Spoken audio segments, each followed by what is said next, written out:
The story starts in a hospital where our MC is playing games, but he is bored of every game. Then he finds a game called Dungeon and Stone on a forum. It's a 2D pixelated game, which he doesn't usually play, but since it's free and he's bored, he decides to give it a try. It's a rogue-type game where if you die, you have to start over from the beginning. Without noticing, he plays it for hours and becomes addicted. He plays it everywhere he goes for 9 years. Finally, after 9 years, he reaches the final boss room. After opening it, he receives a notification that the tutorial is complete. Suddenly, a light emanates from the screen, and he is sucked into the game world. He opens his eyes and finds himself as a barbarian, standing in the coming-of-age ceremony where barbarians choose their first weapon before entering the dungeon. He is shocked and wonders what is happening. Suddenly, a barbarian near him shouts, "It's the game! It's Dungeon and Stone!" After hearing that, the barbarian chief arrives and asks who shouted. The MC points towards the player in fear. The chief approaches the player and chopped his head off and announces that he was possessed by an evil spirit. Realizing that if he stands out, he will die, the MC faces a problem. He doesn't know his name. If he doesn't go when called, he will die. He starts to think of an idea and comes up with a plan. If someone else doesn't respond within 2 seconds, he will act. After some time, a name is called and no one responds. So he goes up on the stage and luckily he gets it right. It was his name. Finally, he discovers his name is Andel's son, Bjorn.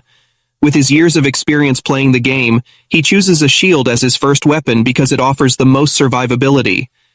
After everyone chooses their weapons, they select their leader, Venom's third son, to guide them towards the dungeon. Because everyone that have gone through coming-of-age ceremony will enter the dungeon. However, after some time they get lost on their way. They decide to choose another leader, Feneline's second daughter Aner, but even she gets lost. Seeing their intelligence, the MC decided to help them and suggests her that they should follow other species to reach the dungeon gate. Aner likes his idea, and they start following other creatures until they finally reach the dungeon gate. However, upon reaching the gate, the MC starts feeling fear. But he have no choice but to go inside because all the citizens of the city need to pay taxes starting from the age of 20, and failure to do so results in execution. Since he is a barbarian, it is impossible for him to find a normal job, and the labyrinth only opens once a month. So he has to go now, but his feet aren't moving because of fear. Then Aner gives him some encouragement, and also thanks him for helping earlier. After that, he gathers his composure and enters the labyrinth. However, instead of transported to the start area, he is transported to an area with complete darkness. Just as he took a few steps, a trap set by a cunning goblin snapped shut beneath his feet. Pain coursed through his body as he began to bleed profusely. The goblin, reveling in its victory, shadowed Bjorn's every move, eagerly awaiting his impending demise. Aware of the goblin's presence, Bjorn feigned weakness and collapsed to the ground, his breathing shallow. Seizing the opportunity, the goblin threw a rock at him, testing to see if he was truly dead. Confirming his suspicion, the goblin approached Bjorn. But Bjorn, despite his injuries, mustered his strength and launched a surprise attack. In a fierce struggle, he emerged victorious, and the goblin's body disappeared. Leaving behind a 9th grade magic stone, a highly coveted and valuable item in this world. Yet, its worth was equaled that of a mere piece of bread. Despite his victory, Bjorn's wounds continued to bleed profusely, posing a grave threat to his survival. Desperate for aid, he forced himself to keep moving, dragging his injured body across the unforgiving ground. Hour after grueling hour, he fought against the encroaching darkness, his resolve unwavering. The brink of death loomed near, but he refused to succumb. Finally, a glimmer of light pierced the darkness, signifying an exit from the treacherous depths. To his astonishment, a party of seasoned adventurers emerged before him. Seeing his dire condition, they stopped, their captain demanding the assistance of their healer. However, much to their dismay, the healer refused, unwilling to use her limited holy power on a stranger. Undeterred, the captain turned to another party member, asking him to give a healing potion.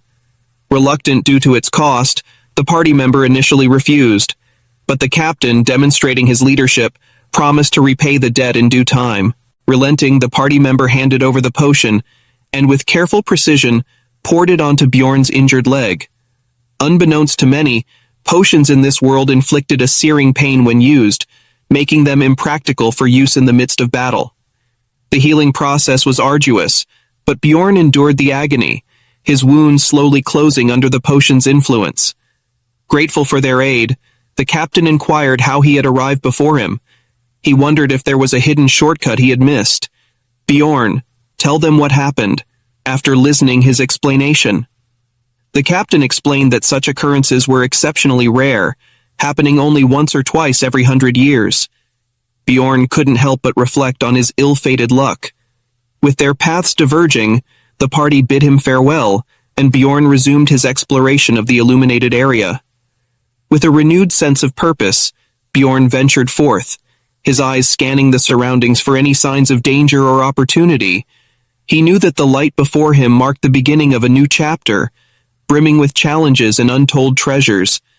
Armed with his resilience, honed skills, Bjorn prepared to face whatever awaited him in this enigmatic realm. Little did he know that his journey had only just begun, and the trials ahead would test him in ways he could never have imagined. After his near-death experience, he kept running into goblins. They keep coming. At first he was nervous, but after some time, goblins are no threat to him, and traps are randomly placed in the open. The only problems were food and water, because the food he got from the deputy chief was lost when he was crawling on the ground. Only 2 days' worth is left, and the chief did not give any water, so he has to find it in the labyrinth. So he starts searching, and after some time, he finds the water, but there was already someone else there. But he left himself. After that, he drinks water and started counting the magic stones he collected, and there were 44 stones. And now he started to feel tired and started to feel sleepy. There are 2 ways to sleep in the labyrinth. First, live your life in the god's hands and sleep. Or second, find allies to protect each other. He tried the second option, but everyone got scared because of his looks and all the blood all over his body. Then suddenly, the man from before comes and asked him if he is looking for an overnight companion. After hearing that, MC got angry. Then he explained that he thought that they could take some sleep while protecting each other. Then MC understands that it was called an overnight companion, and he thought he was saying After that, he agrees, and they play rock, paper, scissors to determine who will sleep first, and MC lost. So the man gives MC a watch and asks him to wake him up after 2 hours. After 2 hours, MC wakes him up, and now it's his turn to sleep, but he can't believe in a stranger. So he pretends to sleep to see if that man does something, but he doesn't do anything. After 2 hours, they change turns again, but MC is frustrated because he didn't get a single minute of sleep, and he was so sleepy that his eyes closed, and MC falls asleep. Then suddenly, that man wakes him up. MC apologizes to him and offers him more time to sleep, but that man refuses. So MC takes his turn and starts sleeping. After some time, that man comes and attacks him with his hammer, but MC blocks it, and says he knew that there is no one that kind in this world who forgives and does not take the offer to sleep. They fight, and MC defeats him, asking him why he didn't attack the first time he slept. That man answers that because he also needs sleep. Then MC asks why he attacked him, and the man answers that it's because of his stone, but MC doesn't believe him and attacks him again, asking once more. That man explains that it's because of his heart, and tells him that a barbarian's heart is used for new magical research and sold for a good price. After saying all of that, he starts begging to be let go. Everyone in this world thinks barbarians are stupid and naive. Most of it is true, but our MC is a human inside a barbarian, so he kills him and takes his items. He have many items, like potions. MC starts to think that after only a few hours since he came to this world, he killed someone, and only after killing a man, he is now living like a man. After that, he started to hunt again, and goblins started to come in pairs because it's the second day, but it's not a big problem for our MC. He hunts for 14 hours, but now he started to feel very tired and needs sleep. Because of the previous incident, this time he chose the first option and tried to sleep alone, hoping goblins won't come, but goblins keep coming. After some time, he just closed his eyes, but a goblin attacked him and just missed MC's neck because of height. After that, MC becomes frustrated and decided to find another barbarian, but instead, He meets many humans this time who want to become his overnight companion, maybe because this time he is looking good and didn't cover in blood. But he refused them all and told them that he is looking for another barbarian. Then one man tells him that it's going to be hard to find because most of the barbarians quickly go up to the second floor. Then MC realizes that it would be embarrassing for someone of their build to struggle on the first floor.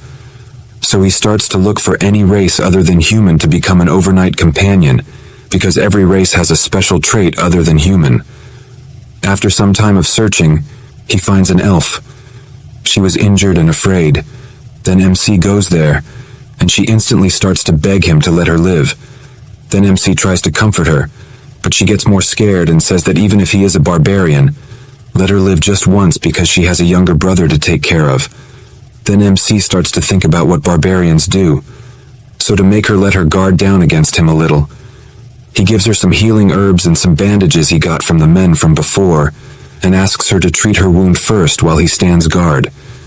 After she finishes treatment, he introduces himself, and she also tells her name, Erwin. Then he asks her why she is so afraid of him. She tells him that he is a barbarian, and barbarians and elves had a very big war in the past, and now they are hostile towards each other. She says she doesn't care about this, and asks him to let her go. MC didn't know about it. All he knows is that elves and barbarians have a good relationship, so he does not know which timeline this is compared to the game he plays. Then he tells her that he also doesn't care about it, and asks her to become his overnight companion. I know it sounds weird. After thinking for some time, she agrees, but asks him to make an oath on his warrior's honor that he will not harm her, and she also makes an oath in the name of her tribe. Then both make the oath to not harm each other. Then our MC decides to sleep first, and she agrees. So he gives her the pocket watch, and asks her to handle it with care because it's expensive. At first he thought that he would pretend to sleep for 10 minutes, but he instantly falls asleep. Then after 2 hours she wakes him. Then he realizes that it's all because of the blanket and the bag, and if Hans, the man from before, lent it to him, he would definitely die there. So he decides to lend them to her, and just like that, they both take a few turns, and now there are only 10 minutes left before the last turn. Then 2 men came there and asked Bjorn what his relationship with the elf was. He told them they were overnight companions. Then they asked how much time was remaining. After hearing that, Bjorn told them it was none of their business and that he was not obligated to tell them.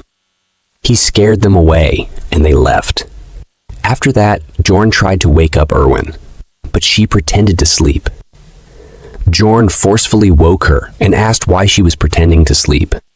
She answered that if she got up, he would leave her because their partnership would end as soon as she woke up, and he would leave her alone.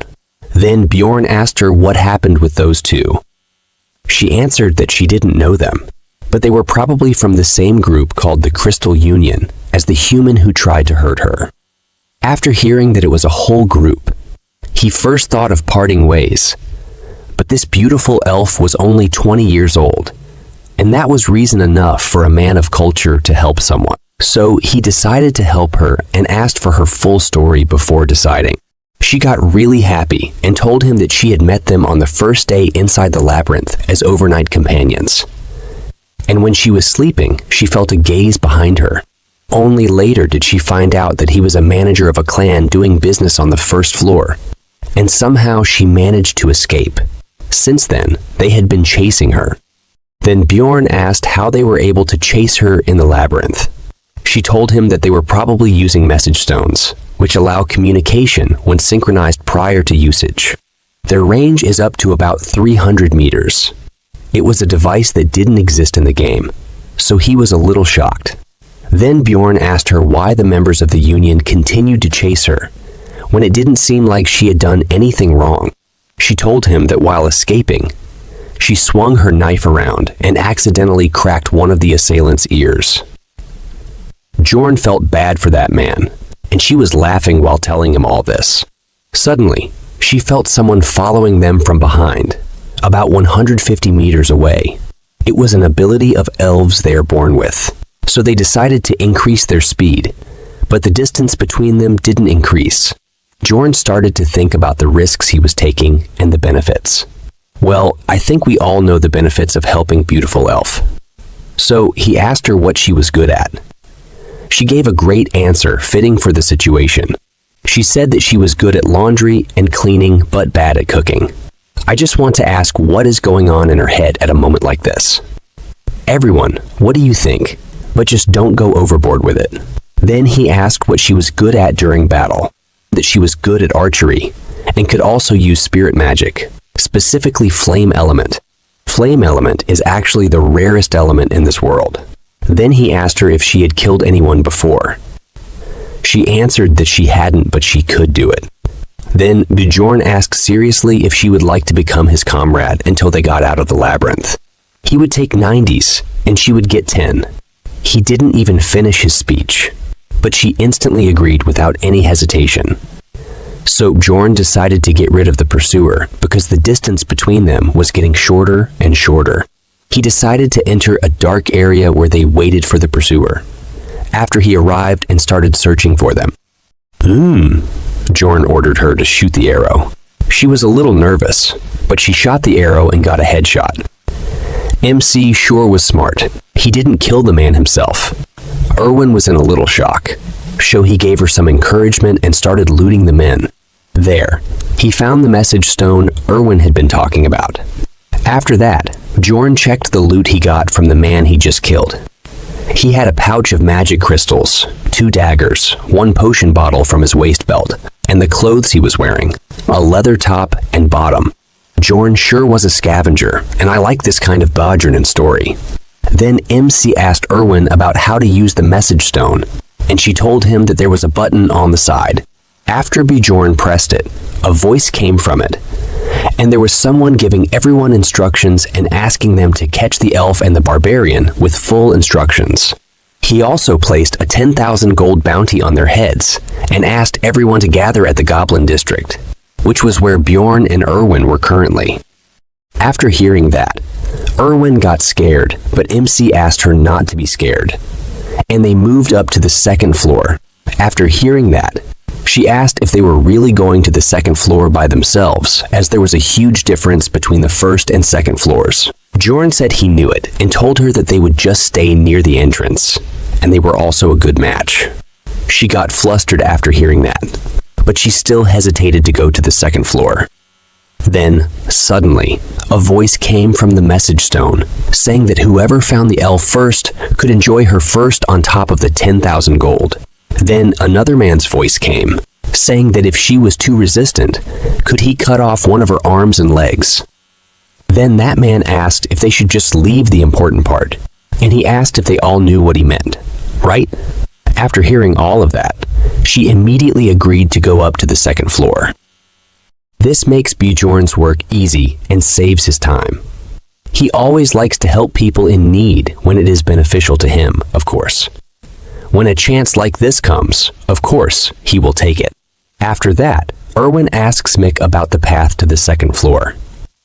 Bjorn said that he doesn't know the specific path, but the dungeon is designed in such a way that if you keep following the darkness, you will reach a portal, since the darkness represents a path that leads you to the upper floors. Suddenly, Erwin stops Bjorn because there was a trap.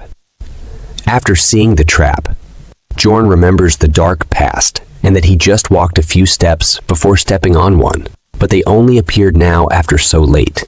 Then he realizes how unlucky he was. Then Erwin asks Bjorn to let her handle it and he should rest. Then Bjorn told her not to use spirit to save strength. With her clumsy look, you can understand what she is going to do. After that, she goes near the trap and suddenly 2 goblins attack her, but she was ready in counter. Attacks them and kills the first goblin. Then the second goblin. Then the second goblin tries to attack her, but she quickly finishes him too.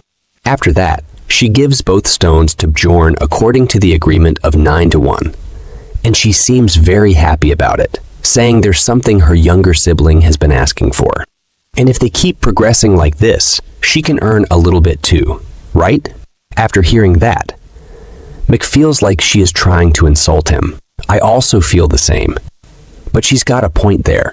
Then a voice from the stone comes again, saying that they are raising the bounty on the elf to 20,000 gold, dead or alive. After hearing that, Erwin gets scared again. Then Bjorn asks her not to worry and says there's no one who will search in the dark for them. And these bastards don't have the best teamwork. That's all he said to her. But inside his mind, he was thinking that it's suspicious, that all things are going too well. He was just thinking, but suddenly, Erwin shouts, "There are ghouls." After seeing them, Bjorn starts to think, how are the ghouls here? On the first floor, there are different monsters based on the direction you go, and ghouls are supposed to be in the south. They've come too far after roaming for so long, but actually, it's a good thing for Bjorn. Maybe you guys are thinking about what level Ma currently is, right? To know that first, I'll explain the experience awarding system for the dungeon in stone. You are only awarded for the first time you defeat a monster of the same species. But if they are from a different rank, you can also gain experience. For example, if you kill a goblin and a goblin chief, they are both considered different species, and you gain experience from both of them the first time you kill them. Meaning you need to defeat as many species as possible in order to level up. So Mick is just level 1. Now, let's get back to the story. Erwin said she will handle it alone, but denied it, asking her to cover from behind. After Bjorn comes within a certain range of ghouls, they attack him. And why is their hair like melting cream on top of a cake? Well then, the fight begins. And it was a piece of cake with Bjorn's power and Erwin's artillery. After that, they keep walking towards the north until the third day. Then Erwin sees blood on the ground, and it was not Goblin's blood. After following the blood trail for some time, they find a sandal. And I think everyone knows about the dark past of Mech. After seeing that, the portal was less than 10 meters away from his starting point, and if only he had gone in the other direction. Just how much bad luck does he have? Because anyone who opens the portal first to the second floor gets 2 experience points. And as I told you before, you can only earn experience points one time from the same species, so it's very hard to level up. But you can earn these experience points every time the labyrinth opens, and it becomes a kind of race. That's why the team who saved Bjorn on the first day asked him about it. Thinking about that makes him very angry, and seeing him like that, Erwin asks him if there's something she did wrong. Then he says it was not because of her. After that, she comes to a conclusion that Bjorn lost his barbarian comrade here, so she gives him some sympathy.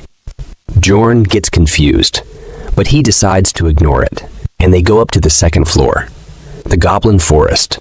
But their landing is not a smooth one, for Bjorn, of course. Erwin lands perfectly. After Bjorn recovers from this unfortunate experience, they look around, and there is no living being in a 50-meter radius. The second floor is different from the first floor. While the first floor is like an underground maze, the second floor is an open forest, and there are 4 gates in 4 different directions on the first floor, and each gate leads to a different place. But you can go to the third floor from any of them. Just tell me, what's with the ghouls? Others look good, but ghouls look like ice cream is melting on their heads. After that, Erwin asks Bjorn what to do now. He tells her that once the time is up, which is 168 hours for the first floor and 240 hours for the second floor, the labyrinth spits the explorers back out into the city. So they will stay on the second floor before the 168 hours are up, and then they go back to the first floor. But they can't just stay here by the portal all day, so they start to explore the nearby area a bit. Soon after some time, Erwin finds a trap, but Bjorn didn't see it. Then Erwin throws a rock at it to deactivate it, and then she asks for praise from Bjorn. But Bjorn just says that she is good at throwing rocks, and it was always her duty to find the traps. McSure is a Sigma. Let's talk about the second floor a little. Traps on the second floor are different than the first floor. They are well hidden and are all over the floor, but there is no goblin watching over them. And other than traps, another difference is that the goblins go around in groups of about a dozen, sometimes with warriors or archers. And there are more high-ranking monsters the farther you go towards the exterior of the forest. Continue the story. Bjorn and Erwin started exploring the goblin forest, destroying traps in their way so they wouldn't cause any trouble later when monsters attack. Soon, Erwin heard footsteps of the goblins and asked Bjorn what to do. Bjorn asked her about the number of goblins, and she answered that she doesn't know the exact number, but it's more than 10 for sure. After hearing that, he decided that they will attack them and asked Erwin how close they can get without being noticed. She answered that on her own, she can get to about 30 meters away from them. Then, Bjorn said that they will go with her plan. First, Erwin goes near them and shoots the first arrow. Then Bjorn will attack them. However, the second floor is different. There are 3 times the amount of goblins from the first floor. And there's a goblin warrior too. Yes, this guy with the knife-like sword is a goblin warrior. And it should be scary face so many goblins to gather. But instead of being scared, Bjorn's warrior's heart was twitching. He was feeling excited. It reminds me of the Overlord manga where Ainz's emotions automatically get suppressed. With this sense of excitement, he started to crush them one by one, but dealing with the goblin warrior isn't easy. He almost chopped Bjorn's head off and surrounded him with other goblins. The situation became quite threatening, and he might also get injured, but that's if he was alone, of course. But with a trusted partner like Erwin, his back is covered, and he quickly finished them all. He gained 1 experience point for defeating the goblin warrior for the first time, and 11 magic crystals. But the warrior's weapon and armor disappeared with the goblin. The warrior stone has more value than a normal goblin of the same rank. So he decided to give Erwin 2 normal stones. She looked very happy. And after that, they started moving again. Once they went farther out than a 3-kilometer radius, they began to come across goblin groups every 5 minutes. This time, there's an archer among the goblins, and as soon as he saw them, he disappeared using stealth magic. It became difficult because of the goblin archers. But it wasn't enough to defeat Bjorn. He just had to focus a little more to dodge the arrows coming towards him, and he easily defeated the goblin archer. After 15 hours of fights, they decided to take rest. And Bjorn gave Erwin the first chance to sleep, and she instantly fell asleep. Then Bjorn started thinking that explorers are scarier than the goblins, especially now that he has a reason to be worried, and it's a problem that she's so pretty. He said it out loud, and Erwin woke up instantly and asked him if she is really pretty. But Bjorn asked her to sleep. Well, it shows that she was not stupid and is always on her guard. And just like that, the 4th, 5th, and 6th day passed, and it became the 7th day, the last day, and it's finally time to leave the labyrinth. Bjorn told Erwin that it was finally time to leave the labyrinth. There were only 2 hours and 47 minutes until the first floor would spit the explorers back out. Erwin told Bjorn that she's so tired that she will immediately fall asleep as soon as they're out. Bjorn told her that they should go back now because they should get to the portal earlier rather than late. Of course, things would get a bit tricky now, because the goblin groups had respawned and put down new traps all over the place. Erwin also sensed a goblin group 70 meters away from them with 8 regular goblins, 2 archers, and 2 warriors. Bjorn decided that they will fight. Goblins were just chatting and laughing.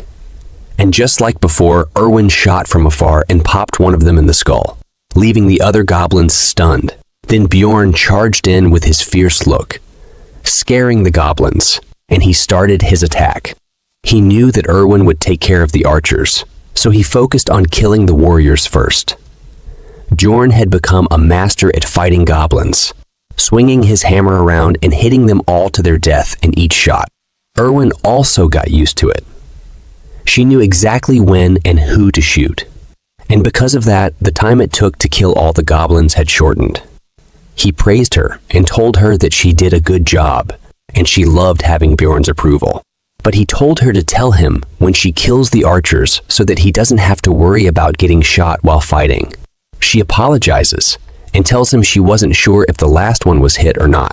He is a bit confused, but agrees that unconfirmed information would be more dangerous. While Erwin just smiled and waited for a response. He was thinking about how much he's grown. He's actually kind of proud, but but I doesn't know who he is proud of. To me, it looks more like self-appreciation. Suddenly, Erwin calls Bjorn's attention to something cool near a dead goblin. Its corpse hasn't fully vanished yet. Rather, it has a blue aura around it. Bjorn notes that this essence particularly belongs to the goblin archer. Essences are a part of the skill system in Dungeon and Stone, which gives you passive and active skills with varying stats, depending on the essence's type. There is only one essence allowed per level, but it is kind of like a cheat. It's one of the most valuable treasures for an explorer, and there will always be a limit to how many essences you can absorb. He remembers his early days of playing the game and recalls how each goblin has a different ability attached to their essence, and your fate will depend on which essences you take. It has a near 0% drop rate, and he never expected to see it here. He was speechless as they stood near it. It feels too good to be true, and he senses something bad might happen. Then our weird but cute Erwin asks him if she would become a goblin if she ate it. Bjorn tells her that she wouldn't, but she would earn a part of the goblin archer's abilities. He tells her how the guy who was chasing them on the first floor had taken a razor mane wolf's essence, which gave him the ability to track their smell. He asks her if she wants the essence, and she says she doesn't really care much, but she will take it if Bjorn doesn't want to take it. Bjorn doesn't care about the goblin archer's essence. He's a barbarian, and he already knows what essence he wants, and this essence would be useless to him. So he tells Erwin that she can have it, but she must promise him something. This is something he was originally going to tell her once they got to the first floor. But right as he was about to speak, they were interrupted by a man calling out to them. It's a group of explorers. He tells our protagonist not to move a muscle. Erwin asks him what he means and mentions that they were just hunting, but Bjorn knew the true purpose of these people arriving. He puts his hands on Erwin's shoulders and says she doesn't need to answer them. Erwin looks confused for a moment. Right then, Bjorn throws her into the goblin archer's essence, and she lands directly on top of the essence, and a bright light emerges from the essence, covering her.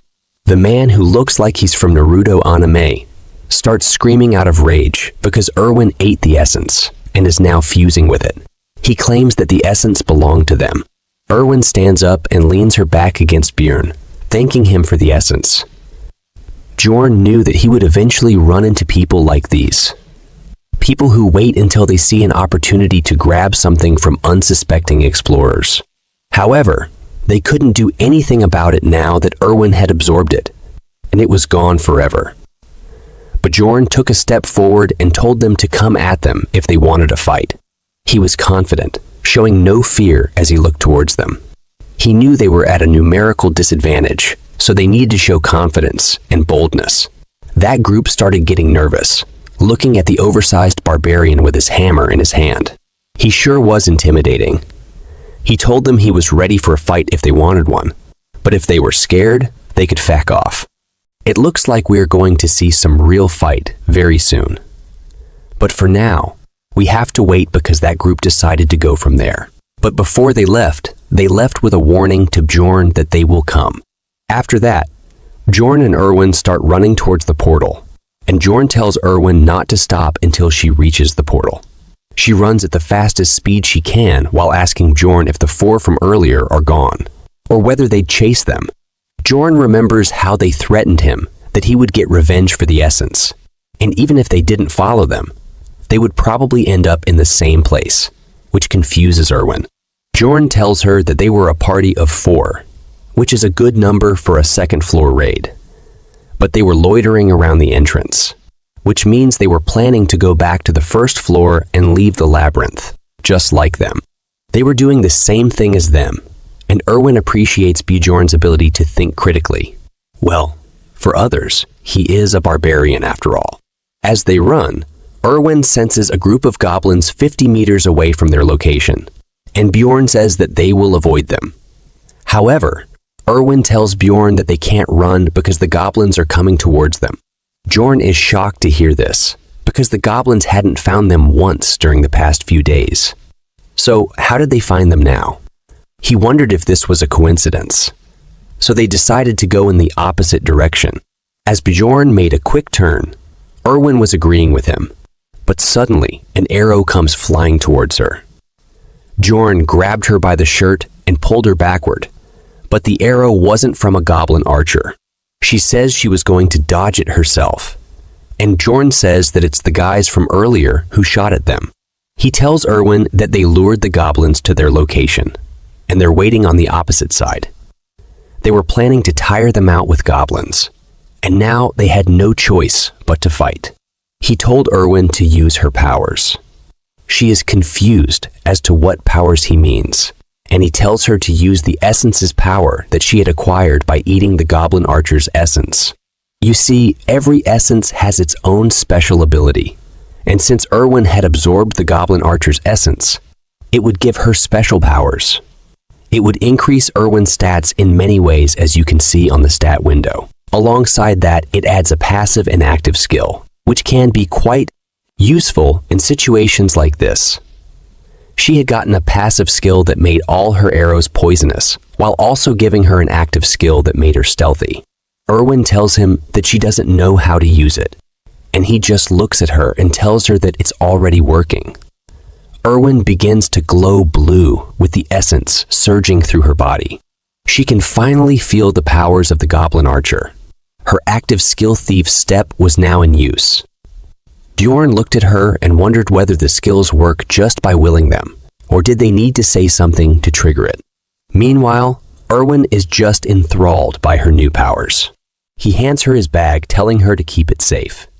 He was going to handle the goblins on his own, and she can look for the guy with the crossbow.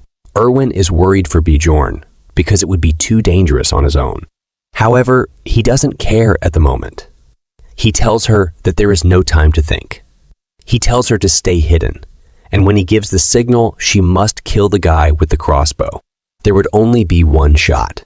After that, he runs into the forest towards the goblins without even telling her what the signal would be.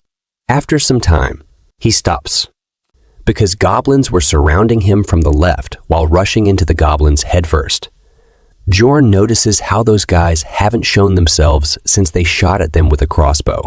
Early on, he assumed that they would show themselves once he killed all of the goblins, and he began the killing spree. Blood splatters were everywhere as Bjorn was killing the group of goblins.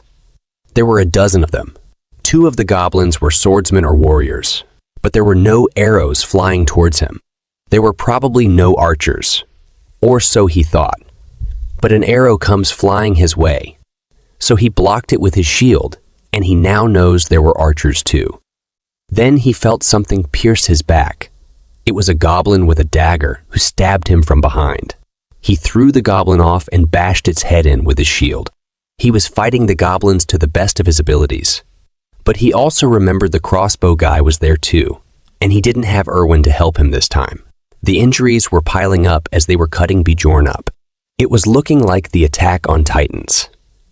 But he didn't let up though, as he slammed his hammer onto the goblins and killed them all. They turned into smoke, and he realized that things were getting a bit too dangerous for him.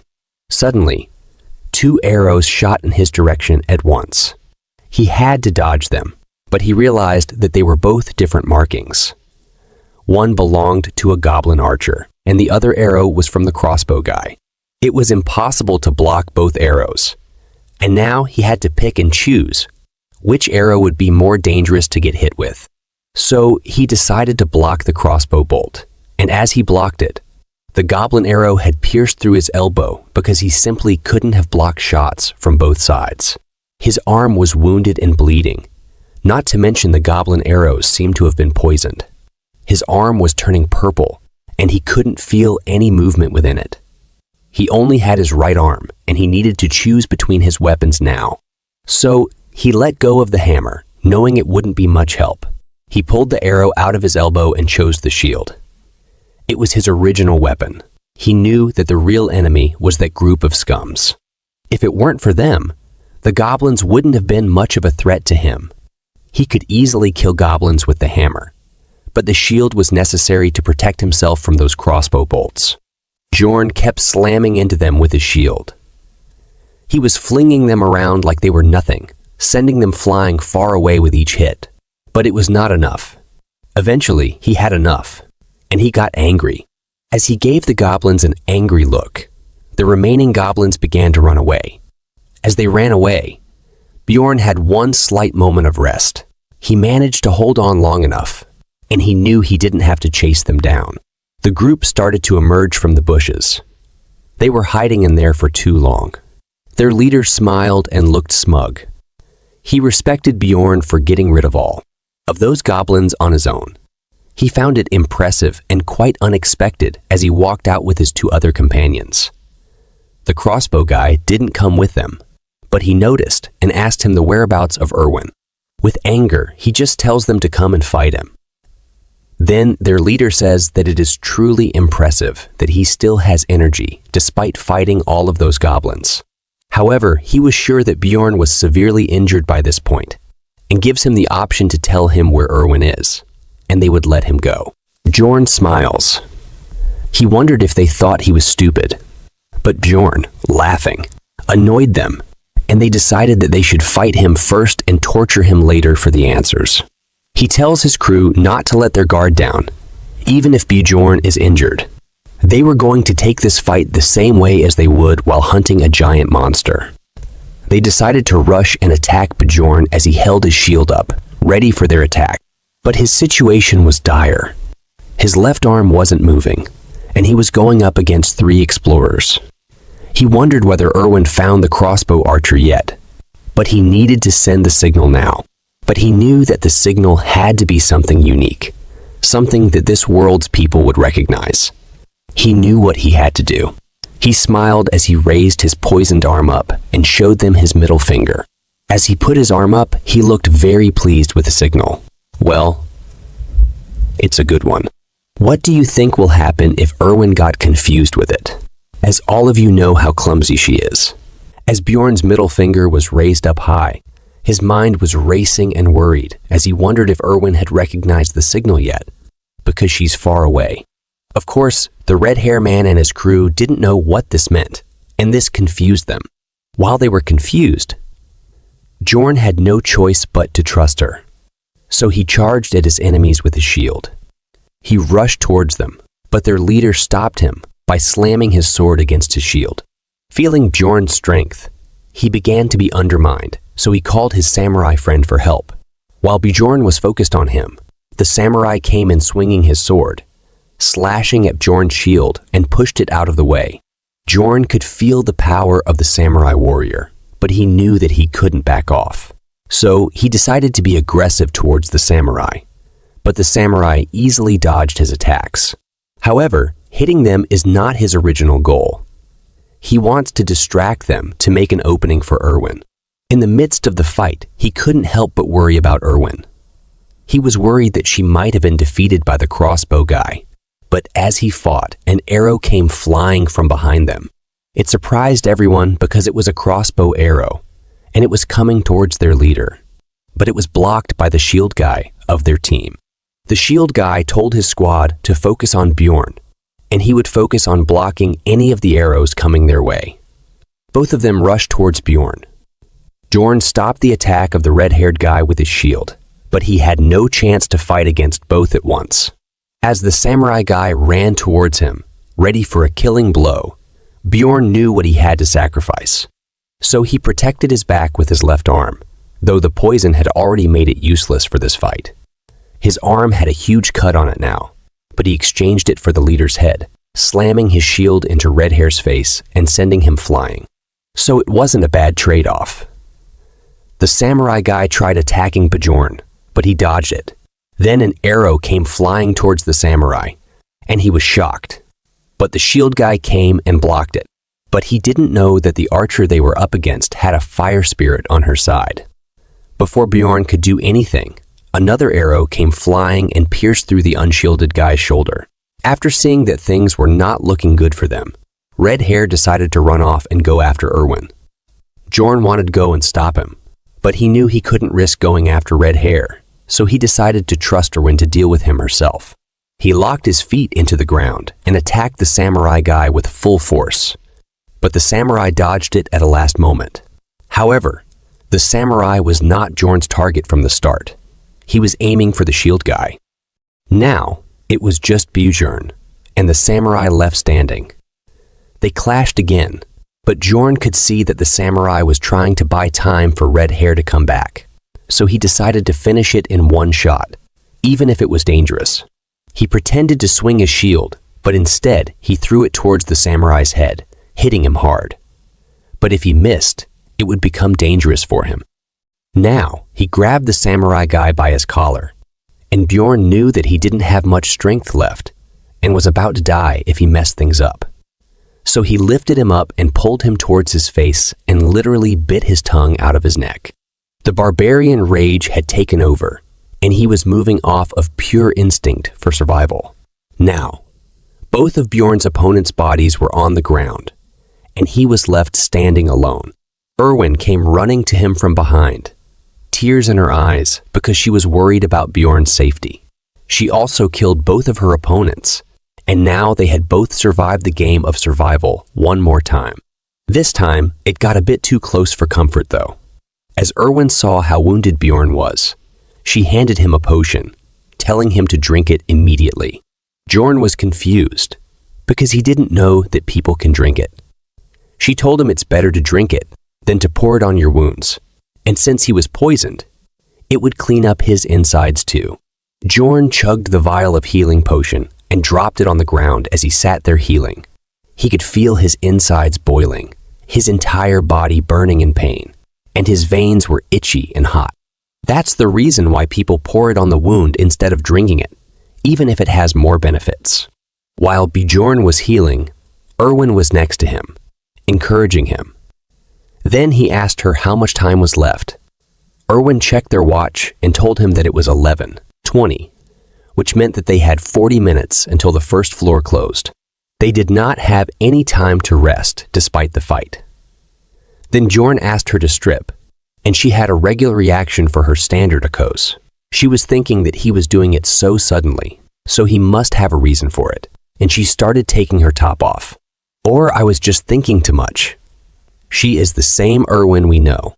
Then Bjorn asked what she was doing, and told her that he meant stripping the bodies of the dead guys for items and resources. But now that they had only 40 minutes, Bjorn decided to just take their equipment, magic crystals and backpacks. They didn't have time for other things. So Erwin went to get red hair and crossbow guy's things too. They had only 34 minutes left when Erwin came back with all the stuff. After that, they ran through the forest at top speed.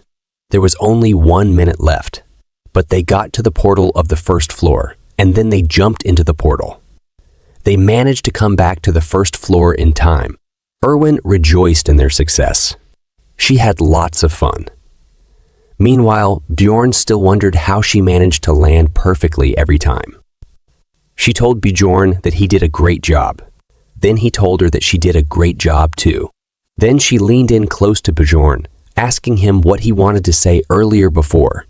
But there were less than 10 seconds left before the labyrinth closed. So he told her that they should talk once they were back in Raftonia, but they would both emerge at different locations. So they had to choose some spot for meeting, but Bjorn forgot the name of the tavern. There was no time left, and he was scratching his head in rage because he couldn't remember the name of the tavern. Finally, he remembered and told her to meet him at the Black Whale Tavern once they were out. She happily agreed to it, and their time together in the labyrinth ended. The labyrinth began to close, and he was being transported back to Raftonia. Bjorn emerged back in the city filled with explorers. Now the story is going to be more interesting, my horny friends.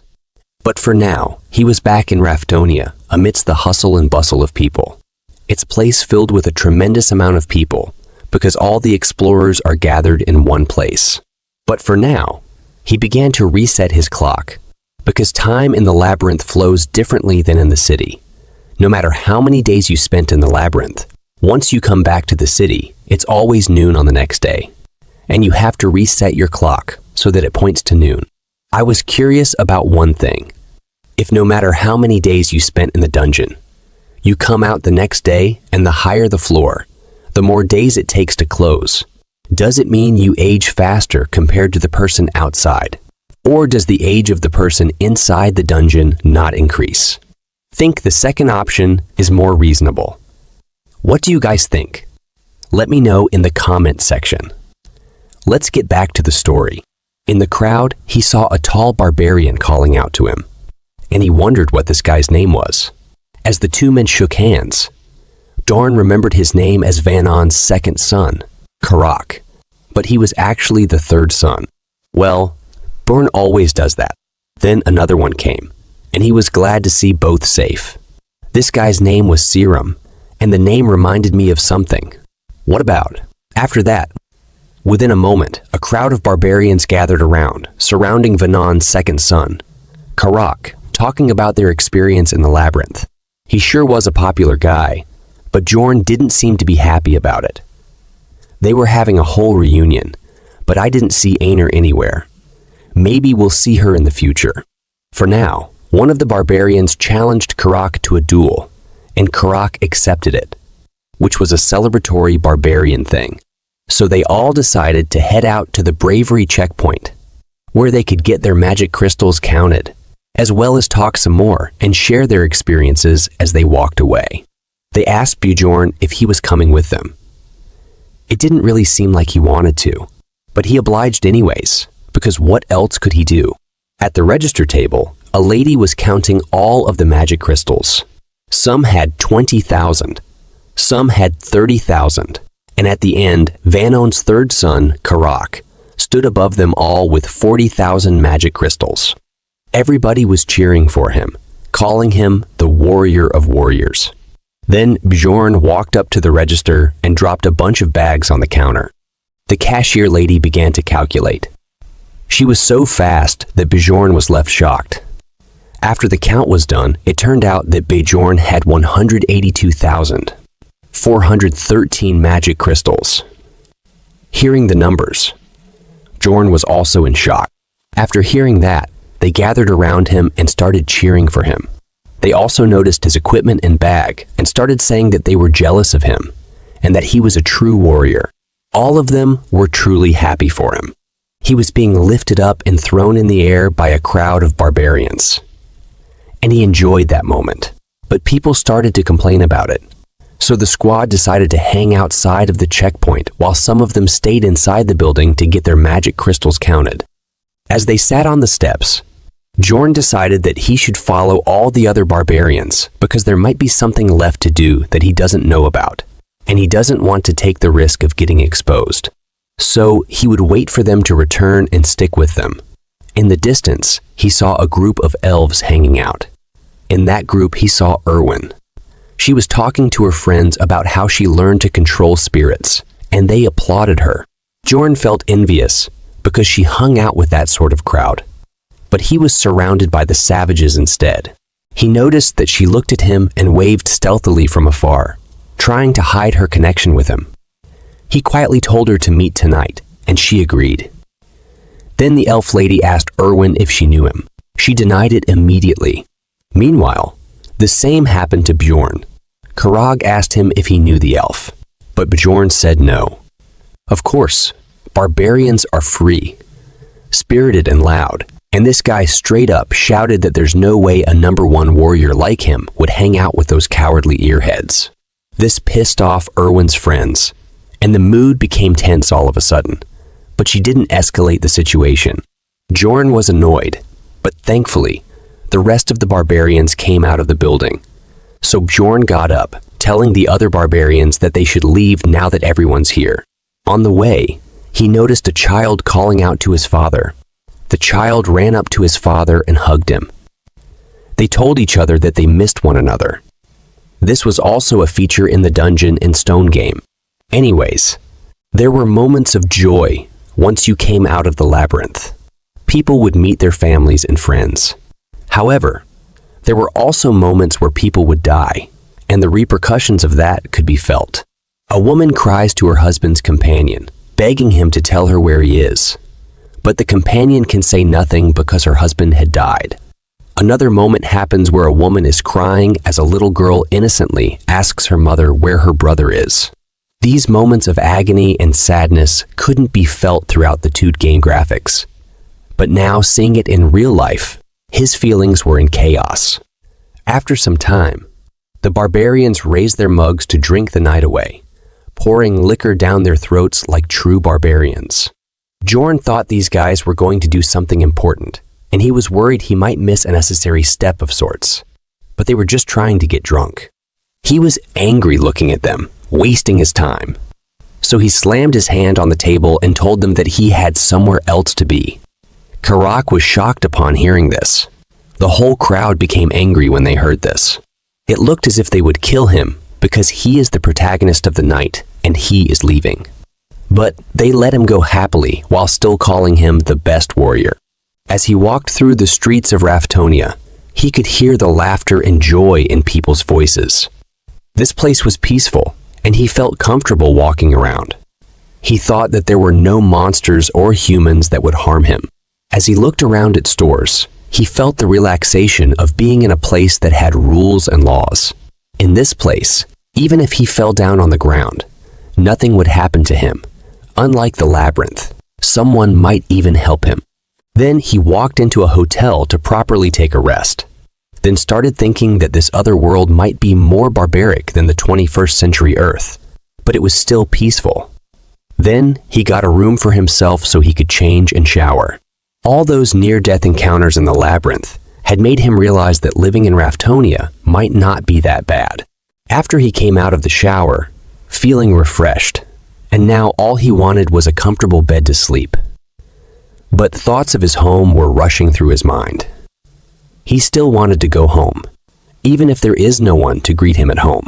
As nighttime approached, Bjorn woke at 9 at night, feeling fully refreshed and relaxed. He remembered that he came out of the labyrinth at noon, so he must have slept around 4 to 5 hours. It was now time to go meet Erwin at the Black Whale Tavern. But an old man told him that the Black Whale Tavern was sold off 10 years ago. Bjorn was shocked to hear this. Then the old man got more into detail. Apparently, the son of the original owner got into gambling addiction, ending up costing him the tavern, so the name and the owner both changed. Bjorn kind of expected it, but the game's version of Raftonia must have been years behind this one. Then he asked the old man the new name for the tavern. The old man told him the new name. The tavern was now called Python Path, and Bjorn had arrived at the place ready to meet Erwin. After seeing it, he wondered that the Black Whale Tavern used to look much different from this place in the game. He was glad that at least he can read this world's language, so he had to go to the library to fill his missing knowledge of this world. Then he entered, and this place was filled with people going wild. He immediately started looking around for Erwin, but she found him before he could. She called him over by waving her hand and saying his name.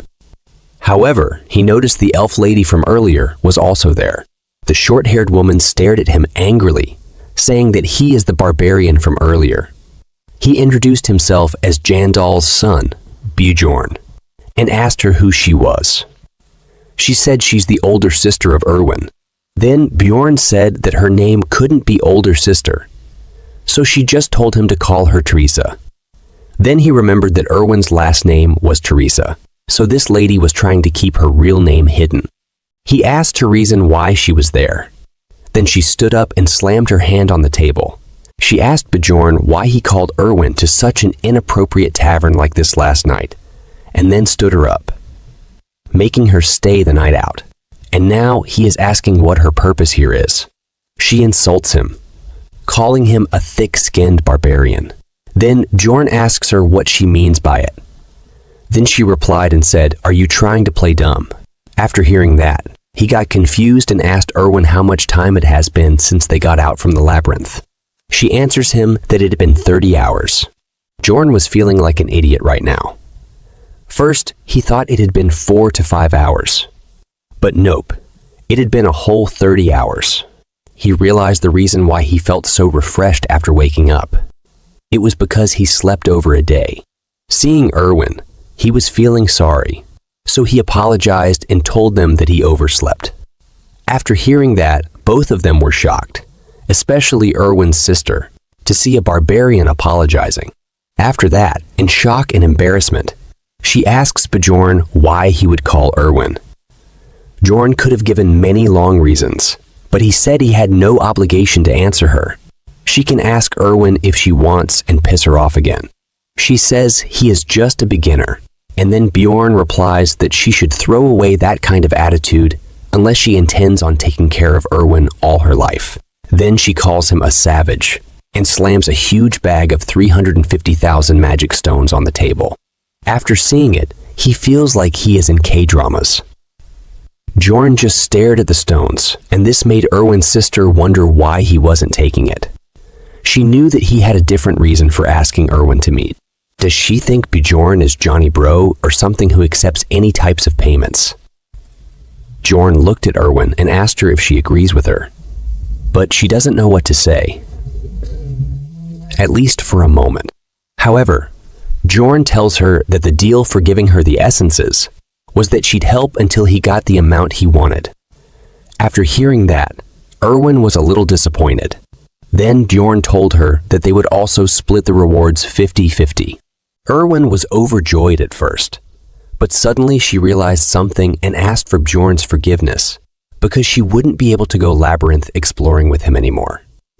This made Bjorn wonder and puzzled because he thought that they were a really good and pretty compatible duo. Then her sister explained that she comes and explores the labyrinth with her from now on.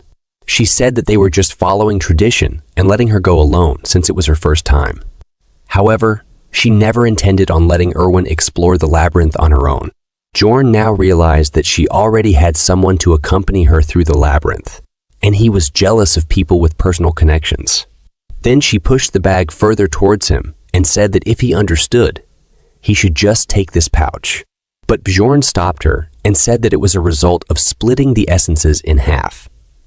She responded that this was indeed because it's the loot they got together. But according to Bjorn, the bag was still lacking 280,000 stones because the promised share was 9-1.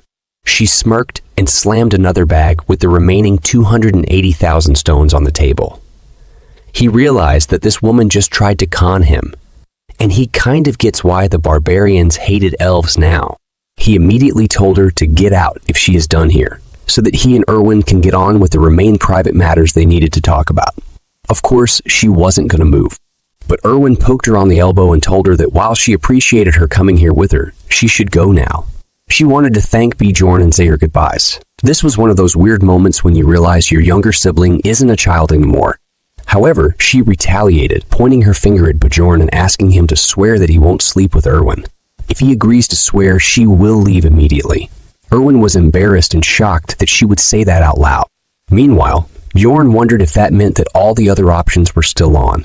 She told him to swear. It didn't mean anything to him, but he swore on his warrior's honor. But Erwin looked most disappointed. After that, she decided to leave, but she still had something else to say to Bjorn. She turned around, thanked him for saving Erwin and keeping her safe in the labyrinth. Erwin slammed her head on the table in embarrassment and was worried that she might have upset her sister. She had never spoken up for herself like this before, and if she was mad at her now. Bjorn told her that she didn't look angry because she was smiling and told her not to worry about it. Erwin remembered and apologized to him that they won't be able to be a team again because she had made up her mind to work with her sister a long time ago. He told her that she didn't need to apologize. Bjorn was a considerate and rational guy. Even he wouldn't have rejected the offer either if some high-level elf offered to carry him. Then Erwin pulled out another bag of 63,000 magic crystals. These were from the loot that they got from the redhead and the crossbow guy, and she had already taken her share, so this was all that was left for him. She also told him that she left the 2 backpacks that she took off at her place, and there were a bunch of things there. So she invited him to take a look for himself tomorrow. Bjorn was surprised that she knows what he wanted to ask without him mentioning anything, but he was disappointed that he already had to give her up as his teammate. Then Erwin asked the last question, and she asked him how she should repay him. He was confused. Then she explained that she had told him that she would repay him for helping her. This is the reason why her sister made him swear that he wouldn't sleep with her. For a moment, Johnny Bro took him over. However, he just told her that he couldn't think of anything at the moment and then asked her if she wanted to eat anything. She told him that she wasn't hungry, so he decided that he would just order for himself because he was starving. This brought an idea to Erwin's mind. She said that she wanted alcohol. She hadn't taken a sip of alcohol yesterday because she wanted to drink the first return drink with him and truly celebrate with him. Bjorn remembered that return drinks were a culture in the game, especially for elves who only lived in their shrines until they were adults and put huge importance on the first return drink. He said that he was glad, but Erwin leaned in closer and told him that he's supposed to say thank you, and he said thanks to her. Erwin was happy. She told him that they went through so much together in the labyrinth, so it was a given that they share their first return drink with each other. She said that this is probably not his first return drink, though. But he says that it was actually the first time he was going to have a return drink. She was surprised to know that he was serious when he told her that he was only 20 years old, which is the same age as her. She had initially thought that he might just be joking. He told her that it was his first time in the labyrinth as well. They start celebrating, and as they're celebrating, Erwin tells Bjorn that he did a great job. Then he tells her that she was great too. The two raised their mugs and slammed their mugs together in a toast. After a bit, their mugs were empty and their food was done. Erwin said that Bjorn was wearing a shirt today as she looked at him, and Bjorn only said in his mind that she was wearing a skirt today. Bjorn took a big sip of rum and decided that it was time for him to talk about the more important stuff now. Meanwhile, Erwin just kept admiring his ability to drink. He asked her if she still wanted to repay him, because he has thought of a way. She asked him what it was, but he said he couldn't tell her here, because he feared that the security would come after them. She blushed and looked at him and asked him if they should head up to his room. After they went to the Bjorn room, outside of Bjorn's door, moaning of a woman can be heard from inside. Inside, Bjorn told her to spread wider. He was sweating as he tried hard. As she moaned and screamed louder and said to let it go, he was just scratching her shoulder to check her stats effects. But Erwin screamed out loud from the pain, telling him that he was going to dislocate her shoulder because it had never gone that far back before. He still wanted to make sure though, and asked her if she was sure this was the breaking point. She swore on her family, crying and screaming, so he let her go and told her to rest for a bit. When he let her go, she was in complete shock at being alive. She thought she would lose her arm and life from all that. She looked annoyed and disappointed. She wanted to know if he asked her to come to his room just so he could check her abilities and stats. Then he said that ability use wasn't allowed within the city, and he really wanted to check the difference in her body after the essence. But in reality, he wanted to check the difference between the game and real life. He did this because Dungeon and Stone was not a user-friendly game. There were 3 main stats: body, mind, and ability stats. However, there was a plus icon on the side of each of the main stats, and when you press it, there are thousands of detailed stats. For example, if stamina were to increase, you could carry heavier items and perform better in physical attacks. This was the reason that different characters were capable of different things, despite the numbers of their stats being the same. Bjorn has come to learn of this because he practically put his whole life into the game. But there were still stats that had effects he still did not know about. Erwin was hoping and asking if there is something else they are going to do. Meanwhile, Bjorn was there wondering about the obsession stat that came with the essence Erwin ate. He doesn't know much about it except that it was a low-ranking stat in the mind stat, and that's all he knew about it. So he asked her if she felt a change in her mindset after she left the labyrinth. Did she start overthinking about something or having patience issues? He needed to know more. She wasn't sure. Still, she remembered that she had a desire for cookies right as soon as she came out of the labyrinth. She did not like them before, but she ate a bunch of them when she came back. He wondered if the obsession stat increased desire, which is probably a given. There were still other stats he didn't know about, so he had to take it into consideration when choosing the essence. Maybe this is the reason why she is so horny for Bjorn, because of the obsession stat. As he was thinking, the horny elf pulled his shirt and said she was sleepy. There were still things he wanted to check, but he couldn't anymore, so they decided to sleep, putting out all the candles in the room. Bjorn closed his eyes, ready to relax. In that moment, he remembered something he had sworn on. As Erwin slept leaning on his chest, He remembered that her sister had made him swear not to sleep with her, but he said to himself that she probably meant the other kind of sleeping together. They got up early in the morning and had brought all of the loot back to Bjorn's inn. Erwin asked Bjorn if he was going to sell everything. Bjorn told her that he was going to sell most of it, except for a few items. Erwin had her eye on a piece of gear, a leather outfit, and a belt. She asked him if she could have it. He told her that she can have it if she subtracts its cost from her share, and she agreed. Later on, they went to a merchant shop where they sold all of the extra equipment for a good amount of money. The sword was sold for 350,000 stones. Later, Bjorn sold some more stuff for 180,000 stones. Then they sold the backpacks, which went for a whopping 250,000 stones. After a few more visits to different shops and merchants, they had a solid amount of money in their hands. The bags of money had piled up, and they had earned a total of 1,450,000 stones. As they held the bags of money in their hands, Erwin was shocked after seeing that much money, but she earned just change compared to Bjorn. He really is a heartless man. Bjorn gets almost 1.4 million stones after subtracting Erwin's share because he also killed a man alone before meeting her. He had never made this much money in the game's start before. This was a nice start for him. They walked out into the street. Bjorn told her that this is where they should part. This surprised Erwin. Then he wondered why she was surprised, because they had already decided to go their separate ways. He told her that they're taking the same route, so they should walk to the central square together. Even though she agreed to it, she really wanted to spend more time with him. As they walked up to the town square, they saw a huge crowd of people standing around a guillotine blade. Bjorn and Erwin walked up there. A guard screamed out loud, stating that there was an execution happening and that everyone should back off. A man was forced into the guillotine, his head and hands poking out as his face sealed up with bandages. These people hadn't committed any serious crimes. Their only crime was that they hadn't been able to pay the taxes. The execution began, and the guard pulled at the rope.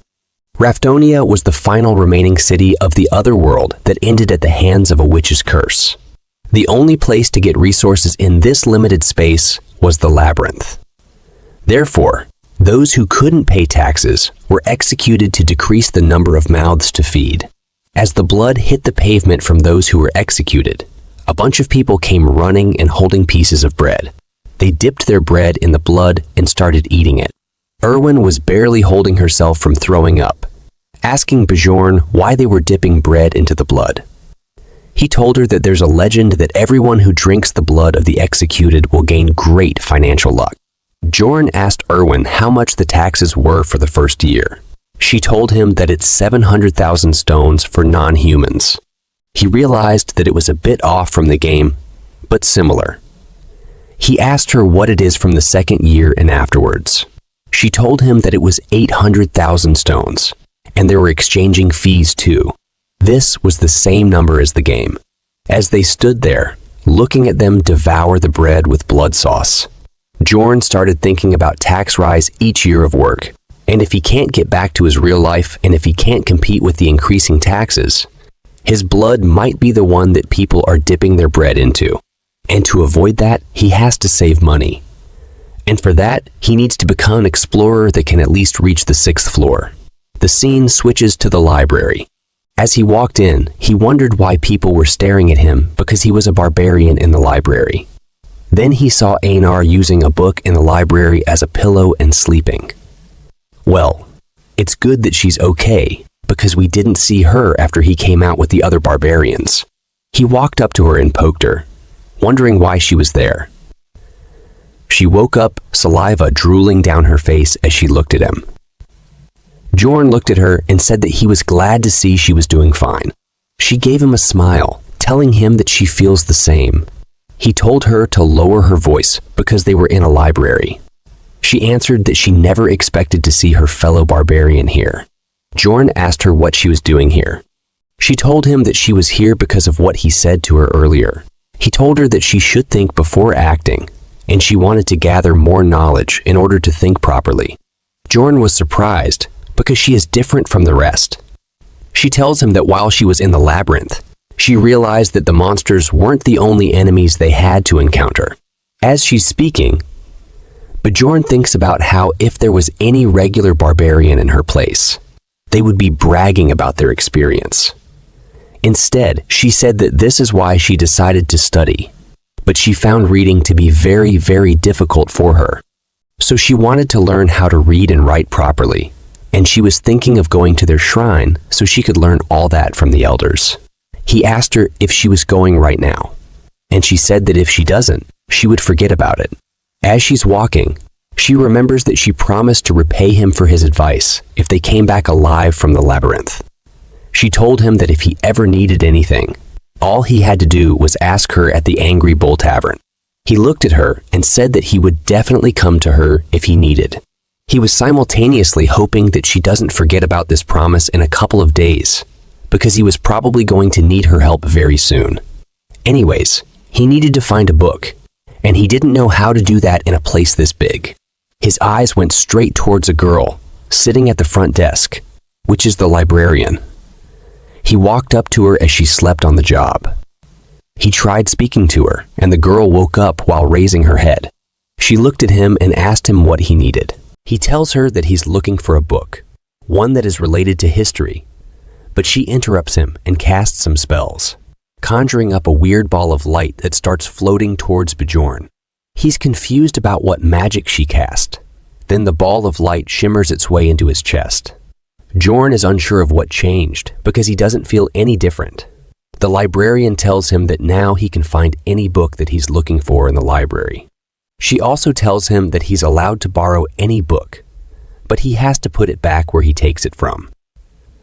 Bjorn tries to ask for details about the magic, but the librarian already becomes the Sleeping Beauty. After that, he walks around in the library. He quickly realizes how the magic works. It's quite simple. All he has to do is walk around, and the book he wants to read would shine. Now he understands why there's only one librarian in a library this big, and she still has time to sleep. After that, he starts reading books. The first book, titled The Fallen World, talks about the history from thousands of years ago, where no living beings could live due to a witch's curse, and the last remaining fortress, Rafdonia, was the only place that managed to avoid the disaster. The royal family opened up a dimension for the people who were starving to death because of limited resources. That became the labyrinth. This was similar to the game's prologue. He already knows it. Then the second book he read was Alchemy's Basics. It talks about how magic crystals from monsters can be made into bread, water, steel, and such. They are literally changing the atomic structure. Isn't it too much? Well, it was also too much for Bjorn to understand the theory, so he just memorized it for now. After that, the next book was Is Sacred War 3. It talks about how the barbarians and the elves come to hate each other. The fourth book he really wants to read about was The Evil Spirits of the Abyss. The evil spirits refer to those people who had come from different dimensions and had possessed other people's bodies. This was technically correct, but it doesn't describe why it happens. It's clear that the temples and the royal family had tried their hardest to get rid of this phenomenon. Well, what I think is that someone from the royal family is also one of the people from Earth, like Earth. And then he made it public to get rid of any competition. Well, it's just my theory.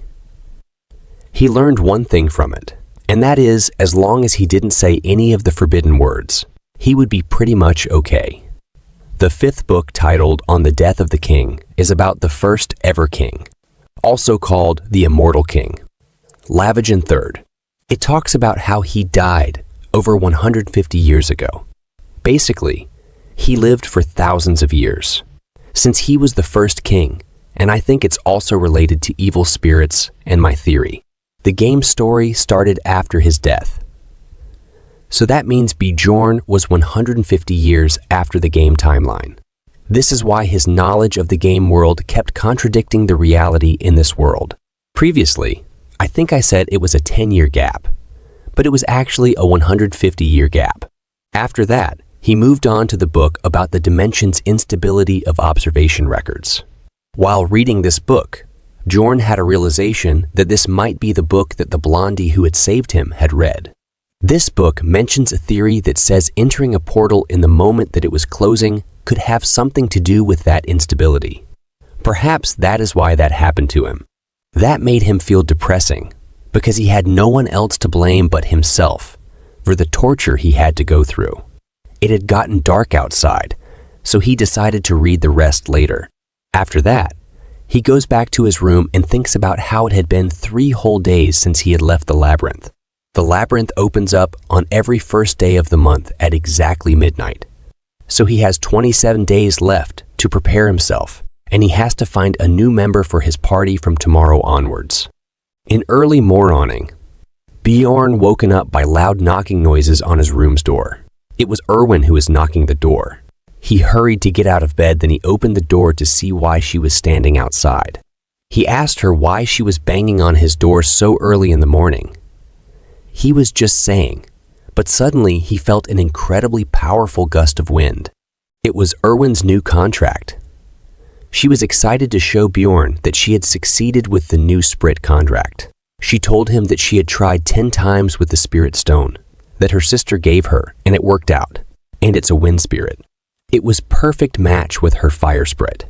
He congratulates her, but in his mind, he was think about that how rich her sister and her family is, because Sprit Stone is an item that lets you sign a contract with a Sprit with 10% possibility. But they are pretty expansive, and she tried in times. And before she was saying she have a little brother to take care, acting like a poor, helpless lady. Well, whatever. After he saw it, he told her to get rid of it. She wanted to show him more, telling him that she hadn't shown him everything she can do. Then her to look what mess she made in his room. After seeing it, she started to apologize. She promised to clean up the whole mess right away. A little while later, Erwin sat on the bed looking tired after she was done cleaning up the whole room. Bjorn looked at the room and wondered how incredibly talented she was at cleaning, even though she had told him before that she was great at it. He congratulated her on having a contract with the spirit, and she was really happy as she thanked him. But he is a stud. He told her that she shouldn't have come to him just to show him this. He tells her that she should have spent her time much more wisely, because she would have to go back into the labyrinth in 26 days. While Erwin agreed with his logic, she had wanted him to be the first to know about her achievement. Bjorn wondered why she felt so attached to him and speculated that it might be due to an obsession trait she gained from a goblin archer essence. He wanted to maintain a business-like relationship, but also expressed his willingness to be there for her as a friend and fellow comrade. As the morning continued, Bjorn planned to use his time effectively. He went to a place called the Angry Bull, where many barbarians were staying. He was welcomed by cheers from the crowd, being recognized as the strongest warrior. Inside the inn, a barbarian warrior informed Bjorn that he could stay for a cheap price due to multiple barbarian sharing rooms. Bjorn revealed that he was there to see Feneline's 3rd daughter. He was still forgetting the names. Then that barbarian corrected him, because Einar was Feneline's 2nd daughter, and I think it is very important. Einar arrived to the scene, and that guy told her that Bjorn was looking for her. She walked up to Bjorn and asked him why he had come to see her. Bjorn told her that he had a favor to ask her, which is that he wanted to fight her. She asked him if this was for training purposes, and he said yes, he needed to get stronger because he knew he wouldn't be able to survive with his current fighting skills. Einar told him that it wasn't really a favor. If you wanted that, all he had to do was come out to the field where there were already dozens of sparring. She told him that as long as it wasn't in the morning, she was ready to fight whenever he wanted. He told her that they should begin right away. The crowd was ready to see some combat as Bjorn dashed towards her. He knew that he came to learn, but he wasn't intending to lose either. The fight began, and Bjorn rushed toward Einar with his full power. Einar was also ready. She swung her sword, and Bjorn's body hit the ground with his face bruised and nose bleeding. Crowd starting to shout that Einar is the best warrior now. She walked up to him and asked him if he was okay. He answered that he was fine and asked her for one more fight. And just like that, they keep fighting for entire day. They both are huffing like a dog. But Einar asked Bjorn that it's fine if he wanted to keep going, but she would like to rest for a bit. I don't know why, but to me it's looked like she is also from another world. It's just my thoughts. He told her that was enough for today, and asked her if she was going to go to the labyrinth alone next time around as well. And she nodded. She told him that she was too broke to form a party, so this was her only option. Bjorn immediately asked if she'd like to be his teammate, and he would keep 80 of the profits, but that he would pay for the party fees and everything. But in reply, she told him to shut up, as she had already heard enough. Bjorn stated to feel nervous. He was worried she wouldn't agree to be his teammate, so he brought up other ideas for her to stick around. But Einar just grabbed his hand and told him that she wouldn't understand even if he tried to explain it to her. However, she trusted him to join the party. He told her that he was looking forward to working with her. Next day, Bjorn headed to the Barbarian Shrine, a place of great importance to the barbarians. Here they saw the chief of the tribe. I like this old man's smile. He welcomed both Einar and Bjorn. Old man asked him if he had come to learn how to read and write like Einar had, but Bjorn denied it. He was not here for that. He was come here something more. That thing called the spirit seal, or more specifically, he wanted a spirit seal called the undead seal. In this world, every species have specific trait to them. Elves enter contracts with sprits in order to borrow their powers, and dwarves receive the blessing of armor, which increases the effects of all their items, and the beast people enter into contracts with ancient beasts, called spirit beasts. As for the barbarians, they had the spirit seal. The chief got way too close to Bjorn's face, aggressively asking him how he even found out about that. The chief knew that usually that wouldn't be common knowledge to a young barbarian. So how did he find it? This had made the chief suspicious. But it doesn't matter though, since Bjorn had gone to the library to find out more information about the seal. So he told him that he read about it in a book, and that he had heard that spirit seals were greatly helpful in the war against the elves. The chief's attitude immediately turned. He told Bjorn that he was proud of him and Einar for reading books. He said that he had no reason to deny the spirit seal. Bjorn immediately wanted it, but before he could even finish his sentence, the old man told him the spirit seal would cost him 800,000 stones, as the chief looked almost giddy, knowing that Bjorn could never afford that. He looked at him like an accomplished person, almost as if he had won this scenario. Bjorn told him that he would pay for it, surprising Einar on how he could even afford that, because she was not there when Bjorn stones counted. This was a careful plan by Bjorn, you see. Spirit seal was difficult to obtain at the start of the games because of its prices, especially because the higher your rank would get, the rarer the ingredients he would need on top of the already large sum of money. But now he have money. He dropped 4 bags, one bag, which had 500,000 stones, and the other 3 bags had 100,000 stones each. The chief was shocked this time, and he asked Bjorn about where Bjorn got that much money. But Bjorn had already thought of a reason to tell him. If the old man didn't ask, Bjorn would have been disappointed. So he began to tell him a story that he would love. About an injured elf that he found on the first floor. He told the chief that he used the elf as his slave, and used her to acquire as many stones as he could. Then he fed her a essence, and got even more money from her sister. As payment, those elves were completely helpless against the might of Bjorns. Well, it's actually true if you look at it from other perspective. Old man liked it as he laughed out loud, claiming that he hadn't laughed this hard in years. What's more, a whole group of barbarians came around to appreciate his act, and Bjorn liked the attention. Nonetheless, the old man had a reward for him. He liked Bjorn's story so much that he gave him 2 coins, each one worth 100,000 stones. So he made 200 stones by just telling a story. Bjorn raised his fist in celebration, letting the barbarians hear what they wanted. He loved the attention. He felt good inside when they gave him compliments. Let's learn a bit more about the spirit seals. You see, spirit seals are strengthening techniques. They make the body absorb the essence of magical ingredients and give the body a special power. The barbarians had a ritual of tattooing babies when they were newborn while their souls are clean, so that the soul pathways are still visible even as adults. This why all barbarians are tattooed. And here I am thinking that because they look cool with them. After that, as he sat in front of the shaman, guiding him towards the path of the spirit seal, he received one last warning.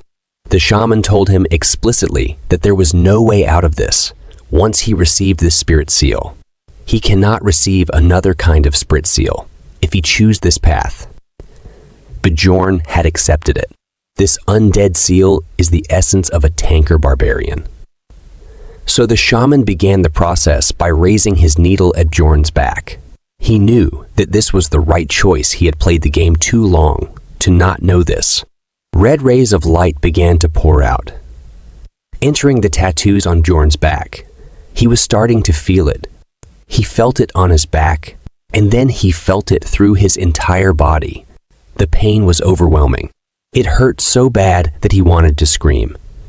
But he had to endure this every time he wanted to upgrade his spirit seal. After long pain, he activated the first level of the seal, and his natural regenerative skill had increased greatly. He thanked the shaman for the seal, but got shaman shocked after hearing that and start laughing because this was the first time a warrior thanked a witch doctor. Bjorn was confused about why is he laughing, or did he did something wrong? Bjorn quickly started walking out before the shaman started getting suspicious. The morning was here, and Bjorn headed out to the commercial district to buy necessary equipment. After training with Einar for quite a long time, he had learned that he definitely wasn't fit to be a swordsman. His plan was to only use shield techniques after a point. So building proficiency in swordsmanship would be pointless. This is why he was looking for a one-handed blunt weapon. The shopkeeper showed him a large collection of blunt weapons that barbarians prefer. These were good-looking weapons that Bjorn knew would fit a barbarian's taste, but he asked for a more normal-looking one. The shopkeeper handed him a simple bronze mace, which immediately caught his eye. It was a small mace that cost 220,000 stones. After that, he did some more shopping, buying himself a custom fit helmet and a half armor plate that fit him perfectly as well, which cost him 530,000 stones. Now he was left with only 50,000 stones. A lot of time had passed since he had left the labyrinth, and his daily routine eventually set itself. He also met Erwin every day. He would wake up at 7 in the morning and get some breakfast with Erwin. Then he headed to the library and read until afternoon.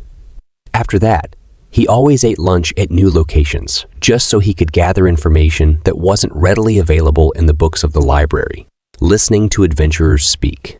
At around 5, he would make his way to the end where the barbarians were living, and he would train there. By the 7th day of training, he started to go up against different barbarians, testing out his strength against the lot. There were no techniques or systematic combat skills involved in these duels. It was just a fight with your instincts, and that was good practice for the labyrinth. After regular training, he had become strong enough that he could even win against Einar sometimes in duels. During the duel, she would compliment him on his skills improving.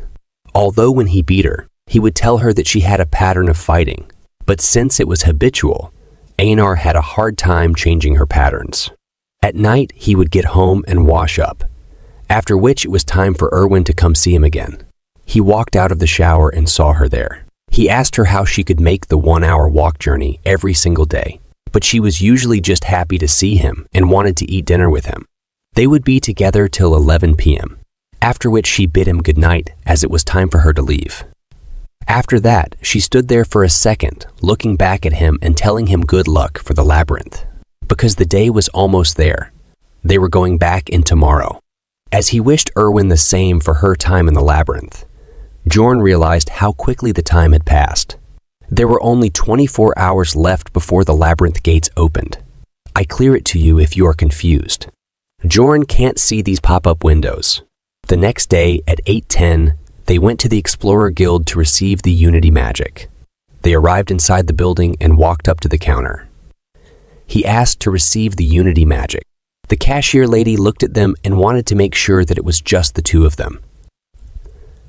Bjorn acknowledged it, telling her that she was correct, and in return, she told them to place their hands on the crystal. As they put their hands on the crystal, the lady proclaimed that 2 rank 9 explorers would have to pay 15,000 stones. It was an expensive fee, considering that this was just a one-time use thing. However, it was a necessary thing to get. The Unity magic had only one purpose. It existed so that you would spawn at the same spot in the labyrinth as your teammate. Bjorn asked the woman at the counter about what determined the rank of explorers. She told him that they judge it by the amount of essence in one's soul, which made Bjorn curious if the price would also increase with his rank. The lady told him that he was right, and that it was only valid for 24 hours from now. Anyway, after they got their Unity magic, it was time to go and eat. Einar looked like she was in love at the look of the food, wondering what the hell this was. Well, Bjorn had ordered the most expensive meal at the tavern as a last feast before entering the labyrinth. He told her that this meal cost 800 stones, as she drooled at the sight. He told her to try it, and just as she took one bite, it was all well worth it. It was almost as if she found herself to be in heaven. It felt like a dream to her. The food was way too good. This meal had motivated her. She wanted to work harder from this moment onward so that she could earn a lot of money and get this meal every day. This makes Bjorn think about what she is eating until now. After that, at midnight, there were only 10 minutes before the labyrinth would open. The guards were stopping people from entering before it began. As Bjorn was noticing the size of the humongous portal, he heard a loud commotion in the background. It was a group of freshly turned warriors. They were cheering Parthun as a great warrior. Bjorn wondered how they even managed to find their way every time. I think there is another worlder like Bjorn every time in the new group. Again, it's just my thinking. Einar, on the other hand, got sentimental looking at them. It reminded her of the good old days, which was literally just a month ago. The announcer told everyone that they could now enter. Einar got excited and told Bjorn that they should go now, but he told her to wait. Instead, he was trying to explain how an unstable portal could help them spawn closer to the second floor's gate. But she just told him to shut up about it and tell her what to do, once it's time. After all, she had blind faith, and she knew that she was too dumb to understand his explanation. There was only 1 minute remaining until the gate closed, and she got a bit nervous that they weren't going to make it in time. Bjorn noticed how much smaller it had gotten than how it initially started. It was about the same size when he first went into it. As well, he was just waiting for the guard to say that it was about to close, which would be his cue. That's when he heard the guard scream out that the gate would close soon, and Bjorn was ready. He told Einar to go, and the two began to dash towards the gate. It was time for them to enter, and even though the guard tried to stop them, telling them it's dangerous as they passed through the gate, they had found themselves in complete darkness. As Bjorn opened his eyes, he knew that he was right. Bjorn was right. It was the dark region of the first floor, which made Einar panic because she couldn't see anything. He came prepared though. He had brought torches with him this time. As he entered, he saw a large concrete slab, which made Einar a bit confused as she asked him what that was. Bjorn explained that this was a monument, which they can use to open the portal gate to the second floor. This time around, they weren't going to stick around on the first floor at all. They were going to the second floor immediately. You see, beyond the barbarian, Bjorn was an expert gamer, and every pro needs to know how to utilize and exploit bugs. Bjorn opened the portal to the second floor, and after seeing this, Einar was in shock. As I explained before, Bjorn gained 2 experience points because he opened the portal first. And because of this, Bjorn's level increased, and he is finally level 2 now. And also, the maximum capacity of essences has been increased by 1. Let's talk about this later. Both of them entered the second floor. Einar asked Bjorn how they got here so quickly. The chief said that it takes at least 3 days to get to the second floor. Bjorn answered that he read about it in a book. Einar complimented him and said that he is amazing. This time, the second floor they came to isn't the goblin forest, but the land of the dead. Then Bjorn asked Einar if she is feeling something. She asked what he is saying. Then Bjorn told her that it feels like something is filling his entire body from inside his veins. After hearing that, Einar congratulated him and told him that his spirit status must have gone up. Then Bjorn understood that this is leveling up. There are also levels in Dungeon and Stone and B, which are needed when using skills increase with level. The amount of essences one can consume also increases with each level. Since Bjorn is now level 2, he can take 2 essences. Einar was still confused because his spirit status increased without killing any monsters. Then, Bjorn explained to her that it was because opening that portal counted as an accomplishment. Experience. It's called accomplishments in this world, but you can only gain it once per type of monster. After a certain point, it becomes very difficult to obtain, and one way to break that wall is to open the first portal with a speedrun. The experience earned from opening the portal doesn't stop after the first time, so if used well, it's an easy way to gain experience. So, he has to keep this trick a secret. So, he told Einar that it's a secret. So if anyone asks, tell them that it took them 2 days to get to the second floor. Einar was confused, but she agreed. After that, they moved out from there before the experienced explorers get there. First, I was thinking, why is his helmet weird? Now, I understand why. So, it is used for holding the torches. It's quite practical indeed. Then, Einar touches Bjorn's helmet, and it's not hot. Then, Bjorn explains that it's because torches are magic tools and stay on for 3 days once turned on. That's why it's possible to use them like that. If not, Bjorn's head will be roasted alive. The land of the dead has stronger monsters on average than Goblin Forest. However, there are no traps, so it's less tricky than Goblin Forest. In other words, this place is much better for 2 barbarians. Einar saw the ghouls. There were just 3 of them because it's just the first day. There will be about 3 times this amount on the 3rd day. This made Einar excited, so she decided to take care of them herself, and she finished them in a single swing. After that, she started boasting, saying that the second floor is easy. Then suddenly, a sound of laughing and screaming came. She got scared and held Bjorn's hand tight, asking him what that sound was. Then, Bjorn explained to her that it was a banshee, a ghost monster. They don't attack first most of the time, so it's best to ignore them. And even if they try to attack them, their attack won't work on banshees anyway. Plus, if they attack first, they'll be cursed, and the banshees will be after them until they're out of the labyrinth. After hearing about the curse, Einar got too scared and started praising Bjorn, saying that he was a wise warrior or it could have been bad. Then suddenly, a sound came from behind her, and she got so scared that she almost choked Bjorn to death. But thankfully, they were just skeletons, and she is back to her normal self again. Bjorn tried to give her advice to go for the core, but she completely destroyed them and then asked him if he was saying something. What can poor Bjorn say now? But what's more important is that he also gained 1 experience point. After that, they traveled north for almost 8 hours. And naturally, they were able to come across new monsters. Elder ghouls, which are double the size of normal ghouls, skeleton mutants called skeleton warriors, and even skeleton archers. But there was not much difficulty. There were only a few of them in numbers because it's just the first day, and Bjorn's battle ability had grown quite a bit. First of all, mace. His weapon now was the perfect size and weight for him, so he was able to crush their skulls much more easily than the hammer. Next, the armor, which reduced the surface area he had to protect using the shield, letting him fight much more aggressively. The steel helmet might not protect him too well from a crossbow, but it easily stopped arrows from half-broken bows.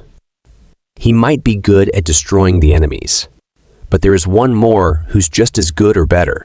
Bjorn feeling refreshed compared to the fights he participated in with Erwin. Bjorn's arm was injured, but it healed soon. Then Einar asked Bjorn the reason for it, or is this the spirit seal thing? He answered that yes, it was. The undead seal's level 1 effect is better natural regeneration. It takes only about 1 minute to heal 0.5 centimeters deep. Plus, his stamina itself recovers quickly too, increasing his endurance, meaning making him a perfect punching bag. Now, the ground is no longer wet. The terrain is different, and they are ready for the new adventure and new enemies with their heroic pose. I think I've seen this pose somewhere, but I can't quite pinpoint where. They were just giving a pose when suddenly a sound came from behind. This time, it's an 8th rank monster, Death Fiend. It's a scary monster that eats light, and you won't notice it until it comes near you. Bjorn ordered Einar to attack its head. Einar was a little scared, but she said that she trusts him, and they started attacking the monster. But Death Fiend is not an easy opponent to beat. Its skin is as hard as a hard stone, and it's also super strong. Einar tried attacking its neck, but she was not strong enough to cut its head. She started panicking, asking Bjorn what to do. Death Fiend is known for its good defense. Plus, Death Fiends have a passive skill called Body Preservation, which helps him heal faster. Because of Einar's attack, Death Fiend used his active skill, Call of the Dead, to summon ghouls. Difficulty suddenly rose. It looks like Death Fiend's essence is great to become a necromancer. Bjorn ordered Einar to take care of the ghouls first, and he faced the Death Fiend in the meantime. Bjorn was holding the Death Fiend while Einar was fighting the ghouls. After Einar killed all the ghouls, she attacked the Death Fiend, which distracted it and gave Bjorn a chance to attack its head. Bjorn was feeling good after attacking it, but the Death Fiend attacked Bjorn pretty hard. Bjorn also attacked it with full power, but it healed quite fast. Bjorn couldn't attack fast enough to catch up with its regenerative speed, so he was thinking of giving up on killing it and going for 9th rank monsters. But suddenly, Einar lifted the Death Fiend's leg. Bjorn understood that she is trying to mess with its balance, so he also attacked its other leg and flipped it down on its back. Because of its body, it was unable to get up on its own. This showed who the real villain here was. After that, both Bjorn and Einar started beating its head like they were pounding a rice cake. This reminded me of a Doraemon movie when they got to the moon, where Bunny makes rice cakes. They were really enjoying it, and just like that, they defeated the Death Fiend. It's lying behind a big stone. Einar was happy, but Bjorn told her that it's only worth 100 stones. But with ghouls, it's 300. She was shocked that one Death Fiend is worth only 100.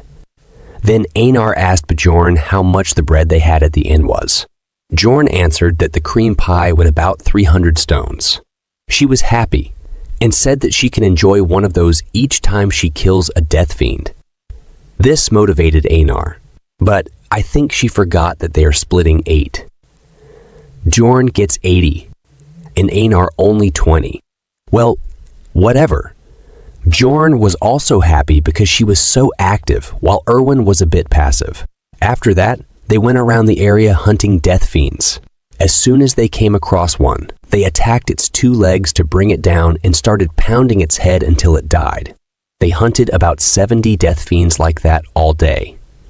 At the beginning of Dungeon and Stone, where the essence drop rate is very low, most people build their base on the essence they pick up.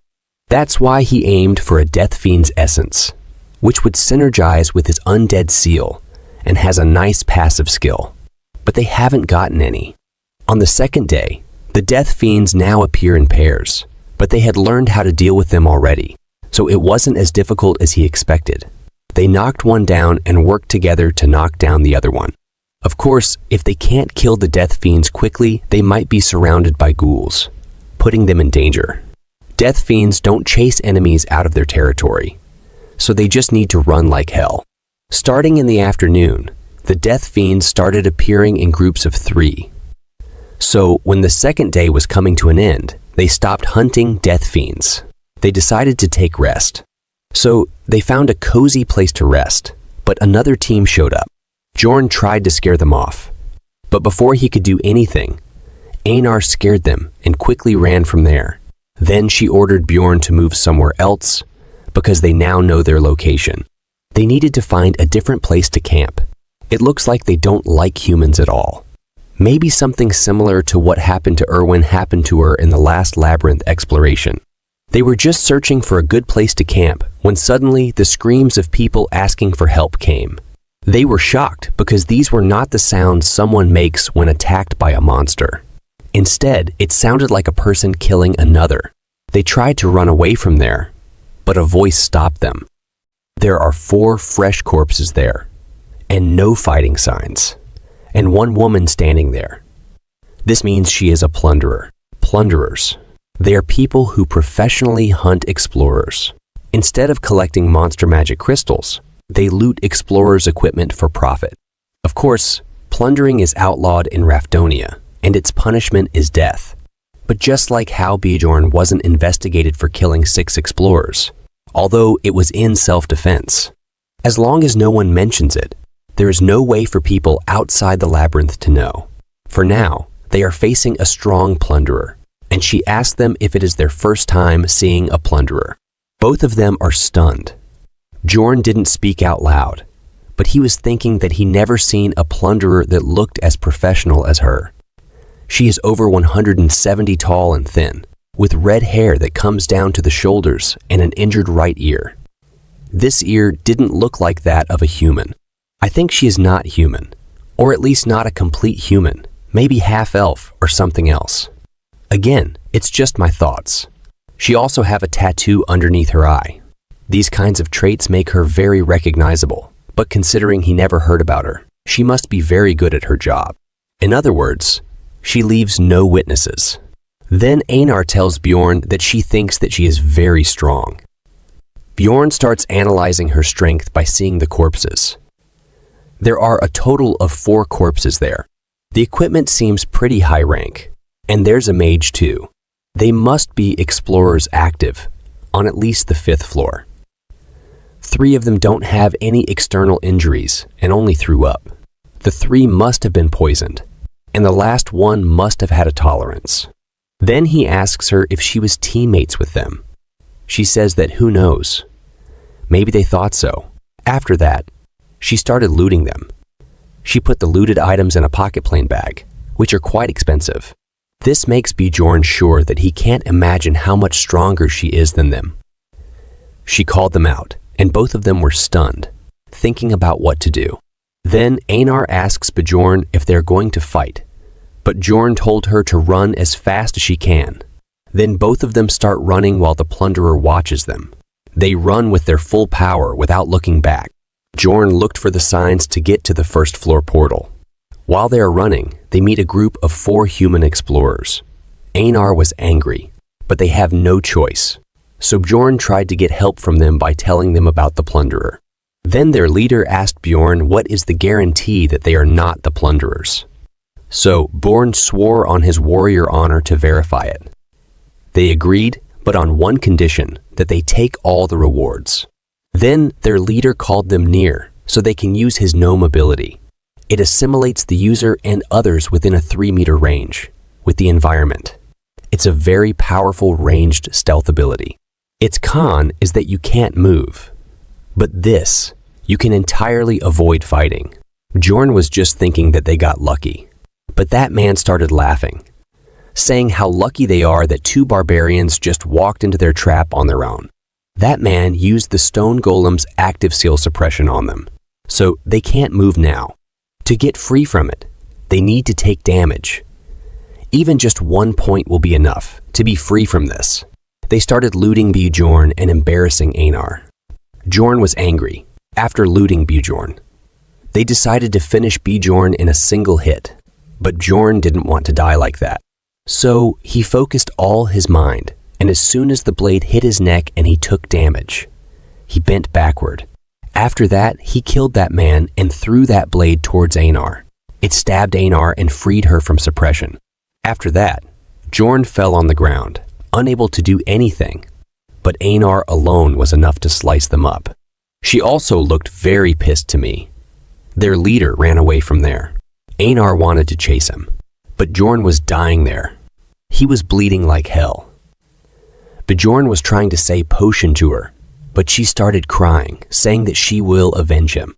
But thanks to that, his mentality increased, which helped him keep his cool during the fight. After that, he drank a potion. It healed him, but it still left a scar. Thanks to his undead seal, he is alive. But Einar was congratulating him, saying that he is probably the only barbarian with a throat scar. After they got the equipment, they started chasing the guy who escaped and caught him. Einar was very angry, but Bjorn stopped and said that they need his ability to escape from that woman. But suddenly, a poison dart came and killed him. It was that woman who killed him. She said that the fight earlier was pretty impressive. That means she was watching them all this time.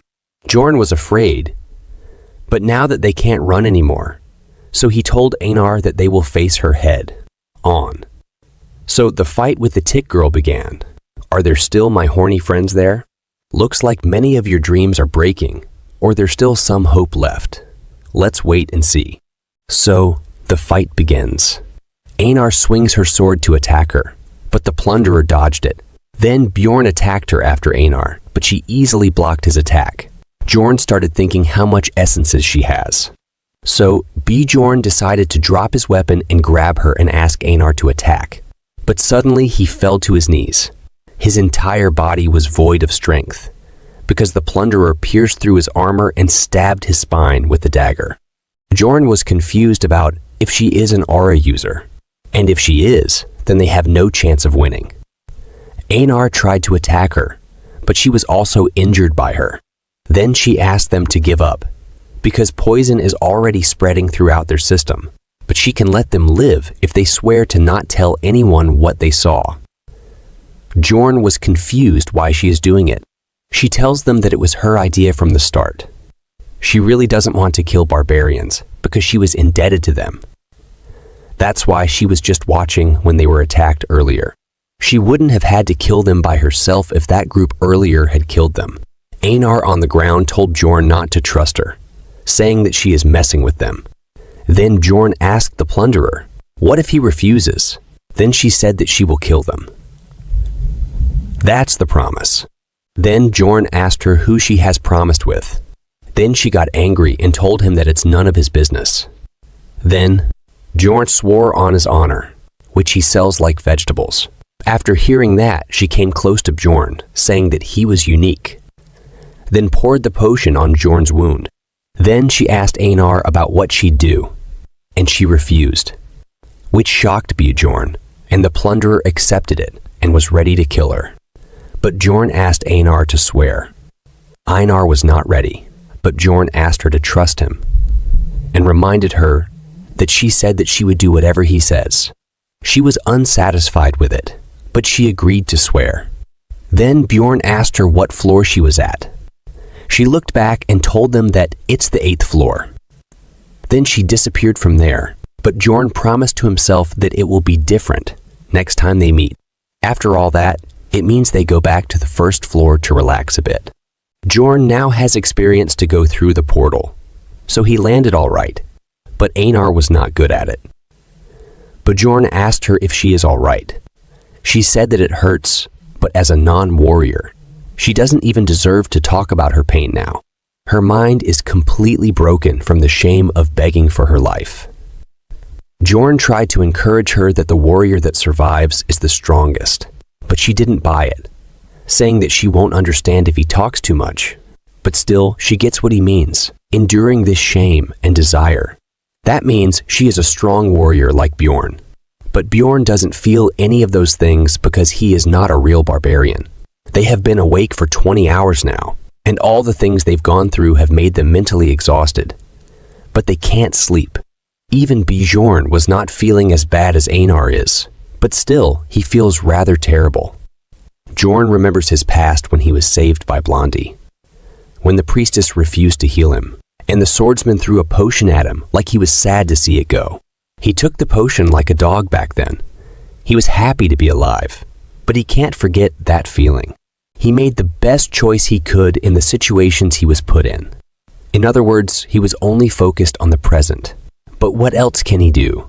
As soon as he opened his eyes, he saw someone be beheaded, and things far from reality continued to happen. So he had no choice but to act out of prioritization for his safety. But he can't survive like this. So he decided to change his plans. Then he asked Einar if there is a way to become stronger but comes with great danger. Einar told him that she will do it. They all die if they don't get strong anyway. Then Bjorn told Einar that they are going to enter Rupture. Then they go to a region where all 4 types of monsters come all at once. And this place has darkness, so this place is unpopular. And there's no reason to come here unless you're cutting through to save time. But that just means it's a great place to hide things. There was a memorial to the person who first discovered this labyrinth. The last wise man, Dyfwian Grandel Gabrielius. Bjorn told Einar that he is going to open a rupture, but everything that happens from this point onwards is a secret. Then Einar swore on her honor as a warrior and asked what a rupture is. Bjorn explained that it's a labyrinth inside a labyrinth. In the game, it's called an instance dungeon. It's a dungeon cleared by chosen members. The first floor rupture requires you to place the magic crystals of 4 types of monsters on the memorial stone, and with a magic crystal from an 8th rank monster from the 2nd floor. Then the rupture will open. The Death Fiend's magic crystals open an instance dungeon that's capacity is for 5 people. The difficulty of the instance depends on the party members. Now, who else will join them? Rupture. A labyrinth inside a labyrinth. It's a new realm that opens randomly on each floor. A cooldown time exists for ruptures. In order for the first floor rupture to naturally open back up, it needs at least 3 months in city time. But waiting around for rupture to open is very inefficient. So people began finding ways to force the rupture open. There are 4 ruptures on the first floor. The one they entered was the blood-tinted castle. Einar was shocked after seeing the size of the castle. Bjorn knew that it'd be the blood-tinted castle since he used a Death Fiend's magic crystal. But it's still overwhelming to see in real life. The good thing is that ruptures on the first floor are all doable, regardless of difficulty. Now, the important thing is who is going to appear. The members that will raid this place with them will be automatically chosen. From the space crack behind them, the first member appeared. Both Einar and Bjorn were waiting for this. For now, the scene shifts to Erwin. She was also on the first floor with her sister. She was complaining to her sister that it's hard for her to fight with just a dagger. Her sister told her that she needs to be able to defend herself without the bow or spirit. Erwin told her that Bjorn said that specializing in what she can do best is what she should do, and that an explorer's duty is to trust the team and fulfill their own role the best they can. Her sister told her that he is right, but the world is not that nice, and a teammate is just a teammate. Don't put such a high value on them. Erwin said all right to her, but in her mind, she still thought that Bjorn isn't a bad person. Then she asked her sister to go to the 2nd floor, saying that she bet Bjorn is earning a whole lot of money up there right now. Her sister told her that you can't go up floors just by hunting a bit on the 2nd floor, so they're going to enter a rupture. Erwin said that she thought that you have to be lucky to get in one. Her sister agreed and mentioned that there are quite a few experienced explorers who were unlucky enough to never have been inside one. But the last time it opened was 8 months ago, and a rupture cycle is 8 months at most. So the first floor's rupture should open soon. Erwin said that she understands, but Bjorn didn't tell her anything about that. Her sister didn't say it aloud to not hurt her feelings, but she was thinking that it's to be expected. That Barbarian's a beginner too, after all, and that he's probably going up the floors in the most inefficient way possible. She was smirking while thinking all of this. What will be her reaction if she knew that Bjorn is already inside it? This reminded what happened at the end of the rupture. It's just giving me goosebumps. I'm trying my best to make the release faster. But for now, I can't do anything because it costs $10 per hour of video, plus my time. And until now, I am not get a single penny from this. But I promise I'll start uploading faster as soon as I start earning something. Maybe from next month, if you guys can support me in any way. For now, like Super Chat or membership, or on Patreon. I was still working on it, but I will give the link in comment or description for it. It would be great if you guys can. Let's get back to the story. Her sister asked Erwin to trust her, and she will make her unbelievably stronger than Bjorn in just a year.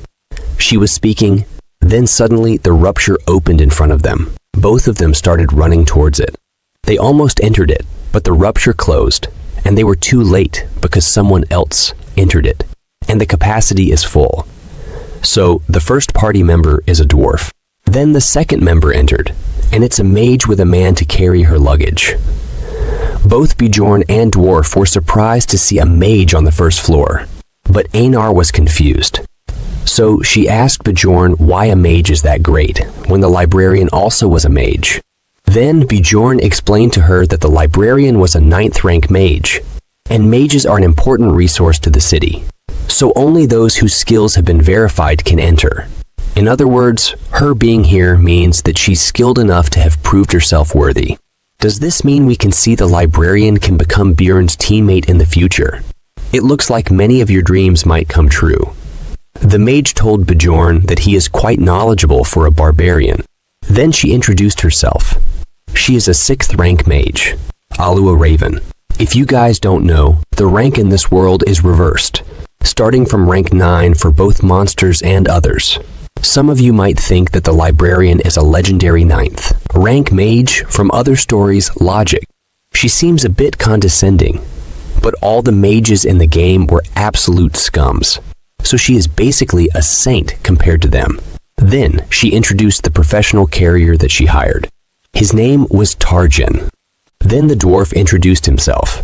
His name is Hikurad Murad. He is an explorer for 3 years.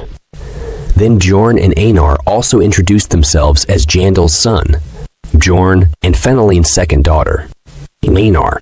Did you guys also notice that Bjorn uses his father's name and uses her mother's name? I was just thinking, what if both of them are brother and sister? I know, I don't want to ruin your mood. It's just a random question that came to mind. Let's get back to the story.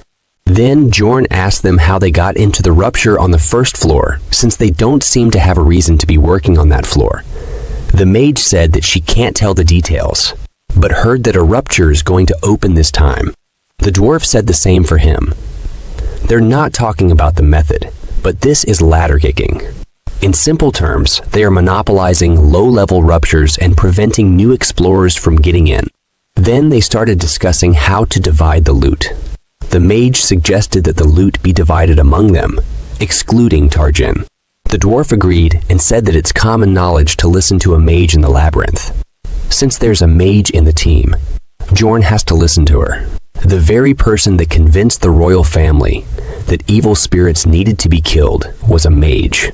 Bjorn said that he agrees, but Einar disagreed with listening to orders from her. She wanted Bjorn to be the leader and said that he's not a normal barbarian. He is wiser than anyone, and he reads 6 hours a day. Bjorn tried to stop her, but she didn't stop. It looks like she really wants to expose Bjorn. The mage said that a barbarian reading is unique, but they already decided. Einar said that he is not unique. He is great, and she started repeating great and warrior countless times. Bjorn was super embarrassed. Then the dwarf said it's a great thing to be respected by one's wife, and that he was envious of Bjorn. Einar got flustered and said that she is not his wife. The dwarf said that she doesn't need to be embarrassed, and both of them started arguing. Then the mage stopped them and said that they should start moving now. Bjorn was thankful that the conversation topic changed, and Raven wasn't really interested either. He just hoped she never focused her attention on him until the end. Then the dwarf said that they only know each other's names. Shouldn't they know each other's skills too?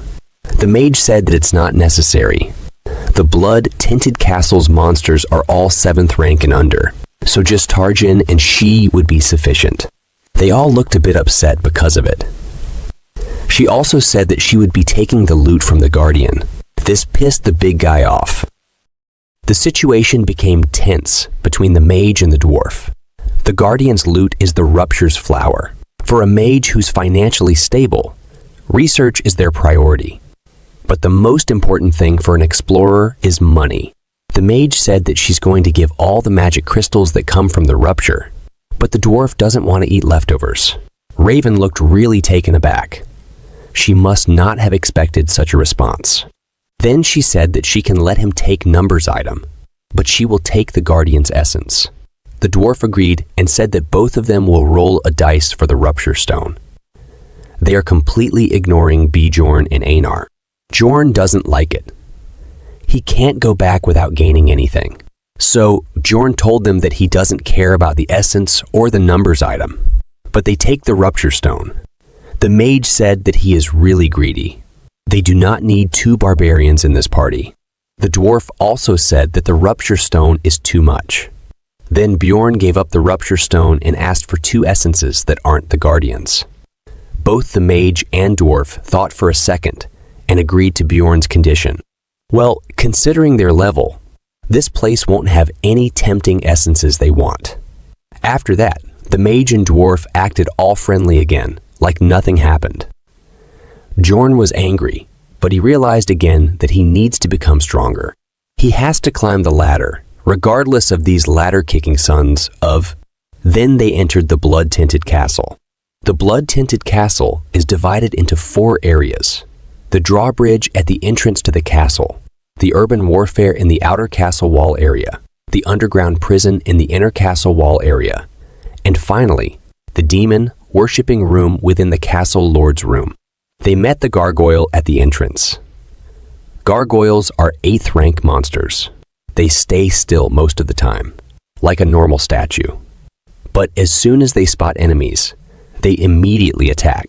The skill they're known for is petrification, and the target for petrification was Bjorn because he was at the front. It's the most common method to defeat the gargoyles, to sacrifice a party member to the petrification while the rest fight off the gargoyles. Einar was worried for Bjorn, but the mage stopped her because it is a different story when there's a mage. The mage cast the curse, canceling magic, and Bjorn got free from petrification. And now the gargoyle can't petrify its opponents. It's a piece of cake for Bjorn and Einar to defeat them. And the other one was defeated by the dwarf. The dwarf was pretty skilled too. While Bjorn was admiring the dwarf's skill, Einar's focus went to a stone because it was floating in the air. Then it got into her carry bag itself. Then the mage told them that it's a spell to collect magic crystals, and that she'll collect them for now, and divide them up along the way. The dwarf liked it, so they started opening the gate. Destroying it. It was very dark inside, so the dwarf asked the mage to cast a spell. When the spell lightened the area, they found out that it was filled with dead men. They're rankless monsters that do not reward any exp nor magic crystals.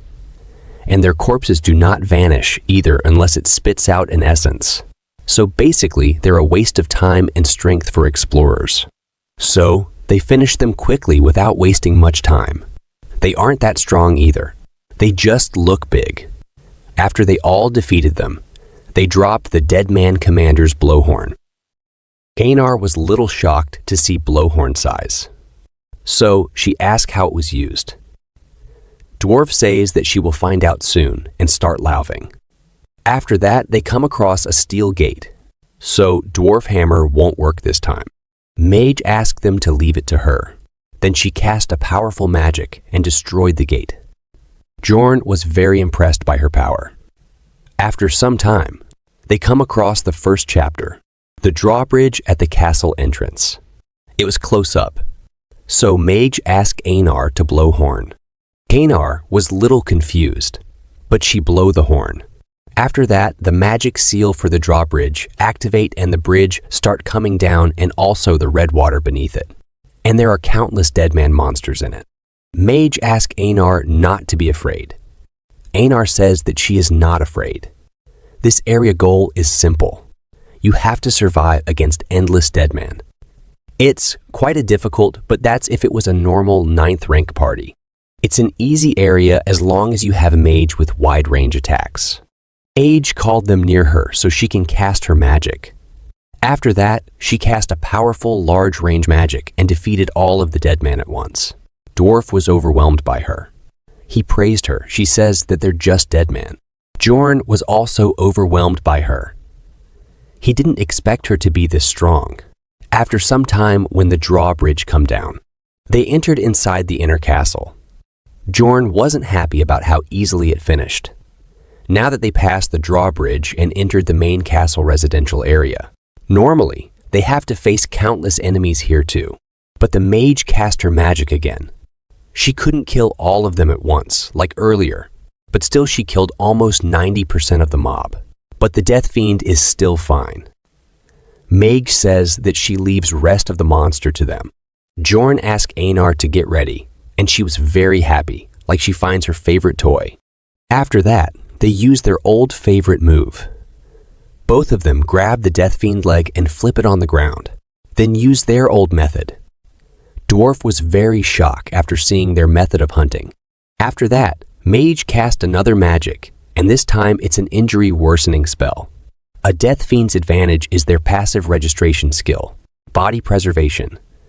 And with that passive skill on lock, Death Fiend is nothing more than a big chunk of meat to them. They don't even need to use their favorite move on Death Fiend now. They easily defeated them. After seeing all the powerful magic, Einar said that she finally understands why everyone praises mages. Dwarf was also flattering the mage. After hearing their flattering, Mage started self-boosting, saying that this is what they study so hard for. And of course, talent is needed too. But Bjorn now get the geist of her character. Of course, no one can understand women fully. She likes to pretend to be humble, but she really enjoys showing off and is devoted to her studies and research. Then the mage asked their help in collecting research materials. Dwarf agreed, saying that she saved their so much time here. So of course he will help. Bjorn also agreed to help. After some time, they collected many materials. After seeing so many crystals, Einar was thinking about how many pies is these worth. But Bjorn was thinking about the item she forgets taking. She inspected the entire area, but didn't take that item. She just have to destroy the statue behind them. Maybe she doesn't know about it. Bjorn know about it, because some gamers have a habit of pressing the button to interact. Whenever they see a unique object or suspicious wall, I do the same thing, bro. In this type of game, Bjorn was same too, so he was able to find countless hidden features in Dungeon and Stone over the 9 years he played it. All the hidden things I found was hearts in Legend of Zelda. When you use bomb near some tree, it opens a secret hole near it. But Bjorn didn't tell her that because it would hurt her ego. If a barbarian knew something, she didn't when she devoted her life to studies. So he avoided doing something that will raise her suspicion. After that, they enter the inner castle, which is completely destroyed, and there was also no monsters. Mage says that there's nothing to get from this place. So they go to their next location, underground prison. Everyone was excited to enter it. So Bjorn opened its door. Then they entered inside the underground prison first floor. It was quite dark inside it. The dwarf asked the mage about the monsters that appear in the underground prison. Mage told him that there's skull rats, banshees, death fiends, chimera wolves, go-lords, and corpse golems. Dwarf says that he fought all those monsters except the corpse golem. Mage told him that corpse golems only appear in the blood tinted castle. Then she explained the details about the corpse golem attacks and skills. She warned him about the flesh explosions. The explosive power isn't that great, but the bodily fluids of corpse golem is acidic, and it can be lethal if you get hit from up close. They are chatting happily like nothing happened between them before. After some time, Einar saw a skeleton rat on the side wall. So she asked Bjorn, what are these? But Mage replied and tell her that they are the skull rats, and that are rankless monsters like Deadman. But they're not good at combat, so you just need to step on them. Einar got angry and said that she is not asking her. After hearing that, Mage was also got angry. But before anything else happens between them, A sound come and Einar gets scared and Bjorn hand. You guessed it right. It was Banshee again. Seeing her scared mage started scaring her more. After scaring her, she feels refreshed. Then, Bjorn says that he heard that mages have a way of dealing with banshees. Mage was shocked after hearing that. She says that he is really knowledgeable. Then again, she shows her proness and used her magic again to get rid of banshees. After defeating one, many more come to attack her, but she easily defeated them. Again, after seeing how op she was, everyone was in shock. Then they entered the second floor. There they come across chimera wolves and Q lords. The interior of the underground prison was like a mad scientist's laboratory because of all the disgusting monsters and objects. Of course, the real fun begins now. Dwarf asked Mage if she is scared of all these things. She answered that she is not because she enjoys dissections, so this much is nothing to her. Then she opened the door hidden behind the wall. They will meet the corpse golem inside, so they left their stuff behind because the corpse golem used acidic fluids. Then she asked Bjorn to turn on the torch. After that, they entered inside the gate. Inside it, there is an incredible stench that stabs at the nostrils. Bjorn would have fainted right if it was in the past, but this has no effect on the strong body of a barbarian. The first one to react was the weight carrier. No, not you, Tarjin. You have all the quilty of a hidden protagonist. Well, whatever, let's meet in another story. The second was the mage. She was used to seeing things like this from experience in dissections, but she was weak to smell. Here goes the proness of her. Worf says that he is glad to see that at least they are fine. After some time, they show a mountain of corpses that is talking. There are countless voices asking help. Then they show it was actually a corpse golem monster. But because of the countless screams, Bjorn was also shocked because these things are silent in the game. Bjorn asked everyone to get ready, but the dwarf was frozen because of all the screams and fear. Mage was also down already. Looks like it's finally the chance for Bjorn to shine. Dungeon and Stone is the pinnacle of a niche game, but it also has features that cater to a wider range of people.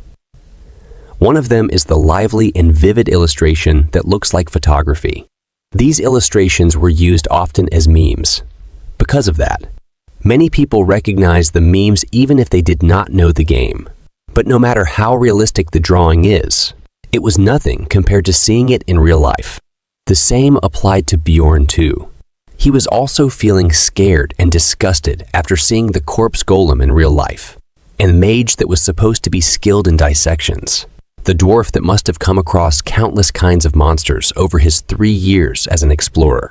The carrier who looked pretty strong despite his role. They treated Bjorn and Einar like trash because they're beginners, but the only ones in their right minds here are Bjorn and Einar. Then, Corpse Golem threw a corpse towards Einar and Dwarf. Bjorn tried to block it, but Golem used his skill, Flash Explosion, and scattered the acidic blood. Einar tried to save the dwarf and pulled him back, but some of the blood got into the dwarf's eyes.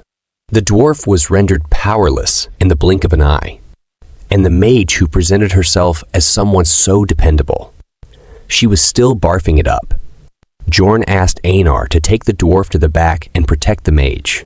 I didn't expect Einar to actually agree to protect the mage, but she quickly followed the order and took the dwarf back.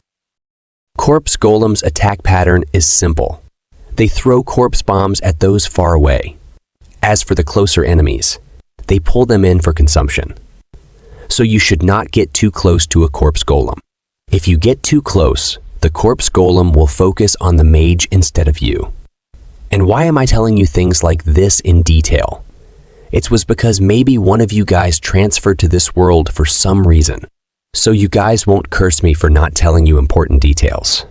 I'm just saying don't take it to heart and start preparing for it. Okay, let's back to the story. Since the mage is still not in her right mind, that would be the worst case scenario if she got attacked right now. So, Bjorn has to keep his distance until the mage gets better and lure the golem the other way to stall time. After some time, the mage recovered a little bit. So she cast a magic spell and attacked the corpse golem. The first phase of the corpse golem, which would have normally taken a long time with many torches, was finished off with just one spell. The corpse golem's outer body was burned to ashes with just one spell. The second phase, skeleton golem mode, starts. Einar and Bjorn were ready to fight him. Bjorn told Einar to attack its chest. After that, both Einar and Bjorn attacked its chest and defeated it. After its body disappeared, it left behind the essence. Einar was excited to see the essence. A rupture is basically a treasure chest. Elite monsters that do not appear in the normal fields are like long-awaited rain to explorers since they have limited ways of earning experience. And the loot from the Guardians is something that all explorers desire. But a rupture's main temptation is the fact that the rate of essence drops increases exponentially. So considering the possibility, it's weird that it took this long for them to come across an essence. Einar asked Bjorn what they were going to do now with the essence. Bjorn said that they are the ones with a claim to it, and that they are the ones who did the most work, and that was what they had promised when deciding the loot. Bjorn actually wanted 2 essences. Death Fiend Essence for its regenerative power and a Chimera Wolf's for its strength. He didn't expect to earn the essence of a rank 7 elite monster, Corpse Golem, that only appears once in the blood-tinted castle. Plus, the stats it would raise are perfect for a tanker. His body will be dulled because of the decrease in perception, but the other stats increase makeup for it. Bone density has a great effect on defense, and it's raised by 55. Weight, which is great for knocking back an enemy or blunt weapon damage, will be increased by 21. Pain tolerance is very useful too. Strength and poison tolerance are also helpful stats. But the problem is the skills. The active skill is Flesh Explosion, which causes great damage, but it costs the character's own hap. Plus, because of acidic bodily fluids, if a character is damaged, the acidic blood gets on the equipment and greatly reduces its durability. Bro is thinking about equipment, and I was thinking about what will happen to his romantic life if all the bodily fluids become acidic. And what will happen to little Bjorns swimming in that fluid? I just don't want to think about it. I just don't like these skills.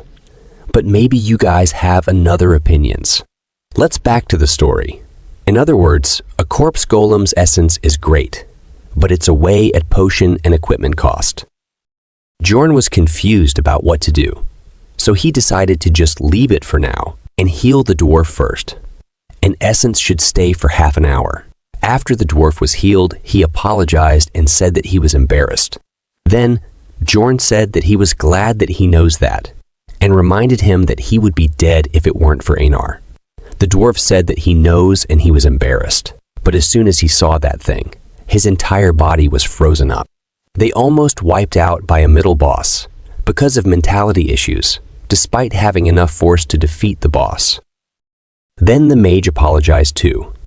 But what the heck is Tarjin doing? He is doing things that's not his job. But Bjorn doesn't care about these things. What he cares about is loot. So he tried to get more benefits from the mage and told her that they got rid of the corpse golem. Mage said that she knows that, and she is glad that she forced herself to use that spell. She sure knows how to talk her way out. If Bjorn doesn't say anything, he won't get even a single cent out of this.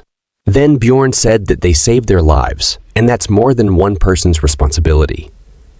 The mage agreed with his statement and asked about what he wants. Bjorn said that they will take the Rupture Stone. For a moment, everyone became silent. Then the dwarf broke the awkward silence and said that he agrees. He would be dead if not for Einar. Mage said that she is against it, but if they come across the Rupture Stone, she will give him a fair chance. Bjorn was not very happy about it, but that's all he can get with his current strength. Then Bjorn threw his MasterCard and told everyone about the essence. After hearing that, everyone was shocked. Mage was the one who was shocked the most. She said that Corpse Golem Essence is more rare than Guardian Essence. There are very few of them she heard about, and even the Explorers Guild doesn't know its exact effects. Its rarity makes Mage excited. She wants to research its properties. Jorn knew she would react like this. That's why he saved it for the real negotiation. Then Jorn said that he has an offer. If she wants, he can give her the essence. But if they come across a Guardian Essence, he will take it. This made Mage think about the offer. Then Mage said that there's no guarantee that the Guardian drops its essence. Jorn said that he will take the risk. Then Mage agreed happily. She said that she is more interested in it than the Guardian Essence. Jorn was also very happy. Then Dwarf asked Mage if she is going to feed the essence to Tarjan because mages can't absorb essences. It looks like mages also have weaknesses. She answered that she will not feed it to him. Just the essence itself is worth researching, and she took out a test tube. That's a very expensive item. Unless you get an essence above 6th rank, it's not even worth the cost. Dwarf said that he is very impressed that she owns something so expensive. Meg said that she only has one. She used her only test tube to store a 7th rank monster essence. She thinks that it's worth a lot. After she takes the essence, she asked everyone to move out from that horrible place. Dwarf said that he was waiting for her to say that. After they come out from there and moved further down, they saw 2 statues. Dwarf asked Mage, "What are these?" She said that she can't feel the mana from them, and they're probably just normal statues. She also said that Lord Residence is right above, and they go there if it was not already. Then she started checking the status, and suddenly a book from the ceiling fell down. Dwarf asked Mage if she knew about this. She said that a book is a treasure that hands down knowledge, for boosting in front of the dwarf instead of just saying that she read about it in a book. And the book that falls from the ceiling is called Necronomicon. It's a magic text of dark magic that's sold at a very high price. Jorn was thinking of coming back later to pick it up, but she knows more than he expected. Mage said that she finds it on her own, so she be taking it. Dwarf agrees and says that they can't spellbend, so they can't carry it out anyways. Look at her awkward laugh. Because she knows that Necronomicon is treated as an item, so anyone can bring it outside without spellbending. Then she awkwardly hurried up everyone. Then they went around the devil, worshipping room hunting monsters. There are gargoyle statues, chimera wolves, and the second mini-boss, the Bone Knight. Mage was happy saying that they get lucky to meet the desire. Type Bone Knight. But Bjorn was not feeling good because she was right, and they got too lucky. 7th rank monster, Bone Knight. They have one of 3 attributes: hatred, sadness, and desire. The sadness type uses a fog that induces psychosis, so they are annoying to deal with. The hatred type uses soul slaying, which decreases levels, which are already too hard to increase, so they're the most difficult to deal with. Finally, the desire type that's in front of them right now. It also looks cheap and looks compared to the other 2. It has the ability to regenerate itself using life power absorption. It's a good skill, but Mage can easily nullify its skill.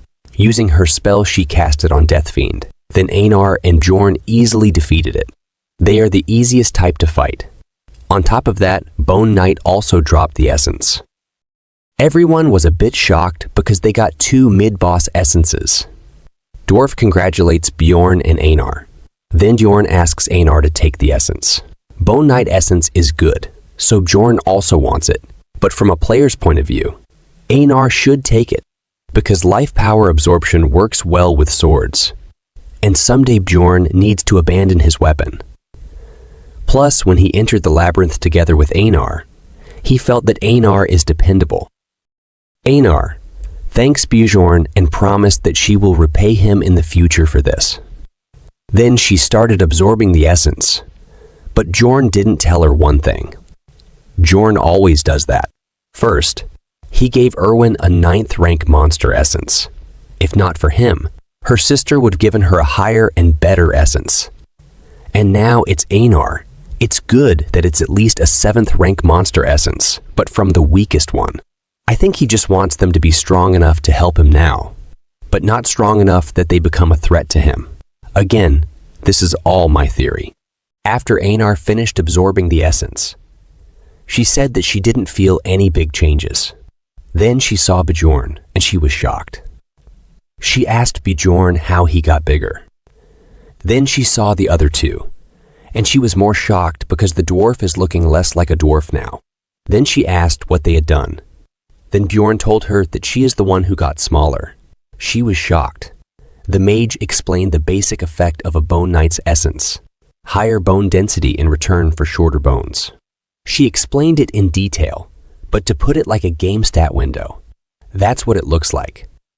It has good passive skills, but for active ones, you need another good healing skill to take full benefit of it.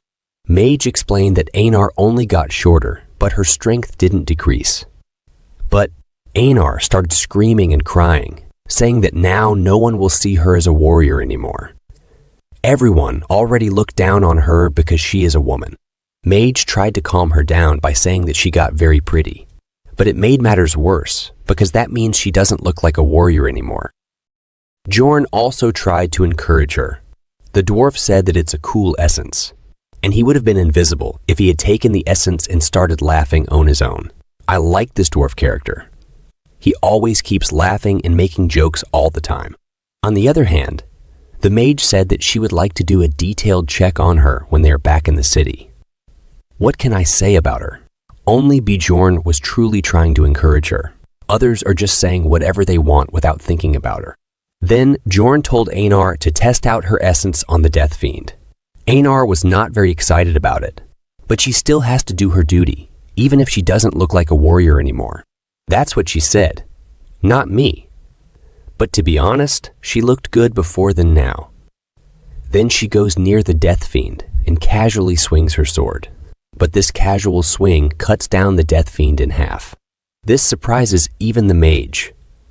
Einar was shocked after seeing that. She started crying, saying that she is still a warrior. Bjorn says that she is not just a warrior. Bjorn says that she is a stronger warrior. After that, both of them start cheering, but others didn't stop for them. They start walking. After some time, they come to the Guardian Room, the final boss of this rupture. The dwarf says that it was fun with all of them, but it's almost time for them to say goodbye. The mage also says that she was a bit sad and gets why people work as explorers. I think she didn't understand a single thing. People don't work as explorers because they have fun doing that, but because they have to earn money. Both of them are chatting, but Bjorn starts thinking that they got lucky. Einar got an essence. They also get the bigger share of loot because of the golem. But he was not feeling good about it because things never worked out this smoothly in his life. He was always sick and didn't have any luck in his love life, just like me. Then he was transferred to this world. He started thinking about the worst case scenario that can happen to them in their current situation. He was just thinking, but the dwarf started opening the door. Then Bjorn's focus goes to the door handle. Bjorn tries to stop the dwarf from opening the door after seeing the handle, but it was too late because the dwarf already opened the door. And the owner of the blood-tinted castle is awake. The mage was very shocked, because normally the final boss of the rupture is a death knight, but now there is a vampire sitting on the chair. After seeing them, the vampire said that he didn't see a living being in a while. Yes, this vampire can speak, and he is not a normal monster.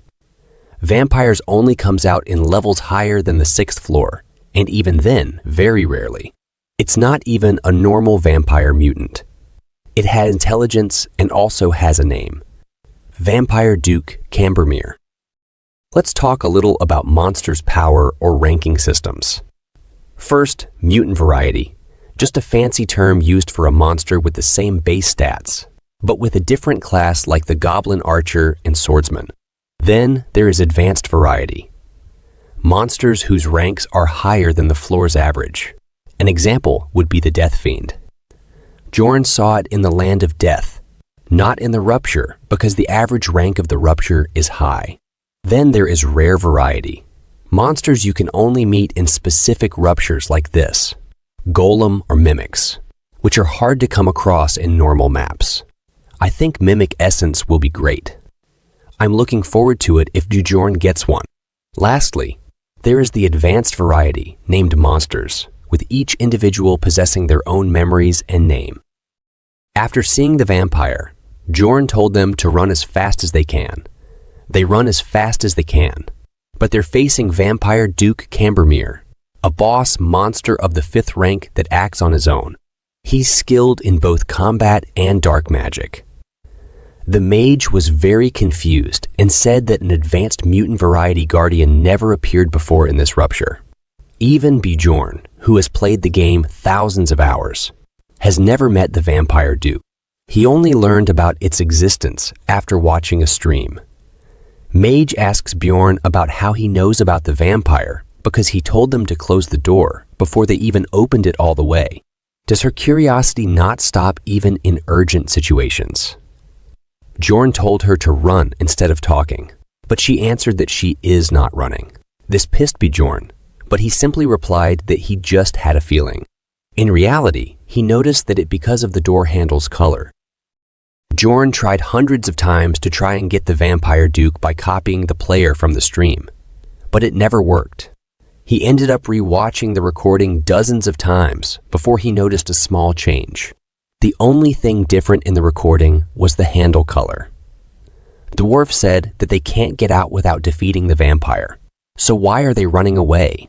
Bjorn told him that they need to at least get to a place with sunlight, and he was explaining the reason. But suddenly the vampire appears in front of them, saying that they are very rude guests. Vampire Duke used spiritification magic to appear in front of them. Bjorn asks Mage to use magic. She was in shock, but she used her magic. It's a very powerful light magic, which stopped the spiritification before it completed. Spiritification is one of the dark magic spells used by vampires. It allows them to move very quickly, but their real body cannot move from its spot. But when using realization, another magic, they can move their real body to where the spirit is. It could have been bad for them if Mage didn't use her magic in time. Bjorn was a little relieved, but then Einar told him that the mage is also down. She suffers internal injuries, but Bjorn knows that a vampire's essence doesn't have this kind of effect. Then Bjorn realized that the Duke has a different essence because the video he watched was ended before that person could even do anything. So Bjorn wasn't able to see anything about the power or essence the Vampire Duke had. Still, Bjorn has various ideas as to what it could be. But the priority right now is to get out of the underground prison. Bjorn told them that they need to get out from there. Then the dwarf asks him how they're going to get out because only the mage knows the way, and she is down. Then says that he also knows the way out. The dwarf was shocked and asked him how he knows the way when it was also his first time in the blood-tinted castle. Bjorn got a little nervous, but he answered calmly that he memorized it. Well, technically he didn't lie.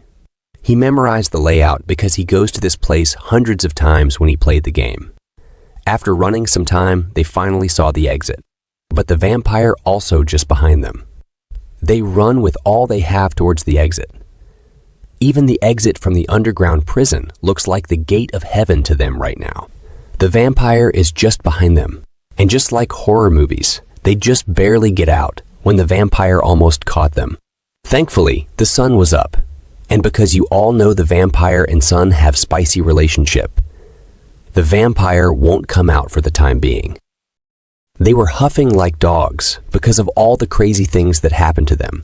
Then, the dwarf says that Bjorn really memorized the layout when going through it only once, and it's hard to believe for him that Bjorn only went through the coming of age ceremony just a month ago. Bjorn always tried to avoid these kinds of situations, but the dwarf and mage always come back to it. This time, he was saved by Einar. She said that he can do that because Bjorn is a great warrior. The dwarf says that he can see him becoming one in the future. Then he asks, what are they going to do because the sun is setting? Bjorn told them they have to keep moving, so just carry the mage for now. Tarjan said that she needs rest. Bjorn got angry and said that if he wants to live, then he should start moving and should protect the mage, even at the cost of his life. Bjorn intermediates him, so he agrees to keep moving. After some time, they come outside near the castle walls. This is the only chance for Bjorn to take the item from the statue he left before. So he told them that he is going to look around a bit until the mage wakes up. Then he broke the statue, and in it, he obtained an item called Vir Goddess's Tears. It's a one-time, use item, but it's good for healing, and it's also good for attacking evil, type monsters too. Then, to everyone, and the mage was awake, but isn't looking good. Then they have a chat about the vampire. Bjorn asks her how she became like this. She answers that she doesn't know the specific reason, but it can be pain, sharing. Then Bjorn asks her how much time will it take to recover her. She says that it will take about 20 minutes, and then she will be able to cast a 7th rank spell 5 times. Only 5 spells are not enough to defeat the vampire. Then Bjorn asks her if she knows any sun magic, and after hearing that, the mage got angry and said that it's very rude to ask a mage about the spell they know. It's the same thing as it's rude to ask a girl about her age. Bjorn already knows, but so what? He is now a barbarian at the peak of rudeness, who doesn't care about manners except when talking to the king. After seeing Bjorn doing these things, she gives up and tells him that she can use Sunspot Sphere. Sunspot Sphere is a 6th rank attack spell similar to a Flame Sphere, but it has sun attributes. Then Bjorn asks her if she can use the attribute reinforcement spell with it. She says that she can with more mana, but it will take 10 minutes more. Bjorn said that he will hold him somehow for 30 minutes so she doesn't have to step in to help them. She agreed, but she was shocked and asked why Bjorn is acting like a leader. Bjorn says who else than if not him, and he doesn't care who the leader is. The mage says that's true, but she was just saying. But the dwarf started laughing and said that he is sorry for that, but he trusts Bjorn, and he has a good wand. It comes to seeing people's character. Bjorn thanks him while looking like a burning candle. After some time, the sun sets and night comes. The vampire is ready to calm his thirst. The vampire says that he can't control his trust after seeing them. Bjorn and team were also ready. They held him down until the mage finishes her magic. Vampire Duke is not going to wait for them. He takes out his claws and spreads his wings ready to attack. Bjorn told Tarjan to take Raven back and protect. Vampire comes flying towards them to attack, but the dwarf at the front stopped the vampire. The dwarf was holding his ground despite the attacks. That's all thanks to the first essence the dwarf has. A 7th rank monster, Iontro's ability weight balance. It makes you resistant to knockback as long as your feet are on the ground. It also comes with shock absorption, so it's a pretty good essence for a tanker. While the dwarf was holding the vampire, Einar tried to attack the vampire, but he dodged the attack. Still, Bjorn, ready behind it, attacked him. It didn't do much damage to the vampire, but on the other hand, Bjorn's hand felt like breaking because of the pain, sharing. After that, the vampire's body turned into crows.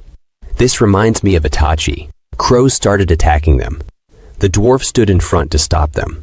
He used his second essence living armor skill emergency restoration to restore his broken shield. Crow's bombardment started on them like crazy. They stopped them from hitting directly, but the blood splattered everywhere and touched them, which created a sacrificial seal on their forehead. This is the skill of the vampire. It's not as bad as it sounds. This seal increases Vampire Duke's physical abilities temporarily as much as the number of the seals within a 100-meter radius. Vampires have 3 skills, which are very powerful in battles. The first one is the Sacrificial Seal. The second one is increases the regenerative power in proportion to the HP lost. And the third one, also the most powerful, according to me, is Donor of the Blood, which absorbs some of the opponent's skills when sucking their blood. The problem for them is that this vampire can use those 3 skills as well as dark magic. He can turn into smoke to avoid something like a sword attack, transform into crows to explode or summon monsters with blood. He has very overpowered specs as he's a high-rank monster.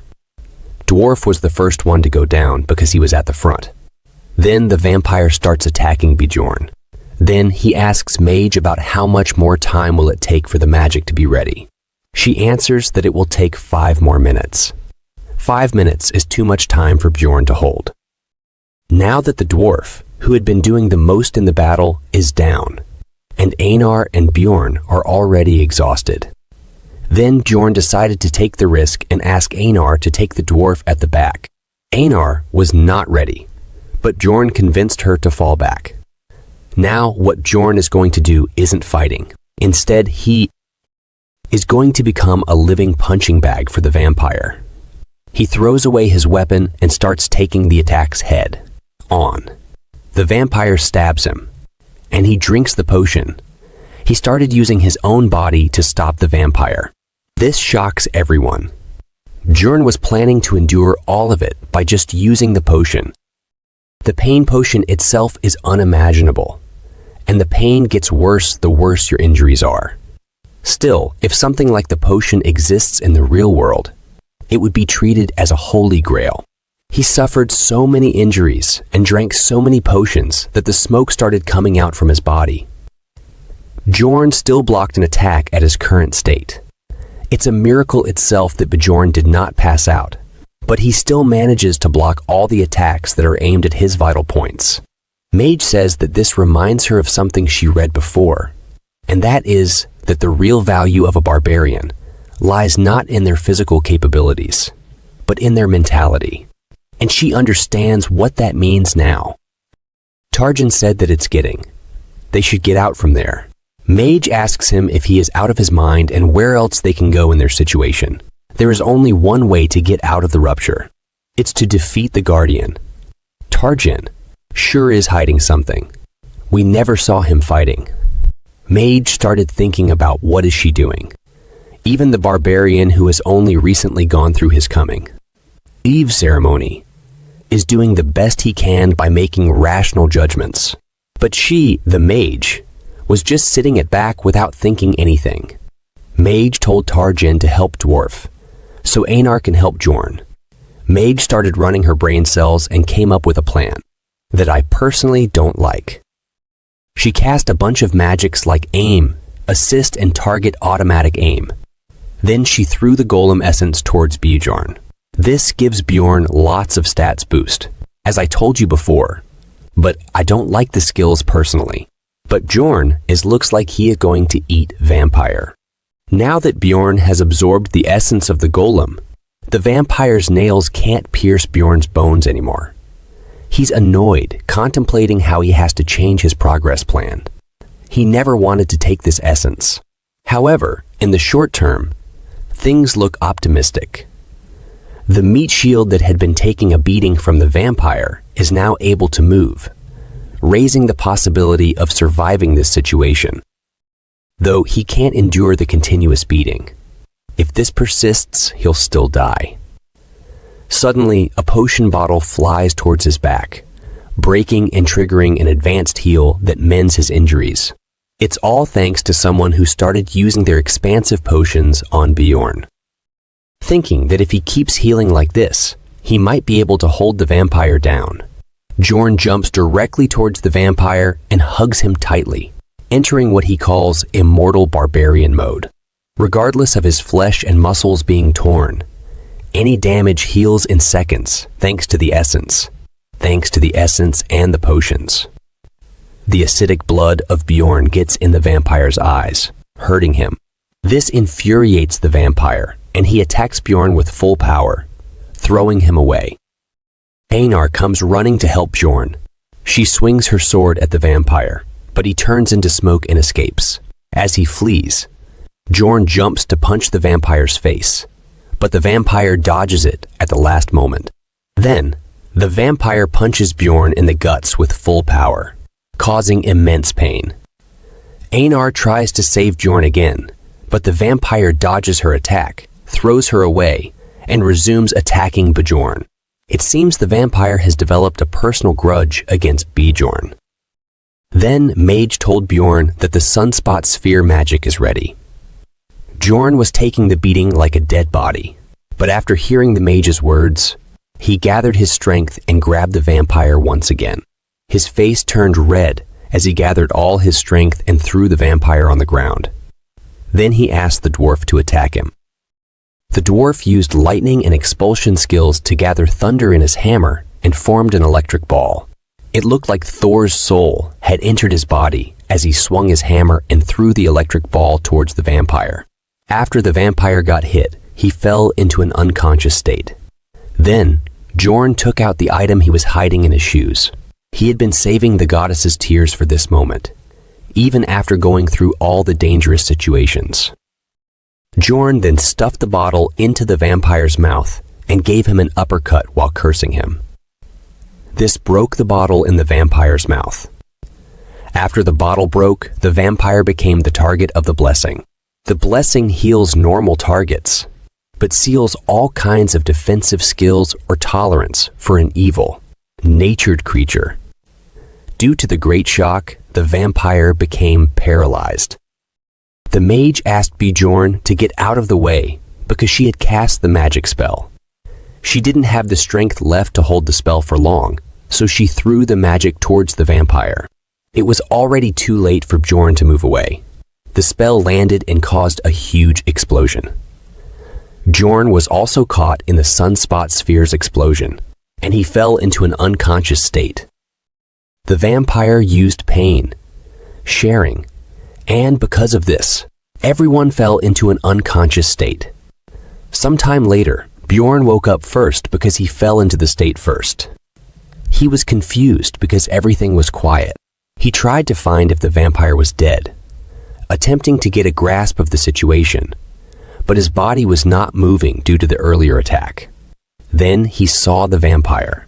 The vampire's body was in complete mesh, but he was alive.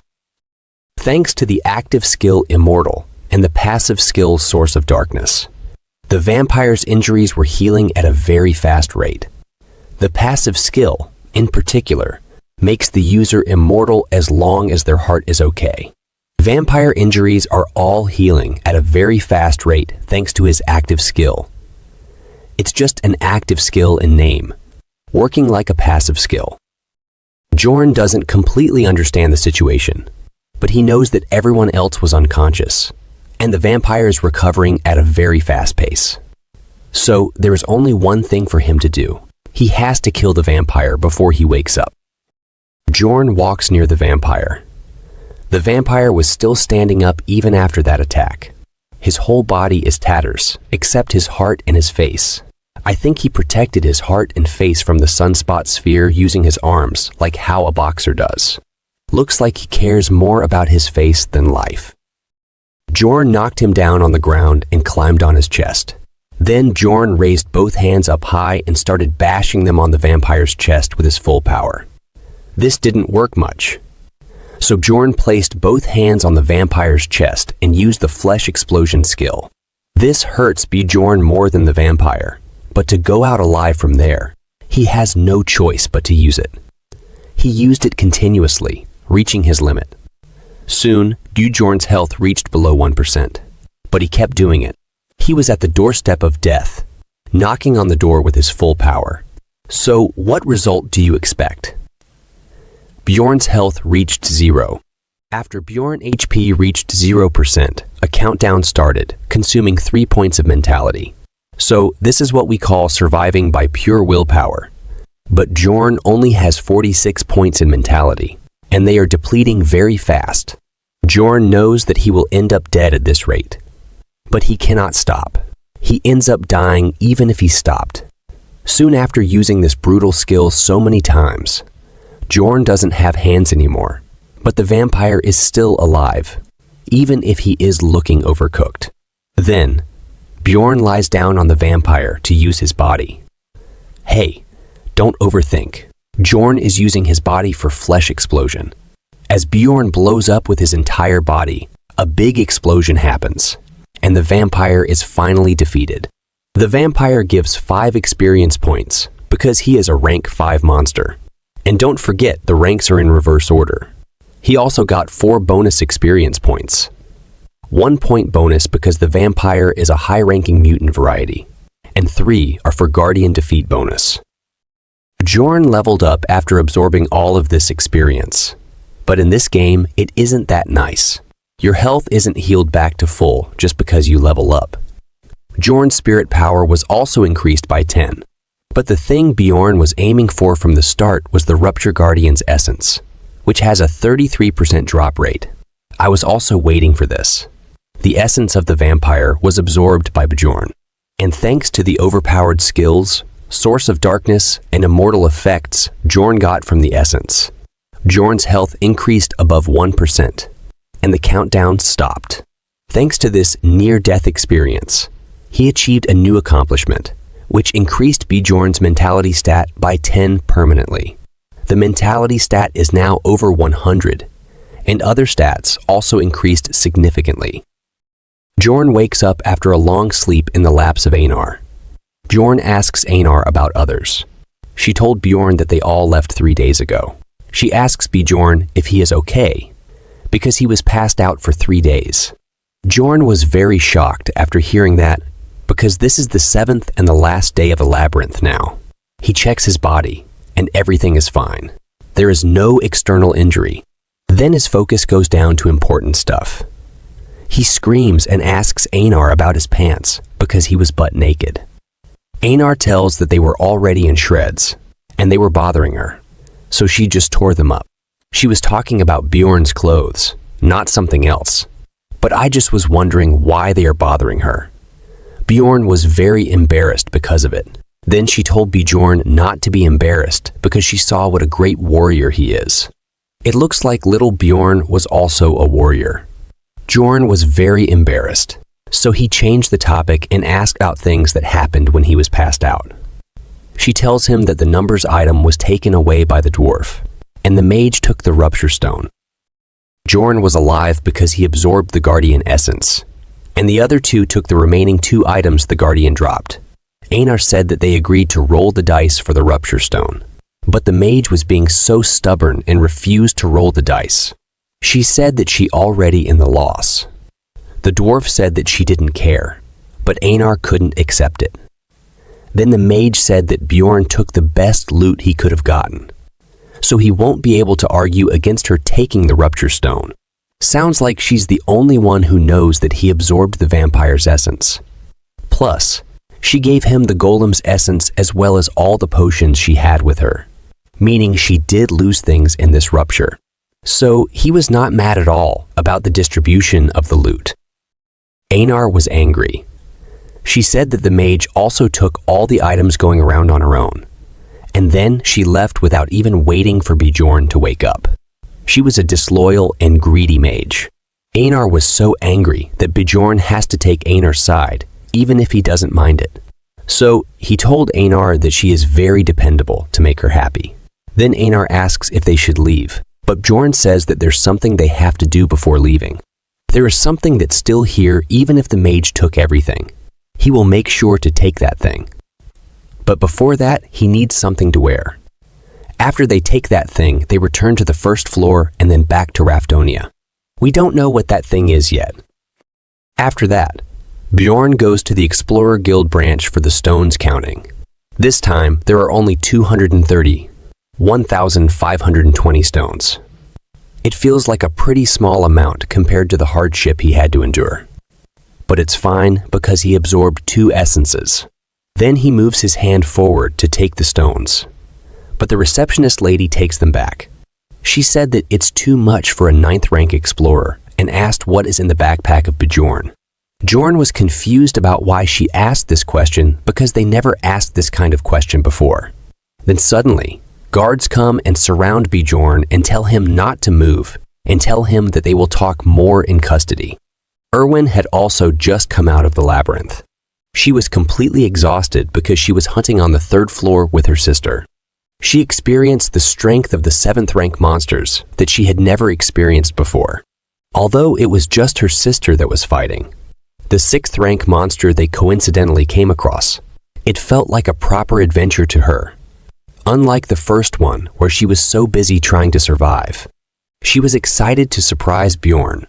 She wanted to show Bjorn her new essence and was wondering if he would try it like last time.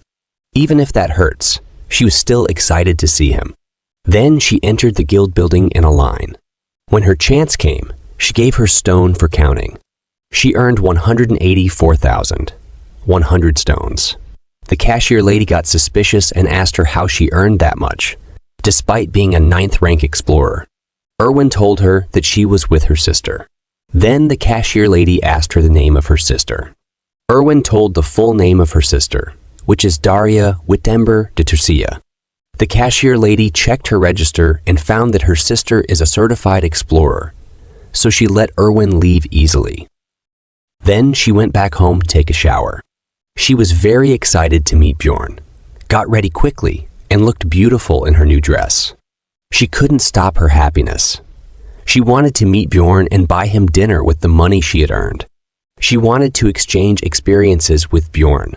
When she reached the place where Bjorn was staying, and she asked about him, they told her that he still hadn't returned yet.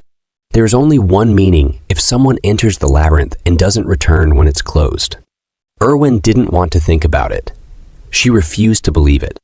And just like a week went by, when she came again, she saw a man taking Bjorn's stuff out of his room. She got angry and asked them why they were taking Bjorn's stuff out of his room. That man said that he had waited quite a bit for her sake already and asked her what she thought it meant. She already knew, but she didn't want to believe it. But that man told her that he is dead in there. This broke her will completely. She was crying alone outside when her sister approached her. She said that she heard about him and asked Erwin to get up. She told her that she couldn't stay here like this. Erwin grabbed her sister's hand and told her that she wanted to become stronger so that she could protect the people she loved. This look could give anyone goosebumps. On the other hand, it was already a week since Bjorn was put in prison. He was charged with being a plunderer. On the first day of interrogation, the investigating officer asked him about the bow. Bjorn told him that he got it from the guys who were trying to kill him, so it's not a problem to loot people who attacked you first. That man said that they would figure out who attacked first. He was going to imprison Bjorn just for this. Bjorn felt that something was off.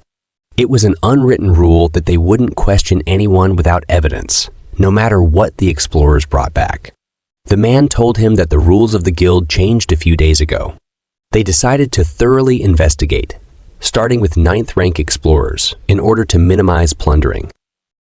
Life is hard wherever you go if you're a lower rank. They brought in guys with no connections, but who had a lot of loot like Bjorn. That man asked again where he got the crossbow from. Bjorn told him again about the incident where he was ambushed by a group of plunderers. Of course, he left the woman out of the story. People might think he was possessed if he broke the promise. Then that man asked if he was stabbed in the neck and survived, then saw the mark. Bjorn said that it's right here, but the mark is gone because of the vampire essence.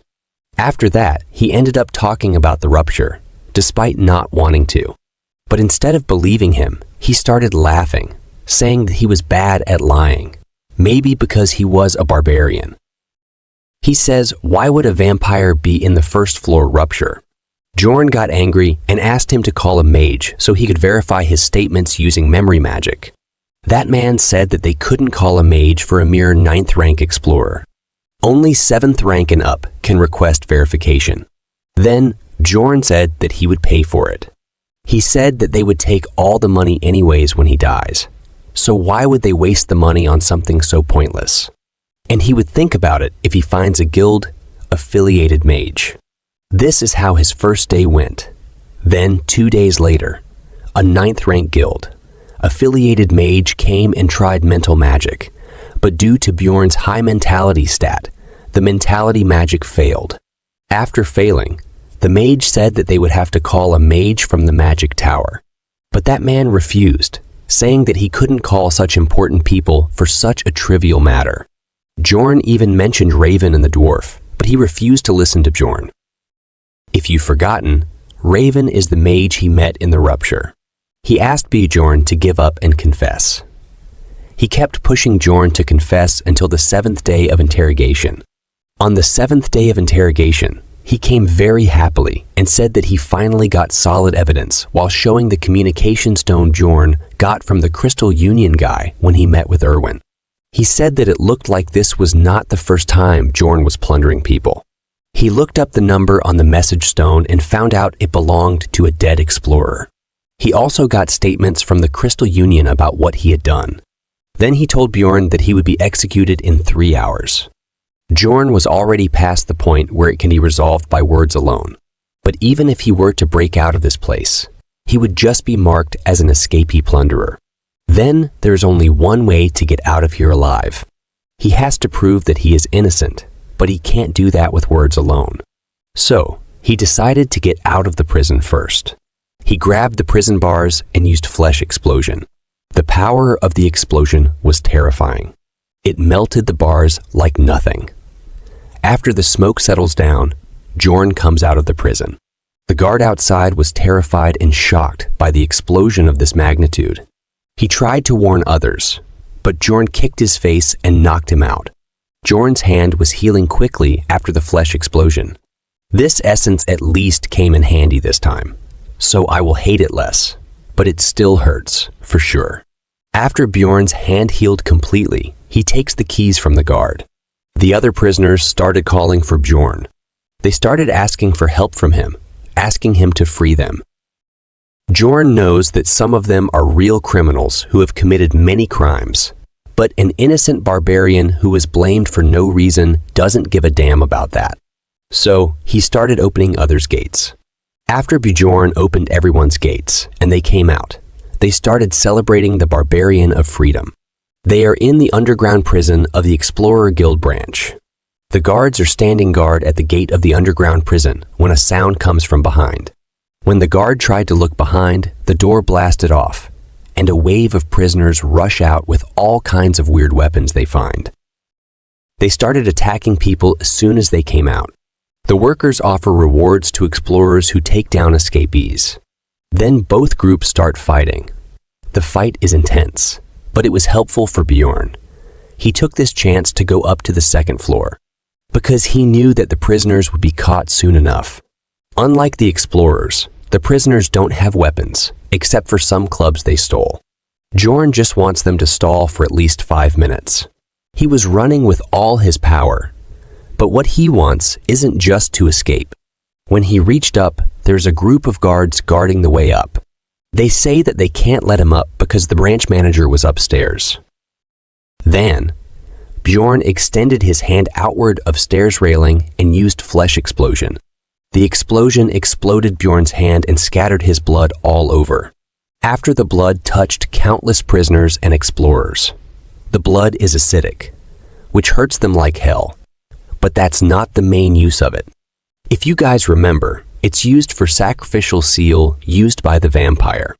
Another overpowered skill he got from vampire essence. It increases physical stats proportionally to the number of sacrifices within a 100-meter radius. By the sheer amount of people in the fight, you can imagine the amount of physical stat boost he gained from them. He looked like he was going to eat the guards. He started attacking them with bare hands while the guards have shields and swords, but they are still afraid. Bjorn slammed the guard to the ground. I don't think this man is getting up anytime soon, even with the help of elixirs. Then another guard came to take revenge. He swung his sword to attack Bjorn. Bjorn used his hand to stop the sword attack. Bjorn's hand healed instantly, which surprised guards about how he healed instantly without using potions. But Bjorn didn't give a damn about that. He punched the guard's face with full force. Bjorn is feeling power boiling within him. He is high in power. The guards are too afraid to move after seeing the other guard flying with a single punch. Bjorn was really enjoying the power boost. Guards were thinking, How can a 9th rank barbarian be so strong? This branch only locks up low-ranking explorers, so they didn't expect Bjorn to be this strong. If you guys are thinking that the guild is so weak, it's not that the guild is weak, but there are different branches for different ranking explorers. So, Bjorn is the one who is too strong for his rank. After that starts the fight. Here comes the right uppercut, then a left jab, again a punch from the right with the seasoning of flesh explosion from your favorite, Bjorn Cena. Bjorn Jandal. This reminds me of, now that every guard is down, he finally arrived at the branch manager's office on the 3rd floor of the Explorer Guild. Bjorn opened the door wide, trying to enter the room. However, there was a man in a red jacket hiding near the gate, waiting to ambush Bjorn as soon as he entered. Bjorn noticed the ambush, but it was too late now. The man swung his sword and cut Bjorn, causing him to fall to the ground. The man in red smirked and said that he had finally got the barbarian, but his attitude didn't last long. As soon as Bjorn's acidic blood got on his face, he started screaming in pain.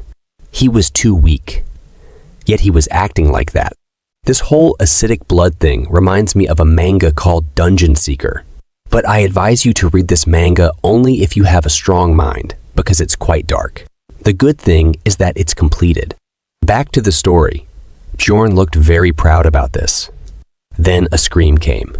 It was the scream of a girl hiding behind the table. She regretted screaming instantly, covering her mouth with her own hands. But it was too late, as Bjorn had already noticed her. Again, this girl reminds me of another story. I know many of you guys don't like my opinion in the middle of the story, but it's a habit of mine. She reminds me of the Duke's daughter in the manhwa called I Became a City Lord in Another World, or something like that. If you guys like Kingdom, building stories with a big harem, you can try this one. Let's get back to the story. The man in red, who is also the branch manager, told them not to touch this girl because she's the daughter of the district manager. And if he did anything to her, he wouldn't be able to live. But Bjorn was thinking the opposite. He thought he hit the jackpot. Then he hit the head of the branch manager and knocked him out. Bjorn changed his original plan. He wasn't planning to do this. But now the district manager's daughter is here.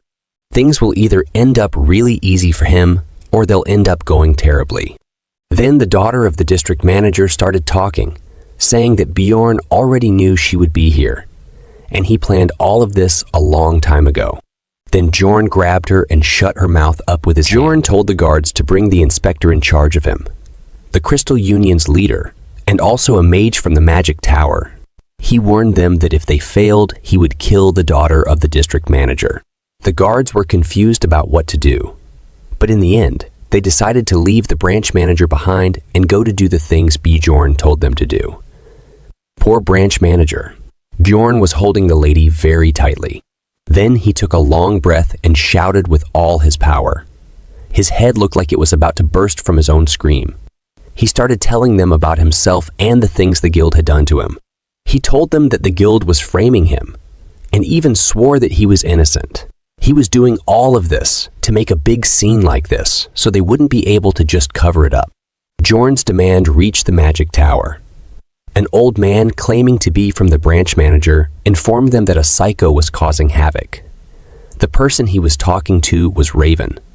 She looked even more beautiful without her hat. The old man then told her the story of what that maniac had done with the other prisoners, and that he had taken the daughter of the district manager as a hostage to request a mage. Raven said that he must be really stupid to do such a thing. Then she instantly got ready with just a snap of her fingers. That's how women should be, ready instantly. Raven stated that she would go because there was someone she needed to look for anyway, and she was also curious to see what this person looks like, how she will react after seeing the stupid face of Bjorn. Thanks for watching. If you haven't liked or subscribed, what are you waiting for? Raven was shocked after seeing Bjorn there, but I am more surprised to see that she can fly. She looks like Supergirl, the cousin of Superman. Then she asks about what he is thinking or if he has multiple lives or something. Bjorn told her that she will know that later, and asked her to use memory magic on him. He told her to hurry because there isn't much time. Raven says that she will do it, but he has to promise to do a favor for her in the future. Bjorn says that he will do it if it's something he can do. Then she landed inside and used her magic on Bjorn. Is he not afraid that his secret will be revealed if she sees the memory of his life on Earth? But thankfully, the magic didn't work on him. Then the mage asks Bjorn if he has some kind of equipment or artifact that can block psychological spells. Bjorn asks her if it looks like he can have anything on him. It looks like the people who come from another world, like Bjorn, also known as evil spirits in this world, have some kind of mind barrier that prevents them from getting exposed by the mages or prevents the information about their world from being leaked in this world. Whatever the reason is, Bjorn asks Raven to use something else. Then suddenly, a scream comes from behind. It's from the investigating officer who screamed after seeing the branch manager on the ground. He feeds the branch manager the potion to heal him and asks the branch manager about what happened. The branch manager stated that he took care of most of the prisoners on the first floor. He asks the branch manager if someone got up here. Then he sees Bjorn. The officer who looks like a quack doctor says that it was him who started all of this. The branch manager says that he already knows that. The officer was confused, but then asks the branch manager why he is not doing anything if he already knows that. The branch manager says that this barbarian is saying that he's been framed and that he is the one who inspected him. He asks the officer about the proof he has that Bjorn is a plunderer. The investigator officer says that he is not framing him. He told the branch manager that he brought back way too many magic crystals for a 9th rank explorer, and his backpack was full of equipment that seemed to be stolen. They even tracked down the owner of the message stone they found in his bag and obtained information from the Crystal Union that Bjorn Jandel murdered innocent people and looted the victims. Then in a counter-argument, Bjorn says that it's a testimony from a fellow Union member, and it's a testimony that hasn't been proved with magic. Then the branch manager asks the officer why he didn't check it with magic. The officer said that it was all because Bjorn kept lying to him. He says that Bjorn told him that he got stabbed in the neck, but survived. And then he says that he doesn't have any scars because he absorbed a vampire's essence in a rupture. The branch manager was also shocked after hearing about the vampire. The officer says that he was certain that he lied because he knew that magic wouldn't work on him. So how could he trust him and bring a precious mage from the magic tower? He was very happy after giving this long speech and was certain that it was the end of Bjorn. But his luck is bad because Raven was here. She came out from behind Bjorn and told him that it was true that Bjorn consumed the vampire's essence in the first floor rupture. Both of them were very surprised after hearing that. The officer asks Raven about what she means. Raven said that she was there herself. But what can they do? They can't use magic on her. Maybe it's some kind of immunity provided to mages. The officer again asks what she means by he absorbed the vampire essence. And even if she knows him, she shouldn't defend him with lies. Raven got angry after hearing that and asked the officer if he is trying to say that she is lying. The officer quickly said that it was not what he means. Then Raven asks what he means then. Was his little power causing him to start looking down on mages too? Then that man quickly kneels down on the ground and starts apologizing for his behavior. A magic tower mage has a similar status to that of an aristocrat or nobles. There are many groups within the tower, but they all came together into one organization to properly protect their rights, or I should say, each other's interests. But for a mere employee of the guild to doubt a magic tower mage, it's like digging one's own grave. Then the branch manager asks them to stop this. Then the branch manager told Raven that even she would agree with him, that without knowing the situation, it all sounds like nonsense. Raven said there has never been a vampire on the first floor before, so yes.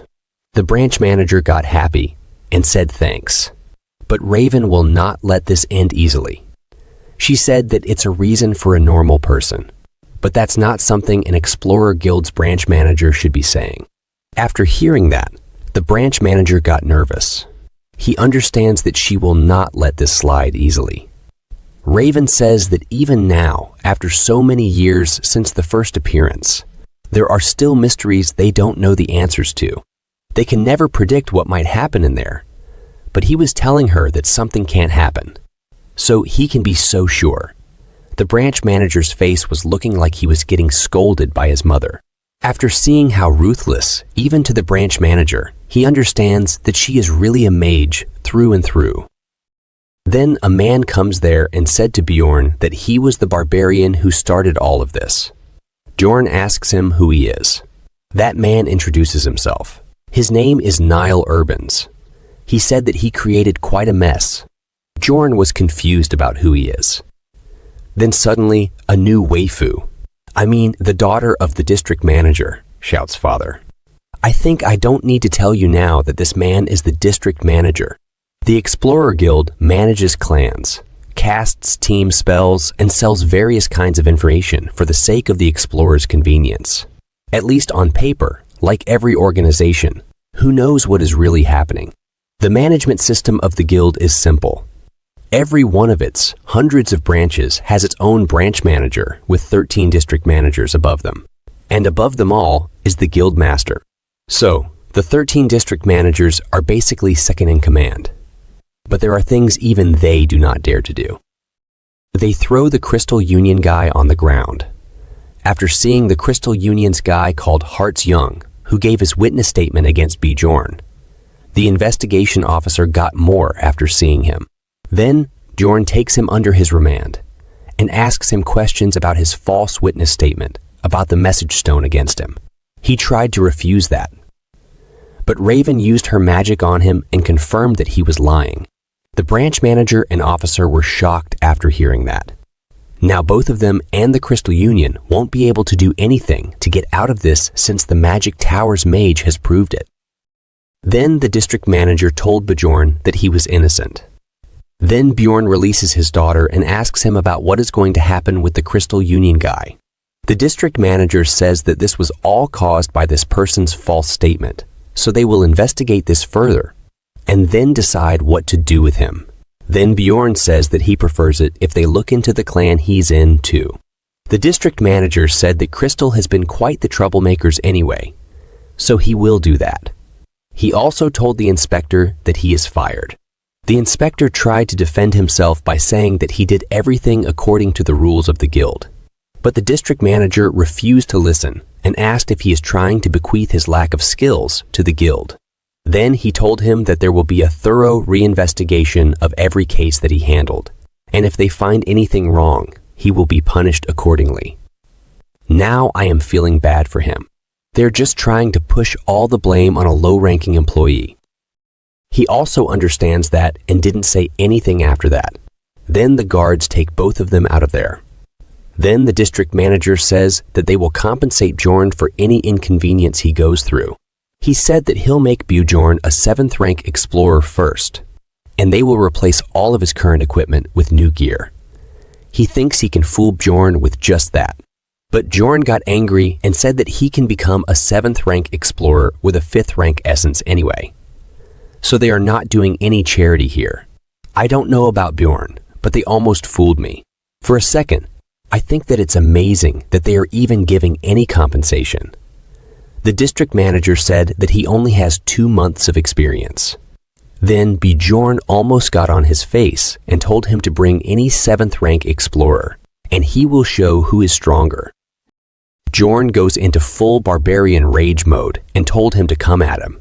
The district manager was shocked, confused and scared at the same time. He tried to calm down Bjorn and told him that it never happened before. Then, Raven comes forward in support of Bjorn, blinking at Bjorn to let him know that she is with him. Then she said that she is sure that there has never been an explorer who has fought off a 5th rank vampire and come back alive having eaten the Rupture Guardian vampire's essence. And it's funny that he was doing something he should have done anyway and counting it as compensation. The branch manager doesn't like this, but he doesn't have a choice now. So he asked Bjorn about what compensation he wants. Bjorn smirked. Then Bjorn told him that he wants money. a lot of money. It reminds him to ask something everyone. If guys want and can support, you can do it with just a finger or a thumb. You want to support more, you can however you want, on Patreon or here on YouTube. You guys should at least subscribe and like the video if you can't do financially. Not me, but Bjorn is asking. Bjorn asked for 5 million stones. He was saying all of this with full confidence, but he knows that it might be too much. But he doesn't care because he is a stupid barbarian anyway, so he gives it a try. The branch manager said that it's too much, but the district manager agreed. Bjorn was surprised that he accepted it that easily, then said that the 1 million stones for her work here is separate. The district manager did not look happy, but he accepted it. He asked Raven to tell the master that he is always grateful for his work. It looks like the magic tower has more power than I expected. It's only because of Raven that Bjorn's demand was accepted. After they were done with her work in the guild, Raven took Bjorn to her personal lab in the magic tower. Bjorn was looking around her lab while she's busy doing something suspicious. If someone makes a face like this in the chemistry lab, I will definitely run for my life from there. Then she gives a lab flask to Bjorn and told him to drink. Bjorn was confused about what is in it, so he asked her to clarify if the liquid in it is water. Raven says that it is water in it because they don't have any cups in the lab, but if he would like to have some of the basilisk concentrate in it. Bjorn says that he is fine with water. He was thinking about what kind of weird liquids and monster organs were in this thing, until now. So he changed the topic and asked the reason why she brought him to her lab. He swiftly put the water on the side. Then Raven asked him if he remembers the promise that he will do her a favor. It's a promise he agreed to before in a hurry to save his life. But it's not bad for him to be friends with a mage. Then Bjorn reminds Raven that he will only do something if it's something he can do. Raven says that it's fine.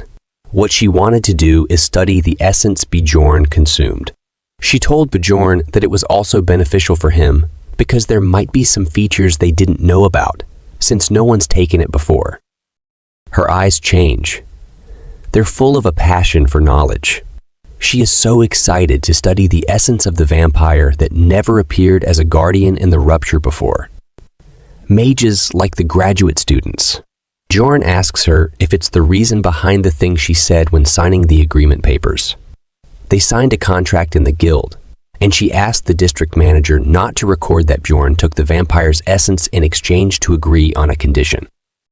Bjorn was grateful that she was being so considerate, but she was just securing her test subject. She was embarrassed now that Bjorn found out. She tried to change the topic and told Bjorn to come to the lab once a week and help her for about 3 hours, about half a year. Bjorn told her that half a year is too much and told her to make it 6 months. And she also has to share research results with him.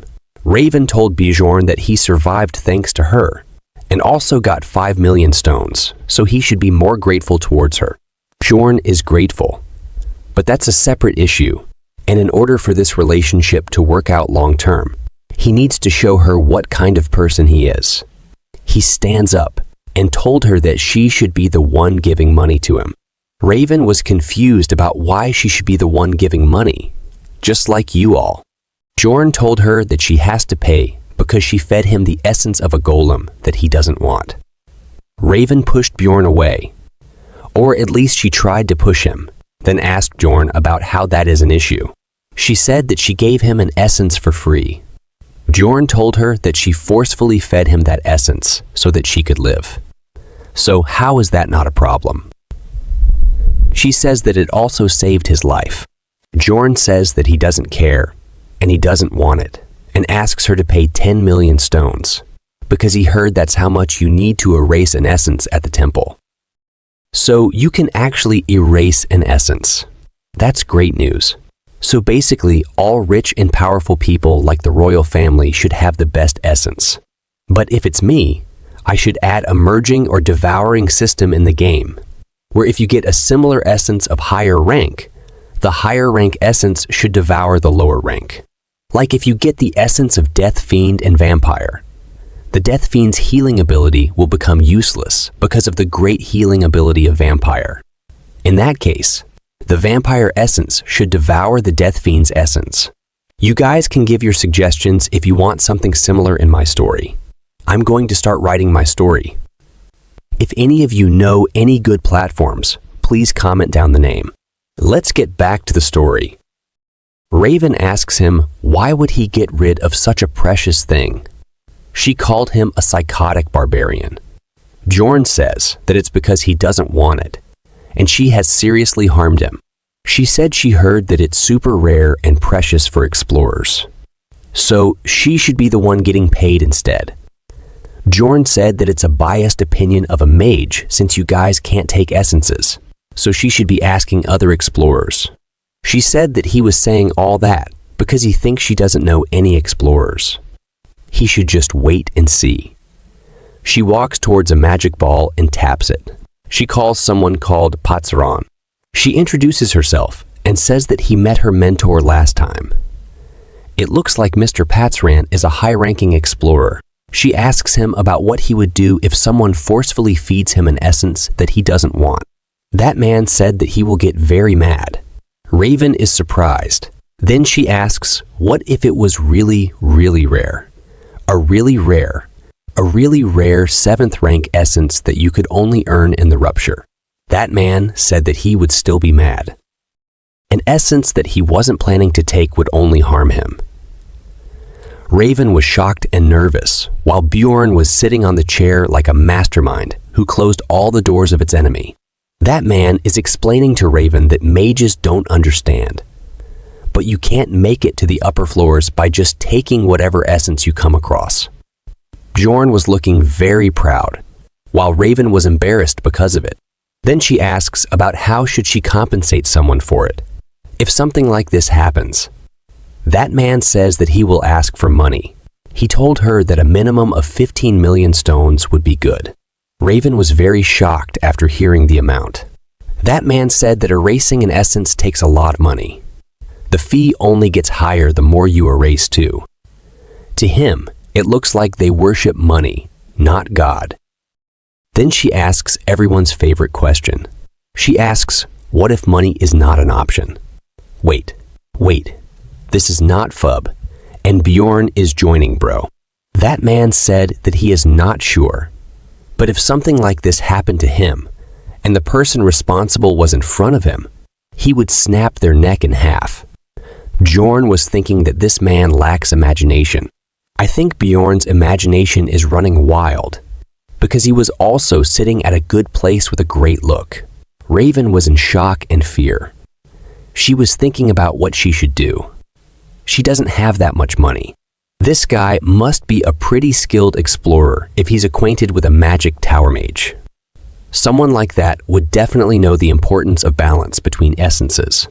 If she had asked a 9th rank explorer who barely made a living, they would have said that they would take whatever essence they get. That's why she loses now. Will she admit her mistakes? Then suddenly, an old man comes there laughing, saying that it's really amazing to see a barbarian win against a mage in a verbal argument. Then he introduces himself. His name is Dayan Tivhilian. He is the mentor of Raven. That must mean that he's Altimion School's master, the very one that used up 5 whole floors of the magic tower. If you're confused about what this school is, magic has many schools of thought. One famous example is necromancy. This old man is much more powerful than the district manager. This old man said that he had fun listening to their conversation. Raven was shocked and said that she casted a soundproof spell. Well, teacher is a teacher. He said she has many holes in her formula. She needs to make it perfect. He says that he couldn't contain his curiosity after seeing that his youngest mentee had brought over a man, a live barbarian at that. Bjorn asks him what he means by alive. He said that most come here dead or with only their hearts left. This is really a dark turn in the conversation. After that, the old man started laughing. He said that he was just kidding. Is this mage humor? Well, Bjorn happens to be a barbarian who knows how to read the room, so he cracked a barbarian joke in response. Bjorn told him that he would crack open that skull of his. Then Bjorn said that he was joking. So the old white-haired geezer loosened up and laughed. Bjorn was laughing weirdly when saying all that. The old man was surprised after hearing him say, "Old geezer."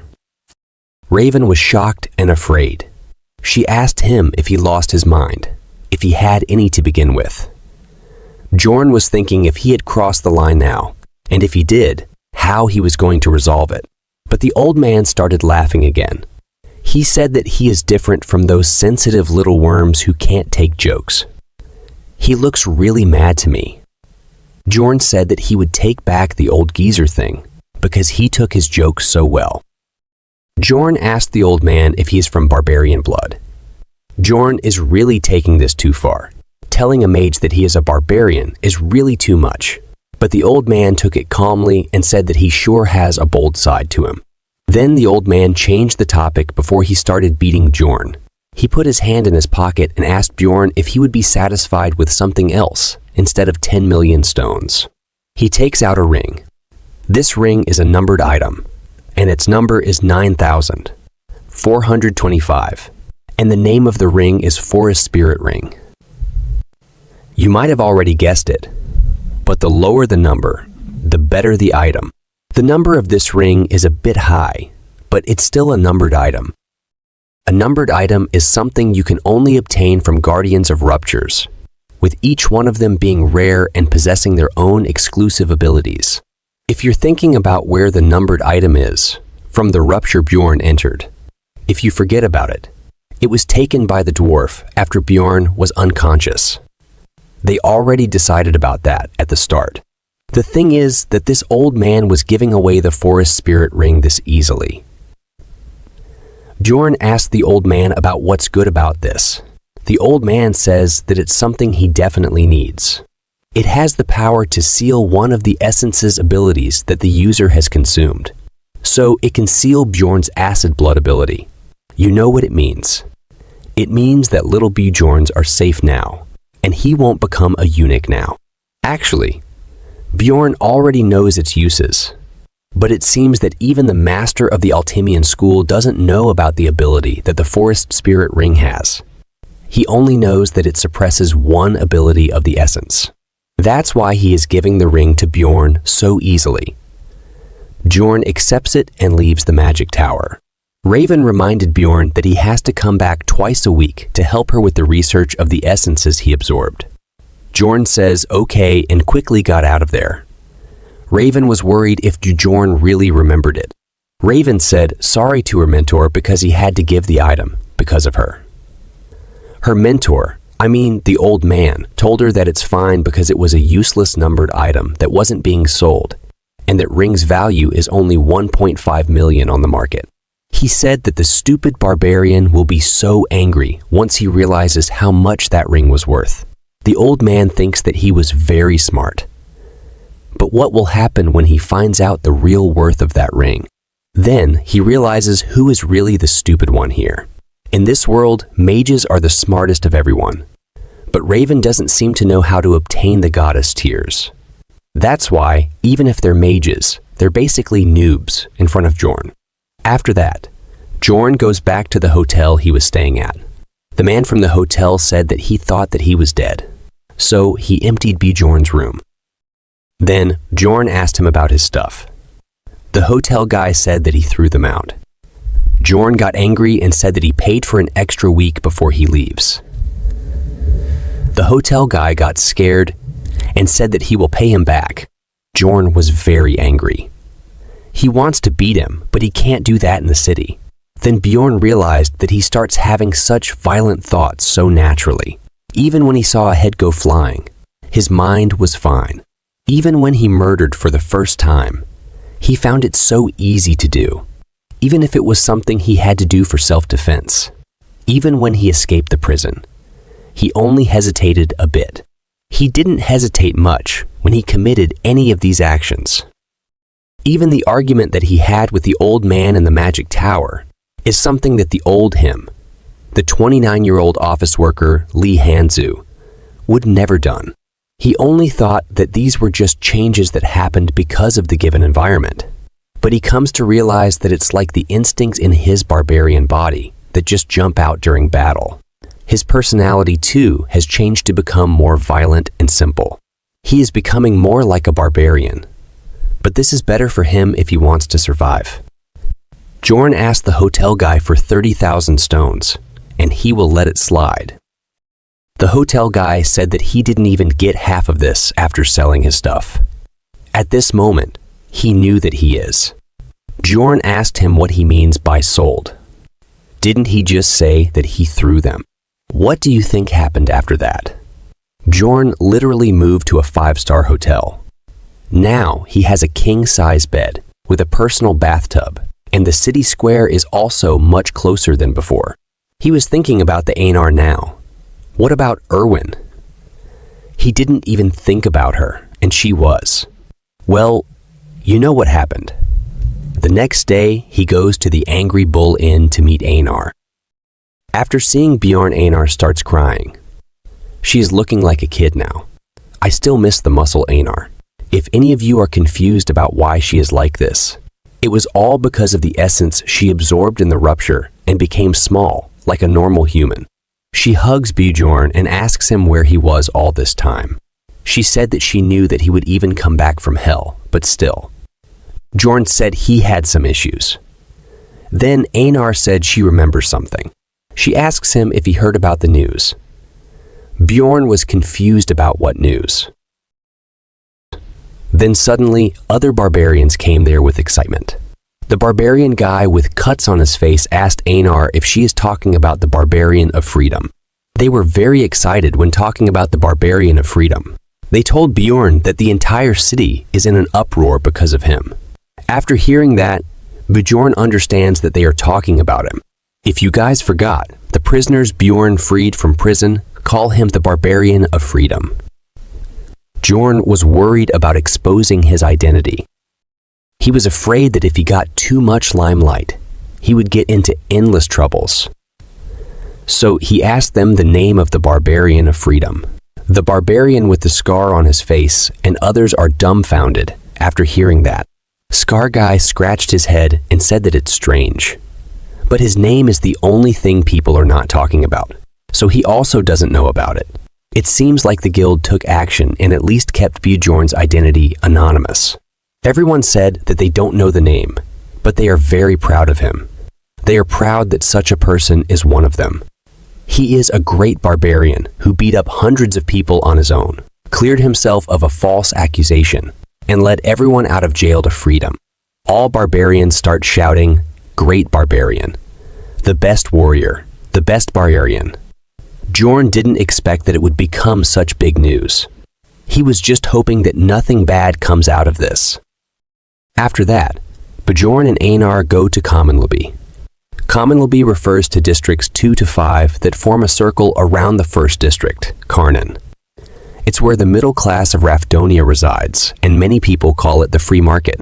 After that, they sell all the equipment they took from the plunderers and the old equipment of Bjorn that became useless now. They get 800,000 stones from all that. If we estimate the price of the equipment he earned right before coming out of the rupture to be about 500,000 stones. Well, that thing is a little special, so it's priceless. But still, everything needs to be priced for a fair share. After all the calculations, Bjorn gives 300,000 stones to Einar. Einar was surprised after getting that much money. Bjorn told her that she earned it. Well, it's not even 20% of the total. Bjorn sure takes all the benefits. Still, Einar thanks him. She is looking so innocent. Then she saw cotton candy and started drooling. She's looking like a kid, so she brought one. She says that humans are all geniuses. How can they even think of making something like this? And she can buy so many of these with the stones she earned this time. Now she's thinking about cotton candies as currency. She thanks Bjorn again for treating her like he used to. Bjorn was confused about what she is talking about. She told Bjorn that because her looks changed a lot, the other barbarians are avoiding her. She thinks that it was because they don't see her as a warrior anymore. Well, it's also the fault of Bjorn. And these days, the humans also keep hitting on her wherever she goes. They all are using cliché lines. Einar was very annoyed by it. She said that this never happened to her before. She asks Bjorn if she became that ugly. Bjorn got confused about what she is talking about. He tried to explain to her, but she said that she made up her mind and she cannot go into the labyrinth with him anymore. Someone commented last time that he wants a Dungeon Seeker manga recap video. I will make recap videos for that manga if there is at least 10 people asking for it. Just like that, Einar left Bjorn's party. Of course, it wasn't because of her changed appearance. That's not the reason. The main reason for Einar to leave the party is that one of the shrine's elders, known for being an expert swordsman, apparently noticed Einar. And today, Einar chose to start learning swordsmanship with the elder as her mentor. Bjorn asked her if she can't just leave one day open for them to go into the labyrinth together. Einar said that she'd like to do that too, but there's a special method that won't let her leave the shrine for 6 months. Bjorn understands what method she is referring to. That makes sense to him now, why she can't go with him. And this is a great opportunity for Einar. Einar said that she won't ask him to wait for her. She also won't ask Bjorn to let her rejoin his party again after she left. But she promises that she will train hard and come back as a great enough warrior to be a burden to him. After that, she left, and Bjorn was left alone. But he can't hold her back. In her second adventure, Einar had to submit to a plunderer and force herself to swear on her honor, which is a great shame for a warrior like Einar. Even during the Rupture, all she could do was watch when Bjorn is fighting. I mean, when he is getting beaten up by the vampire. That was the final nail in the coffin that led her to this decision. Now, Bjorn has to find a new party member again. Of course, he could just go alone too, since he is much stronger now than 2 months ago. He absorbed 2 essences after that, especially the vampire's essence. A guardian vampire too, at that. His basic stats have increased exponentially, and if he considers the regenerative skills he now has, there are basically no enemies that would be a match for him on the 2nd floor. But even then, the 3rd floor and onwards will be hard for him to do alone. Dungeon and Stone is a game that forces the player to move in parties. No matter how strong your character is, you can't clear levels alone. The higher the floor level you reach, the more critical the lack of a certain role becomes. It's necessary to have various party members. So it's a good idea to find similarly leveled party members to hunt monsters on higher floors. That's why he goes to the mage tower this time. If he is with Raven, a 6th rank mage, he will get closer to his goals. Raven was happy to see him. But Bjorn was also happy to see her, but the reason behind both smiles was different. Bjorn was happy because he wants her to join his party, while Raven was happy because she wants to do experiments on him. I just want to ask whose bloodstains are on this chair, and what she did to them. After Bjorn somehow survived her torture, experiment, he asked her to join his party, but she said a big no. And not just no, she also embarrassed him and said, what kind of mage would enter a party with just 2 stupid barbarians? Bjorn was thinking about what she would say if she knew that there is only one now. She told him that if he wants her to join his party, his members need to be at the very least at the 6th rank, and he also needs to have a priest in the party. Only then she would consider it. Bjorn just said okay and started going from there. What he was feeling was like when you want to confess to someone, and your friend told you that the most she can say is no, but when you say, she starts embarrassing you. After that, she gave him the analysis report of the vampire's essence. The report just says high, mid, or low. That's not very detailed. Well, it doesn't matter. Bjorn knows the exact stats you get from a vampire's essence. They are all great, especially the natural regeneration, demon tolerance, and soul power, which are rare stats. Sorry about this, but from now on, this voice is going to be used because there are some problems with the old one.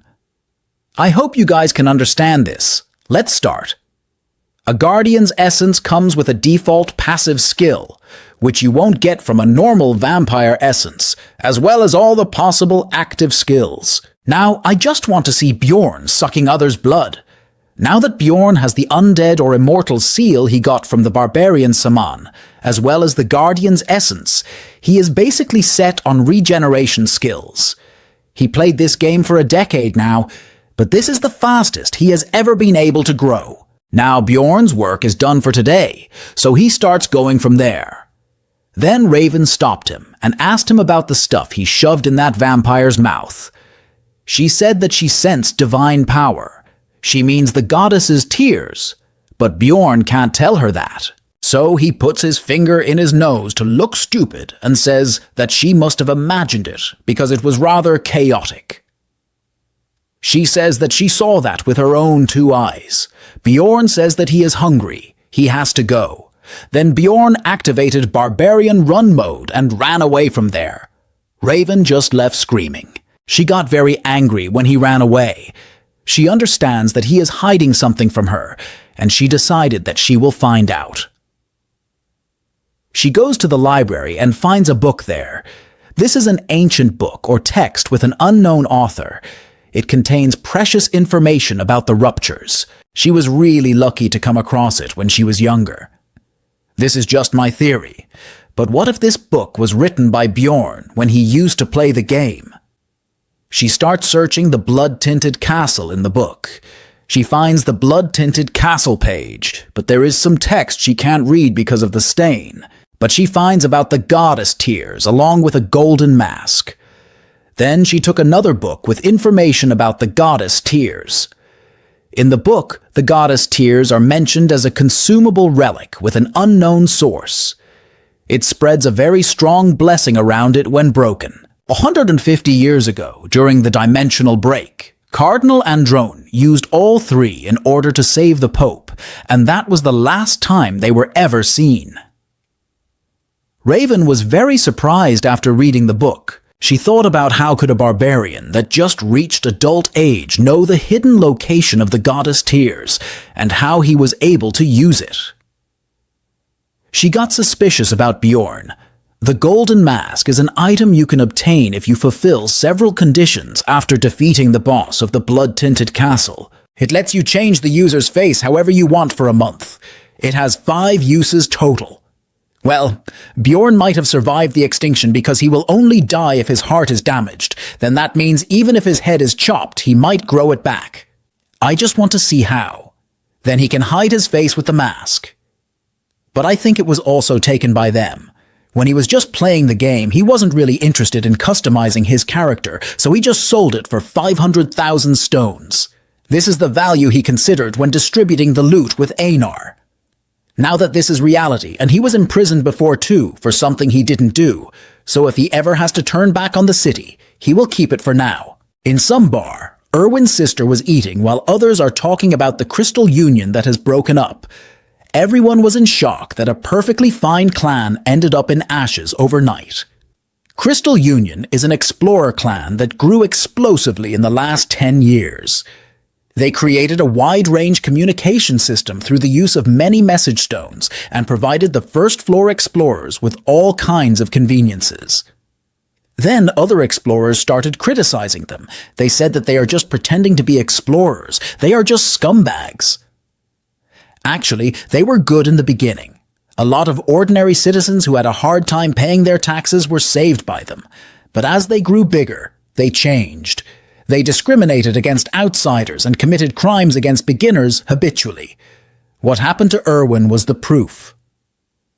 She doesn't want to admit it, but if it weren't for Bjorn, unspeakable things would have happened.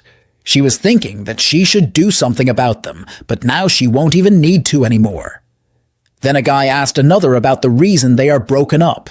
Then another one said that he might not have heard the news. It was the Barbarian of Freedom. Erwin's sister thought that it was also done by a barbarian, coincidentally enough.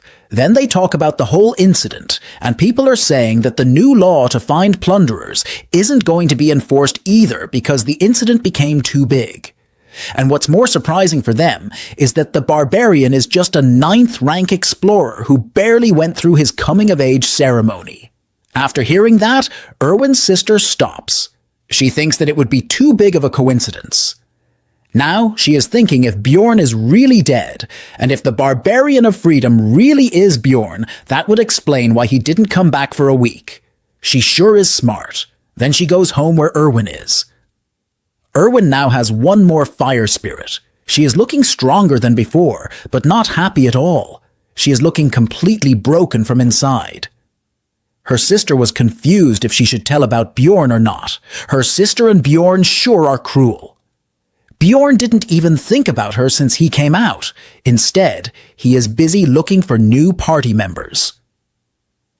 He now comes to the guild to find new party members. The reception guy asks him if there is something specific he is looking for. Bjorn told him that he is looking for a team of at least 4 people working on the 3rd floor or higher. Then the receptionist guy asks Bjorn for personal details and identity plaque. Then Bjorn gives him what he asked. Then he starts checking the details. He was very surprised after seeing it and said, 5 stars. Bjorn asks him about what does that mean. The receptionist guy says, "Did I say something?" Then he gives him the list of the teams that fit his needs. He changed the topic. Well, it must be some kind of keyword the guild uses. 5 stars maybe means that he is a really good customer or a really bad one, according to the look he gives after seeing the stars. Either way, Bjorn doesn't care as long as they're treating him fairly. Then Bjorn looks at the list, and he was very surprised after seeing a name in it. That's right. The name he saw in the list was Hikarod Murud the Dwarf. He was happy to see Bjorn, but he said that he was a bit iffy about it since Bjorn was put down as 7th rank. Then the two of them chit-chat a bit. Hikarod said that they would talk about the details later, because one more person should be joining them. Bjorn asked him if he already had someone on the team. The dwarf said that it's not that, but that person is a mage, so he is basically already chosen. Bjorn was very shocked after hearing that. He thought, how can a rare individual like that be in their party? He was thinking about who it could be. Then that person arrives. The mage is a young man called Leor Werv Dwalk. He said that he comes here because he wanted to join their party. The dwarf shakes hands with him and asks if he is the mage. The mage asks him how likely it is to coincidentally come across a mage at a specific time and place like this. The dwarf was confused about what he is saying. Then Bjorn told him that he is saying that it's him.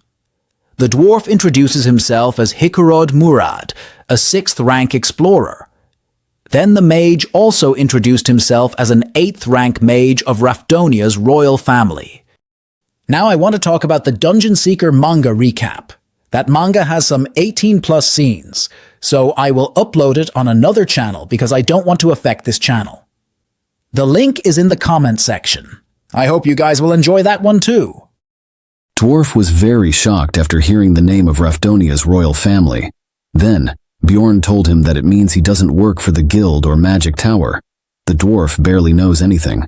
The mage told Bjorn that he is quite knowledgeable and asked Bjorn for his name. Bjorn was pissed by his cocky attitude of speaking, but Bjorn controlled himself and introduced himself to the mage, telling him to sit down. After they sat down, Bjorn said that he would be direct. He asked the mage why he wants to be an explorer. It's rare for an 8th rank mage to go on explorations. He's not skilled enough to be working in the middle and upper floors, and exploring the lower floors doesn't make enough money. It's much more stable and profitable to work in the city. The mage smiles and said that it's simple. He wants to become a renowned explorer and increase the fame of Baron Marton's family. The dwarf was very shocked after hearing Bjorn's name. He asked the mage if he is a noble. The mage smiled and proudly said that his mother's sister's husband is the 3rd brother of Baron Marton's wife. Bjorn was angry after hearing that. They are basically strangers. Baron might not even know about him, let alone him being a noble. He said that they don't have to be nervous and that he doesn't intend on treating anyone lesser than him. He really is out of his mind. He sounds more and more like a fraud the more he speaks. The mage has a pretty face and blonde hair, approximately 160 centimeters in height. These are the basic features of a hot chick without a brain. But he is not. He only knows how to use daily and administration-type magic and a few curse-type spells, as well as cold-type magic.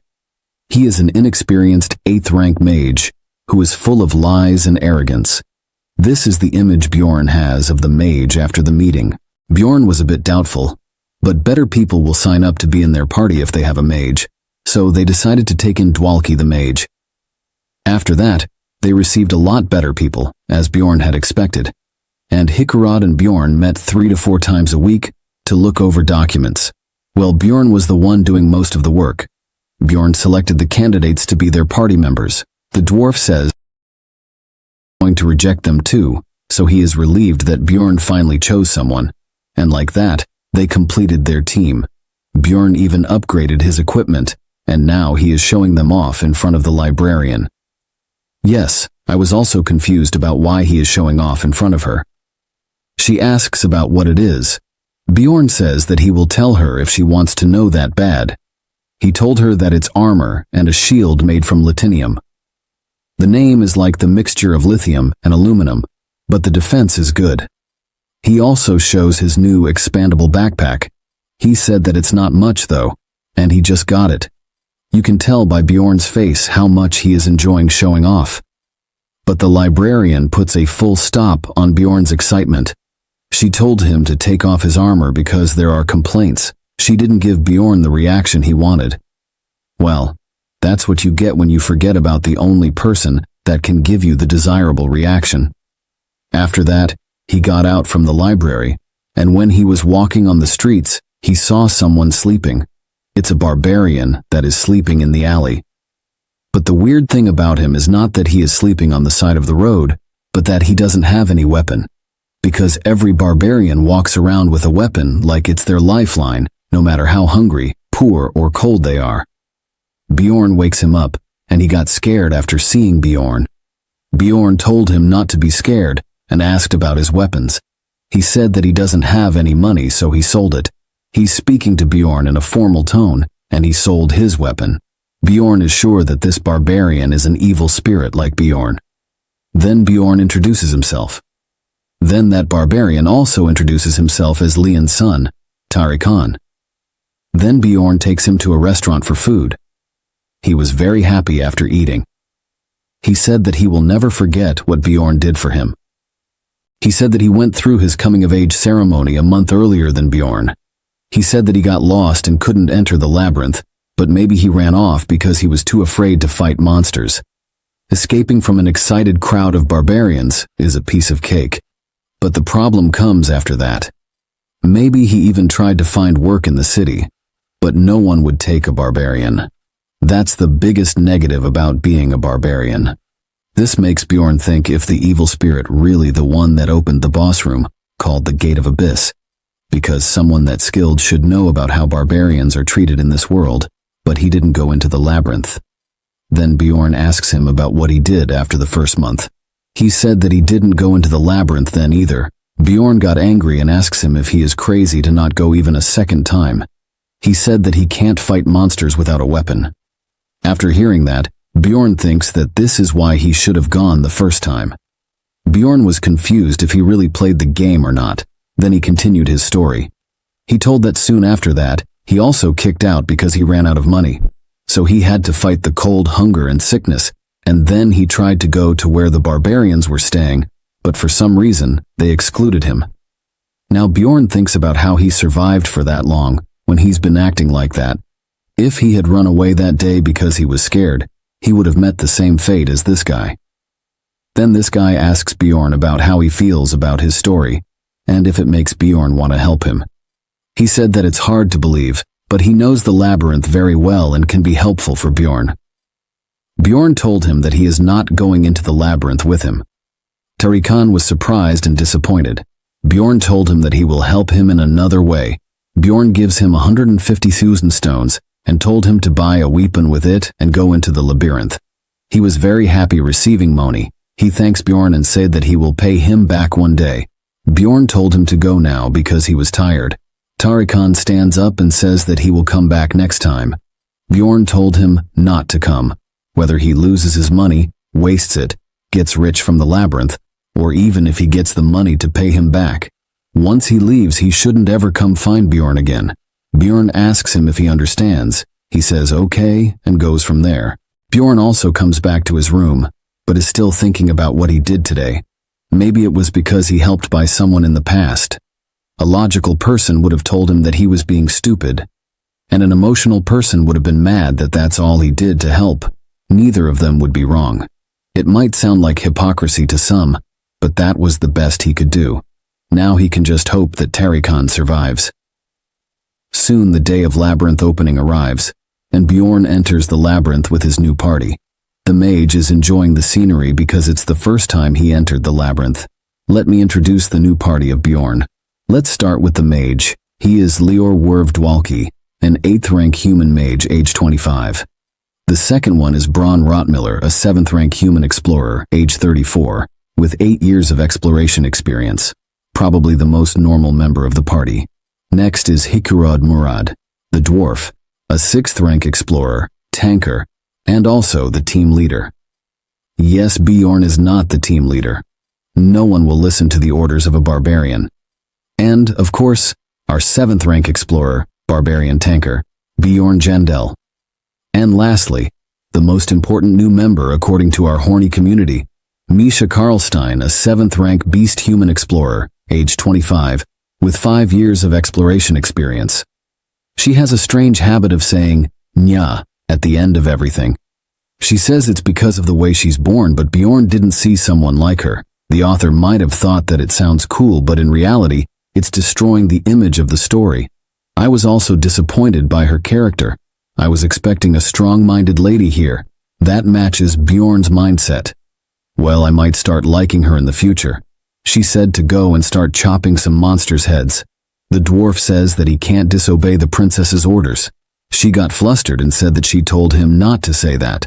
The dwarf was saying that to her because she said that she was the 13th princess of some tribe.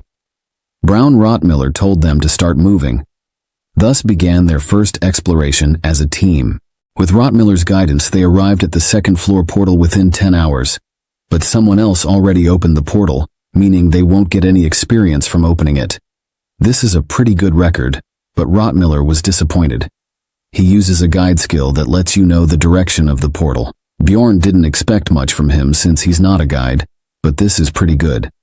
After that, they entered the portal. It's a shame that Bjorn didn't get the XP for opening the portal. If he had been with Einar or Erwin, he could have earned that XP using the bug to open the portal. But he can't do that now until he has trustworthy teammates. This time, they entered the beast lair on the 2nd floor. It's the 2nd floor area accessible by the portal on the eastern region of the 1st floor. Like its name suggests, many beast-type monsters appear here. Dwarf asked Dwalki if he is okay. Of course he is not. Everyone becomes like this after passing through the portal for the first time. Plus, the smell in this place is disgusting. Bjorn asked Rotmiller if he is okay because he possesses a smell-type essence. Rotmiller says that he is fine. Then he told everyone to stay closely behind if they don't want to step on waste puddles. He looks dependable, maybe because of his 8 years of experience. The beast's lair is a valley, so they have to find their way through this nature-made maze. There are no traps, but a pathfinder's job is very important in this place, more so than in the goblin forest. The monsters here are so easy compared to the party's specs that it won't be dangerous. There are all kinds of beast-type monsters. First, they encounter a wolf group led by a werewolf, then a saber tiger, and a mole. Of course, they all become Bjorn's experience. Bjorn got 1 experience point for the great razor-mane wolf, and 1 from wall mole, and 2 for both werewolf and saber tiger. 6 experience points in total. Thanks to Dwalki's alarm magic, they can have 4 guard shifts, so Bjorn can sleep for 6 hours. Dwalki asks the dwarf why they need to keep on guard when he has alert magic. The dwarf laughs and says that it's not because they don't trust his magic, but alert magic only detects incoming monsters. In confusion, Dwalki asks why that is a problem. The dwarf told him that in the labyrinth, explorers are more dangerous than monsters of the labyrinth. Dwalki was very shocked after hearing the bitter truth. He asks if this is really true. The dwarf said that it is so he can get some sleep. The dwarf told him that he doesn't need to keep night watch. He said all right and goes to sleep. Of course, Bjorn is not someone who can trust someone easily and fall asleep. He was hearing their conversation. After hearing everything, he thought that this might be their last exploration with that mage. On the second day, a little after midday, they reached near the portal of the third floor. Rottmiller told them that it's the spot where they'll be hunting 7th and 8th rank monsters. The third floor is a giant map called the Pilgrim's Passage. You enter a different map on the second floor depending on where you entered from, but everyone ends up in the same map on the third floor. Of course, the starting point on the third floor depends on where you enter from the second floor. Misha asked Bjorn if he had entered the third floor before. Bjorn told her that he had. Technically, he didn't lie to her. She said that it took her a year to get to the third floor. Then Bjorn asked her about how long did it take her to get to the fourth floor. She said that it takes her about 2 years. The dwarf said that it was similar for him. She got angry and said that she doesn't like that he is less experienced than her, but he is already a 6th rank explorer, and she is still 7th rank. The dwarf said that she is born in a rich family. Rottmiller told them to quiet down. Both of them say sorry and stopped. Bjorn noticed that sounds more annoyed than earlier. Well, he's working hard on his own while the others are playing around, so it's reasonable for him to get mad. Soon they entered the third floor. The area they come to is called Steelstone Valley. As soon as they come to the third floor, something happens. Last time someone said that the last voice didn't match the story theme, so I tried this one. I want everyone to comment about which one should I use from now on. Bjorn asked Rottmiller to back off. The Rottmiller was also very shocked because they were being attacked by monsters. Bjorn blocked them with his shield, but if it wasn't for the shield, he would have been trampled by them. More importantly, he was confused about why there were monsters at the portal. The dwarf was struggling to stop the other one because his shield was not as good as Bjorn's. His shield was breaking apart, but thanks to his essence active skill, emergency recovery, the shield was recovering itself. The dwarf told Bjorn that they're 7th rank monsters called Iantro, and told Bjorn to just try to block them from pushing them further back. Bjorn told him that he already knew that, but Bjorn was a little envious of the dwarf's emergency recovery skill. Of course, Bjorn is saying to himself that he is not envious or anything. If you guys remember, the dwarf also has Iantro's essence, and it comes with the active skill weight balance, which gives them knockback resistance. The dwarf dude's essence was really helpful because of that knockback resistance back in the blood-tinted castle. It was also the one that is helping him right now. Then Dwalki used the 8th rank curse magic called Corruption on Iantro. Well, looks like Dwalki is also of some use. Then the dwarf thanks Dwalki and attacks the boar or Iantro. The Iantro cruised to the ground with a single attack. Then our cat girl steps on Bjorn to jump high. Bjorn was left confused. Then she used her essence and attacked Iantro's neck. This Iantro was also defeated with a single strike, and Bjorn gained 3 experience points. We still don't know the effect of the essence she has, but this is not what's important now because Iantros should not appear here. Bjorn was thinking of the reason for this strange event. He asked Rottmiller if there are any people nearby. Rottmiller was a little shocked by Bjorn's question. Then he used a skill called Body Warmth Search. It's an active skill you get from a lizardman essence. As the name suggests, it detects body heat nearby to find living beings. But Rottmiller found no living beings nearby, but he says that considering the smell there must have been people until just now, and there got to be within at least just 2 minutes distance from them. Then Bjorn says that it's most likely that they left after watching them hunt. The dwarf asks if that means that someone was out for them. Rottmiller says that he doesn't think that it was specifically for them, because luring monsters to the portal is a common method used by plunderers. They use the timing when the explorers are the most vulnerable. Then the cat girl gets angry and says that they should catch them and beat them. They will get money if they kill plunderers. Then Rottmiller tries to explain to her that it's true that they will get their loot, but it's hard to find them, and they don't have any proof. They might be the ones to take all the blame if things go wrong. She says that the dead don't talk. While they are talking about money and killing, Dwalki was going into depression. The dwarf says that they should just write a warning for the plunderers at the portal and leave. Misha says that she doesn't know that such a method was used by the plunderers. Rottmiller says that he also only heard of it, and it's his first time experiencing it himself. Then she says that it's not very common to come across plunderers after all. Bjorn got confused and asked Misha about how many times she has met plunderers. She said that she comes across about 8 times over the last 5 years. Bjorn was very shocked after hearing that, because it's too little. He thought that people came across them all the time. He told them that he came across plunderers 5 times within the last 3 months, if also counting today too. Misha and the dwarf laugh and ask him how much bad karma he has. The dwarf says that it's impressive because he heard that that's how bad it was about 150 years ago, but the number of plunderers has gone down recently. He says that maybe he was the reason that they met those plunderers today too. Bjorn was very shocked and depressed after hearing their comments. Rottmiller told them to stop making fun of Bjorn, and it's just that Miss Karlstein is lucky. Bjorn got happy thinking that he can't be the only one that unlucky. Rottmiller said that he comes across them about once every 3 months. Bjorn got depressed again because it's not even near his record. Now the party has 2 depressed people. After that, they defeated a few more monsters along their way to another region. After some time, they reached the border of the region. So Rottmiller tells them that it's time to camp here for the night. The reason they're camping in such an awkward area is because there are fewer monsters here.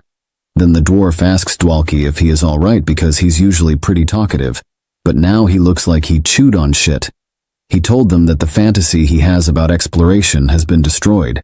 He says that he knows how it might sound, and they might be thinking that he is just naive and young. After learning that explorers kill other explorers, an explorer that says that killing such explorers will make money is definitely far from a fantasy. And if he continues with this, he would also one day end up killing a person. He says that on the way, he was preparing himself. Then Bjorn asks him if he is prepared. He says that he is, but he is not sure if he can do it when the time really comes. Dwalki's determination was without self-confidence. He is much better than the kind of guys that lie and then whine and cry when they're actually faced with danger. But still, he is useless. Rottmiller says that it's important not to be arrogant, and he thinks that it's much more dependable than if he were to say that he could do it. Then he asks everyone to come with him, because there's something he'd like to show them. Then Rottmiller takes them to a place, and after seeing that place, everyone left mesmerized. That place is a beautiful landscape with beautiful natural light. Everyone is enjoying this scenery. Rottmiller asks them if they like it.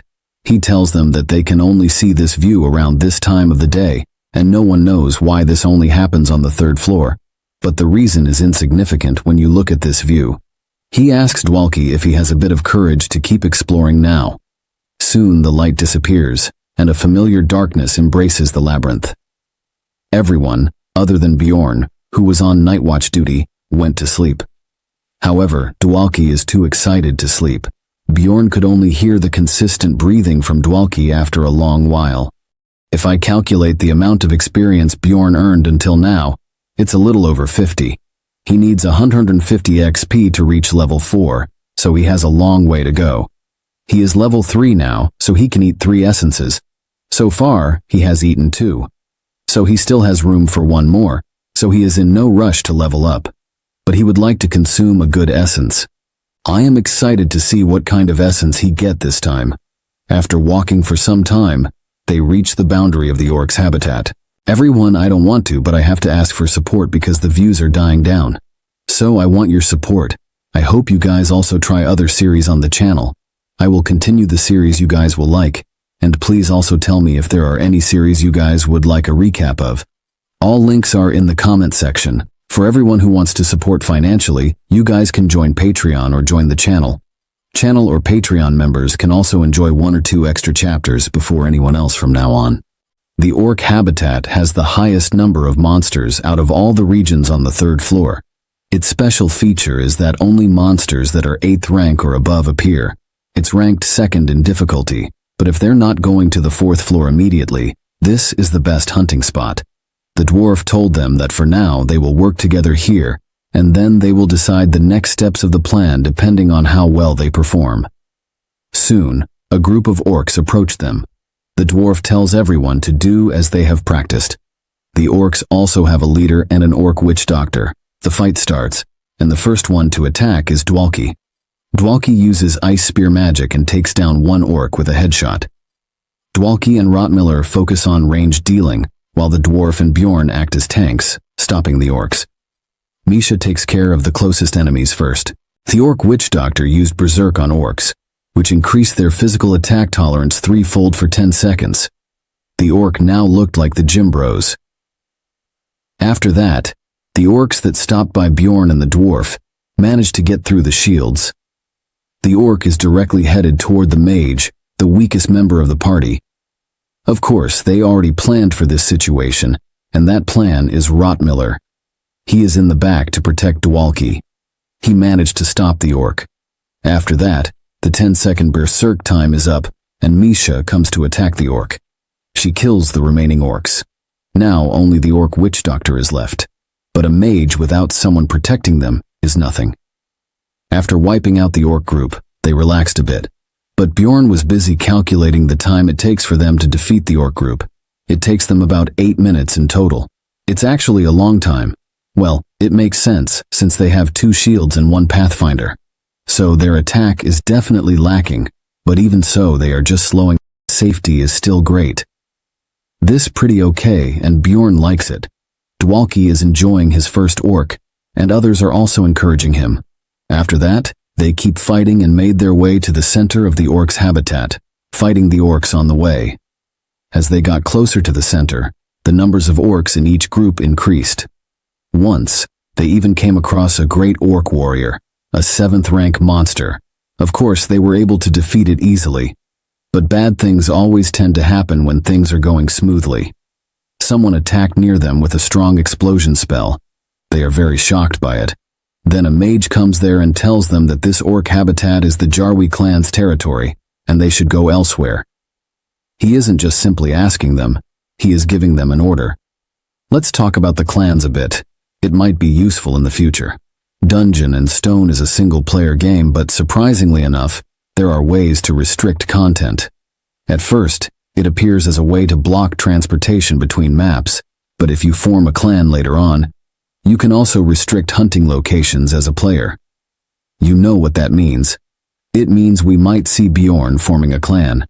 Of course, this requires tremendous effort, so it's a waste unless it's a boss mob habitat or a rare mob habitat.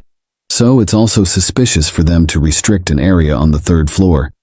Bjorn might turn this unlucky event into luck for him, like what happens in the blood-tinted castle. The dwarf knows about the Jarwi clan. He asks them why they are on the 3rd floor because he thought that the Jarwi clan was active on the 6th floor. The old man says that they have no obligation to explain that to them. But instead of backing down, the dwarf says that he did hear that a few clans with achievements are allowed to take authority over parts of the labyrinth. But he never heard that this place is the Jarwi clan's territory, and they even don't know if these guys are really part of that clan in the first place. The old man gets angry, but the dwarf is also not going to back down, and the situation becomes tense. Because of the sense of responsibility the dwarf feels as the team leader, he's acting rather rashly, unlike his usual self. On the other hand, Misha is hiding behind Bjorn. Then someone calls her while calling her halfling. She got scared and says yes, brother Talon. But Talon guy says that he told her not to call him brother in public. She says sorry. The old man asks Talon if she is his sister. He says that she is. The old man calls Talon sir and says that he has a debt with him, so if she's his he can. Then Talon stops him and said that there is no need. He cannot tell him the reason as it is regarding family matters, but even his father wouldn't care either. The old man says that at least they can tell them the reason. Then he tells everyone that they're looking for the great orc warrior's essence because of urgent clan matters. And if things go well, they will be able to hunt there starting next time. So, he asks them to go somewhere else this time. For Bjorn, it's hard to digest that a 6th floor clan is doing all this just to get the great orc warrior's essence, because it's not even a rare essence. Then he remembers something. Then, in an attitude, the old man says that since they're here, there won't be any monsters left for Bjorn's party to hunt anyway. So it's best for them to get going. This is an indirect warning that they will interfere with Bjorn's party hunt if they don't leave. Well, strength is the law inside the labyrinth, so Bjorn is thinking that they shouldn't push this any further. But the dwarf is feeling like shit. But if they don't want to die, they should know when to give up. Bjorn was about to say all right and leave, but the person that shouldn't speak speaks up and says that he will try to resolve it. Yes, it's our naive and stupid mage, Dwalki. He said, "Hi, senior mage." Then he introduces himself, but the old man calls him garbage and tells him not to call him senior mage while calling Dwalki an insect. And all he learned is just a few basic magic spells, but boasting himself as a mage. Then the old man tells Dwalki to never call himself a mage. This completely destroyed Dwalki from inside. I now feel bad for him. I really do, and I think the dwarf too. He says that it's harsh. He is ready to challenge a 6th floor clan for Dwalki. The old man says that he only said the truth. Well, it looks like the dwarf doesn't like the truth. The dwarf got really angry. It looks like he is really going to fight. He used the lightning skill and become Thor. He really is looking like Thor. Well, the dwarfs is related to Thor's story, so it's not strange. The dwarf lost the sense of reality and attacked the 6th floor clan. They all are standing unfazed, and the old man is also waiting for him to attack, so he can say that the other party started it first. Bjorn knows this, and he was fully aware of their capabilities. That's why he crushed the dwarf's head into the ground. Everyone is shocked by this action of Bjorn, but Rottmiller is relieved by it. He is an experienced explorer, unlike others. With an angry look, Bjorn told the dwarf to come to his senses. You can tell by the veins on Bjorn's hand that he is using his full power, and if they don't have a helmet here, his head will be crushed like a watermelon. The reason Bjorn acted like this is because they almost died here because of the dwarf. The old man and the group look like a group of wolves looking at their prey. The old man Madge told the dwarf that he got a really good teammate. He should be eternally grateful to Bjorn. After that, they got out from there, and the dwarf said sorry to everyone, mentioning that he lost his reason and acted out. Rottmiller told him that his action almost got them killed. Bjorn agreed with Rottmiller and said that he is doing a good job, and now he should keep blaming him, so that the dwarf learns. He's saying all that inside his brain, but Rottmiller said that since nothing happened, he will leave it there. Bjorn was already confused that he is forgiving him just like that, but then he said that he personally believes that it's a good thing that he stepped up for a teammate. Bjorn is annoyed by his statements, thinking that if he were the team leader, he would be cussing him out. Happy New Year in advance, everyone. I wish you all and myself a great future in life starting from the new year. Enjoy. Then Misha said sorry to everyone and mentioned that things might have turned out better if it weren't for her. Dwalki said that it's not true, and that it's only thanks to her that it ended with only them getting kicked out. She is touched by the mage's words. Bjorn was confused about what the heck is going on. The atmosphere suddenly changed, and this is the kind of atmosphere Bjorn and I always found super cringy ever since he was a kid. He even got goosebumps. Maybe that's why he was single in his past life, and maybe the same goes for me. Then Misha starts telling her story and why she hates to talk about her family. She was the only one in her family who wasn't able to form a contract with a spirit beast. Beast people or therianthropes are able to enter contracts with ancient beasts called spirit beasts. The contracts take on many different forms. Some summon the spirit beasts to aid them in fights, some get possessed by them to increase their physical capabilities, while others receive blessings to use special abilities. Of course, only a few therianthropes are chosen by spirit beasts, but the problem here is that Misha is part of the direct bloodline of the Karlstein family. In other words, the fact that she can't handle a spirit beast paints shame on her family's name. She was on good terms with her siblings when she was younger, but when she became an adult and still wasn't chosen by a spirit beast, everyone began ignoring her and started calling her halfling, saying that she is mixed blood. In other words, an illegitimate child. Her mother passed away early on in life, so no one really knew the truth. She couldn't deal with their discrimination, so she left her home and learned to fight. That's how she became an explorer. Wow, what a filmy story. Dwarf acted even more dramatically and started crying, saying that it's hard for her to talk about this, and he is grateful she told this to them. Misha also started crying, saying that she is thankful that the dwarf thinks of them as real teammates, and genuinely got mad for their sake. Bjorn is feeling super cringy at this time and hoping that all this ends soon. But then the dwarf started telling about himself. His dream was to become a blacksmith. However, he was terrible at it. He lacked the talent. For 10 years he couldn't even graduate from training. That's also the reason that he became an explorer after the age of 30. He also needed to start earning money. That explains his age with just 6 years of experience as an explorer. Then Dwalki jumped into the race of being the most pitiful. He says that he is the most untalented one. He was able to get into magic thanks to his family's societal status, but he wasn't talented enough to get into the magic tower. And if he had been a proper mage, that mage would have respected him at least a little. He was crying while saying all this. The dwarf says that it was that mage that was the bad guy, and he is a great mage. Bjorn was feeling super awkward. Then the only member that Bjorn thinks is a bit normal speaks up and said that he has been in many teams, but he has never experienced this kind of thing before. Then he said he also needs to apologize too. Miller said that when Murad and Miss Karlstein talked about age and experiences, he was very upset. It was because he was envious of them.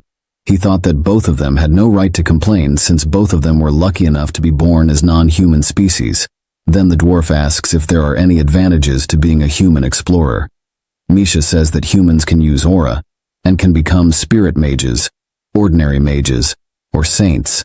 Well, it's only a small number of people who are talented. Then the dwarf laughs and said that it means their team is made of halflings. Well, that's great. They can just look after one another and not feel bad.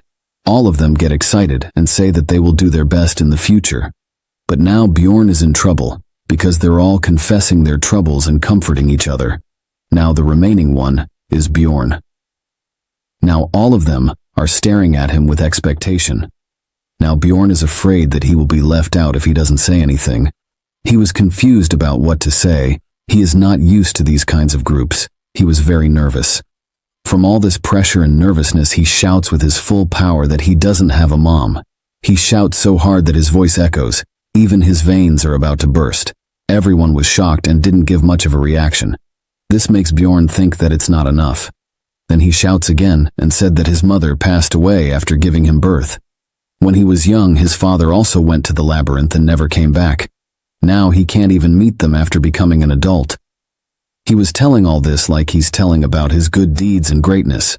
He used too much energy in telling this that he is now huffing like crazy. What he tells them is 100% true for this body. He heard it from Einar. First, no one gives any reaction because everyone is in shock because of his loud shout. Then everyone becomes emotional. Miller said that it must be hard at a young age. Misha said sorry that she complained about her family without even knowing that. Dwalki also starts crying out loud, saying that it would be hard for him to pretend that everything is fine. Then comes the dwarf. He holds Bjorn's hand and says that he can't be his parent, but if he wants he can. Then Bjorn quickly pulls his hand and told him that it's okay. In reality, he just wants him to screw off. And that's how Bjorn becomes the most pitiful guy in this team. But Bjorn is not feeling sad because he had a mom on Earth. Plus, he's a barbarian who's become a 7th rank explorer in just 3 months. Then he remembers that he got dragged into a game realm and risked life multiple times. He suddenly started feeling pitiful towards himself. This reminds me of the pick-me-up infinite gacha manhwa. This manhwa has a similar plot. The MC transferred to the game he used to play and is also very good at it. He also has the same cool mindset as Bjorn. So, if you guys want a recap of that story, I can continue it again. And don't worry about the Dungeon Seeker recap. I will start it from the new year. Everyone was shocked at what happened to him now. Misha asks him if he remembered his mom. She also said some words no one likes to hear from a girl. She said to Bjorn if he misses his family, he can think of her as his sister. Of course, Bjorn is not in the mood to say anything. Then Miller asks the dwarf about where they should go next. The dwarf says that he was thinking of going to the witch's forest. Of course, this is the conversation that triggers Bjorn. Everyone gives their suggestions. Misha suggests that they should go to the green tail swamps, but Miller rejected her idea, saying that it takes 6 days to get there from their current position. Then Dwalki suggests that they should head up to the 4th floor because he heard that The witch's forest isn't that great for warriors. Then the dwarf says that it's too early for the 4th floor right now. He said that he's seen many teams go there underestimating the difficulty and get killed.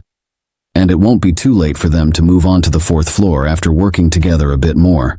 The witch's forest is thought of as an area that you go to only when absolutely necessary.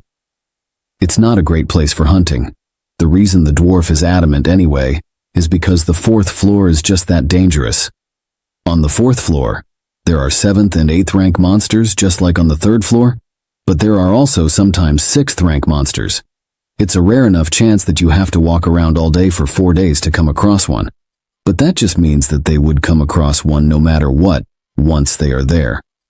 Bjorn actually died many times on the 4th floor because he wasn't prepared enough.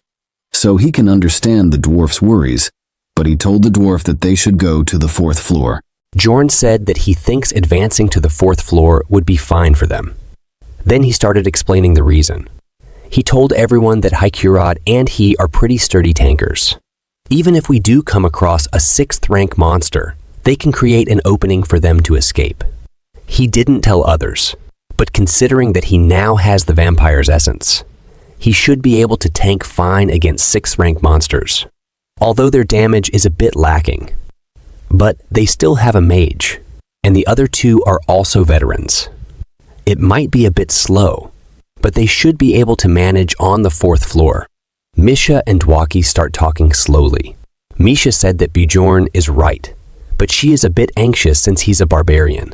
Dwaki said that she is right. Then Misha said that even a broken clock is right twice a day. So, should they listen to him this time? Meg said that he thinks it should be okay. Bjorn can hear them talking badly about him. Then the dwarf said that he still thinks it's dangerous. So, they will vote about their next hunting location. The result is in favor of Bjorn, and they decide to go to the 4th floor. On the 3rd day after entering the labyrinth, Rottmiller decided to camp for the rest. But the dwarf suggests that since they all are pretty energetic, they should go a bit further.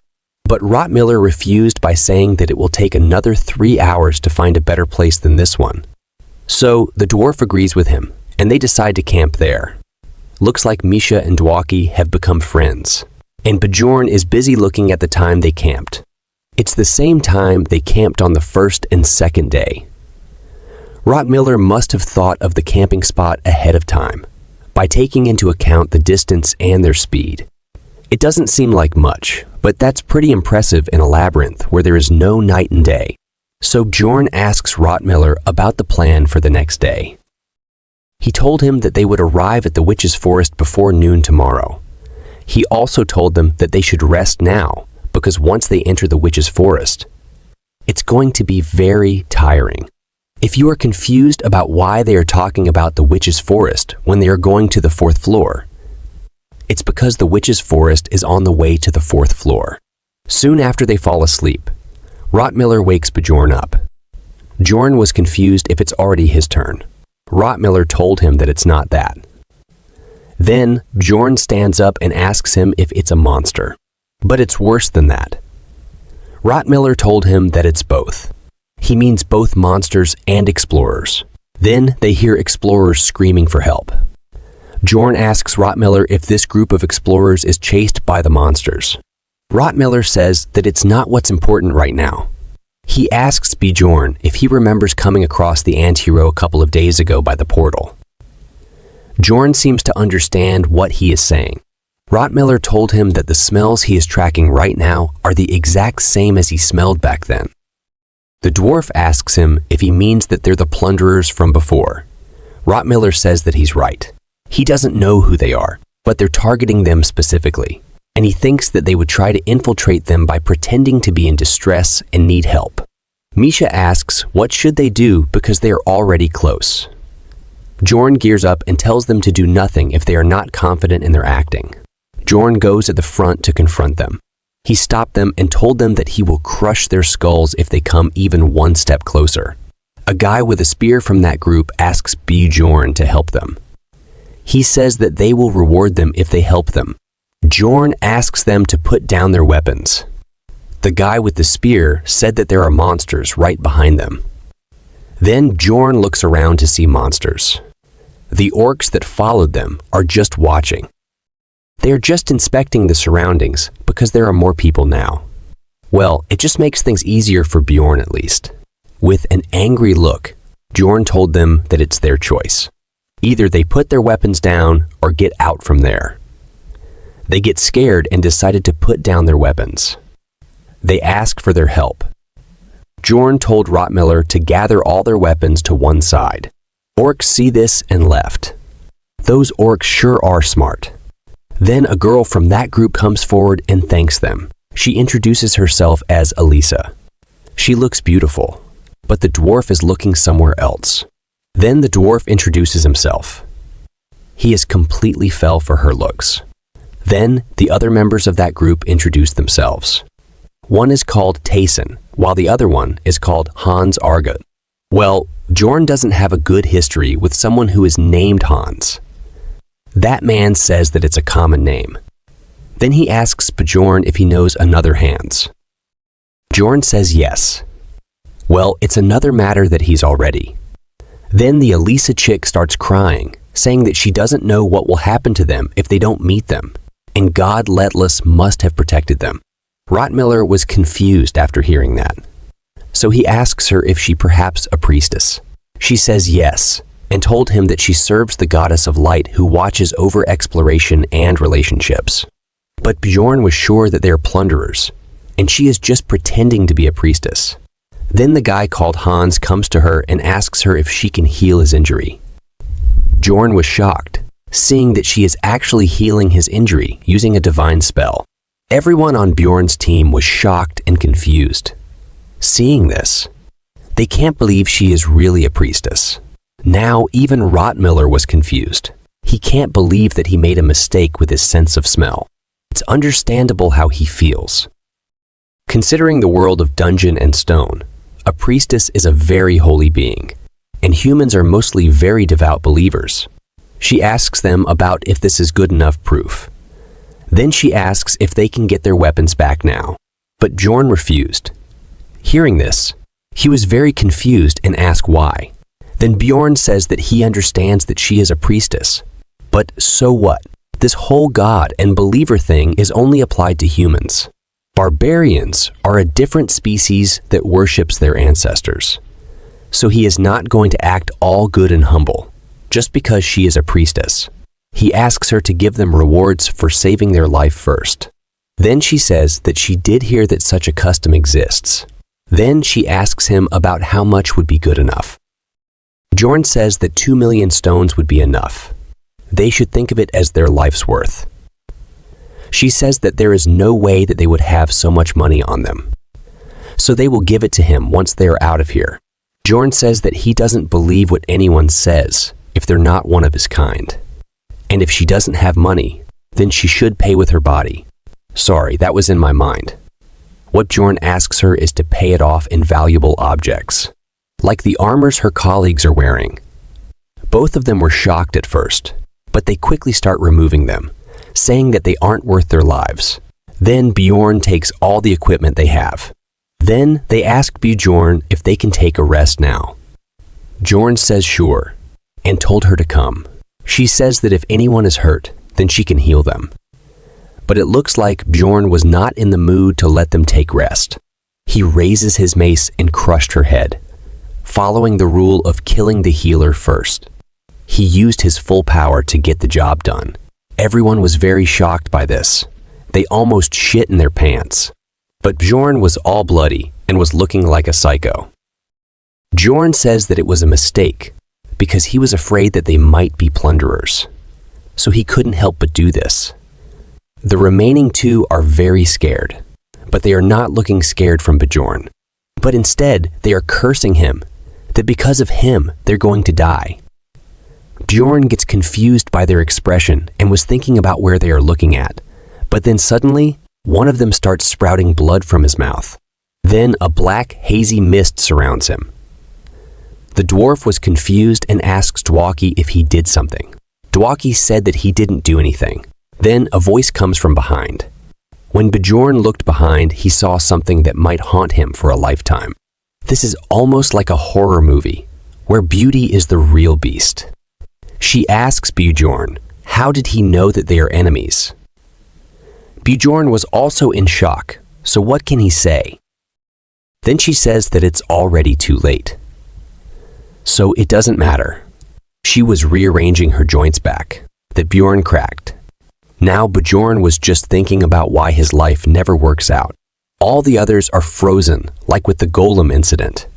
And to snap them out of this, Bjorn shouts at them and asks them to snap out of it. Then he says that he will take care of it.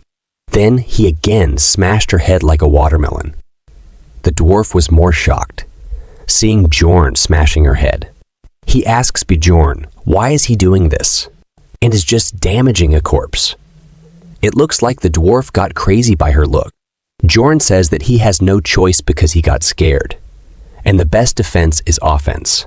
Now Bjorn was just scared that she will come back alive. And if that happens, then that means she is a Kurui's priest. It's a kind of hidden class that can only be chosen after becoming a priest and reaching the 5th floor. It comes with all kinds of combat and curse spells. And it allows you to use both divine power and dark magic.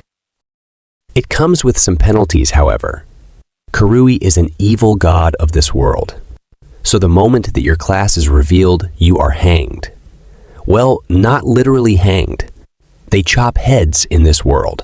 And in order to maintain this class, you need to regularly sacrifice living beings.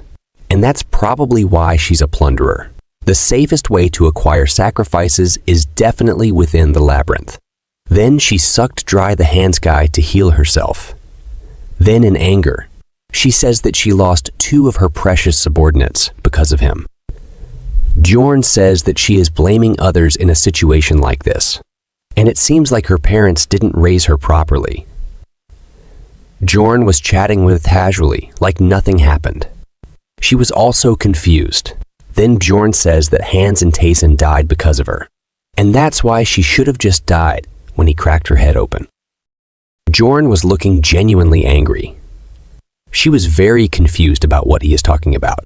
Then Bjorn says that he can't take this anymore, and he will avenge his friends Hans and Tayson.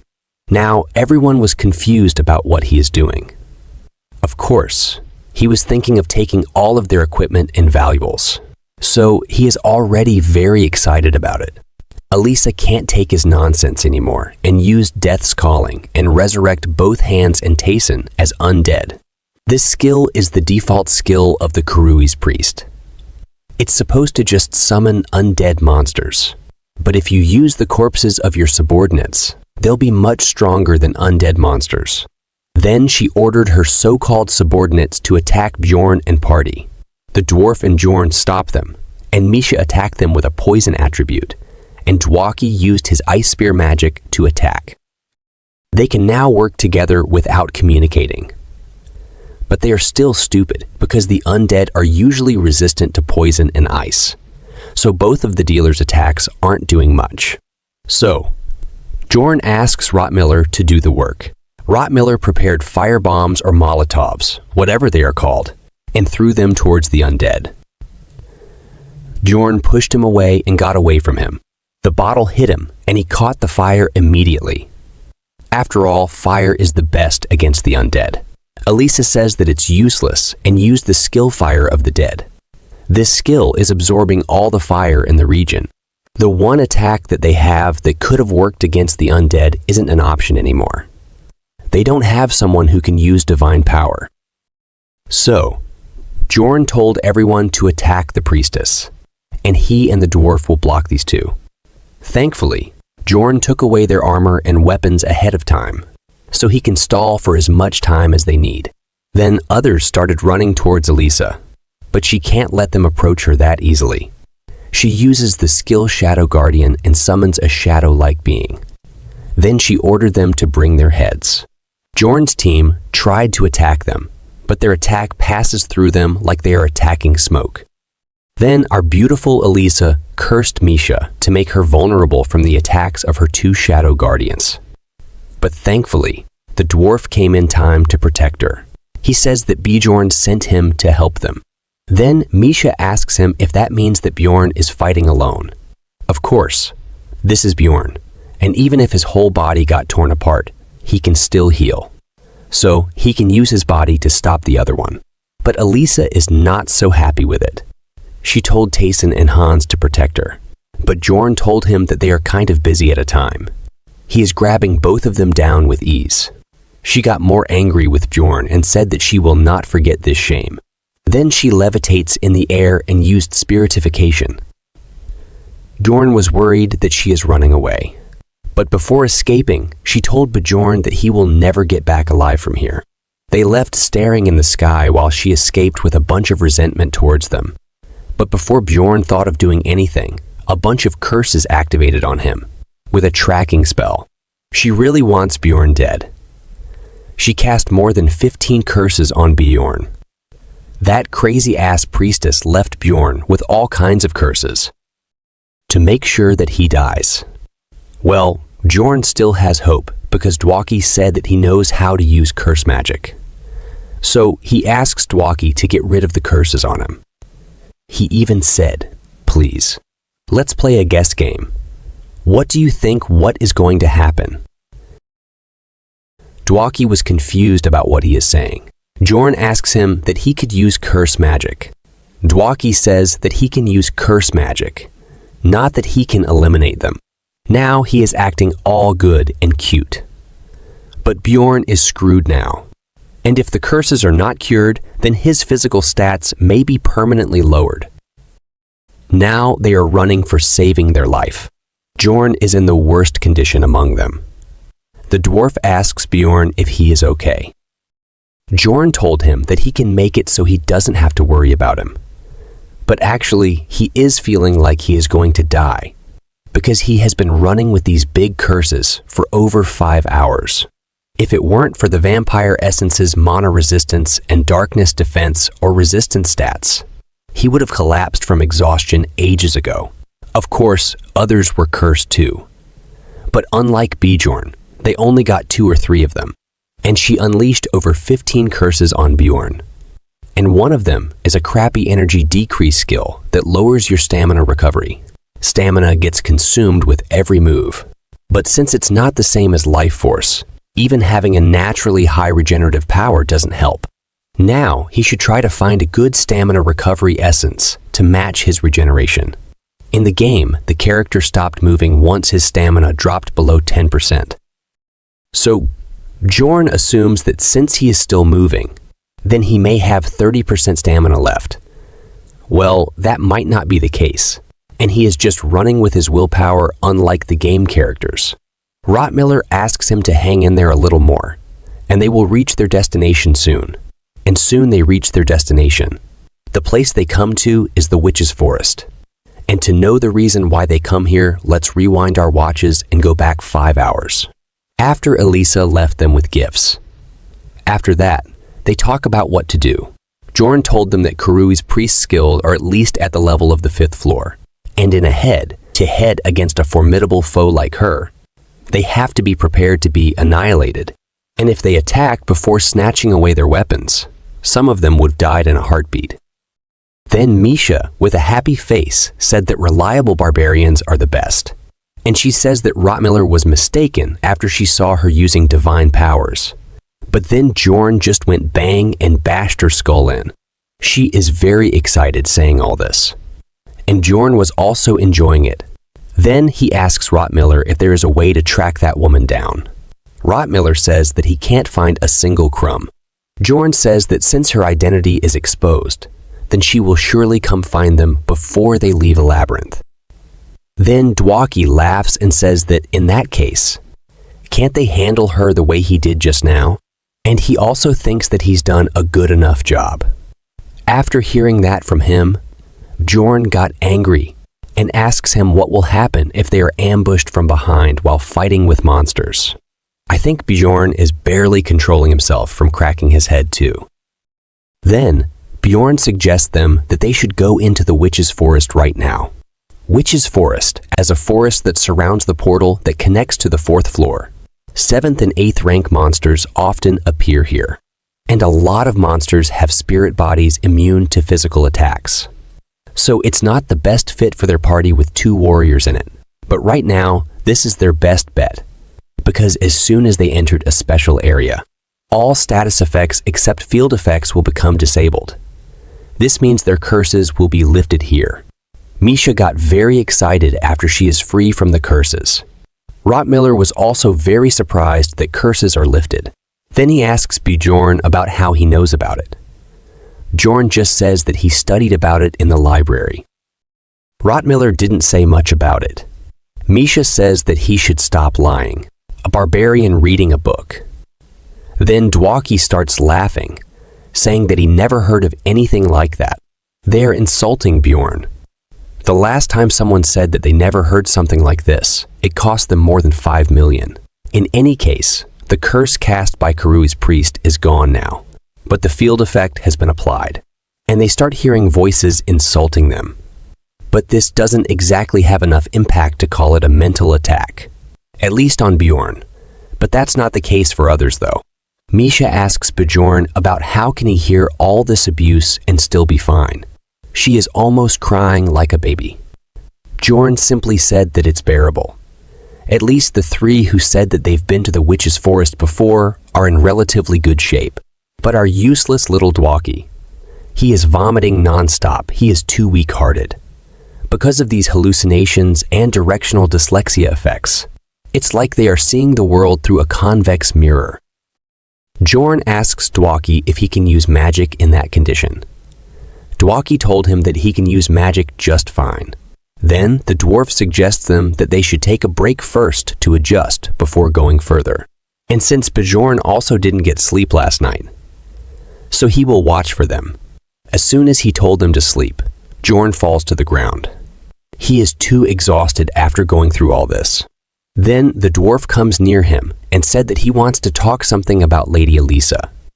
Bjorn told that it's not Lady Elisa. The dwarf still calls her Lady Elisa. This whole incident is actually Dwarf's fault. When he went to the Explorer Guild to announce the team member recruitment, someone kept asking him questions. That someone is actually Elisa. Then he told him that in the blood-tinted castle Rupture he entered with Bjorn, he got a numbered item called the Guardian's Wrist Guards as a reward. He boosted his Explorer rank with it, but she overheard. These wrist guards number is 3,112. Originally only found in Ruptures above level 4. A numbered item in the 3000 series. Let's talk about its effect later. But this angered Bjorn, who was slaving away to get the essence, while this dude who barely moved a finger just gulped down a numbered item, worth 50 million stones. Then Bjorn asks him why he didn't recognize her before. In embarrassment, the dwarf says that it's because she was dressed completely differently compared to in the city. She was wearing a priest's dress and her clothes got quite dirty too. They were even ripped and torn apart here and there. In other words, he was too busy looking somewhere other than her face to be able to recognize her. They also had the team meeting in the bar, so she must have overheard the whole thing and set up the trap. The dwarf laughs and says the treasures beget anger. Bjorn told him not to put blame elsewhere, and this is all his fault for not being careful. The dwarf says that he didn't know that this would happen, but Bjorn thinks that he is just pathetic, and wondered if this party is really okay. The dwarf quietly gets away from him. After that, Bjorn falls asleep. Then others wake him up, saying that he slept really well. And no matter how strong-minded the barbarian is, they still have a hard time on their first trip. And he is sleeping through all that noise like nothing. Bjorn told him to stop this nonsense and ask them about the monster location. Then Rottmiller shows him the monsters. This time, the monsters are fairies. They are 9th rank monsters. It was one of non-combatant mobs whose only skill was to spew a stimulant potion mixed with poisonous dust. Then Bjorn says that since there are a bunch of fairies gathered here, then that means the guy must be somewhere nearby too, and asks Dwarf if he wants to fight him. The dwarf says that he's not someone to take lightly, but since Dwaki is feeling a little better now, they can do it easily. Then he casts lightning and unleashes it on fairies, and fried them all. Well, it looks like I forgot who is the real monsters in this series. Seeing these fairies got fried, a monster got very angry. This monster is a 7th rank monster half-troll. It's a monster that only appears in the witch's forest and has a habit of stalking a group of fairies. In other words, he is a pervert of the monster world. But he is angry now. He attacks the dwarf first, and the dwarf barely able to defend against it. After a single hit, his body starts shaking. This dwarf didn't have as high of a pain tolerance as Bjorn. This is one of the biggest reasons why the witch's forest is shunned by the warrior class. Warriors are used to being beaten up front, but here pain is multiplied many times over, thanks to field effect pain enhancement. Meanwhile, most of the monsters that appear are immune to physical attacks and also use mental skills, so the warriors can't help but have a hard time. The dwarf asks Dwaki if the magic is ready yet or not. Dwaki says that it's almost done.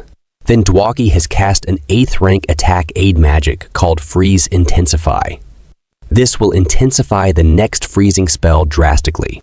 Then, Dwaki casts an 8th rank attack spell called Ice Spear and attacks the half-troll heart and killed him instantly. Looks like Dwaki got his chance to shine here, because others' attacks are not very effective here. But sadly, the half-troll didn't drop any essence, and the dwarf was most disappointed by this because he thinks that he will drop it. Maybe he needs a similar essence. Then Rottmiller told them that they should start moving now, because the witch's forest isn't a good place to rest. So they should quickly move to the 4th floor. But it looks like they are not fast enough, because they're surrounded by a bunch of explorers, and the one guiding these explorers is Bjorn Darling Elisha. Or should I say Dwarf Darling. She tells other explorers that Bjorn and his party are the ones who killed her comrades. She is acting very cute and innocent. It looks like it's not going to end easily for Bjorn's party. Then, the guy wearing a similar costume as Elisa told her to stay back and let them handle it. Elisa alone was troublesome enough, but now she had others. This is a losing battle for Bjorn and party. So, there is only one way. So, Bjorn asked Dwarf to use his numbers item that he has, the main reason for all their trouble. That item is called Guardian's Wrist Guards, and Dwarf used it instantly, and its effects are also amazing. It drives enemies away and temporarily grants allies immunity to any harm. The abnormal status effect was also disabled, thanks to that. Then, Bjorn told everyone that now is their chance to run. Then Misha asked Bjorn about how that woman followed them here, because Bjorn said that the witch's forest was safe. Well, Bjorn can only make guesses now, and according to him, he thinks that after they entered the witch's forest, it would have gotten hard for Elisa to track them down. So, she must have found some explorers who'd be of use to her, and acted like a pitiful priest who had lost her comrades to ruthless plunderers, which is Bjorn and his party. And after throwing them into a fight with these enraged guys, she must have planned on devouring all of them. So, Bjorn just told Misha to stop rambling and run, because the Guardian's Wrist Guard's effect lasts for only 5 minutes, and it is about time for the effect to wear off. And soon, the duration of the effect has ended, and the field effect of the witch's forest was reapplied on them. And now, in their current situation, the most useful person is a scout. The first work of the scout is to detect the enemy movement and guide their teammates toward the best path. They use data from prior knowledge and experiences within the labyrinth to find the way. But that's only possible until the 3rd floor. And a scout's true skills are tested in the witch's forest, the last gateway before the 4th floor. Rottmiller's main power is smell. He used the essence to get the right smell stats. And in this horrifying forest where even the trees move disorientingly, it's surprisingly accurate with finding the way to the 4th floor. When the sense of smell reaches a certain level, it can pick up the scent of mana and use it to find the way. But Rottmiller told them that another party scout isn't an average guy either, and they're closing the distance between them with precision. So, he is going to speed up. That way, it comes down to who gets to the 4th floor portal first. But the problem is that everyone's pretty tired, especially Misha. She was just running somehow. Then, while running, her feet hit the rock and she fell down. Bjorn stopped and asked her if she's all right. She says that she is all right. She says that she is okay and it's just a cramp, so he doesn't worry about her and they should start moving. But Bjorn knows that she is just lying about the cramp, and she clearly fell and broke her ankle. So Bjorn just grabbed her and tossed her on his shoulders. She was very embarrassed about it, but Bjorn told her to stop moving and stay still. She is still embarrassed about it, but she agreed because she knew about her situation. But the problem right now is that they lost track of others. Misha asked Bjorn if they have got split from the team. Bjorn was also worried about it. But Misha started hitting Bjorn and started asking why he is not following them. She is scared right now. Bjorn told her to be quiet and told her that at times like this, it's best to stay put. And Rottmiller must have found out that they are gone, so he will come for them soon. This time the situation is really dangerous. In the witch's forest, you can't find your way without a scout. Misha started asking about how long do they have to wait. Then suddenly, they heard screams of people. The voice was the voice of that midget. I mean the dwarf voice. Misha asked Bjorn about what they should do, and shouldn't they go and help them. Bjorn said that following the sound will only get them to some weird place. And since they've been attacked, they won't have the time to look for them either. So first, they gotta get out of there. A question for everybody. What matters most in a disastrous situation? Water, food, stamina, tools. Those are all important. But if I just had to pick just one, then I will say it's mental strength. And one example of this is Misha. She starts crying, saying that she can't die like this. And she held out so relentlessly. But this is way too meaningless. She has completely lost her mind by the fear of a meaningless death. Bjorn told her to calm herself down. This is why you need mental strength. So when you find yourself in a shitty situation, you have to accept it without denying the reality. But Misha didn't stop. She continued saying things like if she didn't have fallen there. Then anger Bjorn told her that if she don't want to kick the bucket here, then she has to do as he says. He told her to first find the potion inside his bag and drink it and walk by herself. That's what I was thinking. If they have something like a potion in this world, then why she is not using it? She calmed down and did what Bjorn told her. Bjorn told her that they will rest there for some time. Then Misha said to herself that she can't believe that she drank a potion on top of a running barbarian. I don't know if my mind is the only dirty one here, but I think she have drunk more potions on top of a barbarian in the future. Then Bjorn asked her if her foot is okay now, and if she can fight now. Misha said yes, she can fight now. They are in the labyrinth for 4 days, and the remaining days won't be any easier. On top of that, he has to hold out with just one melee dealer and a tank for 11 days inside the witch's forest, where the majority of the field monsters are spirits, so he can't attack them. And right now, he needs attribute powers. So he decided to sacrifice and ask Misha if she is married. Misha was confused why he asked that. So she just told him that she is not married. Then Bjorn asked her if she has a belief that says that she shouldn't show her naked body to a stranger or something like this. Misha was embarrassed and said that she don't think so. But why is he asking such weird questions to her? Bjorn said that it's great and started removing his helmet. In confusion, Misha asked him about what was so great about it. Then she got scared and asked Bjorn to stop and stay away from her. She asked him what he was trying to do to her, as she was not ready for this. Then Bjorn opened his hand, revealing a ring. He asked her to take it.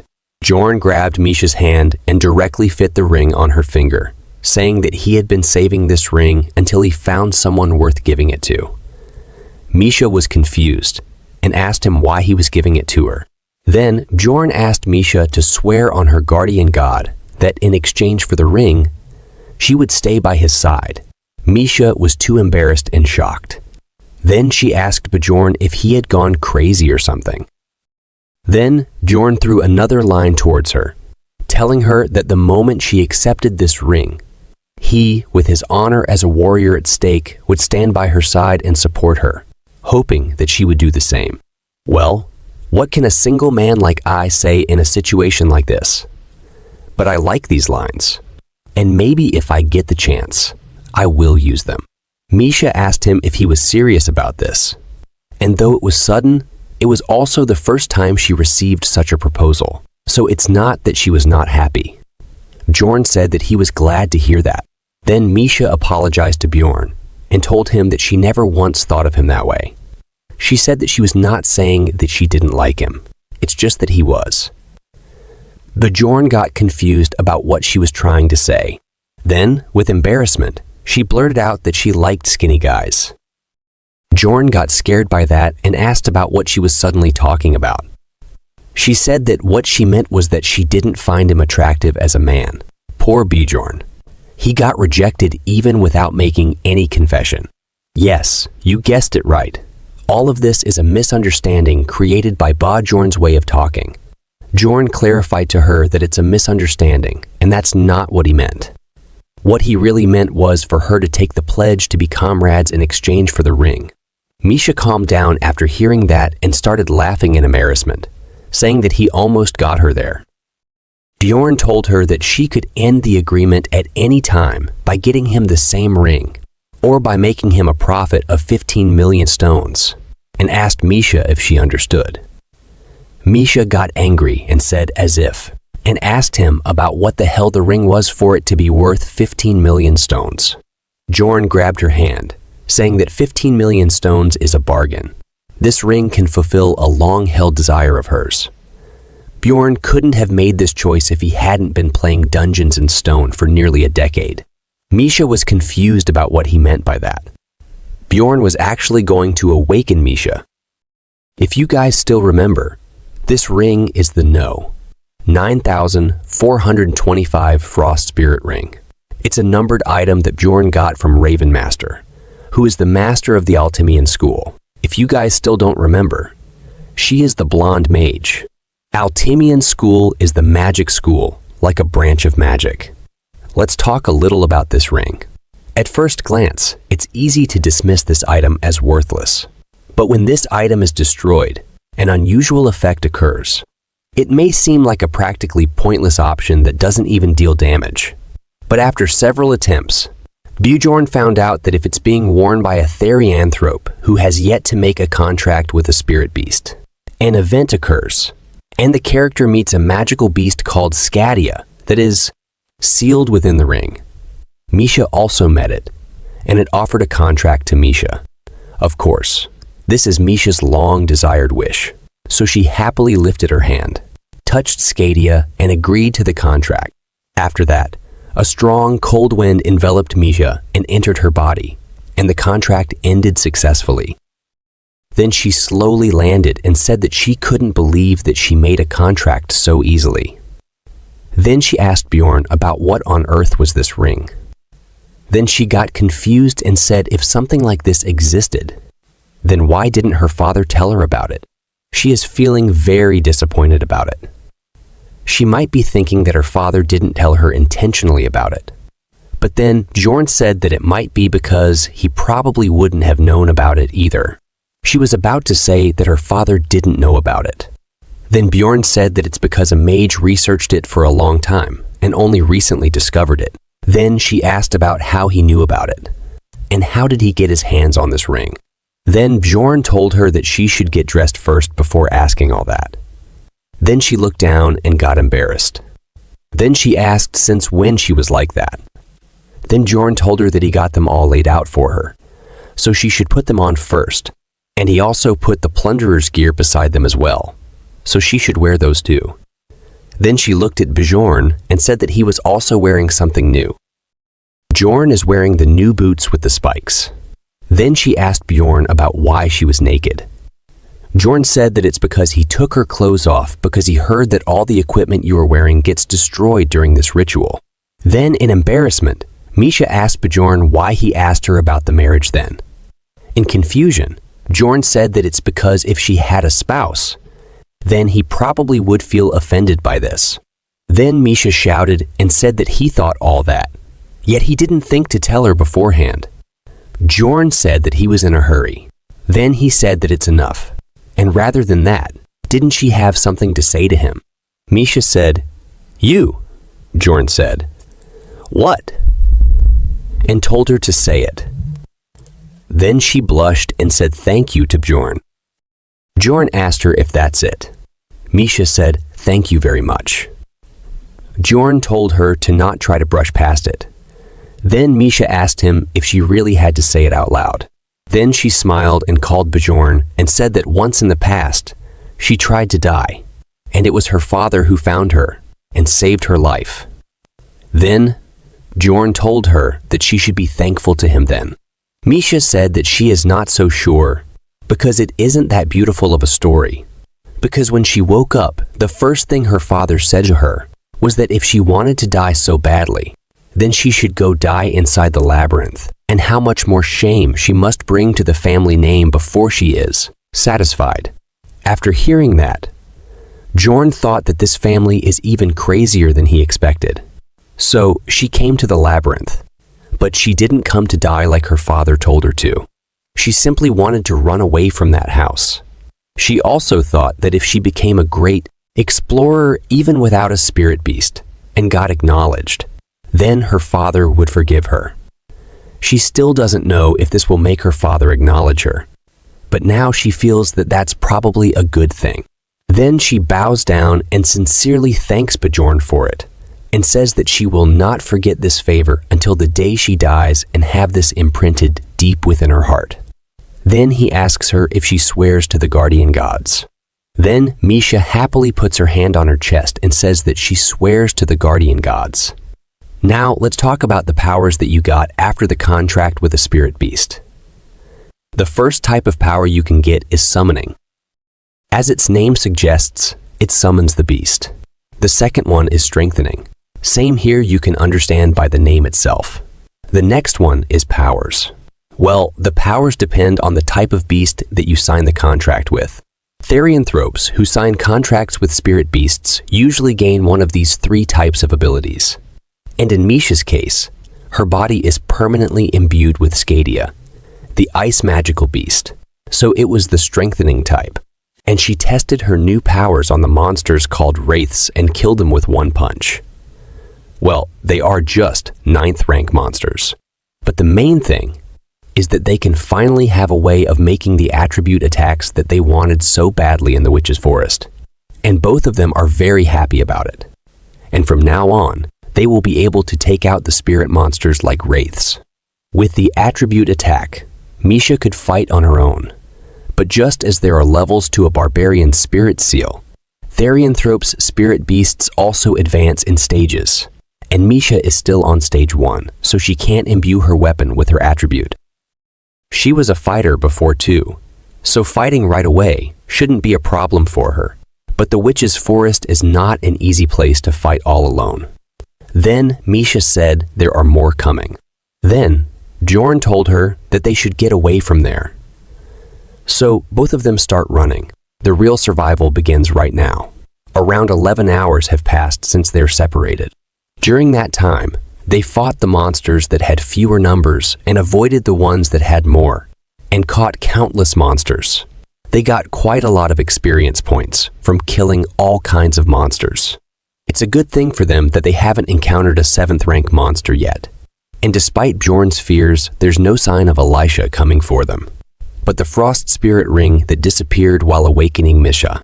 The ring's disappearance activated the corpse golem's passive skill, and the acidic blood has corroded Bjorn's gear here and there. And even the breastplate and the shield made of tier 2 material latinium have lost their luster. It's going to cost Bjorn a lot of money on the repairs. And another thing that's a shame is that Bjorn didn't get a single attributable essence in all that time. And Misha's fatigue can easily be seen. At this rate, their chance of making it back alive to the city is slim.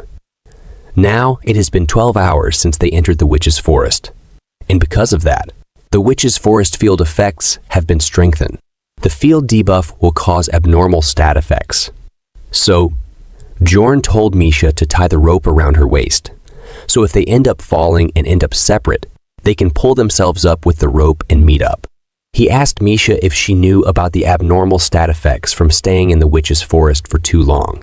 Misha said that she knew, and the abnormal stat effect that they are talking about is applied on them.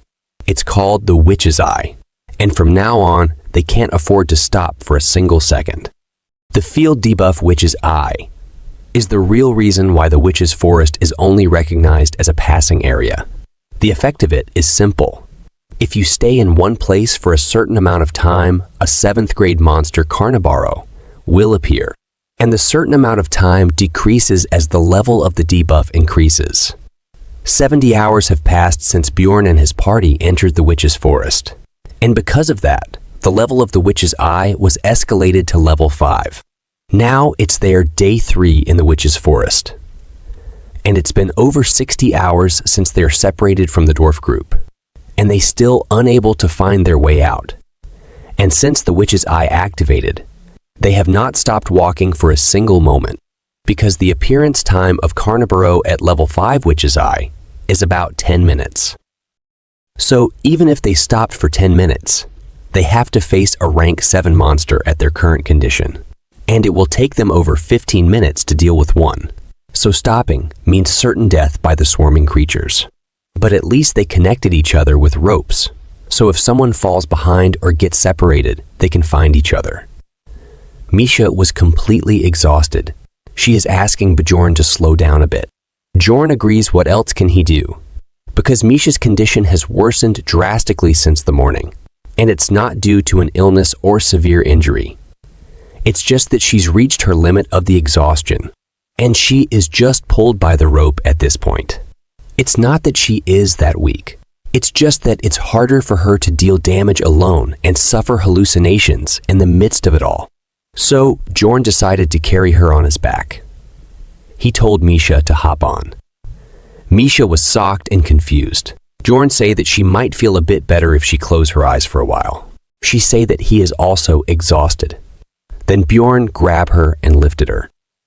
Then he tossed her in his shoulder and told her to just hop on. Normally, she would resist, but she seems too exhausted even for that. Instead, she just say thank you to Bjorn. Now 87 hours have passed since they entered the witch's forest, and the field effects strengthened. The witch's eye level also increased to level 6. It's been 17 hours since Bjorn have been carrying Misha through the witch's forest, except for the time when they are fighting. So now even Bjorn is nearing his limit. So, if they do not find a certain thing soon, they are doomed. Then suddenly, Bjorn hear a voice calling him babe and telling him to leave Misha alone. Bjorn was very shocked after hearing that voice, maybe most shocked after entering this world. Then that voice say that it will fulfill his lifelong wish. This, a voice of a girl in modern dress. Then she say that Misha have been completely fallen for her if he just flirted a bit. Yes, you guys might guessed it right. She is Bjornix. She is not looking like a hallucination. Then she say that maybe Misha is scared of being abandoned again. Bjorn feels that if he touch her, he could feel her body temperature. Now I think it should stop calling Bjorn a loser after seeing that he have such a hot ex.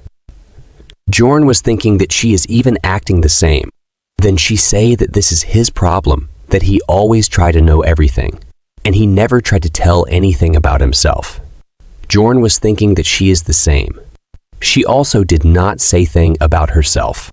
She puff her face and say what he don't know about her. He knows every nook and cranny her body, and he know it better than she do. Then she touched Bjorn's face, and Bjorn got flustered. She say that her stockings have changed, and his tastes remain the same. If you guys don't understand what just happened, her stockings changed after she touched Bjorn, because she is created by Bjorn desire, and Bjorn taste is rather unique. Bjorn start thinking about if this is what he really is. At such a movement, his first thought is sexual desire when seeing his ex-girlfriend. She hugged Bjorn and asked to live that wildcat and come to her. and he should be with her. And other girls won't understand him. Bjorn say, "Is that so?" Then she put her finger in his lips and say, "Yes, my love," and she will make him feel good. And before something good happens, Misha told Bjorn to snap out of it and give Bjorn X a uppercut to wake him up. Bjorn was completely fall for it this time, but Misha is not looking very happy about it. She is beating Bjorn's X very hard and just punching and kicking her face. Then she say that it's okay, and she took care of the dryad, so he should come to his senses. She is very happy about it. Does she have something against her, or she now have some feeling for Bjorn? How cute. I think now Bjorn was feeling embarrassed to fall for a dryad.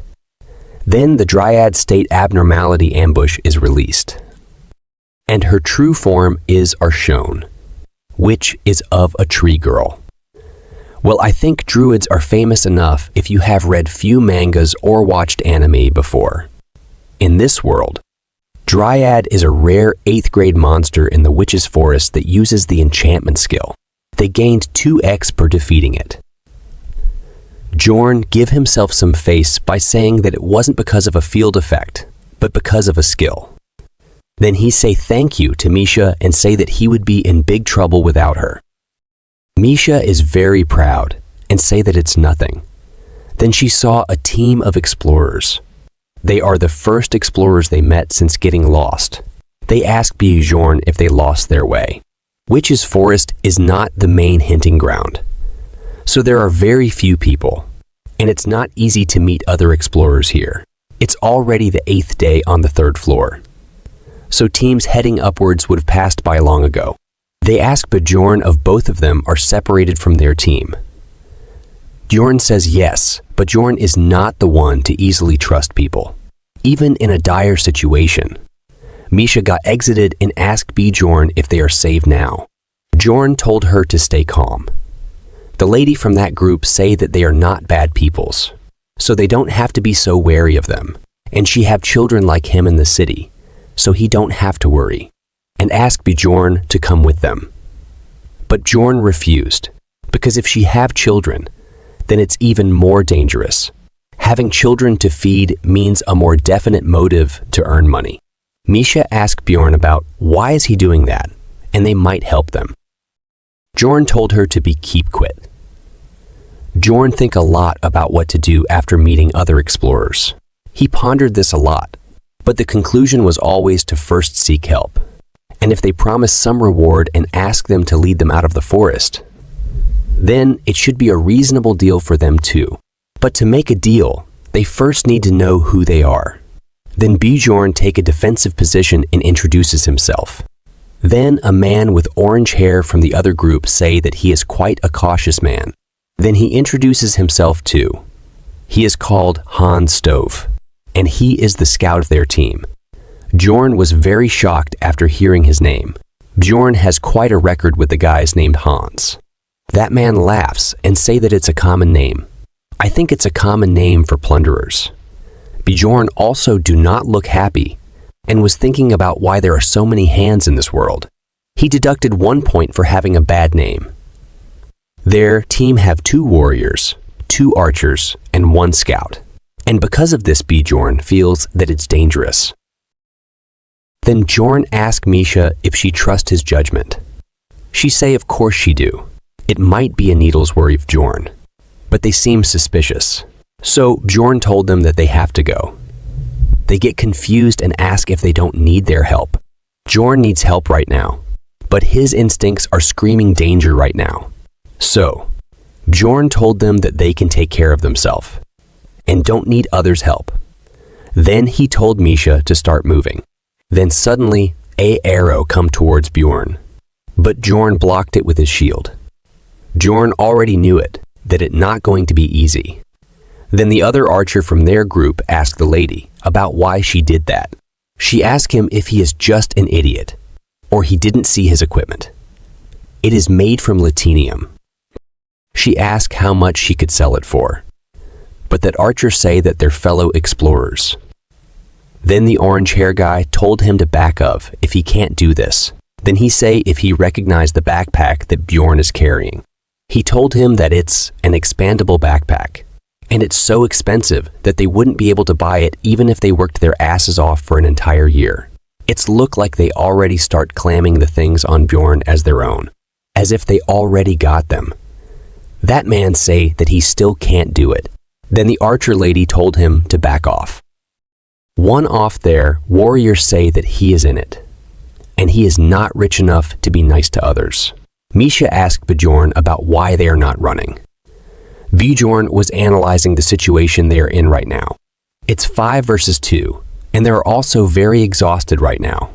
And other party have a pathfinder, so if they try to run away, then the other party will easily catch them. So there's only one way to get out of this situation. Then Bjorn told Misha that they need to stall for a bit of time. Then Bjorn asked them to negotiate. He told them that if he give them his expandable backpack as well as his shield, and they just have to spare their lives. Bjorn didn't finish talking, but then suddenly Misha come forward while crying and told them to just kill this barbarian, and she is a princess of the Therianthropes, and she will reward them all the money they want if they let her live. Even Bjorn got confused and was not sure if she really meant it or just saying this to stall for some time. After hearing that she is a princess of the Therianthropes, the orange hair guy got confused and the lady what to do. She say what is there to ask? They have killed both of them. Or do he think that they won't go outside and report them? Then the warriors of their team say that it's even badder, and he bet that the princess would have something valuable, and the finders will be the keepers. It's like they also get their share of the loot. They start running towards Bjorn and Misha like crazy. But it is too late now. The 6th or 7th rank monster Canabaro has appeared. I am not so sure about its rank. They are shocked after seeing Canabaro and ask about how long are these idiots are been lost in the witch's forest. Bjorn say 5 days, you bastards, but in his mind. Then Bjorn told Misha to hang on to him. Canabaros tend to follow their prey to the ends of hell, so it's impossible to run from them once you've come across them. So, Bjorn decided to run towards the other party. They got very confused by it. Using this moment, Bjorn attacked the orange hair guy head. Bjorn decided to use these guys as baits. Now that the aggro of the Canabaro shifted towards them, it's now their problem. To stop them from running, Canabaro used the skill mana mines. The orange hair guy told everyone to not move, because now there are mana mines everywhere. Then the archer lady say what to about those bastards. She is still thinking about Bjorn. The orange hair guy told her to focus on killing the Canabaro first, and they won't go that far. Bjorn also know about the mana mines, and he can't dodge them, so he planned to step on them as he run. Misha was worried about his foot. Then Canabaro used his skill summoned hound to summon hounds. The orange hair guy wasn't able to do much in front of them and got killed, and they can't dodge them because of the mines. The archer lady start crying, saying that she don't wants to die. The hounds also reached Bjorn and bite his leg, but Bjorn didn't stop, instead used flesh explosion. But because of that, he can't fell below his ankle. Well, how can he feel it? If his foot is completely gone, now he won't be able to run. So he changed the plan and told Misha that he is leaving everything to her. Then she say all right and told him to throw her towards the Canabaro. Misha, I chose you. It's feel good sometimes using references like this. Misha equipped her blade in the midair and attacked Canabaro with her full strength. Then she looked for others. Only the archer lady was alive. She say, please to Misha, and asked for her help while crying. She asked for a potion. She say that she will give her money when they are out. Well, Misha is not that soft-hearted and stupid to save the person who just tried killing them. Then she asked Bjorn if he is okay, and she told him that a potion won't help if he is that badly hurt. He told her not to worry about that. An injury like this is nothing in front of his skill, and will be healed in an instant. Misha was very shocked after seeing the foot appearing. She say that he is not even using a top-grade potion. with the vampire's essence and the immortal seal's natural regenerative power. In the context of the game, his natural regenerative power will be above 150. That would be enough to regenerate an entire limb with some time even without a potion. Now I am exited about what will happen when his immortal or undead seal got to another level. What will happen to him? Misha asked Bjorn about what is he, and say that he didn't even look like he is in the pain when he poured the potion. He say that it's the mental fortitude of a barbarian. He wasn't lying this time about this. Einar also didn't say anything when she took potions. Of course, it's because of the pain-tolerant stat for Bjorn, but it's the same thing. After that, he wear new boots because the old one get destroyed. Then they are tied the ropes. Then they start moving before more cannibaros get to them. Then Misha asked him about how he knows that those explorers were dangerous. He say that one of their names was Hans, and he don't like that name. Misha was shocked after hearing his reason. Bjorn say that it's fine since they managed to escape. Misha say that she could never imagine that that lady would do a 180 turn like that. Bjorn say that she could have been someone nice. If they didn't look that weak, or if they didn't possess expensive equipment, or if they didn't meet in the labyrinth, then she might have remained in their memories as someone who was kind. But she was the first one to pull the trigger. Misha say that she don't get it. Then Bjorn ask her the reason she go into the labyrinth. She say that because she needs money. Bjorn say that they are the same. Money is an efficient way to protect yourself, especially in this world where you are killed for failing to pay your taxes. And she have kids that she have to protect. They are learning quite a lot on this exploration. Now it's been 109 hours since they are lost in the witch's forest. Then they saw what they are looking for.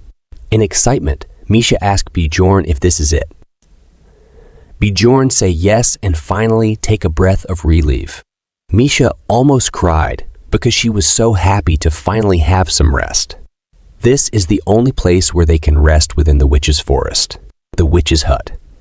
Now, Bjorn was just hoping that nothing bad happens this time. Like every time. After that, he put his hand on the tree and entered the witch's hut.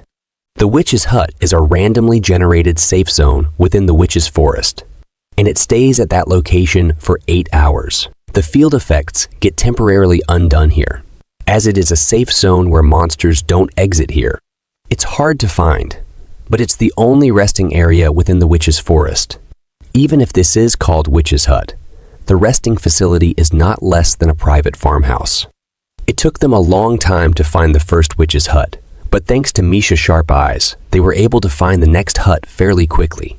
It means they spend 8 hours in the first one, and after it disappeared, they found the second one very quickly. And now, there are 53 hours left until the labyrinth closes. If you guys don't remember, and was think why it taking so long this time labyrinth to close when before it closed within a week. The time it takes the labyrinth to close increase with every floor, but everyone exit the labyrinth at the same time, no matter the floor. Now, they entered the second witch's hut. But it's look like there are already someone in there. Misha say that she's seen this place 3 times now, but she just can't get tired of it. So it's look like it's not their second, but the third witch's hut. Well, that's not the most important thing now. Misha asked Bjorn if he also agree with her. Then Bjorn told her to keep quiet and he thinks that there are people here. Then she asked him, how did he know that? Then he told her that the maximum number of people that can enter the witch's hut is 5, and the portal to enter in it closes once the number reaches 5. It's good that there is only 3 more. If it's 4, then either Misha or Bjorn have been left outside. Misha got little disappointed. There is someone else here. Bjorn say that they should look for them carefully, and soon enough, they found them. But look what they have found. Did you recognize his armor? Yep, this is the guy who was shouting the most when he was with Elisa. But now he looks like homeless. Then Misha say that there are guys inside building too. And they are. They guys from before. Then Bjorn say that they should knock them before asking them. It's look more. Then knocking them out to me. He hit his face pretty hard. Even Misha can't stop herself from saying that she thought that he was just going to knock him out, after knocking all out and tying them with rope. Misha say that she is surprised that he is still alive. Misha took the words from my mouth. I was about to say the same thing.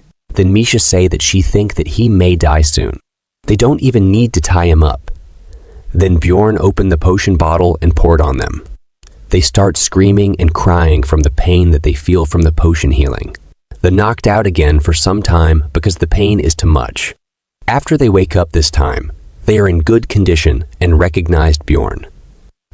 Then he starts shouting that it's all misunderstanding, and they are just used by that bitch. He mean the Elisa. Then he start telling him what happened. He say that when they caught up to their teammates, there were only 3 of them, and to stop them from running away again, they injured the guy they assumed to be the Pathfinder. It wasn't a deep injury. It was just a scratch on the shoulder. Then again, some kind of light pushed them all back. It's looked like Dwarf used the artifact again. Does that mean the cooldown wasn't that long?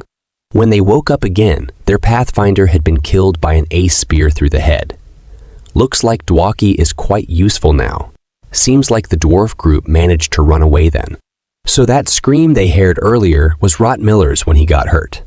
And because their Pathfinder died, they couldn't case their team anymore. And they had to wander around. But the problem began on the Sen day after their Pathfinder died for them.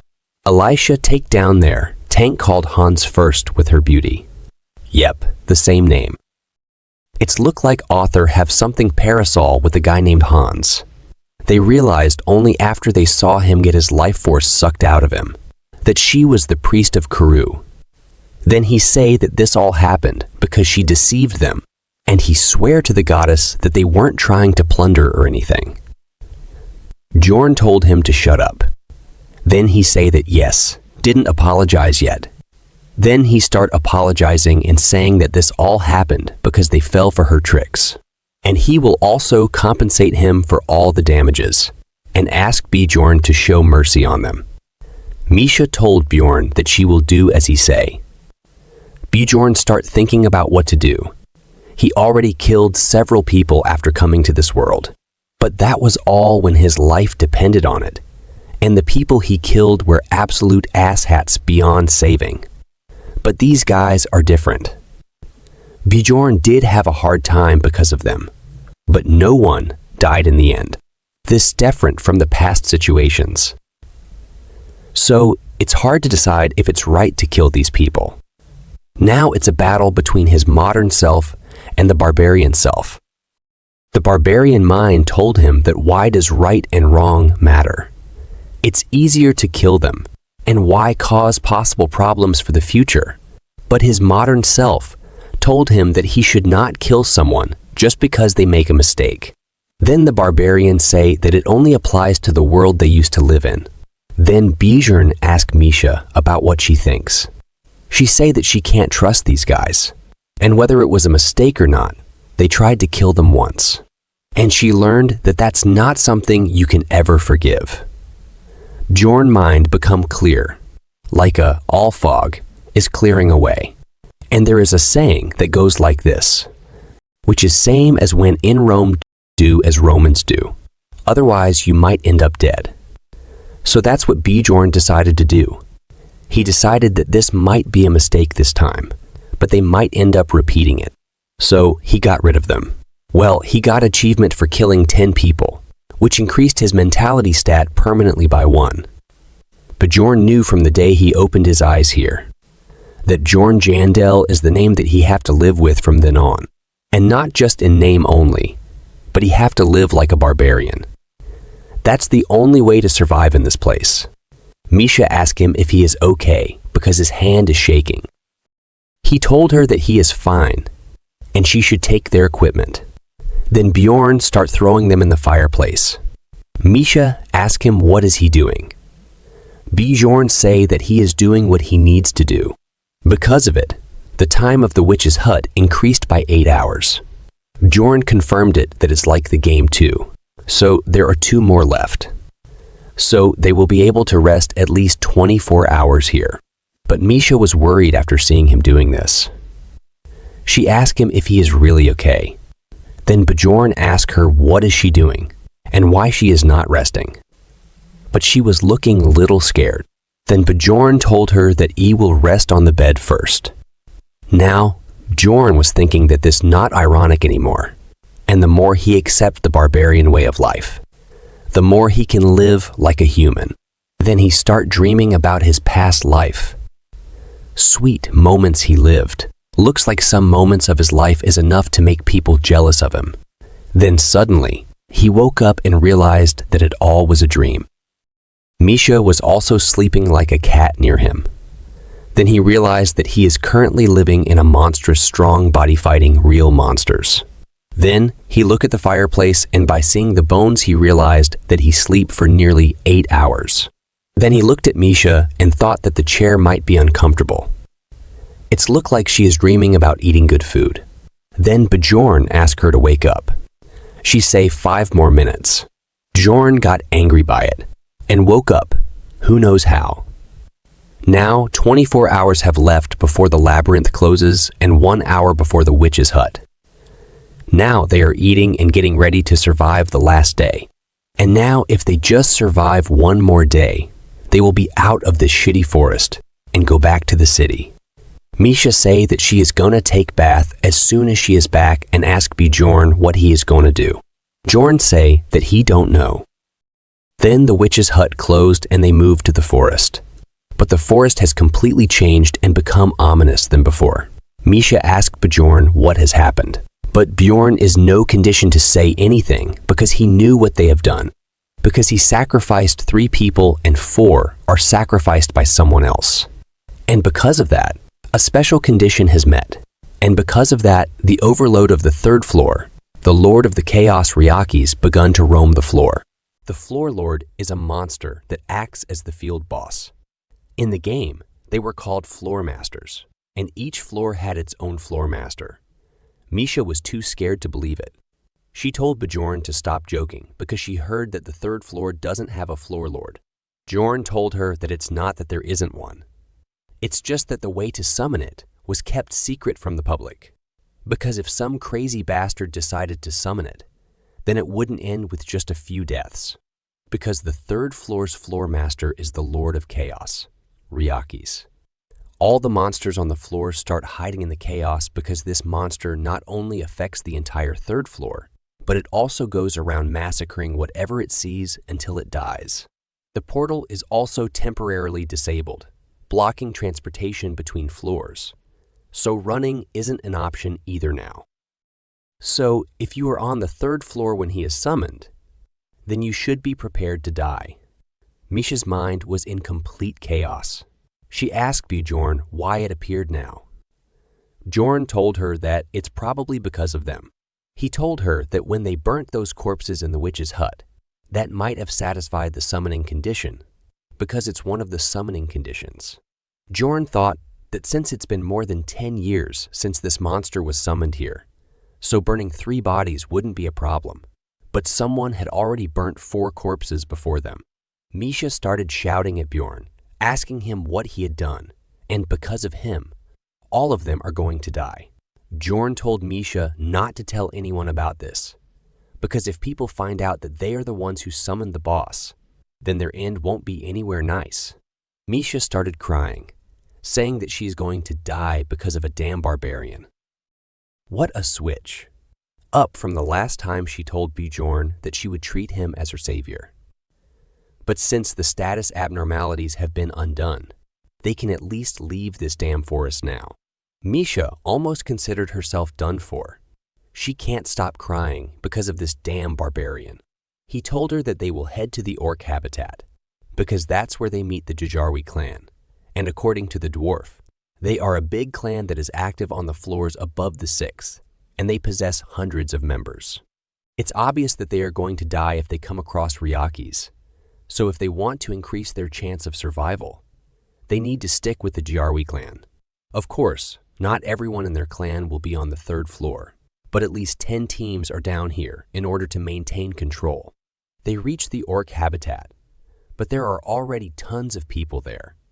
The Jarwi clan was trying to maintain the situation, but people are going crazy.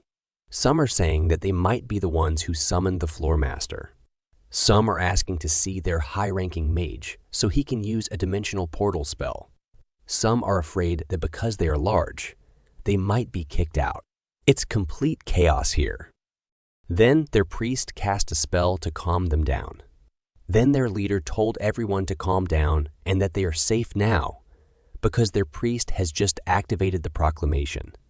Destruction of evil spell. Their searchers are also keeping watch, and the third floor labyrinth will close if they just hold out for one day.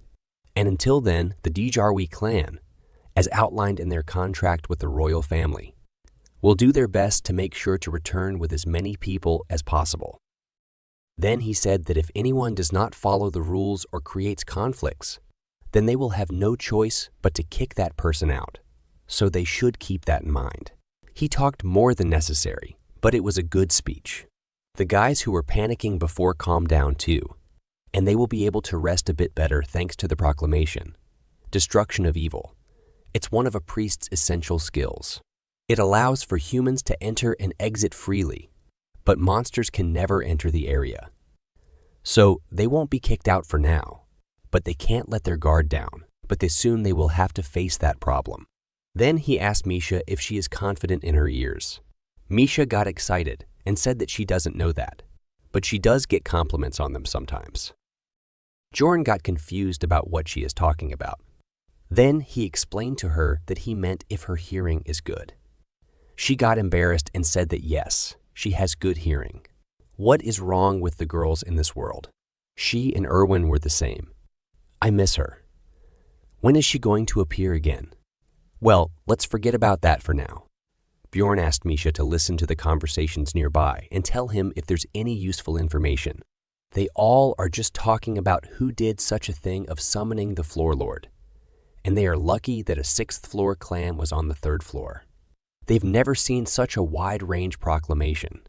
Destruction of evil and how the large clans are different. The clan is here for something, and Bjorn has a pretty good idea of what that thing is.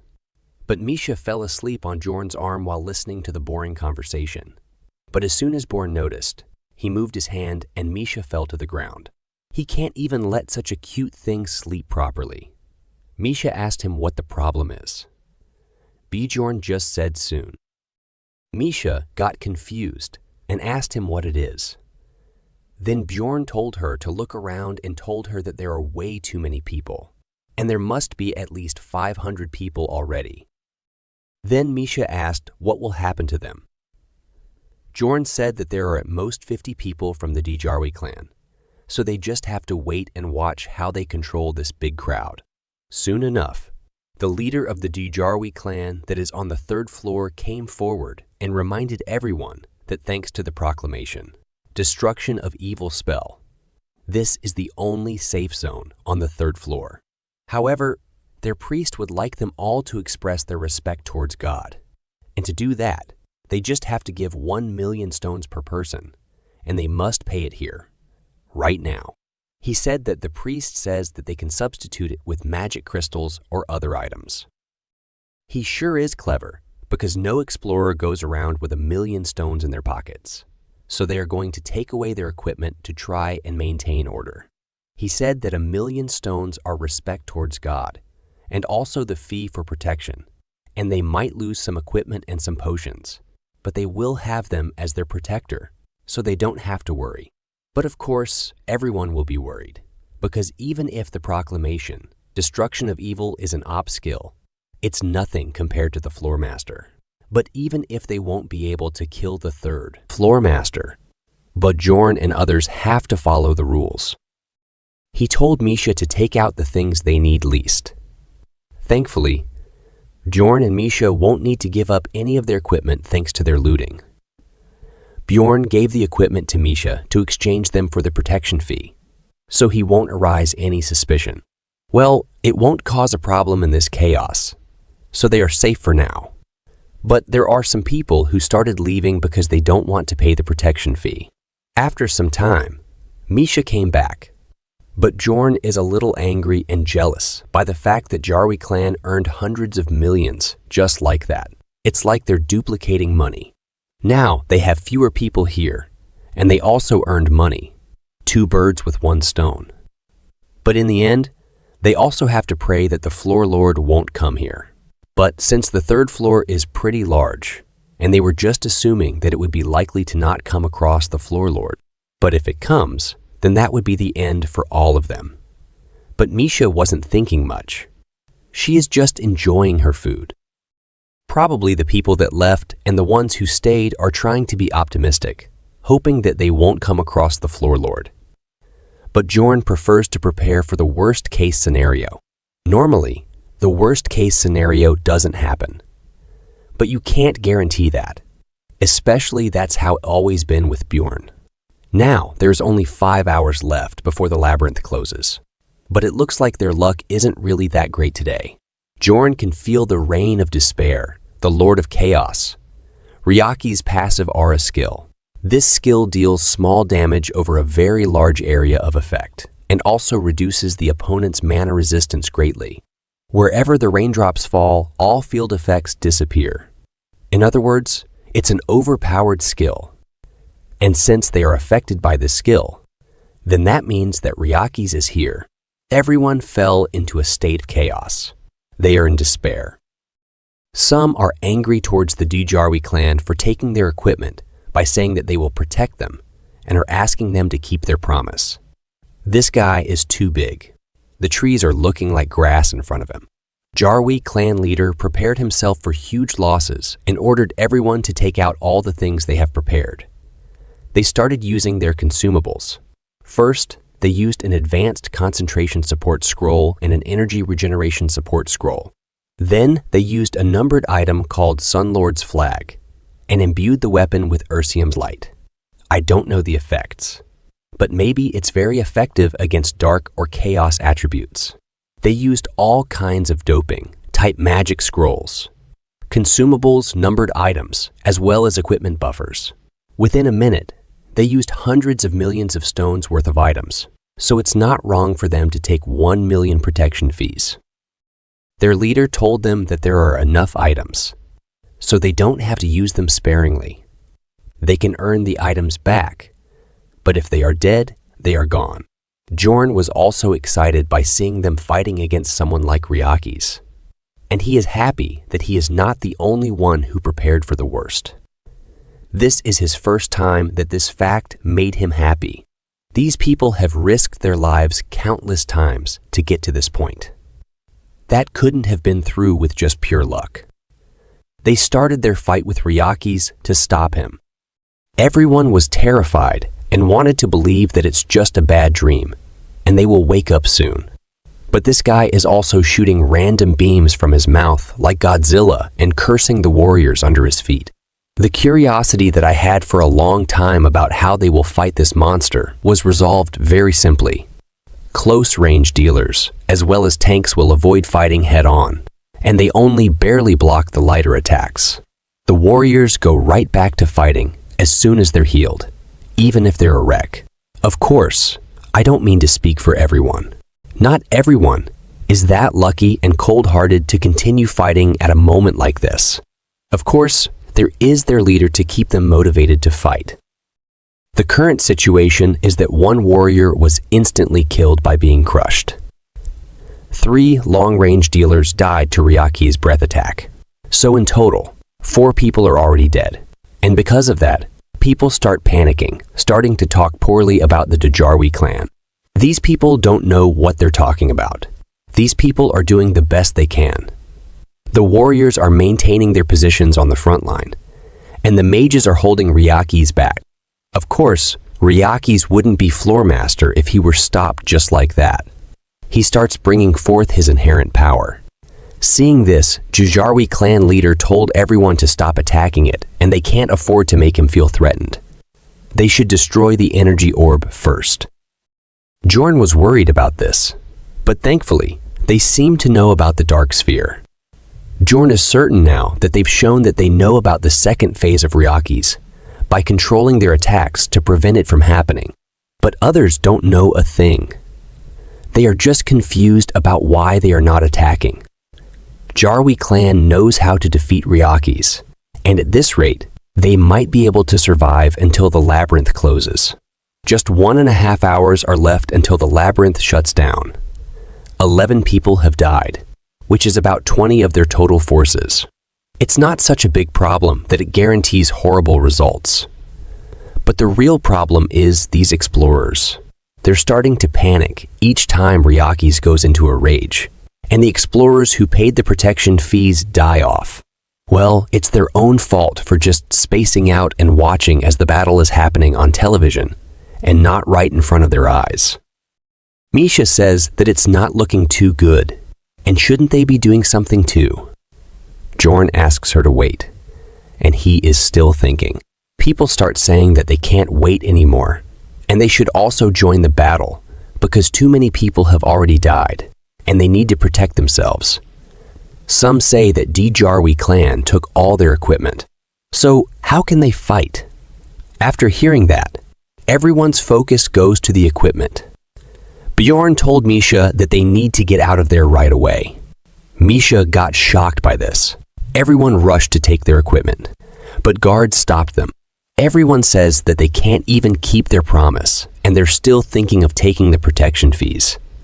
Guards told them that if they don't stop, it will put everyone in danger, but explorers didn't listen to them and attacked them. Jorn started running from there as fast as he could. Jorn knew that this was bound to happen since there's no way a regular explorer would know how to defeat Ryakis. They start rushing towards their equipment like zombies. Misha got scared from seeing this crazy situation. Jorn was clearing the path with his shield.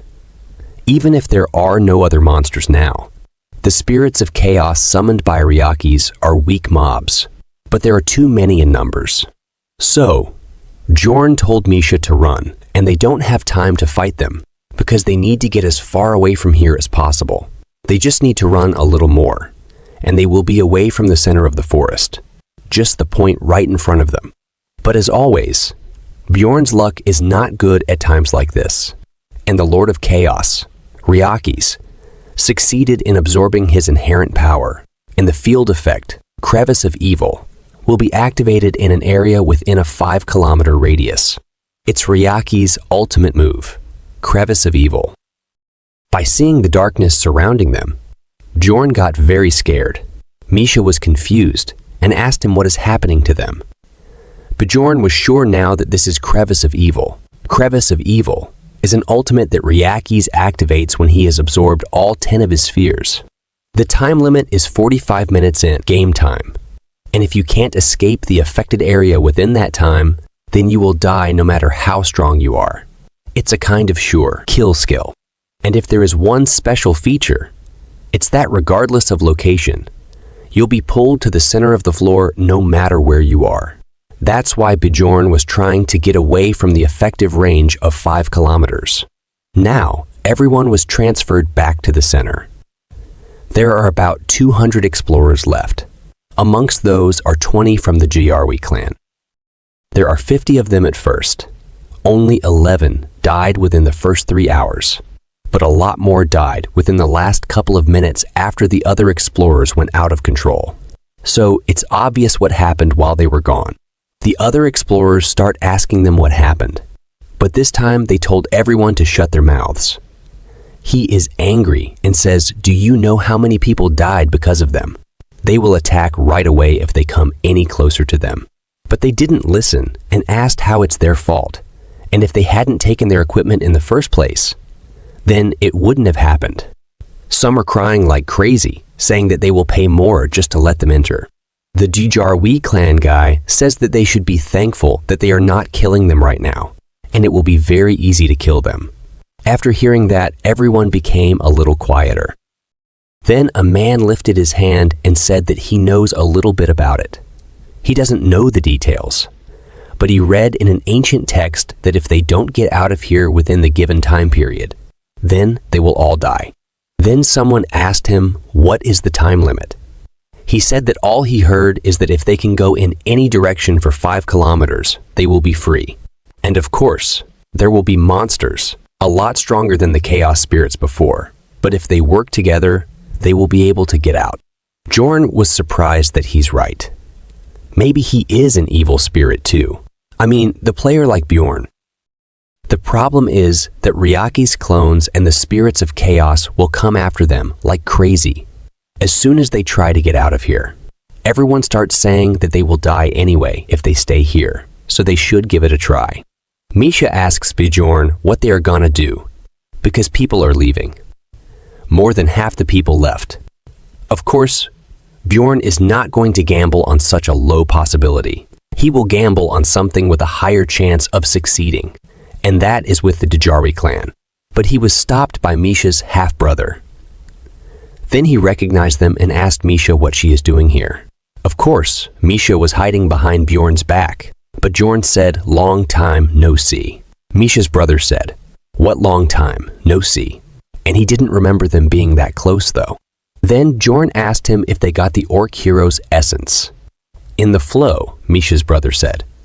Luckily enough. But then he realized and pointed his sword towards Bjorn and asked him how he knew about that. But Bjorn smiled because his first gamble is a success. On the other side, Djari clan's current leader, who is actually Djari clan's vice captain, was assessing their current power. They have 23 people alive right now from the Djari clan, in which 3 are priests and 6 are mages, and 12 are long-range dealers, and only 2 are close. Range dealers, because when the uprising happened, too many warriors died. They managed to stall for some time by letting Ryakis absorb the spheres. Then an old mage from before asked him what will he do now and said that if he studied enough about Ryakis, then he should know that they are running out of time. Of course, their current leader knows that, but the lack of warriors is too pressuring for him to make a decision. They won't even be able to clear a path with just 2 close range dealers. Plus, the 2 left are a swordsman and a spearman. In other words, they no longer have any explorers who can be on the defense. Now he was thinking that if they had just one person who could act as defense, and guess what? Our Bjorn is perfect for just that. His clan members also start panicking. They say that the explorers have left, and he has to give them an order because they have no time, and they have to act while their attention is on other explorers. Their vice captain is under heavy pressure.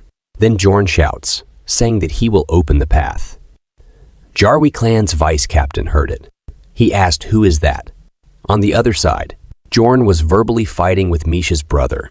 Then someone told him that he listened in, and he seems to be the teammate of Karlstein's younger sister, and he doesn't need to mind him.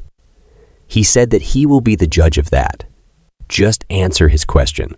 Then he told him that they don't know how he knew that, but he's requesting the orc hero's essence.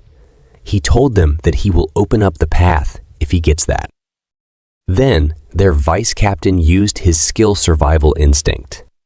This skill lights up any target, which raises its user likelihood of survival, and Bjorn was shining like a light bulb in his eyes. Even he had never seen such a strong light from someone. His skill, which has saved him from countless dangerous situations, tells him that this man is the key to this situation. So he comes forward and asks Bjorn his name. Bjorn smiles because his second gamble is a success. He tells him his full name, Jandel's son, Bjorn, in case you guys might have forgotten. Then their vice captain introduced himself. He is called Iraz Maglain. Then he asked Bjorn how he knew that they were after the orc hero essence. Bjorn said that it was his own assumption. Iraz asked him how he could assume something like that. Bjorn said that he thought about why such a large-scale clan would come down to the 3rd floor to take over the orc habitat, and they wouldn't have come with all those supplies if they were just here for the great orc warrior, which means that they must have had another goal, and that goal is the 5th rank monster orc hero, a kind of hidden boss that is summoned when you offer 777 magic crystals of the great orc warrior at that altar in the middle of the orc habitat.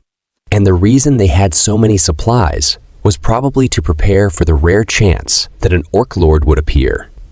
And since they have all those supplies, That means they didn't come across the Orc Lord. Iraz smiled and said that he figured that out. It's amazing. Then he asked Bjorn why they would need him. Bjorn said that he is a barbarian with the immortal seal, and he also possesses a vampire essence, a Rupture Guardian vampire at that, as well as a golem's essence, which has the feature of pain tolerance. Then Iraz said that there is no need to go into details. Does that mean that he can fight while taking potions? Bjorn said yes, that's all. Then Iraz said that it's not bad for a third-floor explorer. No, in fact, compared to the two remaining warriors, he is quite amazing. Iraz was very happy. It was like all his previous worries were gone in an instant. He said that he will invest in him. Then Misha's brother said that the essence was requested by a noble. But Iraz told him that it's enough, and they can just say that the essence didn't drop. Investing in Bjorn is definitely worth it if they can save even one more clan member for just the cost of an essence. Well, it looks like not everyone is happy about this. Then Iraz asked Misha's brother to bring the essence. Bjorn was happy that he was through the first obstacle. There are 3 orc heroes that are summoned with the magic crystal sacrifice. Each one of them is a named monster with unique names. In other words, they're advanced mutants with essence that are a pain to deal with. That is the reason you need an assault squad, even if they're just 5th rank monsters. They are usually called the 3 Orc Brothers, and each of them drops a different colored essence. Danish drops a red essence imbued with the shout of passion. Velta drops a blue essence imbued with the flag of fighting spirit. And Targus drops a green essence with the skill that Bjorn's shouting is based on. The essence Bjorn got is the green one that he really wants. But since he got lucky in getting this, it makes him feel like something really bad is going to happen soon. He opened the test tube and absorbed the orc hero's essence. The essence increased his stats greatly. Strength increased by 70. Agility increased by 35, fighting spirit increased by 40, physical resistance increased by 20, and bone hardness increased by 30. Bjorn could feel power boiling within him, and because of his heightened fighting spirit, he wanted to use this power right now. Suddenly, I got a thought in my mind. What will happen if you absorb the same type of essence more than once? Will it increase the level of the skill, or will the character not be able to handle it? Well, I don't know about that in this series, but I have a good thought about this in my story. Then Iraz told Bjorn to take off his equipment first and use the scrolls and potions that he provided him. They are giving Bjorn a hefty amount. Bjorn gave his backpack that had his equipment to Misha to watch over. Then he started using scrolls. He used a physical attack defense scroll, 1 advanced concentration support scroll, and 1 energy regeneration support scroll. Then he grabbed a bunch of potion bottles together and drank them all. One of them he used was a strength reinforcement potion, which increased his strength by 10 temporarily. The other one was Spirit's Tears, which increased his elemental attack resistance by 10 temporarily. And the other one was Basilisk's Flask, which temporarily increased his pain tolerance by the same amount. Then their priest used a bunch of their blessings. The first one was Spirit's Protection, which increased his mental fortitude greatly. The second one was Flames of Regeneration, which increased his physical regeneration power greatly. And the last one was Coffin of Sacrifice, which sounded more like a curse than a blessing. It increased Bjorn's taunt value greatly.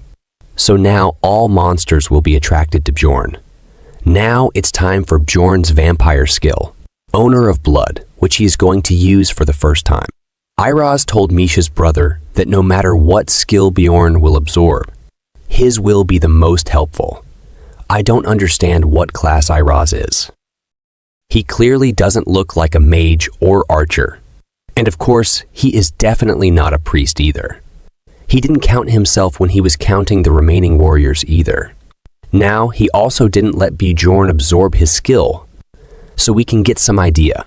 Well, whatever. We will know eventually. After that, Misha's brother made a cut in his hand and let Bjorn absorb his blood. Of course, he was not very comfortable with it. Bjorn temporarily absorbed the Talon passive skill, Corrupt One. And yes, Talon is Misha's brother's name. It changed Bjorn's eye color. And after seeing Bjorn's eye color, Iraz understood that he took the Corrupt One.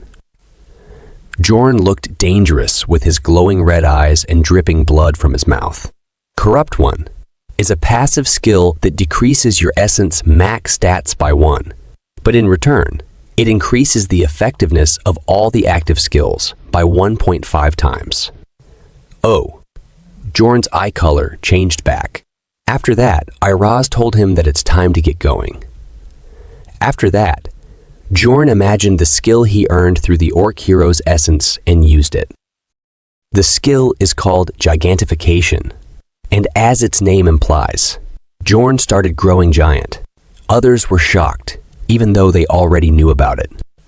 Bjorn's size also increased his taunt value and bodily stats. And of course, just like the Hulk, his clothes tore apart and everyone was shocked by his size. I just can't imagine it. He is already giant compared to the girls. And if he used this skill by mistake in bed, I just can't imagine what will happen. But it looks like Misha really likes it. All the guys entered depression mode. So Iraz took off his cape and asked others to bring more capes because they needed to cover him. After that, Bjorn tied the ropes around to hide important things. Now he is ready to charge. Iraz said that only 30 minutes are left. Can he do it? Bjorn smiled and said, of course. Bjorn took a long breath and shouted and started running outwards. Now he feels that nothing is impossible for him. Then Iraz ordered everyone to keep up with him. Bjorn looks like he is wearing shorts. Now behind Bjorn are 23 clan members, Misha and 40, 3/3. Floor explorers. They joined Bjorn in return for giving up all of their equipment. Now under Iraz's judgment, they are not only paying with their equipment, but with their lives as well. Bjorn used the sacrificial seal on them. This increased Bjorn's bodily stats in proportion to the number of sacrifices within a 100-meter range.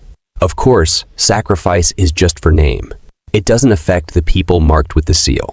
Now, Bjorn has so much power within him, along with the instinct to destroy. Thankfully, he doesn't need to repress this desire because he has countless miniature clones of Ryakis to destroy in front of him right now. Of course, the miniature clones are still over 2 meters tall, but they are small compared to Bjorn right now. He beat the dog shit out of them. This activated Ryaki's hatred, giving Bjorn a large amount of chaos, type damage. This is the reason the presence of a tank is important in the crevice of evil pattern. These self-destructive clones deal damage to the opponents that kill them. It's enough damage for Bjorn to feel pain despite all the pain tolerance. Of course, all he needs to protect is his heart thanks to the vampire essence. His passive skill, Source of Darkness, will not let him die as long as his heart is intact. So, if you're a squishy character that deals a lot of damage, whether you are a renowned swordsman or a famous archer, you are useless here. Iraz told Bjorn that it was dangerous, and he didn't have to deal with so many at once. Well, that's not easy to do for Bjorn right now, because with gigantification active, the likelihood of growing other monsters increases with the taunt value based on what size you are. And since barbarians are already big, you can imagine how much more those two things have increased. He is basically in perpetual provocation mode. That's why the explorers behind him are safe. Talon also tried to do the damage, but he was also affected by the damage reflecting. Damage deflecting dealt the same damage the attacker did, back to the attacker. Talon asked the priests what they were doing, and they should heal him. Bjorn got angry at him and told him to stop getting injured for no reason and back off. Of course, Talon was not very happy with him. Bjorn wants to be the only one on the front lines, and the reason for that is his new passive skill that activates when his HP is below 50%. The passive skill is called Hero's Path, and this skill increases its owner's resistance and tolerance stats. This is the skill that Bjorn wanted the orc hero's essence in the first place. It increases all defense powers when your H falls below 50%, and when your HP hits 20%, it maximizes its effects. So to utilize this as best as possible, he needs to be in front and take all the damage. So he told everyone not to come in front, and he will take it from here alone. Talon went back where he met the old mage. The mage said that it was indeed a wise choice of the vice captain. Who knows what might appear behind them? They can't just focus on the front. Talon said that's correct, but in reality, he is feeling terrible because if he attacks once, he is struck with horrible pain. That's why he had to fall back like an idiot. He was in front only for a short while, but he realized that all are the same there. And that is not something a human should be doing.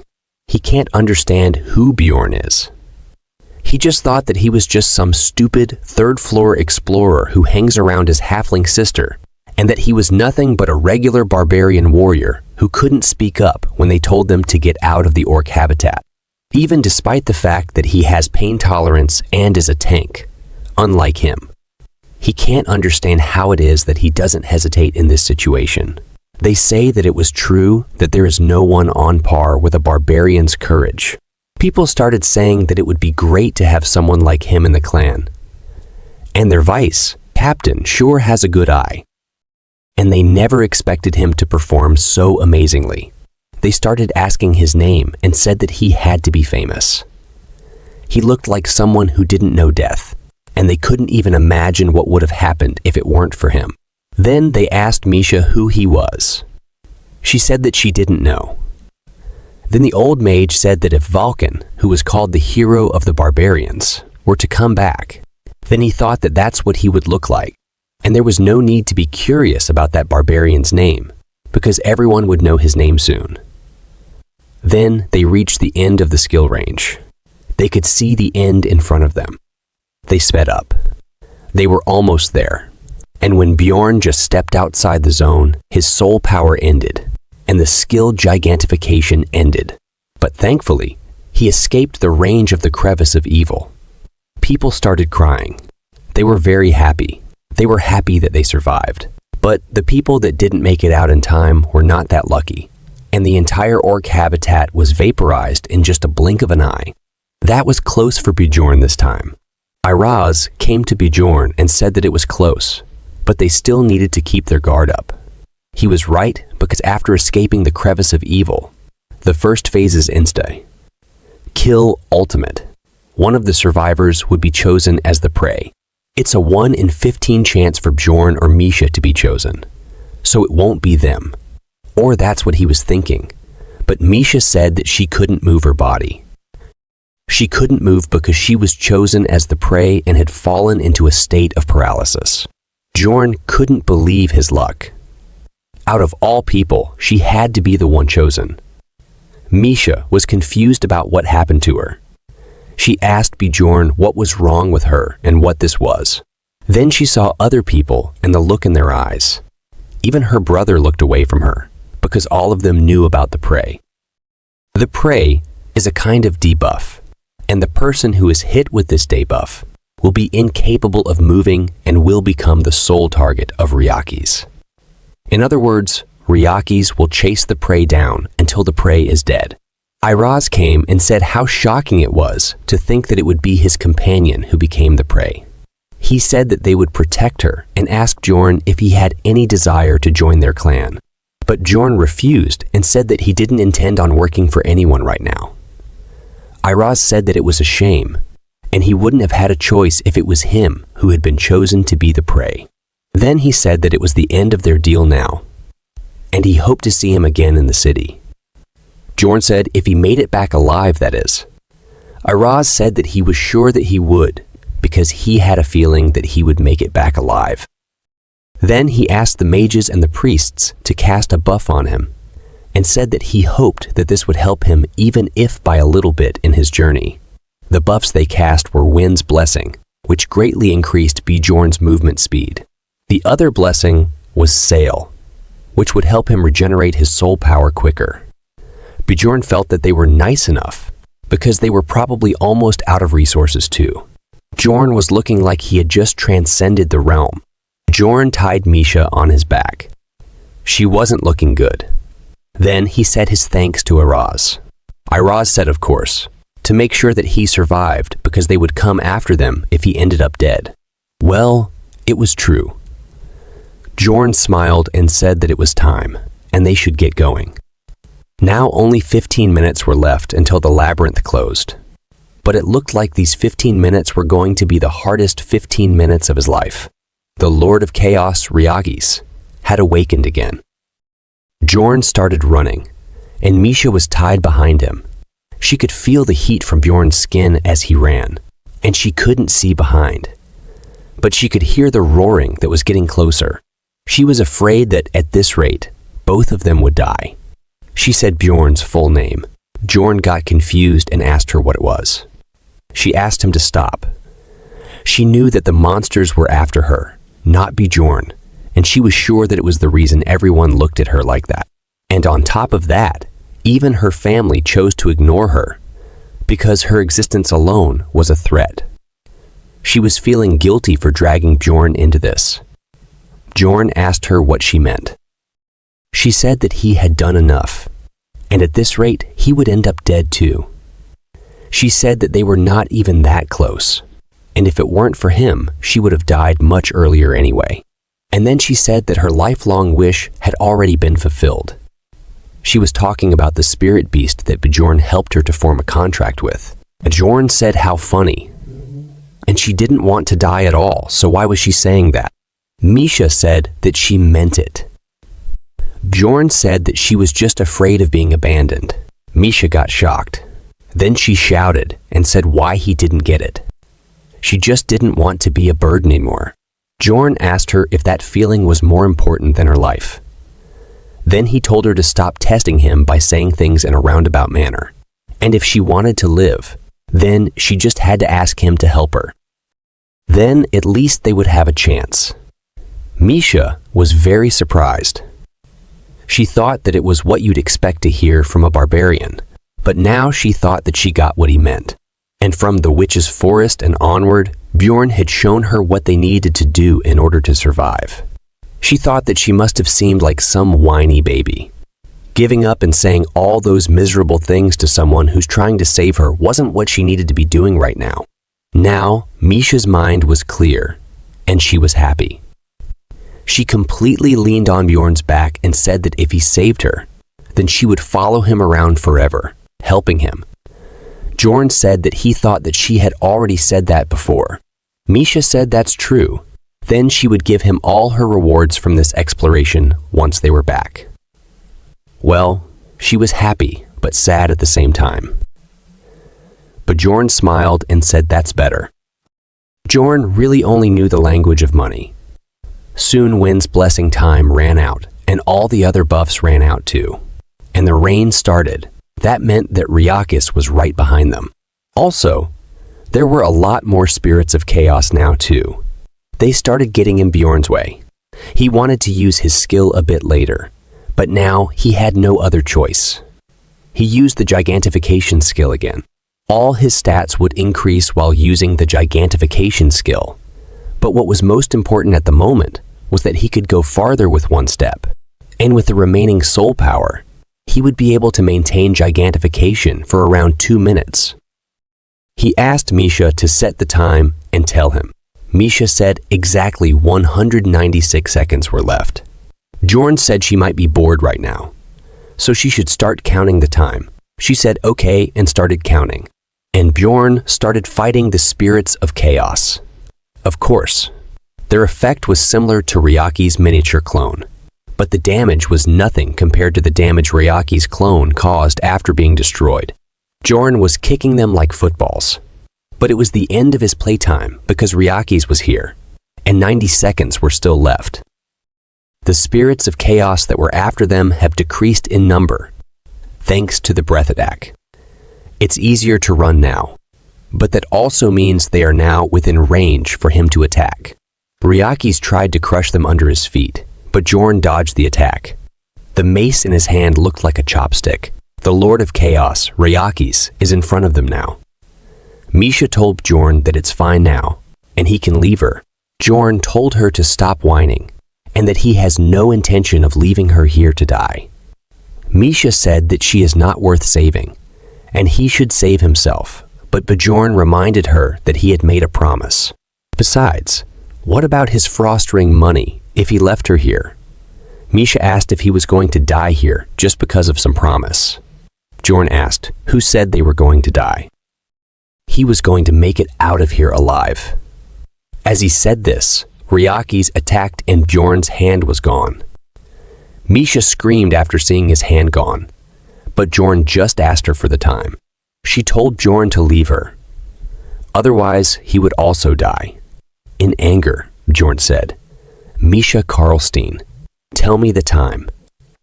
Misha, crying, said that 60 seconds were left. Ryakis readied his next breath attack. Bjorn needed to endure 1 minute with one arm missing. Escape wasn't an option anymore since Ryakis was already there. I guess it was going to be a bit difficult. Bjorn started running towards Ryakis. Misha got confused and asked him what he was doing and why he was going toward Ryakis. Bjorn told her to count the time instead of whining. Misha started counting, and there were still 53 seconds left. Ryakis attacked Bjorn with his breath where he was earlier, so Bjorn ran towards Ryakis' legs, making it harder for him to attack his own legs. However, it would be the end of them if Ryakis moved even a little bit. Ryakis was attacking Bjorn, and Bjorn was dodging his attacks while Misha was counting. Bjorn learned Ryakis' attack patterns when he was watching the Djarwi clan fight him, so now he could somehow dodge Ryakis' attacks. But his condition was deteriorating with every movement he made. Still, 25 seconds were left. Bjorn kept dodging the attacks, but this time he was a little slow and got hit by Ryakis' tail, falling to the ground. After that, Ryakis raised his claws and attacked Bjorn. Now Bjorn couldn't dodge this one, but thankfully, Bjorn's soul power ran out at the right time, ending his giantification skill. Ryakis aimed directly at his heart, so he would have been a goner if he got hit. Bjorn was relieved that he survived luckily. He then started running towards Ryakis again. Now only 10 seconds were left. Bjorn ran and grabbed Ryakis' claw, gripping it tightly. To make the grip even stronger, he bit Ryakis. But Ryakis swung his hand, making Bjorn lose his grip, then grabbed Bjorn in his hand and tried to eat him. But Bjorn smiled at him and said, "It's too late, you piece of shit. The time is up and the labyrinth is closed." He teleported back to Rafdonia. There were people waiting for their loved ones outside the portal. Some were worried. Some were thinking about how much they would earn this time. When the time came, the gate spat out people, and they were all in bad condition. Everyone was confused about what had happened. They were in shock until someone said they should contact the guild. Some people were able to maintain the situation and quickly took action to save them. They moved the injured and set up a temporary shelter for them. Of course, Bjorn was in the worst condition. People pitied him and said that he was going to die soon. Then Misha woke up completely fine, and as soon as she realized she was alive, she looked for Bjorn. Everyone was looking at Bjorn, thinking about what must have happened for him to come back in this condition. They said that even if he's a barbarian, this condition was too much. Misha pushed through the crowd to see Bjorn. Bjorn was in very bad condition. Some people said they should contact the temple. Misha was very scared, telling Bjorn to live and not die. Then she checked Bjorn's heartbeat, and his heart was still beating. Misha was crying, but relieved. She said that he was just sleeping and had scared her. Only Bjorn could be considered sleeping in this condition. Soon, the news of the Floor Lord spread. People said that more than 30 people had died from the Djarwi clan because of that monster. One man said he heard that hundreds of people had died and that the guild would announce it tomorrow. He also heard from one of the survivors that it was thanks to one person that many were able to make it out alive. Another asked if he meant the Iron Lion Vice, Captain McGlane Iraz. He said no. Apparently it was some third-floor explorer who happened to be there. The other guy asked if there was someone that's strong among the third-floor explorers. Then he asked for the person's name. He was told that the person's name was Jandel's son, Bjorn, a barbarian who had entered the third floor just 3 months after his first labyrinth journey. The mage who told him said that Bjorn had yet to accomplish anything that would make him a hero, because he was young, but he was sure to become one. And so it would be fitting to call him the Little Vulcan, after the hero who was braver and greater than anyone else. This name and story spread quickly in the city, and Bjorn became quite famous overnight. But being famous also meant that there would be more unexpected events in the future. A man who seemed to be of high status was reading news about Bjorn that detailed his accomplishments so far. He was impressed, noting that there weren't many explorers who had accomplished so much in so little time. He had never seen a case like this before. Ever since taking this job, Bjorn had better essences than ordinary explorers, and he had grown abnormally fast. So he couldn't chalk this up to luck. Looking back in history, there were some who were similar to Bjorn, beings born into this world with a special fate laid out for them. These people were called heroes and were written down in history. He wondered which one Bjorn was, a hero or an evil spirit. After a long sleep, Bjorn woke up. At first, Bjorn was confused. Then he realized that he had come back along with Misha. Misha was sleeping near him with a cloth in her hand. Maybe she had wiped all the blood off Bjorn, and maybe she had done more than that. 2 days later, Bjorn went to the pub to meet with the rest of the team members. People were still talking about the Ryaki's incident and the brave barbarian, Little Vulcan. Bjorn had really become quite famous this time, but they were also talking about the bastard who summoned Ryakis. If they knew that it was also Bjorn, his end would be really bad. Bjorn and the party started chatting. Rottmiller said that he was really glad to see both of them alright. Misha also asked him how he was, because she had heard that he got hurt in the witch's forest. Rottmiller said that he was really sorry for that, and if he hadn't gotten hurt, then they wouldn't have had to suffer in the witch's forest. But Bjorn said that it was enough, and they should order first. After ordering some food, Bjorn asked the dwarf about what happened to them. The dwarf said that it would be a short story since he already knew that Rottmiller was hurt. So he started the story after that. He used the Guardian's wrist guards once again to stall for time. Misha was surprised and asked him if he could use that item that often. I was also confused if that item had such a short cooldown period, but Bjorn seemed to know how he did it. The dwarf laughed and told her that if you use the skill Emergency Restoration, then you can restore the use count of an item. He said that it was a piece of wisdom from his predecessors. If you guys don't remember, it's the skill he used to restore his shield during the fight. At first, I thought that this skill was nothing much, but now I think it's kind of a cheat skill. He could even open a shop to restore people's item use counts. But that's not the main thing here. The main thing is that Misha was making Bjorn eat broccoli, and she was even feeding him with her own hands. Dwaki was confused seeing both of them doing this. He didn't understand when they got so close to each other. Did Dwaki have feelings for Misha? Because he was the one Misha talked to the most during the expedition. The dwarf continued his story.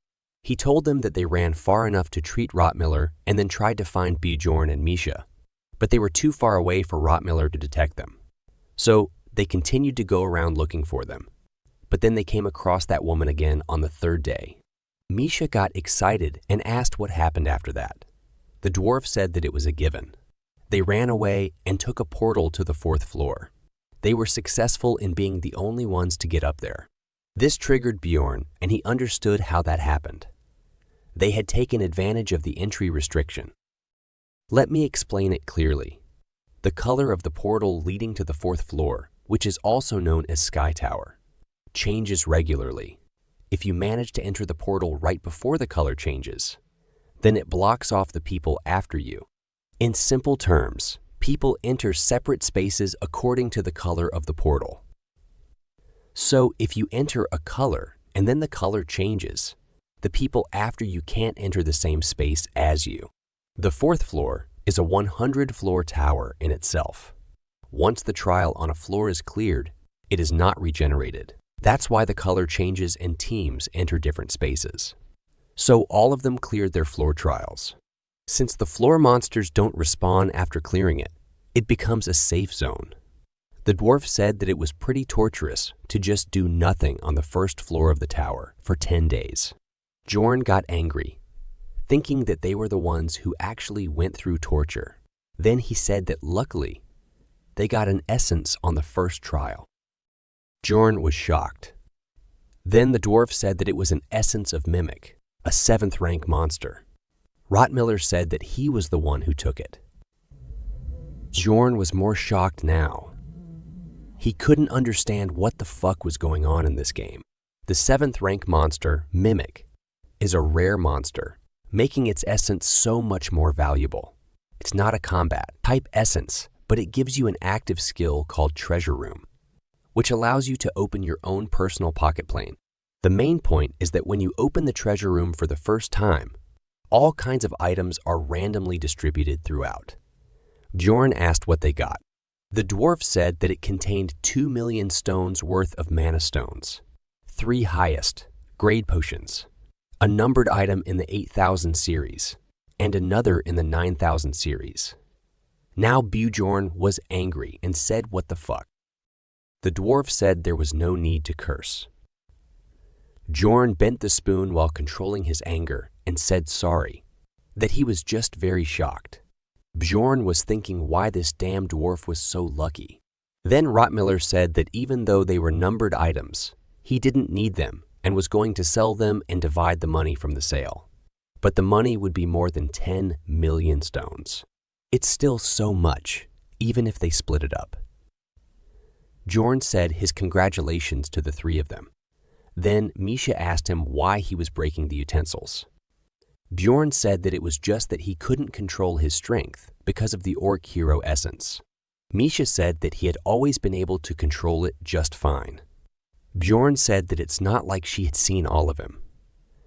Misha said if he put it like that, then she might have. The dwarf was also confused about what was going on here. He asked what happened to them. He said that he had heard the news a bit. Misha tried to tell him, but Bjorn stopped her and said that he would tell the story. Bjorn did this because there were things that he couldn't reveal. Then Bjorn told them what happened to them after getting separated. Of course, he hid the main things and twisted the story a little bit. Everyone congratulated Misha for getting her contract with the spirit beast. Rottmiller said that it must have been hard for her until now, but she meant that it was thanks to Bjorn. Misha laughed awkwardly and said what she meant was that they wouldn't have come back alive if it weren't for Bjorn. The dwarf said that getting the orc hero essence from the Djarwi clan was great, but 2 million stones for the protection fees was just too much. So they would give Bjorn and Misha 1 since they were partially responsible. Bjorn was very touched by the dwarf's words, thinking if he was a ray of light instead of a dwarf. Dwaki said that it was the greatest and most awesome story he had heard in a while, and it was such a shame that he couldn't be there. He looked pretty fired up like a kid whose father had told him a brave story. The dwarf said that no one would be able to argue against the nickname Little Vulcan after such an accomplishment. But, as always, Bjorn was unaware of his own news in the city.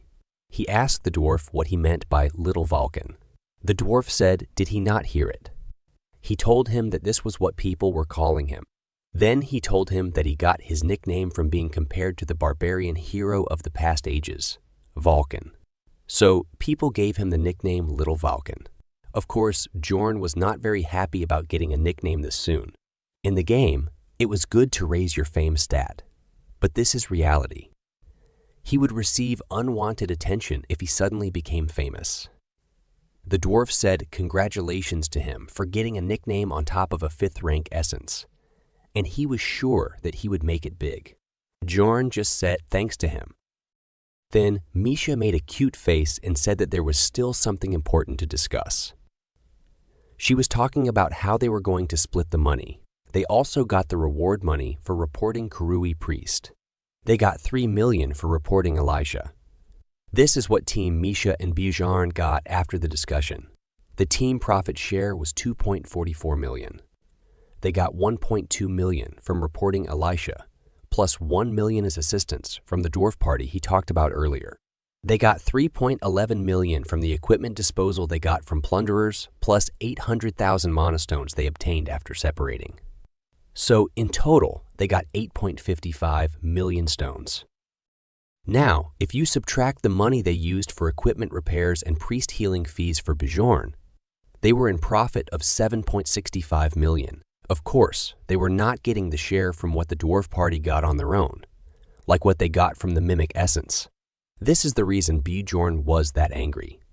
Then Bjorn told Misha that originally they would split it evenly, but she must remember what she said. She swore to give it all to Bjorn when they were chased by Ryakis. While crying, Misha said fine, he could have it all. Then, after a few days, Misha and Bjorn were hanging out together. Misha said that the labyrinth is a pain, but the real world is hard too. Bjorn said that he had taken care of most things that he needed to take care of. He picked up the equipment from the repair and some of the consumable items he needed, and they even looked around the auction. Misha said, "That's great." She was looking very happy hanging around with Bjorn, but Bjorn was confused why she kept hanging around him. He thought that she might be sad about the money since he took it all. But he took it all so that he could manage it better. And the 7.65 million stones is not a big amount if they consider the future. Essences are important as well as weapons and equipment. He needed to focus on making Misha stronger since she is Bjorn's main party member now. This again reminded me about Erwin. Where is she? Did she not hear the news? He is quite famous now. Even the people on the road recognized him, or at least his name.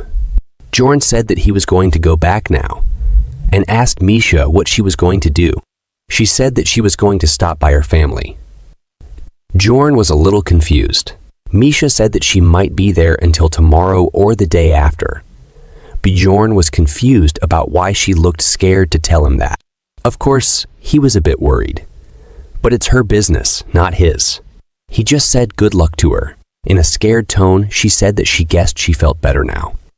Of course, she didn't sound better at all. Then, Bjorn gave her a big good luck and asked her if she felt better now. Misha, feeling a little better, said that she would be back and told Bjorn to not skip his meals. She was a little embarrassed saying this. Bjorn just said, all right.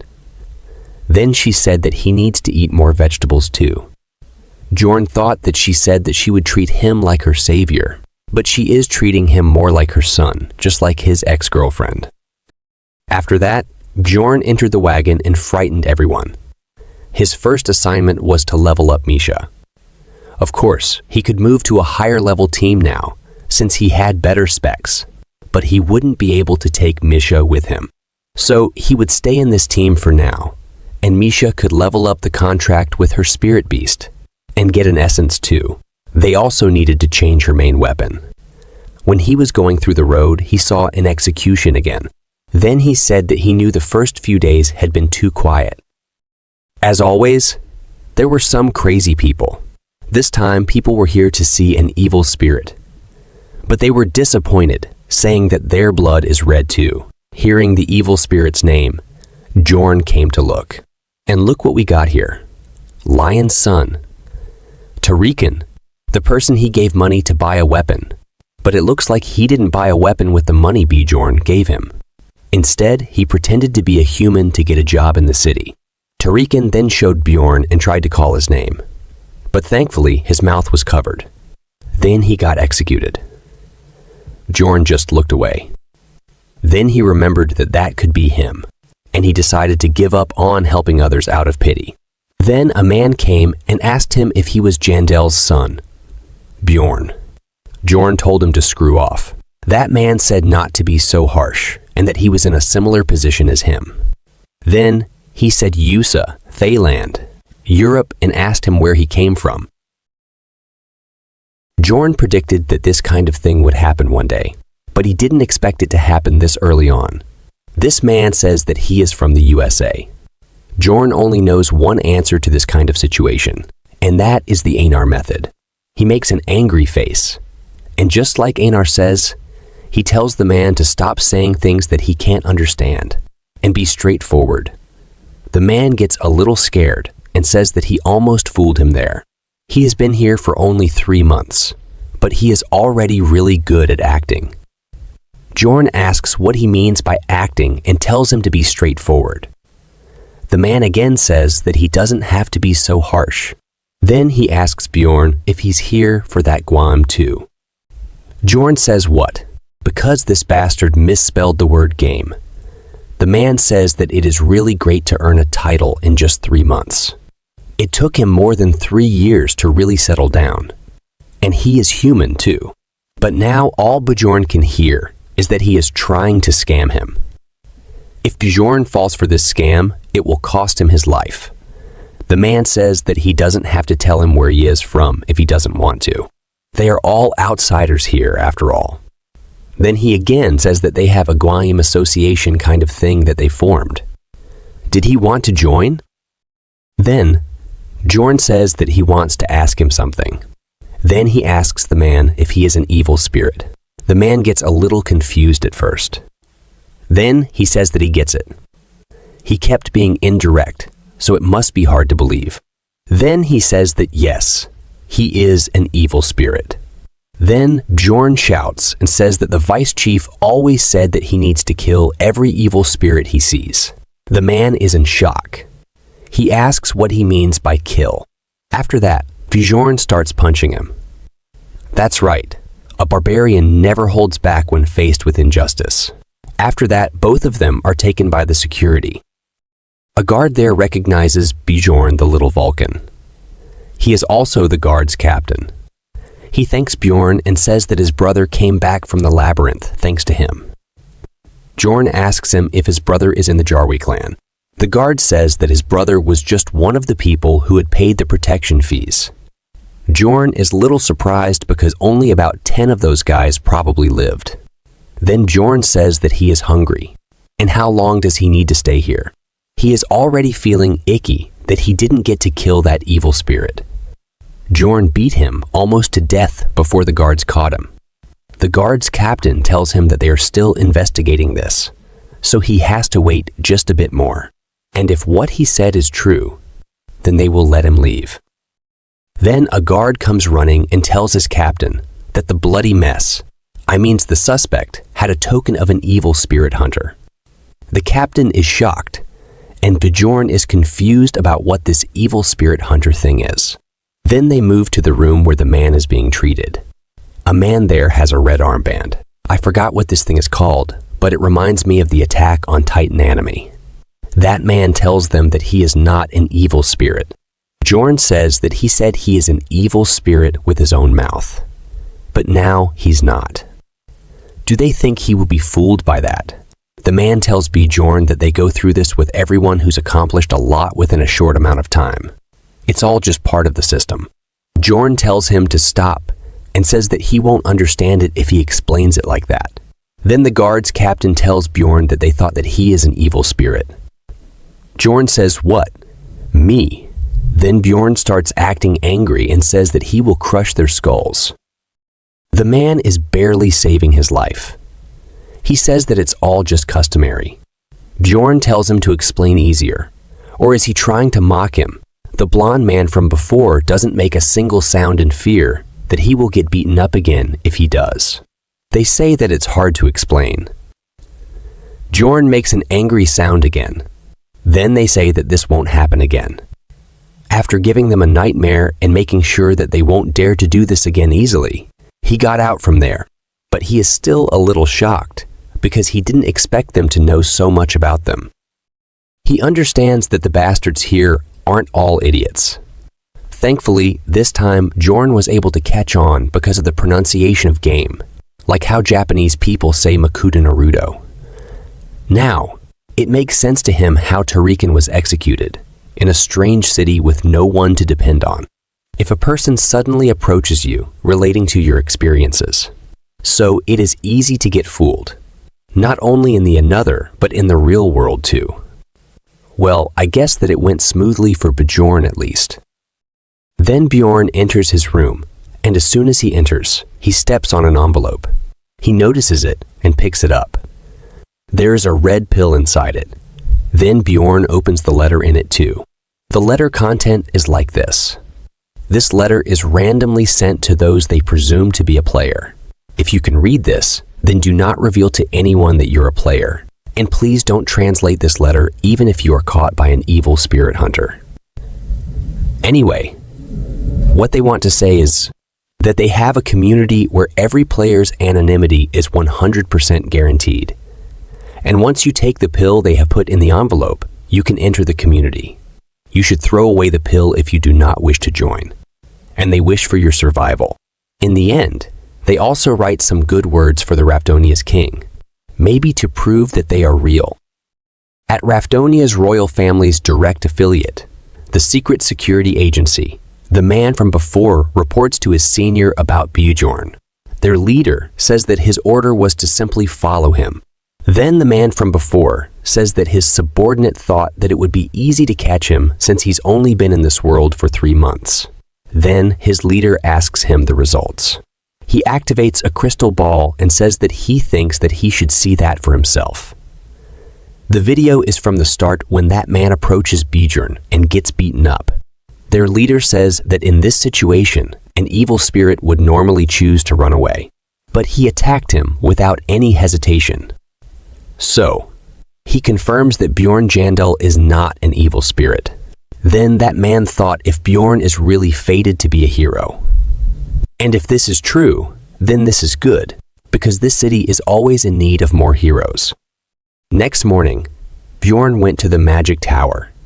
He thought that the letter he received yesterday was real, which also meant he should act like he was trying to figure out what it was, so he could appear ignorant in front of others.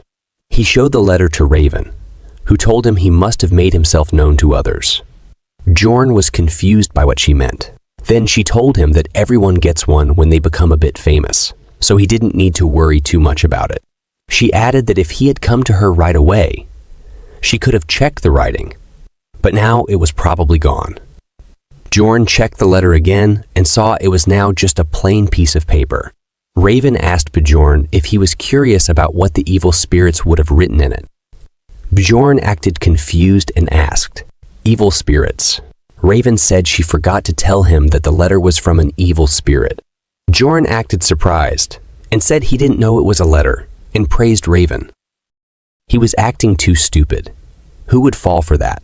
Well, Raven did. She was very proud of herself and said she thought most people wouldn't know that. Then she asked Bjorn if there was a pill in the letter and if he knew what it was. Bjorn said he had no clue. She told him that it was made by a mage who was very skilled in psychological and dimensional magic, as well as alchemy. If he took it, he could enter a specific spirit realm. This time, Bjorn was really confused and asked what a spirit realm was. Raven told him to think of it as a different dimension, where he would leave his body behind, but his consciousness would be elsewhere. Then she explained on a green board like a teacher. If he took the pill, he would be called to the spirit realm every 15 days. They would likely exchange information there. Many had tried to infiltrate the spirit realm to get information, but were found dead the next day. Bjorn would have been screwed if he had taken it. Raven told him not to take it, even if he was curious. Bjorn asked Raven if that meant it was poison. Raven asked Bjorn how he saw the mages and told him that the medicine didn't have poison in it. Bjorn asked why people died then. Raven told him there were many theories, but the most believable one was that the spirits could tell who was and wasn't an evil spirit. So they cut off the invader's soul from their body. This meant some player Bjorn didn't even know about would have his life in their hands. Then Raven said she remembered one more important thing. People look like their souls in that realm, so they couldn't tell what they actually looked like in the city. Didn't she know too much about a realm where normal people of this world didn't come back alive? Bjorn asked if she couldn't just use magic to tell who had taken the pills. She said they couldn't do that, and there was no way to figure it out. Otherwise, all the evil spirits would have been caught. Then she told Bjorn it was time to start today's test. She would start by drawing his blood. Bjorn started thinking that since anonymity was really guaranteed, and he could acquire information from there, perhaps he had also found a way to get back to reality. So, should he take it? Bjorn was busy thinking about it, and Raven was excited to start her evil experiments on Bjorn's body. Bjorn kept thinking about it, and no matter how many times he thought about it, he decided it was best to take it. The decision Bjorn made after a careful comparison of the risks and returns was that if it was a dangerous pill, then the community wouldn't even exist. But that didn't mean he would take it immediately. Even if it was anonymous, the one who sent the invitation would know who the newcomer was. For example, if Bjorn was the only one who had recently received the letter, they would know who he was as soon as he entered the community. So, if he was going to take it, he would do so after 3 to 6 months from now, since he was not in urgent need of the information right now. 15 days since coming back from the labyrinth. In the research lab on the higher floors of the magic tower, a man was speaking to someone on a magic crystal, calling her Soul Queen and asking her about the newcomer this time. Soul Queen told him that they didn't come. Then, the mage said that he must not have been a player then. Soul Queen asked him what he would do about the letters he postponed sending. He said that they shouldn't delay sending them any longer just because of him, and that she should send them out in order. This mage had high expectations because he heard that he had. Well, whatever, he was waiting for someone. But now it looked like Bjorn wasn't him this time either. I don't know if this mage is male or female, but if the person this mage is waiting for is Bjorn's real self, then maybe this mage is Bjorn's real self, his ex-girlfriend. Again, I'm just saying what I was thinking. After that, in an Explorer Guild branch, Bjorn got promoted to 6th rank Explorer. Every day, Bjorn took care of the things he needed to, like homework, which made time flow faster. During all of that, he spent monster stones like water. He wasn't sad about it since he used them on things he needed.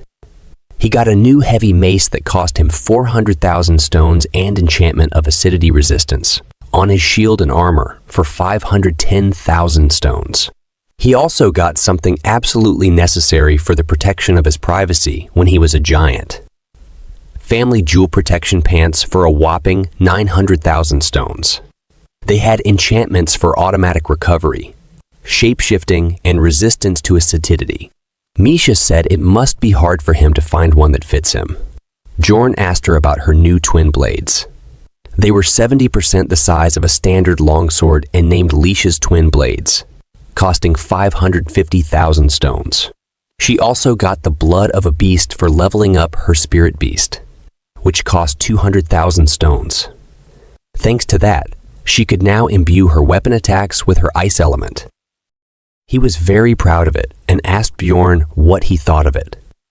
Bjorn put a finger in his ear and told her that her movements were still a bit awkward and that she should practice more. Bjorn also reached level 2 of his immortal seal. Sorry for the name confusion. I sometimes use the words undead seal and immortal seal interchangeably, but both are the same thing, so don't get confused. Getting it to level 2 only cost Bjorn 100,000 stones. Compared to others, it was still cheap but not easy. It only took 10 minutes for the second level, but the pain was as if the 12 hours of pain he felt during the first level were condensed into those 10 minutes. Pain tolerance did not work on it. A shaman asked Bjorn to pick one stick, and he would look at his fate. Bjorn picked one randomly. The shaman took it from him and started reading it. Bjorn was a bit nervous. The shaman asked Bjorn about his birthday. Bjorn was shocked that barbarians knew their birthdays. The old man laughed and said he was just kidding. How would a warrior know such a thing? Bjorn got angry and asked him about his fate. The old man told him that whether it be good or bad, all the things that others experience maybe once in their lives, he was fated to experience countless times. This was the fate of those they commonly called heroes. Bjorn didn't care what he said, because he thought that nothing would change anyway, and he just needed to do what he needed to do, so he could endure whatever problem he might face. Then Misha came and told Bjorn to have breakfast. After that, Bjorn went to receive his third seal. The shaman said he had never seen someone receive their third seal so fast. Then he told Bjorn he had 3 routes ahead of him: the spirit of flames, the spirit of hard steel, and the spirit of wilderness. He explained their features and powers, which were the same as in the game. So Bjorn decided to take the spirit of wilderness. As always, the shaman started his work and Bjorn started screaming. The 3rd level of spirit seal cost him 200,000 stones. His resistance to physical attacks and fire tolerance increased. His power and physical stats also increased. These were the basic stat increases. The main thing he got from the spirit of wilderness was the skill Wild Outburst. The seal also greatly increased his basic threat level. This meant that all he had to do was breathe to aggro the monsters. The skill Wild Outburst also temporarily increased his threat level 3-fold, along with his physical stats. On top of that, if he used Giantification, it would also greatly increase his threat level. Maybe at that level, even his teammates might want to beat him. Bjorn was imagining what he could do with this when the shaman quietly came and spoke in his ear that he looked tired and could leave now. This scared Bjorn. As he was leaving, the shaman stopped him and said there was something about his fate that he didn't tell him yesterday. Bjorn asked what that was. The shaman told him to beware of those with a lot of hatred in their hearts, because he seemed to attract them to him. If he could resolve their hatred, it would be good for him. If he couldn't, it would come back to bite him. Bjorn told him he was leaving. When he got out of there, Einar called him. She was hiding in the bushes. Bjorn asked what she was doing there. Einar told Bjorn to be quiet, as it would be bad if she got discovered there. She called Bjorn to her and said she heard from the elder that he earned the title Little Valken. Bjorn said it was not a big deal. Einar asked Bjorn what happened and wanted to know the overall story. After hearing it, she said she was worried since he was alone, but since he was in the same team as the dwarf, that was good. Then Bjorn said it was okay, but wondered why she looked so thin. Didn't the elder feed her? She said it wasn't that. She was just condensing her muscles. Bjorn was confused. Einar said she didn't really know what it meant either. Then a loud voice called out, asking where she ran off to this time.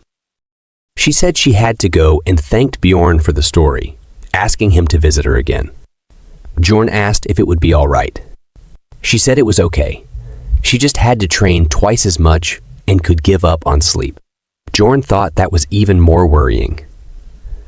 As Bjorn started to leave, Einar called him again, saying she almost forgot to say this, but she was glad he looked like he was doing well. Bjorn was a little surprised.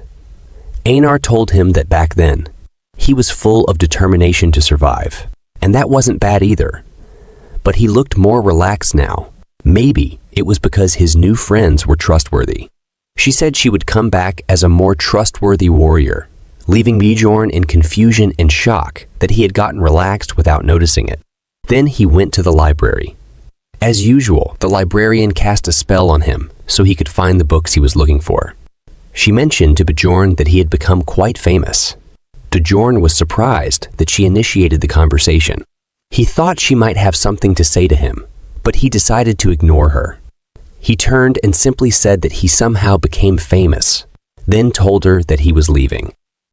He had tried to get close to her before because she was a mage, but now he thought there was no point in approaching her since he was already a 6th rank and even had a title.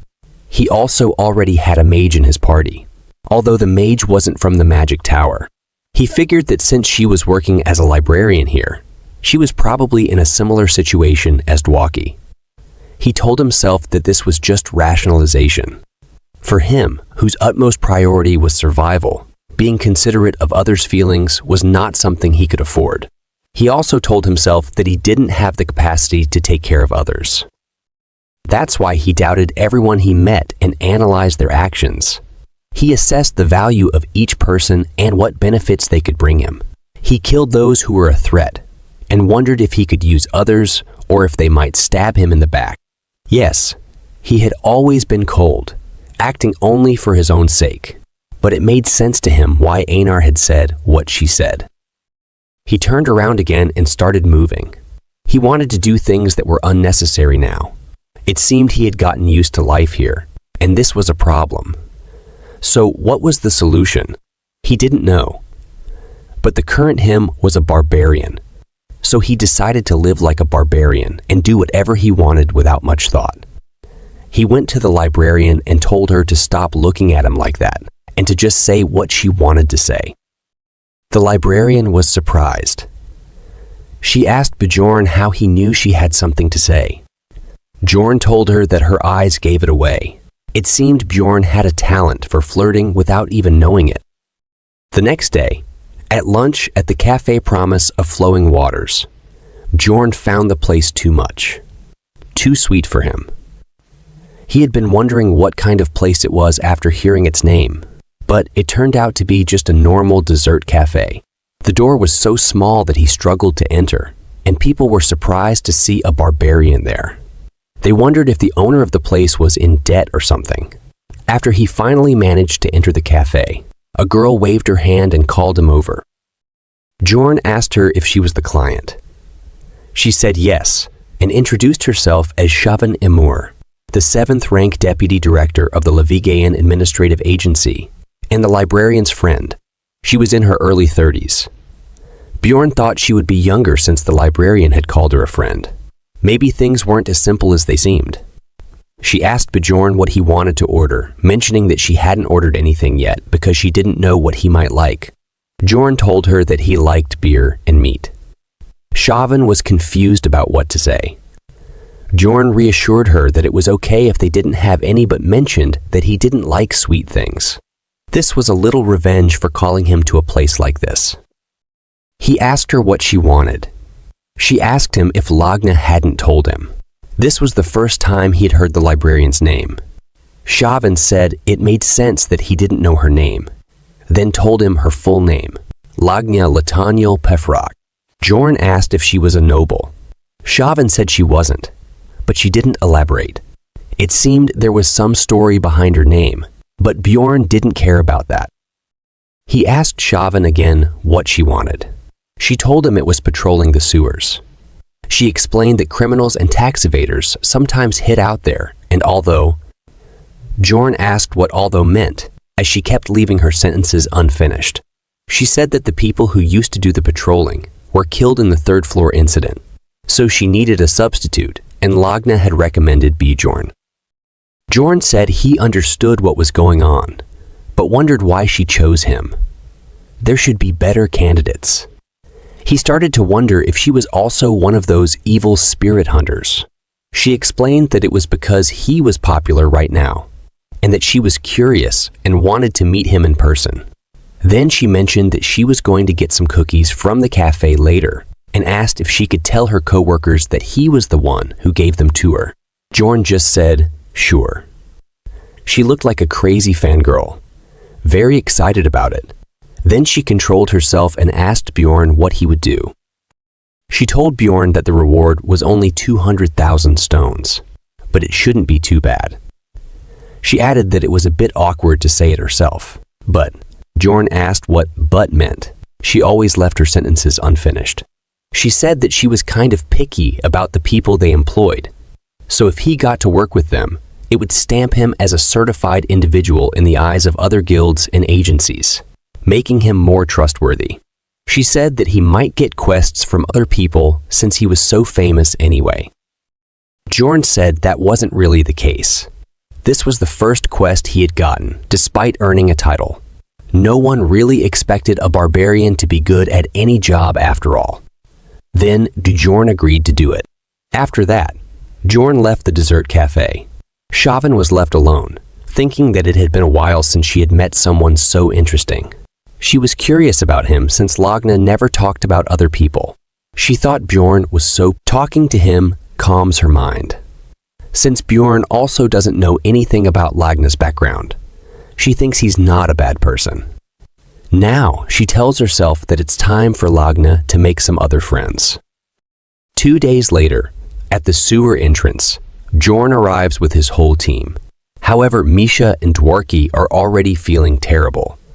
The smell is really bad. Even the dwarf is struggling just to stand at the entrance. You wonder why they're all there together. When Bjorn is the one who received the quest, it's because Bjorn mentioned the quest during their regular meeting. The first team member, the dwarf, told Bjorn that he couldn't miss out on exploring the sewers because the place is full of ghosts. He even offered to help without taking any payment. The second member, the mage Dworki, asked Bjorn if he could join because his head was starting to hurt from all the reading he'd been doing recently, and he needed a change of scenery. The next member, the scout Rotmiller, mentioned that it would be easy to get lost in the sewers, so this was a great opportunity for him to test out his new skills. He said he needed to use his sixth sense. Finally, the little warrior Misha chimed in, saying that since there were criminals hiding down there, it might be dangerous, and she also needed to get used to her new twin blades. Bjorn couldn't refuse the free help, so that's how this team of outcasts came together. The guard at the entrance opened the gates for them and warned them not to lose the map of the sewage system or the headlamps. The headlamps had a recording device, so they had to keep them on the entire time and return them after completing their mission. The sewers were bigger than Bjorn had expected.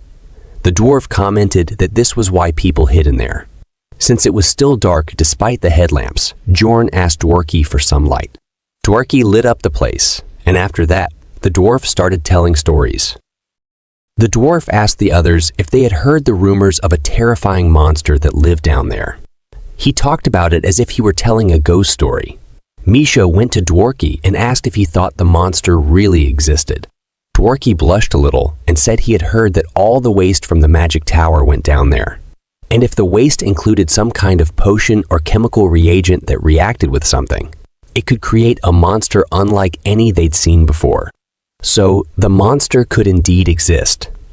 But Bjorn didn't believe him and ignored the idea, thinking it was too far-fetched.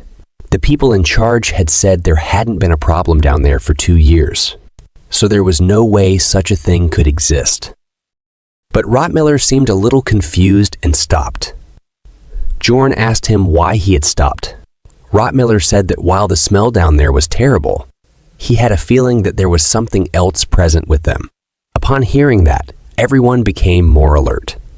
Bjorn couldn't ignore Rotmiller's words, because the mimic essence Rotmiller had consumed increased his sixth sense by 50 and his luck by 20.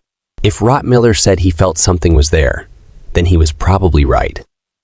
Then Misha noticed a man hiding in a crack in the wall. Bjorn was confused about how the man had gotten in there. Bjorn pulled him out, but the man drew his weapon and tried to attack Bjorn. Bjorn grabbed his hand and broke it, telling him that it was a nice try and that it was good to try everything when fighting for his life. But Bjorn then asked why he was hiding there, but the man was in so much pain that he just screamed. Bjorn asked again if he was going to answer or if the pain was so bad that he'd rather die. The man started crying, begging Bjorn not to hurt him, insisting he hadn't harmed anyone, and explaining that he was just broke and hiding because he couldn't pay his taxes. Then Rotmiller pointed out the branding on the man's forehead, saying that the mark was reserved for those who had committed horrible sins, meaning that tax evasion wasn't his only crime.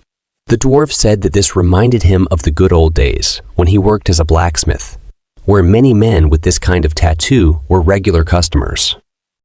Misha asked Bjorn if the administrative agency had told him what to do in situations like this.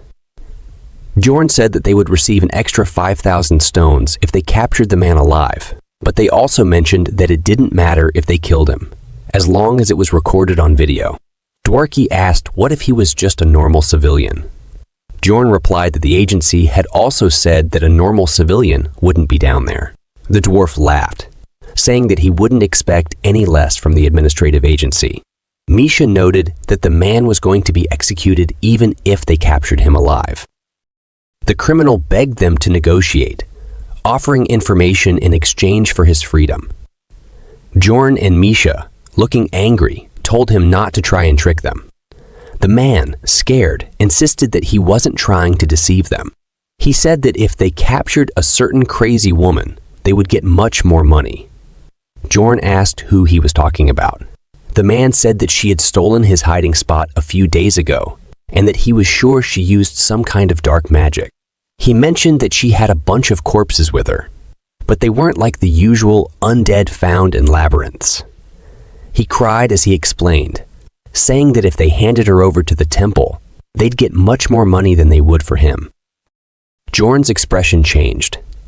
He was shocked, thinking the man might be referring to Kurui's priestess, Elisha Vihench. Misha asked what they should do now. Bjorn said that if it really was her, they couldn't let her roam around freely because she had a grudge against them.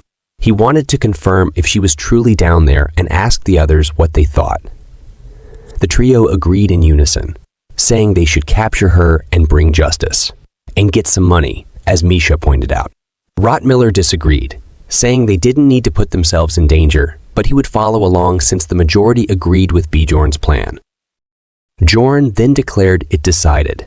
Half an hour later, they finished their preparations, tied the man up with ropes, and told him to guide them. This path wasn't on the map. Bjorn asked why, if there were so many better hiding spots. The man had chosen such an easily discoverable one. The man explained that he had been looking for a new spot, because the woman had taken his old one, and he had to hide from them quickly. Just bad luck. When they reached their destination, Bjorn told everyone to lower their voices. Bjorn asked the man if there were any other exits from this place.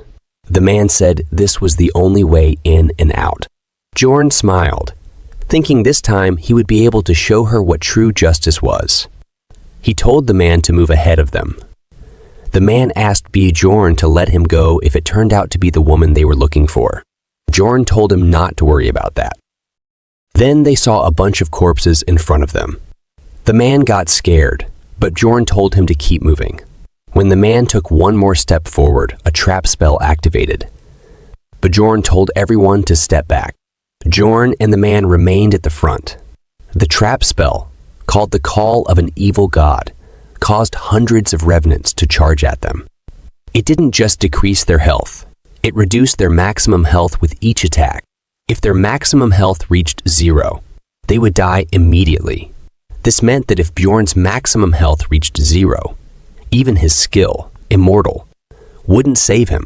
If Bjorn got hit by it, he might really be done for this time. After the Call of an Evil God was activated, Elisa was notified.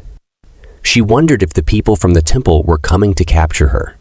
She was trying to find the path leading to the underground city, but hadn't been able to locate it yet. A voice echoed in her ears, asking her to make a sacrifice, promising that it would reveal the path to her. Meanwhile, Bjorn was hit by 120 revenants. Thanks to his dark resistance stats, the effects were reduced by 30s, but his maximum health temporarily decreased by 29. Bjorn, huffing and exhausted, was untying the ropes from a man. Misha asked Bjorn if he was all right. He replied that he was fine but almost died back there. Then he asked the others if they were okay too. Rottmiller said that thanks to Bjorn, they were.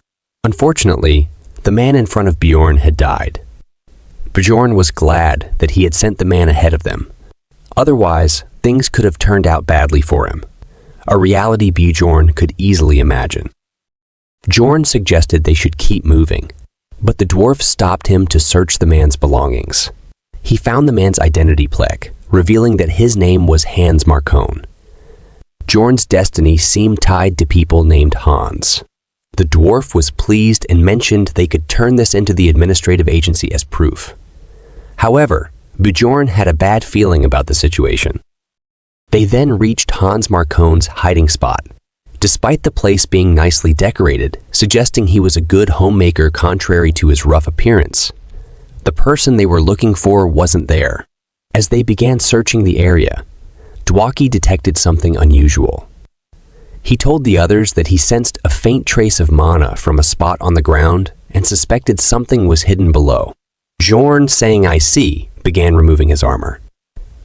Dwaki asked what he was doing, and Bjorn replied that he was going to destroy the ground. Dwaki doubted that it would work against magic, but Bjorn disagreed. Using his gigantification skill, Bjorn insisted that if brute force wasn't enough, it meant he wasn't using enough force. He proceeded to destroy the ground, shocking everyone. Soon, stairs became visible beneath the rubble. Misha commented that it actually worked. The dwarf asked Dwaki if he hadn't just said it wouldn't work, to which Dwaki replied that he wasn't so sure anymore. Rottmiller then told Bjorn that he could smell that woman's scent and nothing else, so he thought it should be safe to check it out, relieved that Rottmiller's sixth sense hadn't detected any danger. Bjorn decided to proceed. Deep underground, there was a city called Newark. Initially, I thought it would be just an area where escaped criminals lived. But this city looked like a real one, complete with artificial lights. In it, a man was running with all his might, reaching another man whom he called Vice Captain. He informed him that the door had been destroyed. The Vice Captain asked what he meant by the door being destroyed and wondered if the royal family was responsible. The man clarified that it wasn't the royal family, according to reports from above. The door that had been destroyed had been forgotten ever since the incident with the Kurui cult, so they thought it might be the priest on the run. They decided to investigate and see what we have here. The red-haired waifu. Her name is Amelia. The vice captain asked her to handle the situation quietly, to which she agreed, saying she would return shortly. Confused by the maze-like structure, Misha asked the dwarf if he knew what this place was, but he laughed awkwardly and said that not all dwarves are experts in architecture. He then asked Dwaki for his thoughts. Dwaki replied that mages don't know everything, and that he had no idea why people back in the day would build something like this underground. Misha remarked that she thought he might know, especially since he had mentioned reading a lot lately. Dwaki explained that his reading was for learning new magic. Rottmiller interrupted, asking them to stop. He had caught Aisha's scent, and it wasn't a leftover one. She was approaching them. On the other side, Elisha was also lost in the complex paths. She then heard the evil god's laughter, which she always heard whenever something bad happened to her. She assumed the people from the temple were already there and started running in the opposite direction. Rottmiller noticed this and the group began chasing her. Misha warned Bjorn to be careful not to fall into her trap again. Elisha recognized their voices and, gaining confidence, said that they had dug their own graves and she wouldn't let them escape this time. She decided to attack, opening the gate to the demonic realm and summoning shadow demonic hounds and shadow guardian knights. But this time, the situation was different. Misha easily dealt with them using her ice element. Bjorn was impressed by Misha's growth and said that this time would be different from the last. He also used his skill Wild Outburst to take care of the shadow hounds. The dwarf, excited, used his lightning skill and unleashed a combo, announcing that he was also there. Rottmiller fired his crossbow. However, Elisha wasn't going down easily. She began casting curses, but this time Dwaki was ready with his new 7th rank support spell, called Brilliance, which purified everyone's curses. Afterward, he asked Bjorn how he did. Bjorn praised him, saying it was amazing. It was Bjorn who had told him to learn a spell that would eliminate curses, and he had learned a wide-range purification spell, which had probably been expensive. Bjorn destroyed Elisha's shadow guardians and then asked Dwaki to cast a spell. Dwaki was confused and asked if he meant right now. Bjorn urged him to hurry. He then jumped to attack Elisha directly. To avoid Bjorn's attack, she used Spiritification, a skill that made her resistant to physical attacks and allowed her to glide, just as she had escaped last time.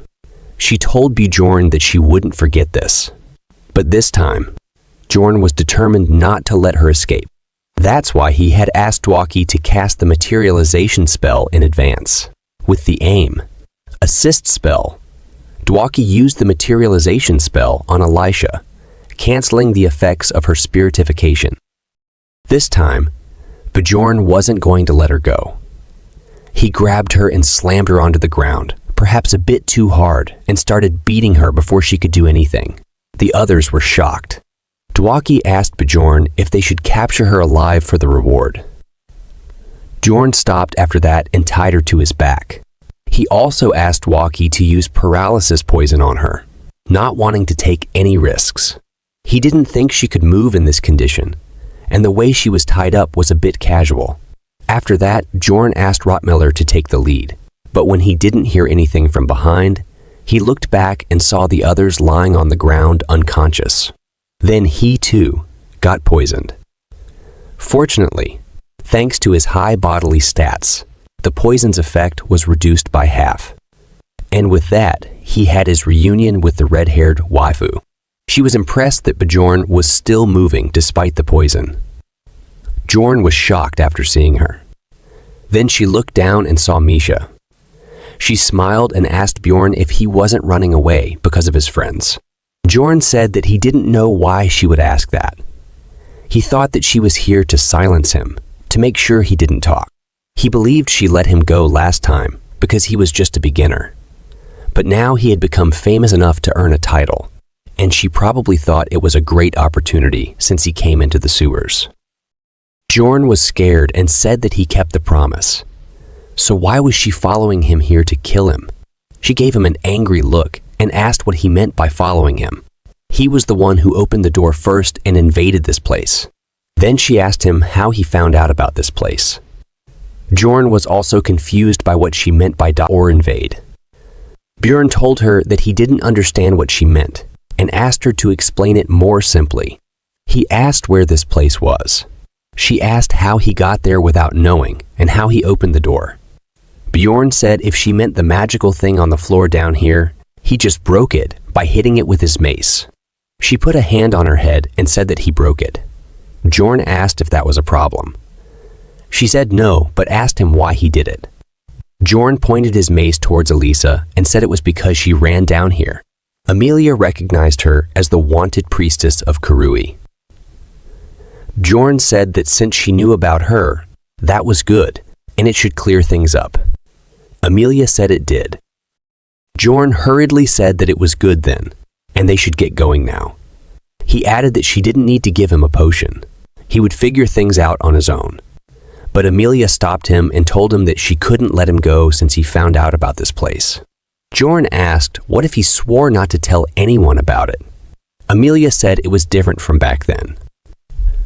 Bjorn was just hoping she would accept it, but he knew she wouldn't just let them go.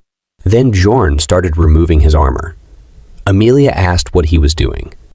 Bjorn asked Amelia if she knew the 2 ways to enrage a person. Amelia asked what he meant. Bjorn said the first way is to stop talking mid-sentence. I also agree with Bjorn on this. Then, Bjorn said the other is. Amelia asked what the other was. Bjorn tried to take this opportunity and threw his mace towards her. She dodged it, but was confused. Then, Bjorn suddenly came holding his shield in his hand and tried to throw it towards Amelia like Captain America. But Amelia was unfazed and easily dodged it. However, Bjorn was right behind the shield in the air, jumping towards her to crush her, but she quickly dodged the attack to the side.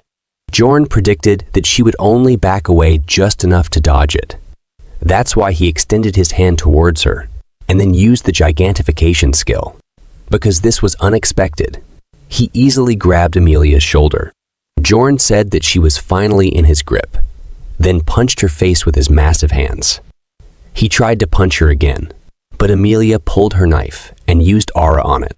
She was going to cut off Bjorn's entire arm, so Bjorn decided to use the flesh explosion skill and exploded his own hand before she could cut it. From the explosion, the acid blood got on Amelia's face, but she still attacked amidst all that. Bjorn tried to kick her, and it worked. She spat out blood from her mouth. Bjorn got really happy that it worked. He started thinking that he could really defeat her. But then Amelia called his name, and the voice came from behind him. Bjorn was very shocked as his happiness turned into despair. Amelia started using her skills, She used auto-reproduction, then used the Asura kick. She said that he should be able to withstand it since she heard he took the vampire's essence. She looked really angry this time. Bjorn figured out that she used the auto-reproduction skill, but he also knew that he was really in trouble now. Then she kicked Bjorn's face with the Asura kick. The kick was so strong that I couldn't even see his head anymore. He didn't even get to finish his thought process before his head was completely gone. Okay guys, this is the end of the story. Bye. Wait, I'm just joking. Bjorn survived thanks to his passive skill, and with the help of his active skill, his head soon regenerated. Amelia was impressed by his regenerative power. She remarked that just one potion bottle healed everything, even when his head had fallen off. Bjorn was surprised and asked her why she used a potion on him. Amelia asked if he was questioning why she didn't kill him instead. She mentioned that he hadn't changed at all since the last time. She then asked him why he attacked her out of nowhere, instead of trying to resolve things through conversation like most people do. Bjorn replied, saying that if she intended to kill him, what else could he do? She asked Bjorn what made him think she wanted to kill him. She even reminded him that she had let him go last time, too. In confusion, Bjorn said that she was the one who said she couldn't let him leave since he knew about this place now. Amelia clarified that she said she couldn't just let him leave. Bjorn thought it was the same thing. Then Bjorn asked her what she was going to do then. She said she wasn't going to kill him, so he should quit worrying about it. While asking her these questions, Bjorn was trying to grab his mace. Amelia told him to stop. With an awkward smile, Bjorn said he wasn't going to attack her. He was just... But before he could finish, Amelia completed his sentence, saying he was just preparing in case she changed her mind. Right? Awkwardly, Bjorn agreed.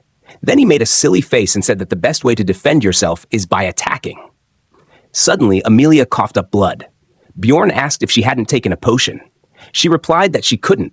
Bjorn understood because there are some essences that react badly with potions. Then she gave Bjorn something and asked him to take it. Bjorn asked what it was. She explained that it was a medicine called Lei's Blessing, created by an alchemist in Noark, the underground city. It erases the memories of the person who consumes it up to an hour back. Bjorn wondered if the alchemist had a weird sense of humor or if the medicine had to be shaped that way. Bjorn asked her why she didn't use it last time if she had something like this. She explained that it's rare.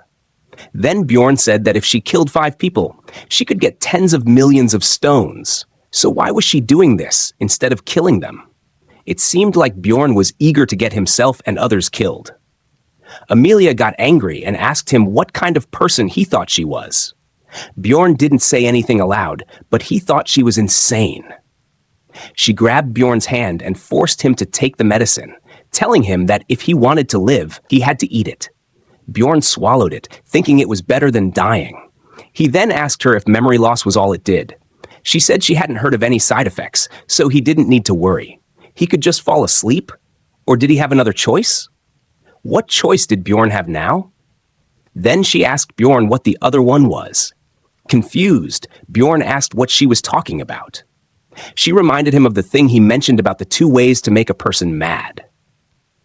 Bjorn was just about to answer, but the effect of Lei's blessing started, and he fell asleep.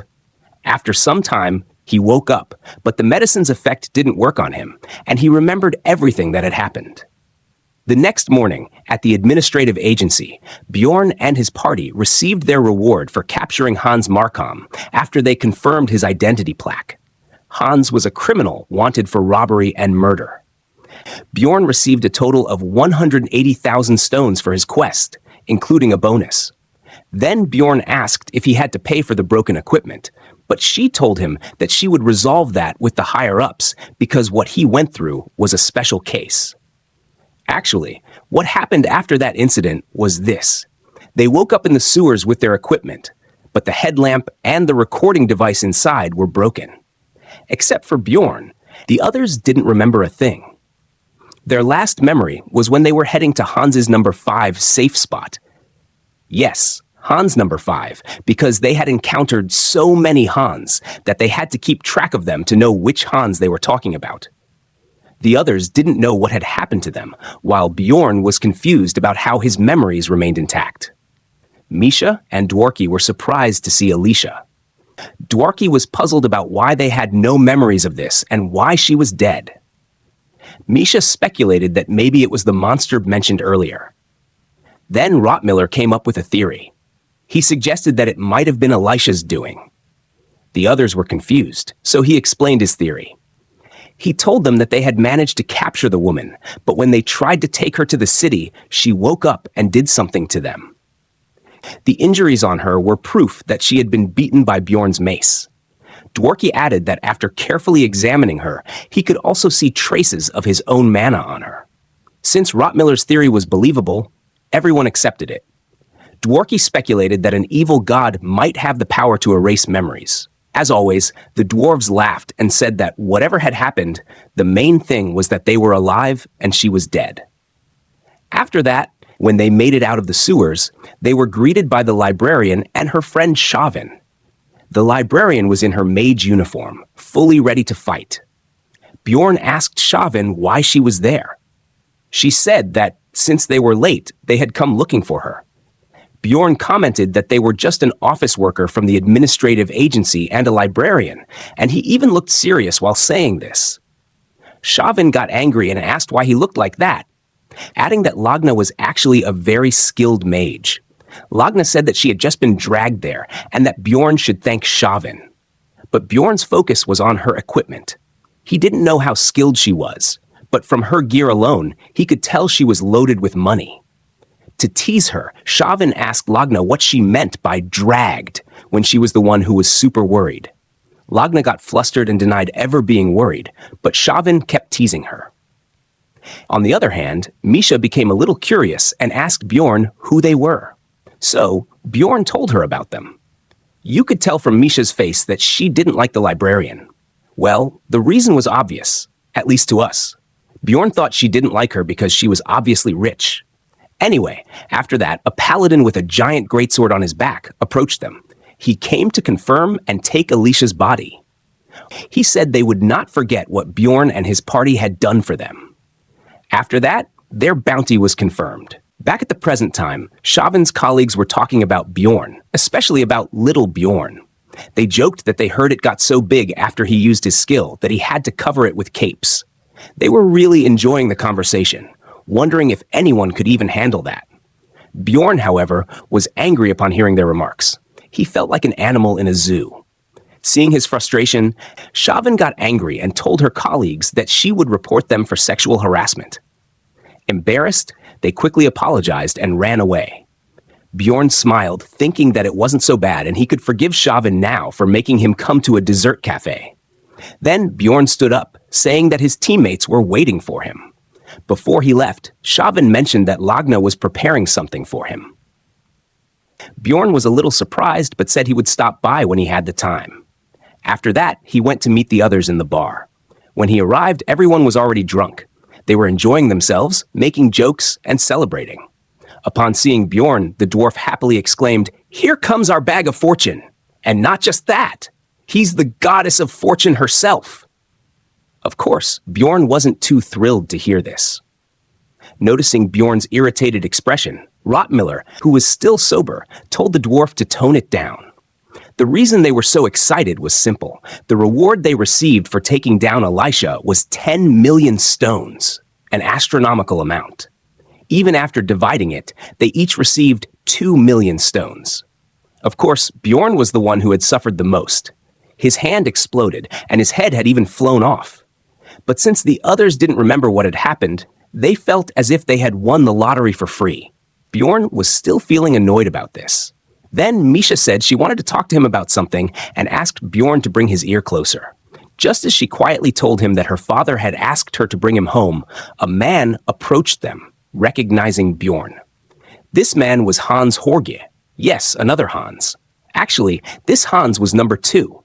He hadn't appeared in the webtoon, but he did appear in the novel. Hans advised Bjorn to go to the guild after Einar left his party. Surprisingly, Bjorn had even listened to his advice. Now, Hans asked Bjorn if he could join them in the fun, but Bjorn refused and told him that he didn't have anything to say to him. Bjorn couldn't take the risk of getting involved with another Hans after encountering so many, so he told him to leave. What could Hans number 2 do but leave them alone? But then, the door opened, and 2 knights entered. People started talking among themselves, curious about why the Moslem Knights were in the tavern like this. Moslem was one of the most powerful organizations, where only knights of noble status could enter. People said that the only things that awaited you after being caught by them were blood and death. The way they were heading, it seemed they were after Bjorn and his party's table. Bjorn was surprised and started wondering if he had done something wrong recently. Then he remembered the shaman's advice and started thinking if it was referring to Hans. One of the words for hatred in Korean is Han, so he wondered if this was happening because Hans number 2 had talked to him. Then the Moslem Knights stopped near their table, where Dwarki was unconscious from all the drinks he had. They told Dwarki that he was under arrest for the defamation of nobles. They grabbed Dwarki and took him with them. Bjorn and the others also went to Moslan's office, but stopped outside until the investigation was completed. Everyone was worried about him, and the dwarf was even wondering if he was still alive. Misha told him to stop saying things like that. After almost 3 hours of waiting outside, Dwarki finally came out. Everyone asked him if he was fine and what had happened. To discuss the details, they went to a tavern first. Then Dwarki told the others that he might have to leave the team. The others were shocked and asked him why. He explained that his older brother was Baron Matoin. The others were even more shocked, realizing that he was actually a noble. Dwarki clarified, saying he was only half noble. He was actually the son of the former Baron Matoin and a maid. Since he was considered a disgrace to the family, he was adopted by the Baroness's third brother, Trva, as soon as he was born. Of course, that was only on paper. He was actually raised by his mother. So he was still able to grow up in wealth while learning magic. The dwarf asked him what all of this had to do with him leaving the party. Dwarki then told them the rest of the story. He explained that a year ago, his father, the former Baron, died, and his second brother replaced him. Rottmiller was confused. Why the second brother and not the first? Dwarki said that was the problem. Misha was confused and said she didn't understand why that was a problem. Dwarki explained that after the death of the former Baron, the oldest son and all the indirect branches people died. So, he assumed that his brother had sent Moslem to him as a warning that he should continue living in the shadows as he always had. He believed that his brother was annoyed that he had joined a proper party as a real explorer, especially since there was a famous person in the team. Bjorn was annoyed, thinking Dwarki was blaming him. Bjorn asked if Dwarki didn't want to be an explorer anymore because he was afraid of his brother. Dwarki said that Bjorn wasn't entirely wrong, but there wasn't much he could do. In exchange for not punishing him for defaming nobles, Dwarki was banned from entering the labyrinth. Now, Bjorn was worried because there were only 9 days left until the next labyrinth opened. They decided to talk more the next day and said their goodbyes. Bjorn told Misha that he had some work to do at the library. Misha was confused and asked what kind of work he had there at this hour. Bjorn told her he had some business with the librarian.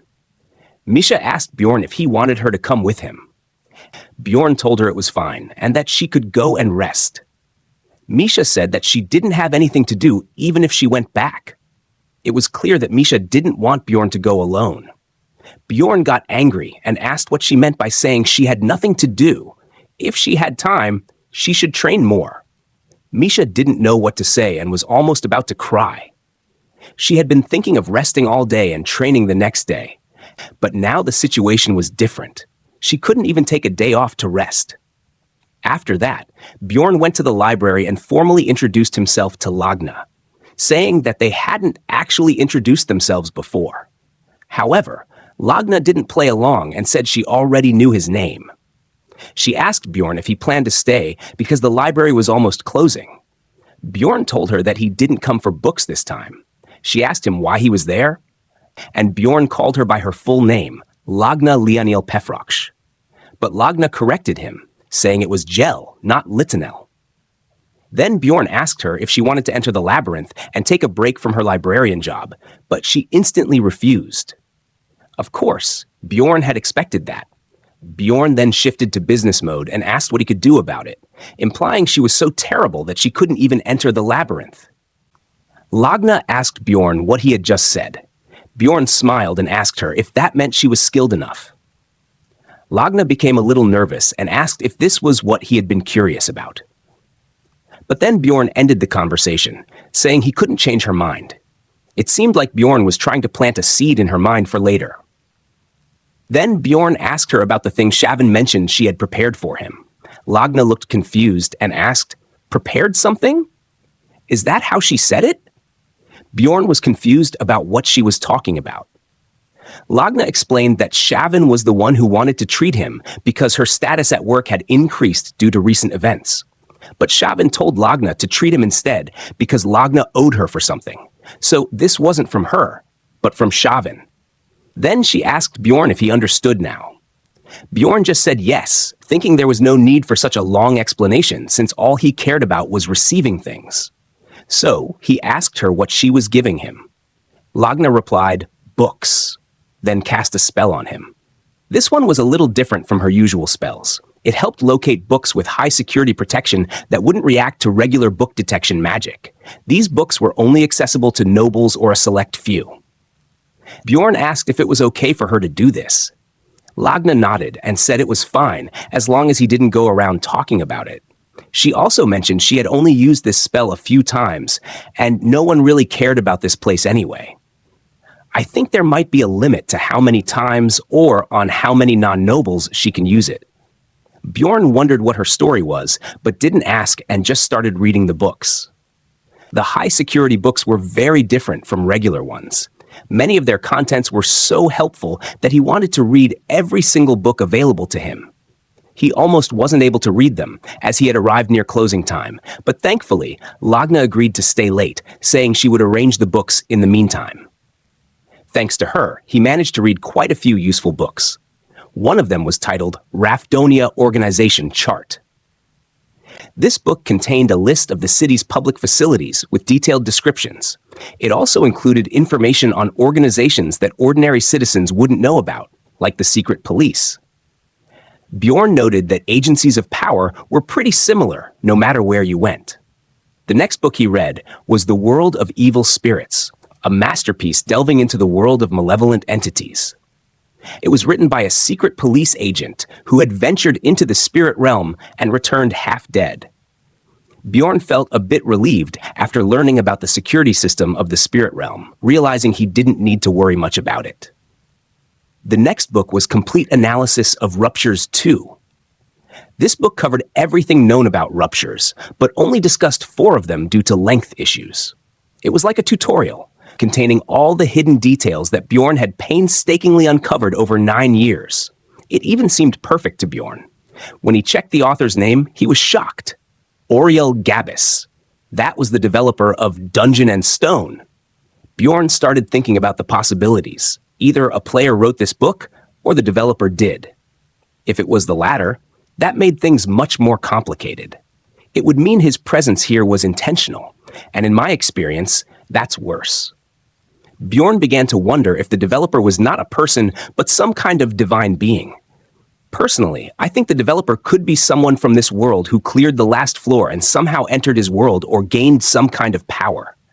That's why the details in this book are perfect, as the game only contains what the developer knew about. Again, just my theory. Bjorn also started wondering if opening the Gate of the Abyss might be the key to returning to his realm. He thought tracking down this name might lead him to a way home, though asking around might not be a good idea, so he decided to be cautious. He continued reading, thinking there might be something he missed, and before he realized it, morning had come. Of course, this also meant Lagna had stayed all night because of him. Bjorn went to her and asked why she hadn't said anything, as he would have left if she had told him to. She told Bjorn not to misunderstand. She was just resting because organizing the books had taken longer than expected. Well, she's a bit of a tsundere. She repeated that she was serious and not to get the wrong idea. Bjorn agreed, but continued to look at her. She asked what he was staring at and why he wasn't leaving. Bjorn wondered if she was actually really nice. After that, he went to the magic tower. Raven was still sleepy and came out with her pillow, asking him what he was doing at this hour. Bjorn said he had a question. Raven told him to hurry because she was tired. Bjorn said they needed a mage and asked if she wanted to. Before he could finish, Raven closed the door in his face. Bjorn then mentioned he had another favor to ask. Raven slightly opened the door and asked what it was. Bjorn showed her a paper from Complete Analysis of Ruptures 2 and asked her when it was made. Raven reminded him that it wouldn't be free and asked about the relic he used to kill the vampire, as well as how he knew about the goddess tears. Bjorn said he didn't even know what it was and that he just found it after breaking a statue near the water fountain. Raven said she knew he knew about it, but Bjorn played dumb, claiming he broke it out of boredom. She asked if he had read about it somewhere.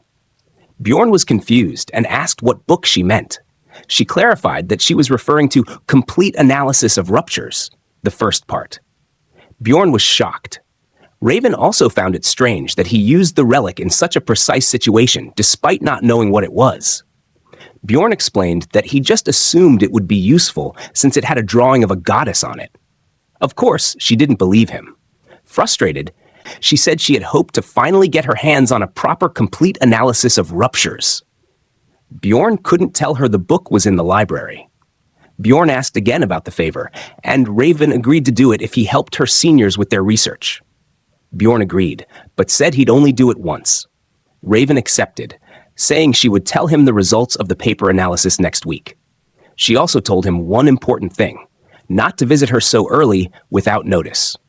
Later, at a meeting with the rest of the team, Misha shouted Bjorn's name. She was almost in tears, asking where he had been. She had gone to his place and found it empty. Bjorn told her he was at the library.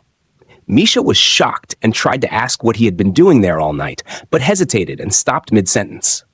Bjorn said he had just been reading some books. Misha was still suspicious and asked if he was telling the truth. Bjorn replied, "Why would I lie to you?" Then Bjorn asked her what she had wanted to say yesterday. Misha got flustered, unsure of how to say it. Yesterday, she had been drunk, so it had been easier to speak her mind. Luckily for her, others arrived and saved her from an embarrassing moment. Bjorn was confused by her strange behavior. Afterward, their meeting began. The dwarf asked everyone if they had any ideas about how to deal with the Dwalki situation. No one responded, so he started with Bjorn and asked for his thoughts. Bjorn suggested they look for someone new. Bjorn tells them that he already asked 2 mages, although they rejected him. The dwarf got angry hearing that he had already met other mages. Dwalki tried to calm him down. Then Bjorn asked the dwarf if he had any other ideas. The dwarf said that actually, he and Dwalki had given it a lot of thought. When they thought about the cause of this, Bjorn told him to get directly to the point and not beat around the bush. The dwarf then told him that they thought it would be a good idea to directly talk to Baron Martoin themselves. Misha got confused and asked how they were going to meet him, as he lives in the capital, and they can't even get in there. If you're confused, let me tell you that the capital and everything else is all in this city called Refdonia. This is the only city that exists in this world. Now, back to the story.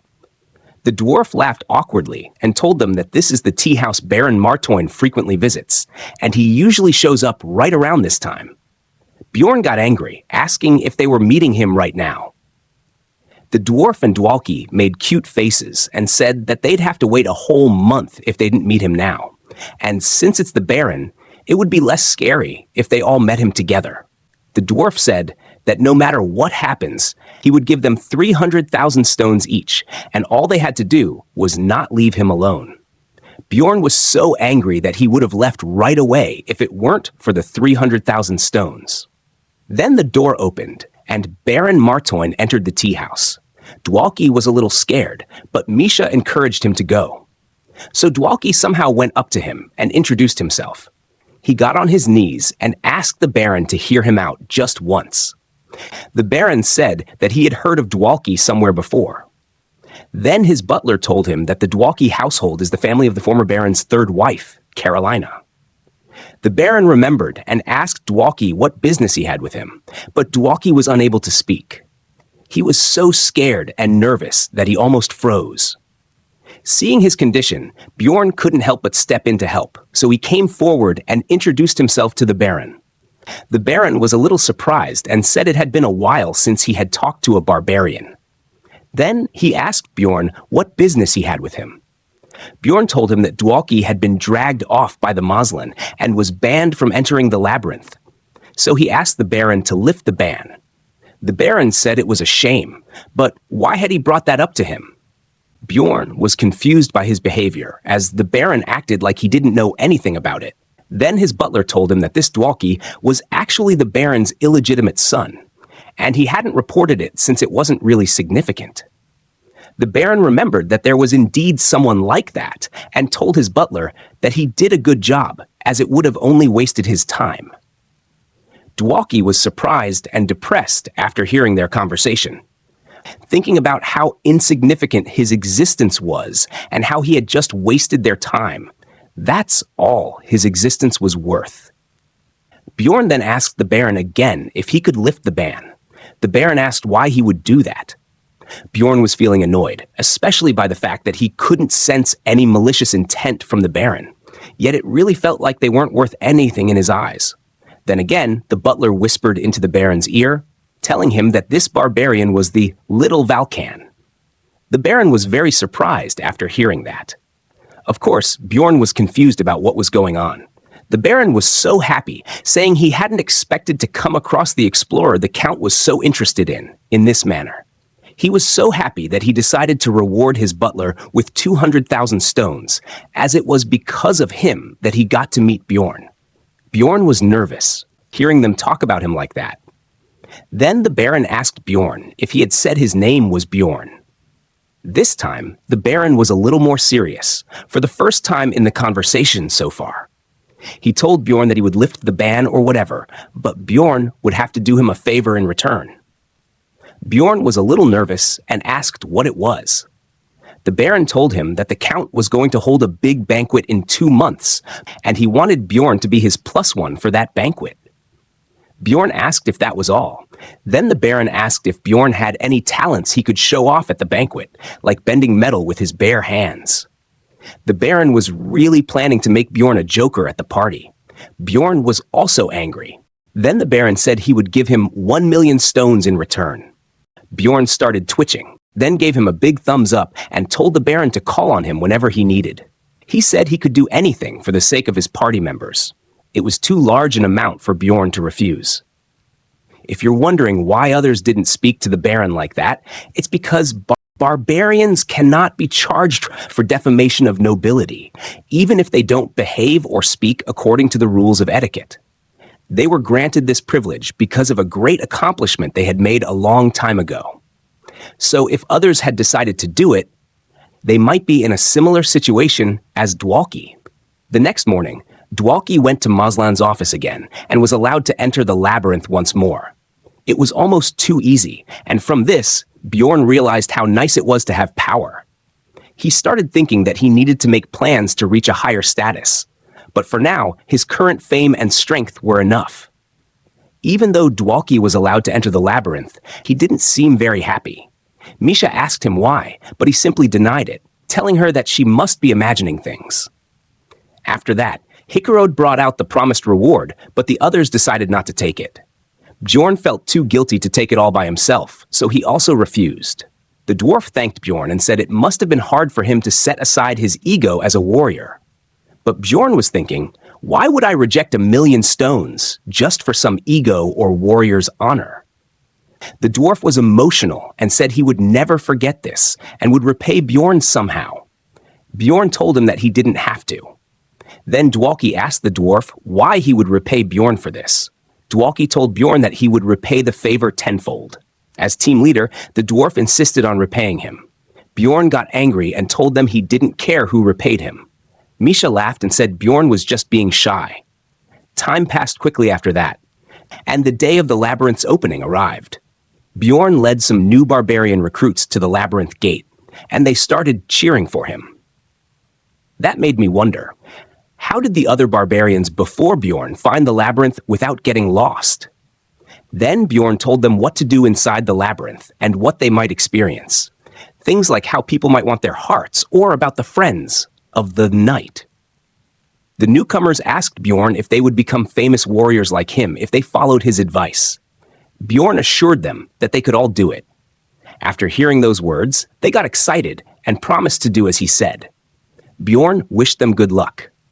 The dwarf commented that Bjorn was very kind to his people. Bjorn replied that he was just doing what he could, and that learning from experience could be harsh. In reality, Bjorn was motivated by a recent encounter with Vainon's third son, Karak. Karak had lost his spark and was now working as a guardian in a second-floor team. Most of the others from Bjorn's batch were dead. Karak wished they had been taught properly instead of adhering to old traditions. Bjorn felt a strange sadness knowing that these guys had only entered the labyrinth 3 times and were already dead. So, he decided to help the newcomers a little. When Misha saw Rottmiller without a weapon, she asked where it was. He told her it was in the treasure room, thanks to a new skill he had gained from a mimic essence.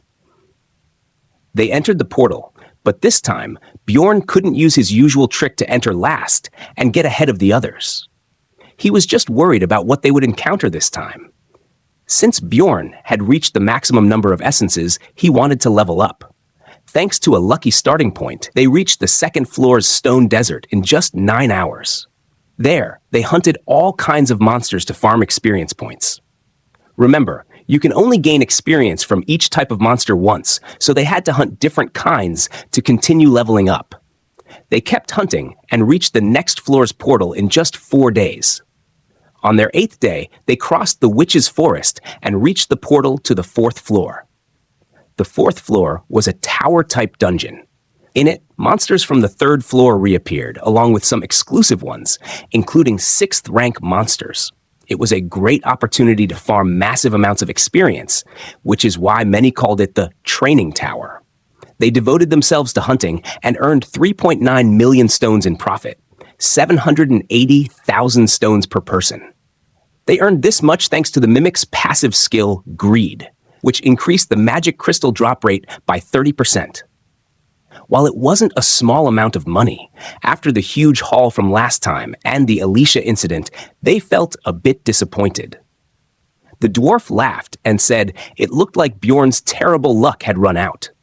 Even Bjorn thought he had earned less this time compared to his first run in the labyrinth. He realized this must be the normal amount most people made, which explained why there were so many plunderers. He consoled himself, reminding himself not to be disappointed, and spent his time in the city being productive. Bjorn helped Raven with her experiments and learned that the complete analysis of Ruptures 2 had been made 150 years ago, the same year the game began and the founding king died. He thought this couldn't be a coincidence. The book was also written at the same time, but there was no way for him to find out what happened back then. For now, he had no choice but to keep returning to the labyrinth. Bjorn wandered around Misha in his free time. Eventually, the time for his 5th adventure into the labyrinth arrived, and again, they earned a similar amount of money. Nothing significant happened, other than leveling up. While lying on his king-sized bed, Bjorn reminded himself not to get anxious. Things were going well, but that made them even more dangerous. He couldn't forget that the worst things always happened when he let his guard down. Raising both hands, Bjorn slapped himself to keep in mind that only by getting stronger could he survive. If anyone saw him acting like this, they might think he had gone insane. But Bjorn knew that if he wanted to survive, he had to always prepare for the worst-case scenario. If I'm going to look insane anyway, I might as well be insane and alive. The next day, Misha cooked food for Bjorn and asked him if something had happened to him. Bjorn said no and asked her why she was asking. Misha told him she felt there was a violent spark in his eyes. Hearing this, Bjorn realized he might have been cold toward her. He reflected that his frustration was his own problem, and he shouldn't have taken it out on others. As Bjorn was deep in thought, Misha approached him and asked if he wanted to touch her ears. Bjorn spit out his food in shock. Misha explained that, when they were young, her oldest brother had told her that touching her ears made him feel better. She clarified that she was talking about her oldest brother, not the one Bjorn had met, and that he was still kind to her. But Bjorn thought, what kind of pervert am I dealing with? He realized this was why the environment a person grows up in matters.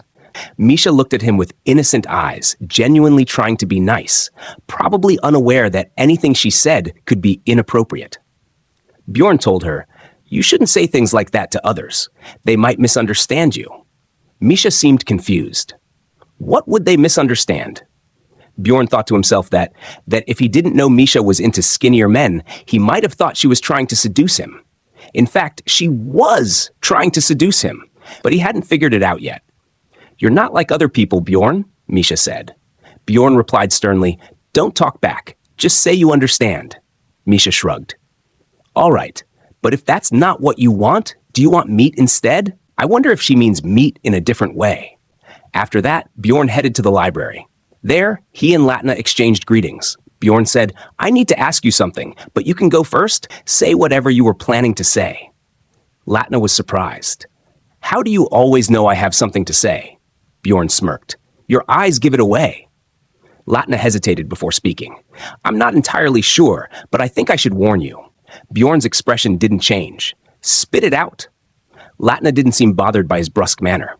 She explained, "As an explorer, this might concern you. A dimension collapse might happen soon in the labyrinth. Dimension collapse is a major disaster within the labyrinth, far worse than a floor lord's appearance. It only happens once every 100 or so cycles." Bjorn thought to himself that this explained the recent peaceful period. When he didn't react visibly, Latna assumed he didn't believe her. "If you don't believe me, just ignore it," she said. Bjorn asked, "Where did you get this information?" "From Sharnal Fergan, a mage from the Tarupane school. They've been studying dimension collapses for a long time," she replied. Bjorn thanked her for the warning and promised to investigate further. "You're leaving already?" Latna asked. Bjorn gave a simple, "yeah," and left. Bjorn now had a new quest, so he decided to focus on that first. At first, he couldn't find anything about Sharnal Fergan and began to doubt the mage's existence. But after 10 days, rumors of the dimension collapse started spreading rapidly. Bjorn found it suspicious. Such rumors usually required evidence, but none existed. This made him wonder if someone was intentionally spreading the rumor. Frustrated, Bjorn wanted to gather information from hidden sources, but as a barbarian, he had no access to such circles. He realized he only had one option left: taking a pill. He had planned to wait 3 months before using it, but circumstances forced his hand. Bjorn swallowed the pill and waited until midnight. As soon as the clock struck 12, his soul was pulled into another realm, a spirit realm. His soul took the form of his Earth self. Back on Earth, in a police station, officers were investigating his disappearance. His company had reported him missing after he hadn't shown up to work for a month. The officers had notified his mother, but she told them she didn't care. A member of the Violent Crime Division asked another officer, "Why is a missing person case being handed over to us?" The other officer replied, "We reviewed the security footage. It shows him entering his home, but there's no record of him leaving. All the windows were locked from the inside, which makes this case suspicious." The violent crime officer read through the case file and noted that it was different from most missing person cases. There were no signs of a break-in, and nothing was stolen. If the man had run away, he would have used his credit card, but there had been no activity for an entire month. Even more unsettling, the clothes he'd last been seen wearing were left draped over a chair, as if his body had simply vanished while he was still in them. "This case is strange," the officer muttered. "We should request assistance from the National Forensic Service." "Wait, there's more," the other officer said, pointing to the computer monitor found in Bjorn's room. The violent crime officer's jaw dropped. The computer wasn't even plugged in, but it was running. The screen displayed a list of all Bjorn's achievements in the new world. "What the hell is this?" the crime officer asked. "I looked into it," the other officer replied. "There are a few similar cases overseas." Back in the spirit realm, Bjorn reflected on his situation. It had been several months since he'd come to this new world, and during that time, he had done many barbaric things to survive. He wondered if he still retained his modern mindset despite everything he had been through. When he saw the computer in front of him, he instinctively started typing. The screen only displayed a password field. This reminded him of a strange letter he had received from other players. It had read, "P.S. The king of Repdonia is a mother. Bjorn instantly recognized the hint and typed in the password. The room around him began to shift, recreating his old room from Earth with remarkable accuracy.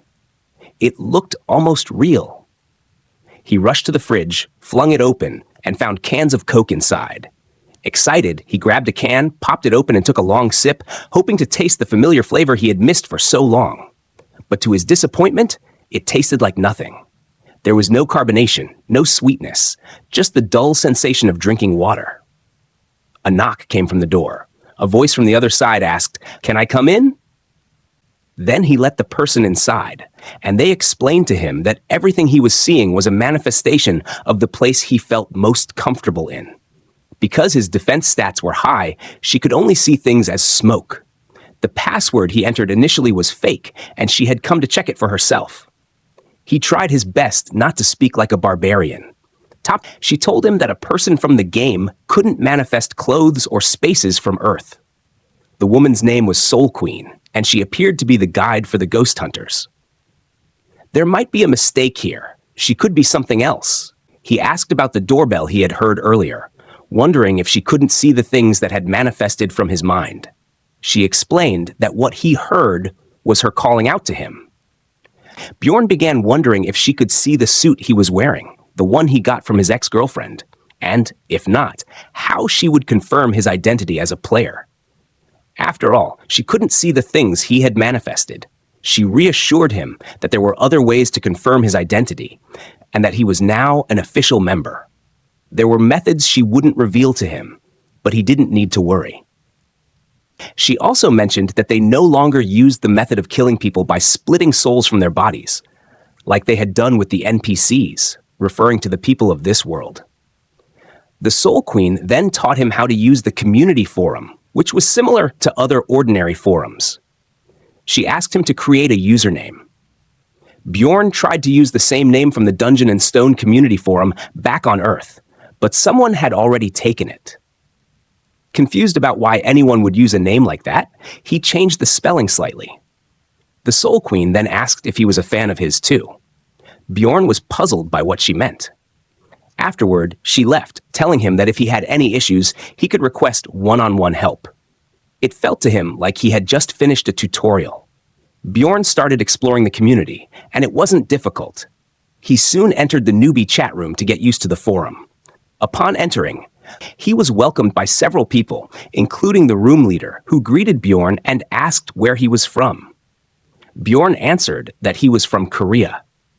The room leader acknowledged that the place looked a bit unwelcoming because they didn't have enough points to decorate it yet. He then asked Bjorn if he could set his nickname to be visible and introduce himself.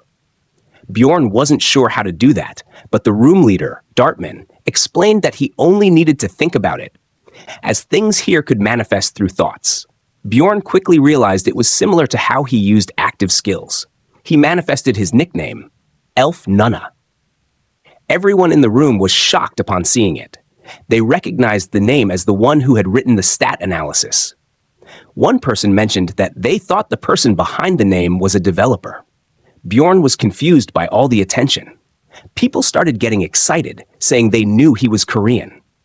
The chat room leader tried to calm everyone down. Bjorn quickly analyzed the situation. The username they were referring to was his old one, Elf Nuna, which he had used about 3 years ago when he uploaded a stat summary. He remembered that post only receiving around 100 views, so he couldn't understand why everyone was acting like it was famous. He also recalled that Soul Queen had asked if he was a fan. Could he have become famous without realizing it? Whatever the case, he needed to handle the situation. Bjorn told the group they were mistaken and that he was just a fan of the original Elf Nuna. He decided to stay low-key until he understood why he was receiving so much attention. He pointed out that his username had an extra N in it, causing the others to feel disappointed, especially one person in the corner. They left him alone, disheartened. Bjorn then muttered, "Geez, so harsh." He was considering leaving when a pink-haired guy approached him and asked how long he had been in this world. Bjorn thought it would be strange to tell the truth, so he said he had been there for about a year. The pink-haired guy mentioned that he had received his invitation late. which confused Bjorn. The guy explained that most people got their invitations early when it was more obvious that they were evil spirits. It was rare for someone to get an invitation because they were famous. Pink Guy said that Bjorn must have been a good actor and probably knew what was going on in the real world too. He told Bjorn that it must have only been 70 days since he entered this place.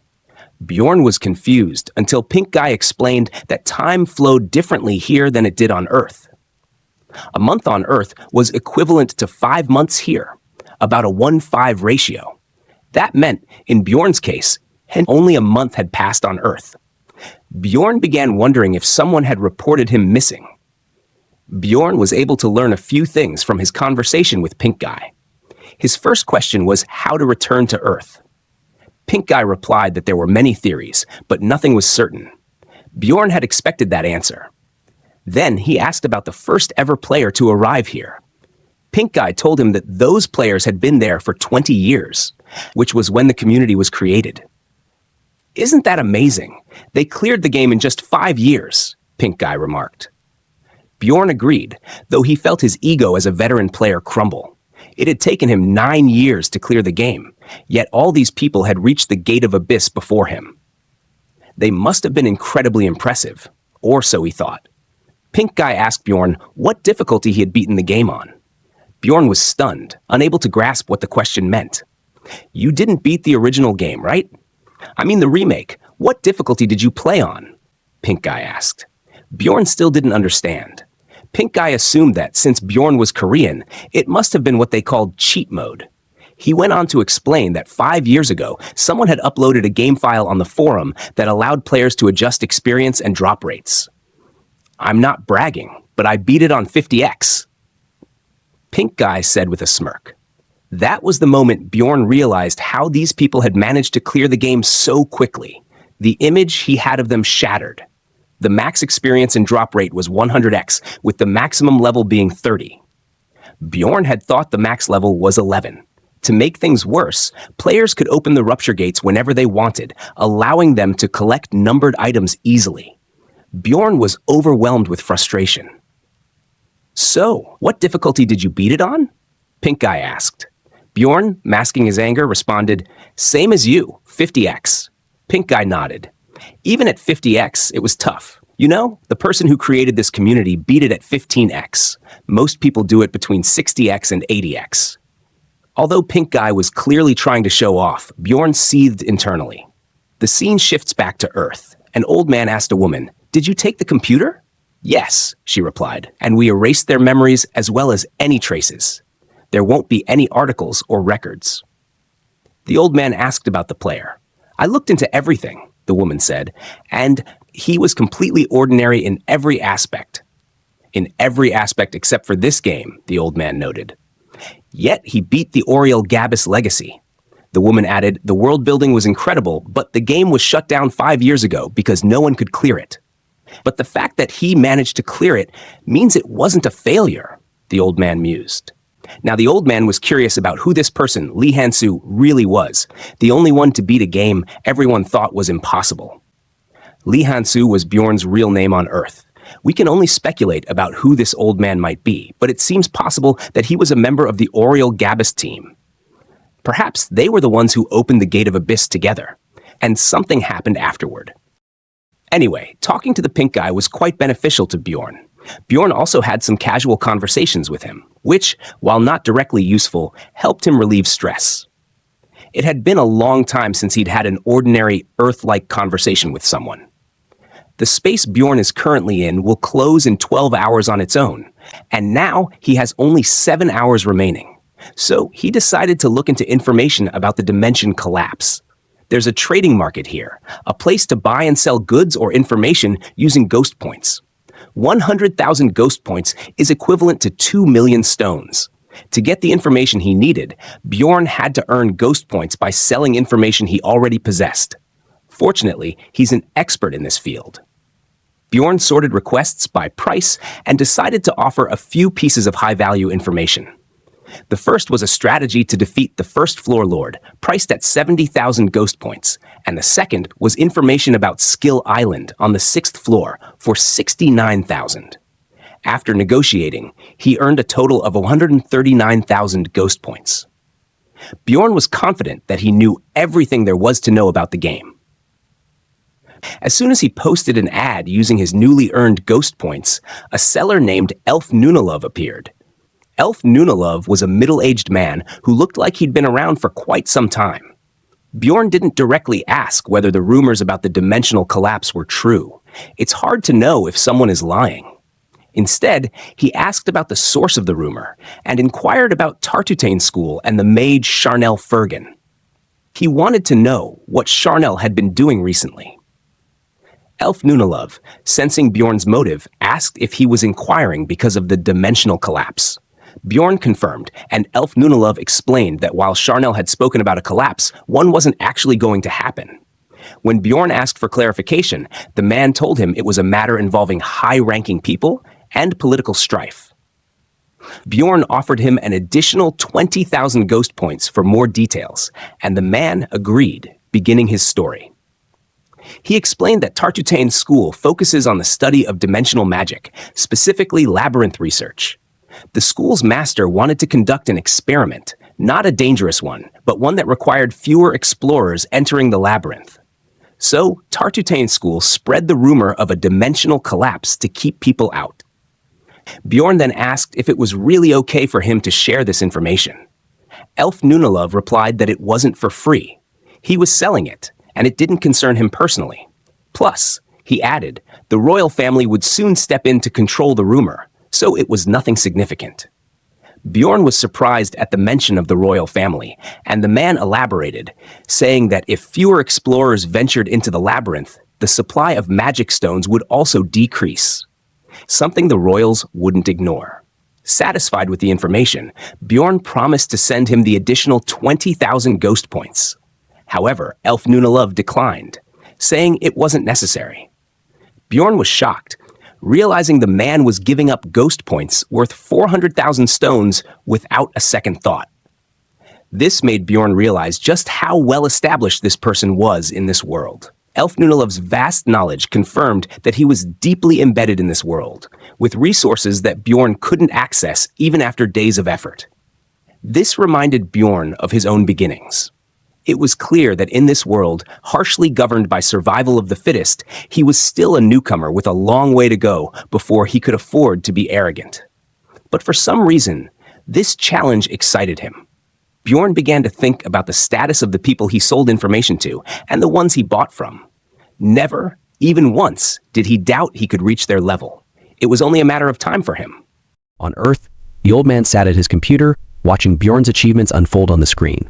He was utterly shocked by the feats Bjorn had accomplished.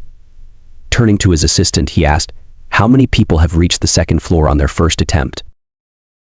She replied, "To my knowledge, only 117 have ever managed it." He then asked, "And among them, has anyone been in conditions as dire as Bjorn's?" Her answer was firm, none. The old man pulled up Bjorn's stats from when he acquired the Vampire Guardian. As he reviewed them, his expression changed to one of deep admiration. "These stats are extraordinary," he said, "even compared to people who've been at this for years. Yet he achieved all this in just 2 months." The assistant shrugged. "Even for someone unlucky with a bit of luck, it's not entirely impossible." The old man shook his head. If luck alone were enough, there would have been at least one comparable case. This is an irregularity. There's no comparable sample. Normally, the more data you have, the less significant luck becomes as a factor in statistics.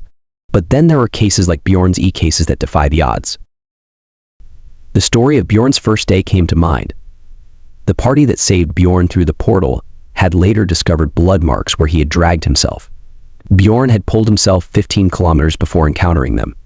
His survival wasn't just luck, it was struggle and perseverance. Time and again, Bjorn survived against overwhelming odds, and it wasn't by luck alone. The old man leaned back in his chair, lost in thought, recalling the days when people dismissed the game as a failure. Ariel Gabi's final words echoed in his mind. Even if just one person in a lifetime can complete this properly, it will tilt the balance of that side in their favor.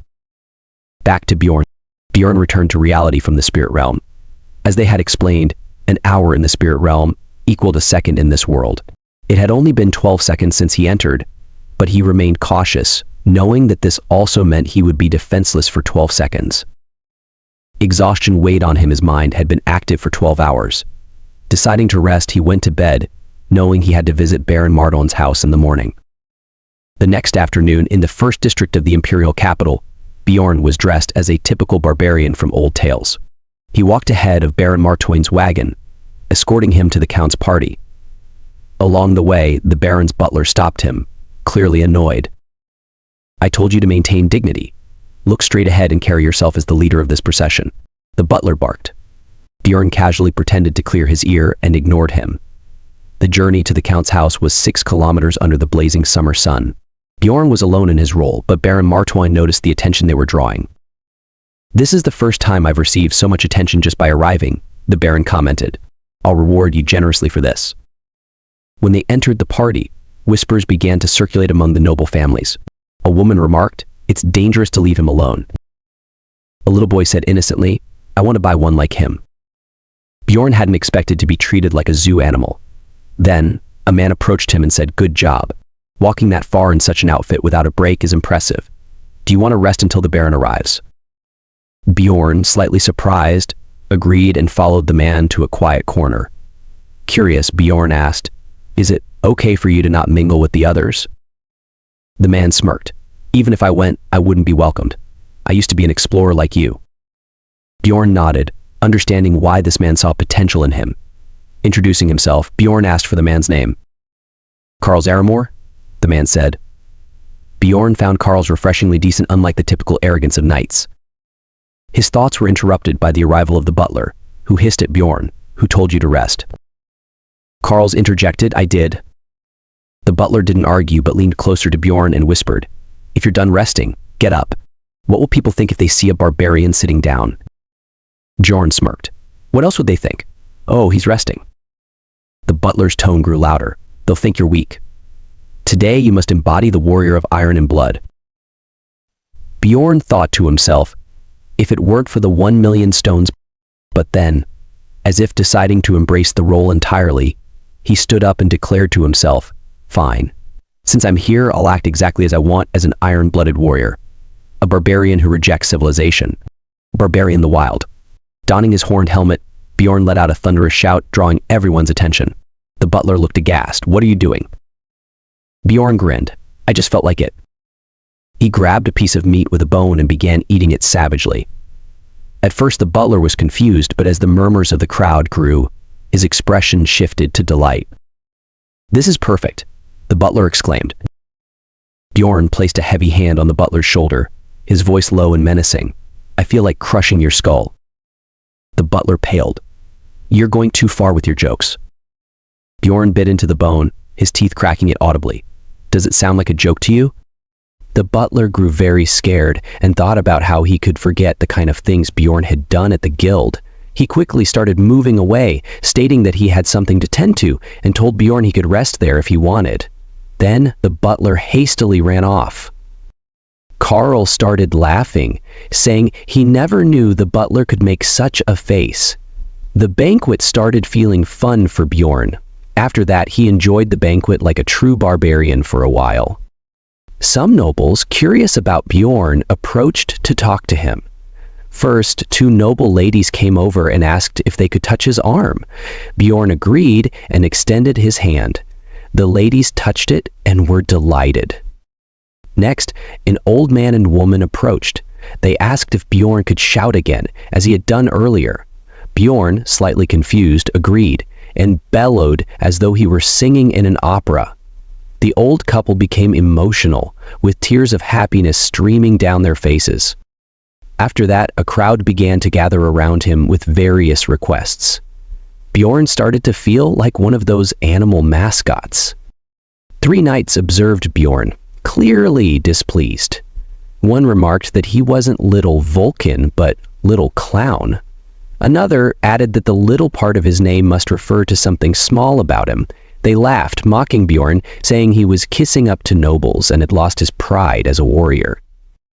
Of course, Bjorn heard it all. He wondered what these little knight apprentices were talking about, considering they couldn't even use aura yet. Sometime later, the Baron approached and apologized to the others for ruining the atmosphere, saying it was a shame, but Bjorn needed to come with him. Bjorn followed the Baron and was introduced to other nobles in the banquet hall. Bjorn explained that the Baron had helped him during a difficult time, and he was repaying him by acting as his protector. The Baron dismissed this modestly, saying he had told Bjorn many times that it wasn't necessary, as it was overwhelming for him. Bjorn replied with a stoic expression, "A warrior does not forget the goodwill shown to him." If you're wondering when all this happened, it's because the Baron had prepared a script for Bjorn to follow. This conversation wasn't unique. They repeated the same script with 13 other nobles. In other words, among all these people, there were fewer than 15 titled nobles. Bjorn was introduced to all of them, and his fame stat increased. Originally, this level of fame was supposed to take much longer to achieve. Once the introductions were over, Bjorn began talking to people who approached the Baron. Talking is a generous term. Mostly he demonstrated tricks, like bending steel pipes. Amid the distress, a paladin arrived to greet the Baron. Then, he turned to Bjorn and said he hadn't expected to see him there. This knight was someone Bjorn had met after dealing with Alicia. The Baron was surprised to learn that Bjorn already knew Captain Krovitz. Bjorn was equally shocked to hear he was a captain. Paul Krovitz humbly said he didn't think he was fit for the role, but he had accepted it nonetheless. His full title was Captain of the Third Order of Paladins. Bjorn was puzzled, wondering why someone of Krovitz's stature had been doing side jobs, like collecting corpses. After all, it was Paul who had retrieved Alicia's remains. Paul reassured Bjorn that he could always rely on the Order if he ever needed help, as they would never forget what he had done for them. The Baron, intrigued, asked for an explanation. Paul recounted the whole story, and the Baron, along with the others, listened intently, like children captivated by a heroic tale. The Baron's attitude toward Bjorn shifted. He admitted Bjorn was far greater than he had imagined, and as a result, Bjorn's fame stat increased yet again. About half an hour later, Count Ferdhild arrived. The Baron informed Bjorn that it was time to meet the Count, who had expressed a strong desire to see him. Bjorn didn't have a good feeling about this, but when the Count greeted him, he enthusiastically shook Bjorn's hand and expressed his joy at meeting him. Bjorn felt awkward and found the situation strange. While he had gained some popularity recently, he didn't think it was enough to warrant this level of attention from the Count. Even in the game, events like this didn't occur until much later. The Count, however, showered Bjorn with praise, as if trying to curry favor with him. This made Bjorn nervous. Then the Count said that seeing Bjorn had given him an interesting idea. The Count informed Bjorn about an upcoming sparring event for knight apprentices and urged him to participate. Bjorn hesitated. He had a bad feeling about the event, but refusing the Count wasn't an option. Moreover, just participating would earn him 2 million stones, and the reward for victory was something extraordinary, a numbered item, number 7,777 Garpus necklace. The necklace had a peculiar property. When a magic crystal was placed inside it, the necklace would melt, creating a new random substance. This unique item was only found in the 5th floor Rupture, and was notoriously difficult to obtain. Despite its rarity, it was often dismissed as useless, much like the Frost Spirit Ring, another low-number item. However, like the Frost Spirit Ring, Garpa's necklace held a hidden event, a secret Bjorn was keenly aware of. This gave him another reason to join the competition. From the determined look on his face, it was clear Bjorn was up to something. Later, Bjorn mentioned to the Baron that he could crush most knights' heads in under 10 seconds. Shortly after, a group of knight apprentices approached. These were the same ones who had insulted him before, calling him a little clown and mocking his pride as a warrior. "What's this I hear about you crushing knights' heads in 10 seconds?" one sneered. Bjorn recognized them instantly and remembered their past insults vividly. One had questioned his pride as a warrior, another had vowed to crush his head, and the third had made a lewd remark about his manhood. Once again, they were spouting their nonsense. Bjorn, confused, asked, "Is something wrong with your heads?" They looked confused. "What do you mean?" Bjorn's tone sharpened. "You're coming at me together, like a pack of cowardly rats. Even a toddler warrior would show more backbone." They tried to retort, but Bjorn cut them off. "Suddenly feeling brave now that the Baron isn't around to witness your antics? What pride or honor do you even have?" The apprentices sputtered, but Bjorn's voice rose, drawing the attention of others nearby. "Look at them, ganging up on a fellow participant to intimidate him. What kind of knights rely on numbers to scare someone?" A crowd began to gather, whispering among themselves. The knight apprentices, visibly embarrassed, retreated with threats. "You'll pay for this, Bjorn," one muttered. Bjorn watched them leave and called after them, "Next time we meet, I'll fix that problem with your heads too." Soon, the sparring event began. Despite its name, it was far from a simple match. Blades clashed, limbs were cut, and the fights were brutal. When Bjorn's turn came in the first round, his opponent was none other than one of the apprentices from earlier. The most annoying one. This was the one who had insulted his manhood.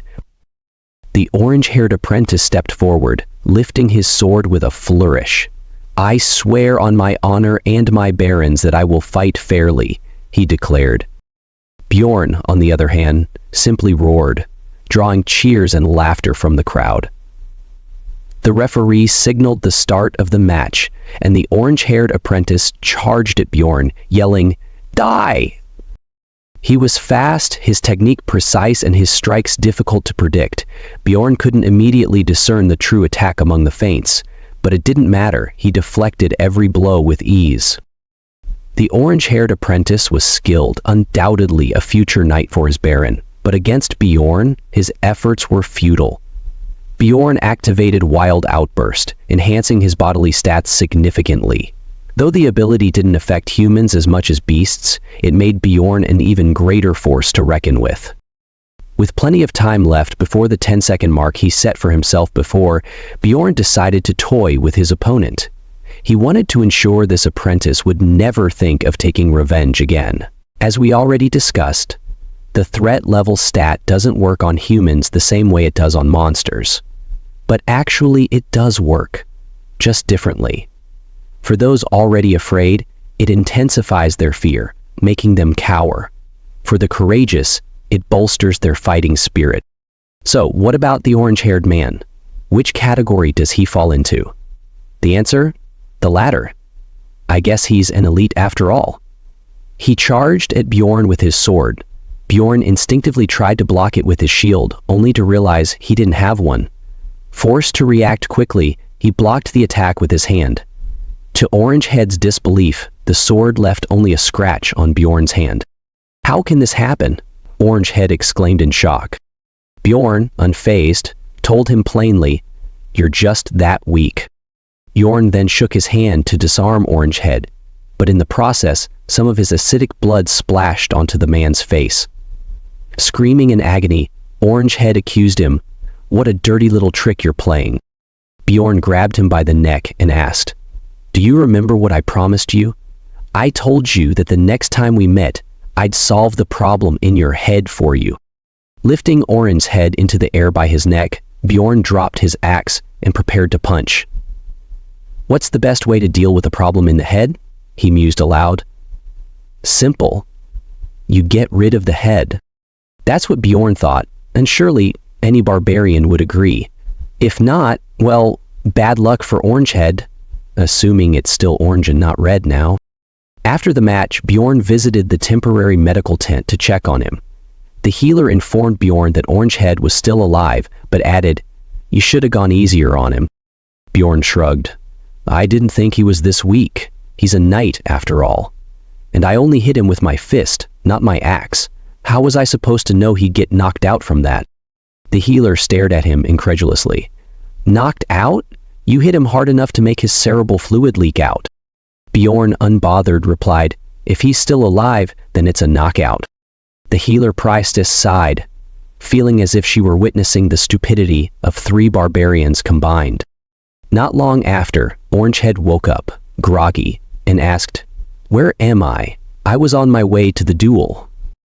The priestess informed him, you likely lost some memories from the injury you took during the duel. But don't worry, I healed you.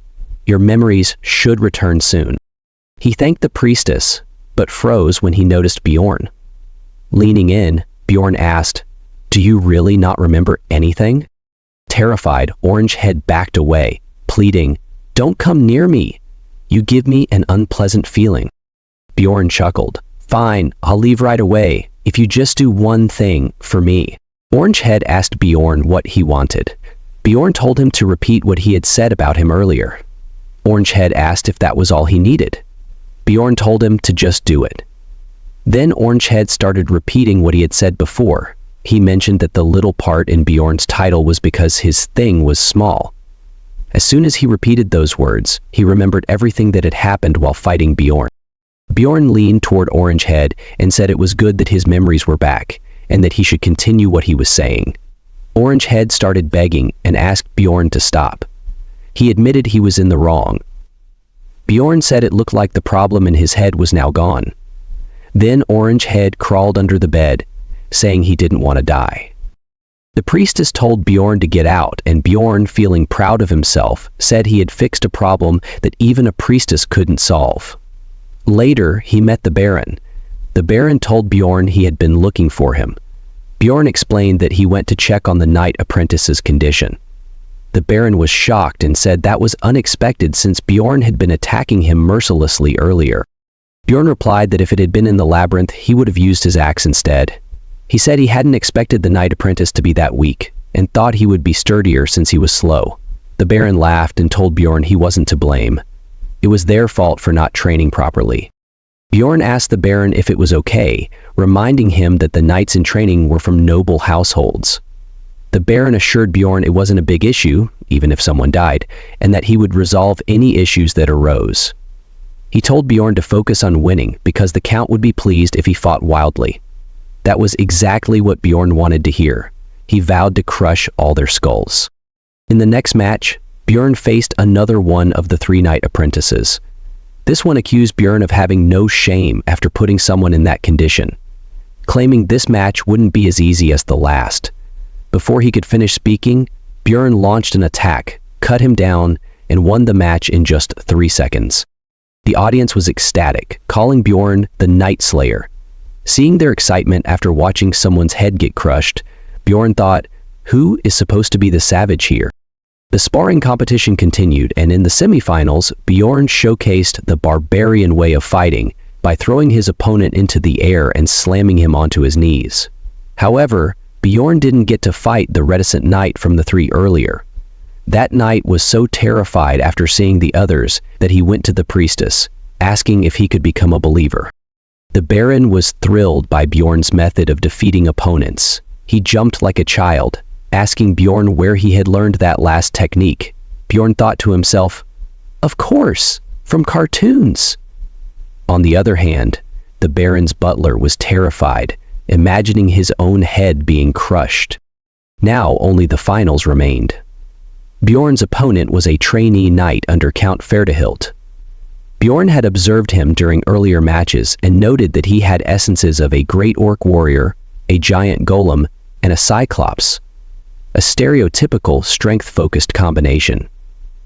Bjorn realized the Count loved to flex. The Count's knight asked Bjorn where his equipment was.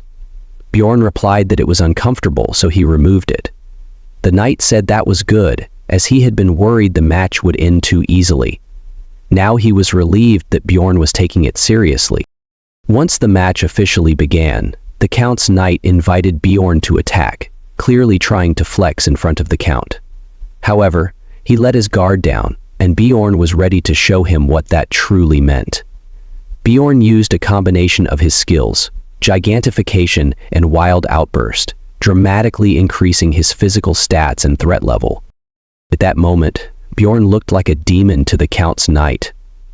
Terrified, the knight dropped his sword and ran into the crowd asking for help. Because he left the field, the referee disqualified him. Bjorn deactivated his skills, and the knight, now back to his senses, begged the referee for a do-over. The referee refused, and when the knight kept insisting, the Count intervened, scolding him for shaming his name. The Count was so angry that even Bjorn felt he shouldn't have used the gigantification skill. Midnight at Erwin's residence. Erwin was surrounded by 4 types of spirits and was continuously chanting that she needed to get stronger.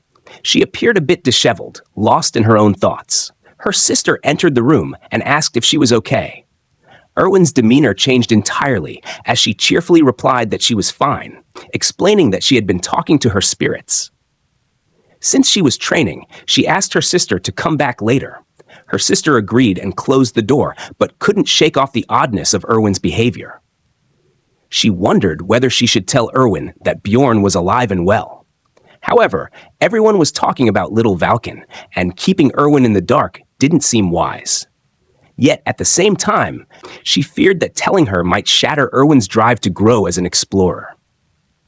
Currently, Erwin had entered contracts with 4 types of spirits and had already granted 3 of them autonomous will. Her progress was astonishing, making her wonder why it took her so long to reach this level. Erwin had become proficient in archery, combat, and dagger fighting, capable of taking down 7th-rank monsters on her own. Her sister decided not to tell her the truth, fearing it might disrupt her growth. However, she couldn't ignore Erwin's increasingly erratic behavior.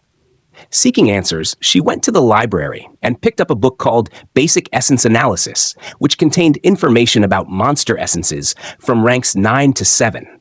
She turned to the page on Canabaro's essence, the one Erwin recently consumed.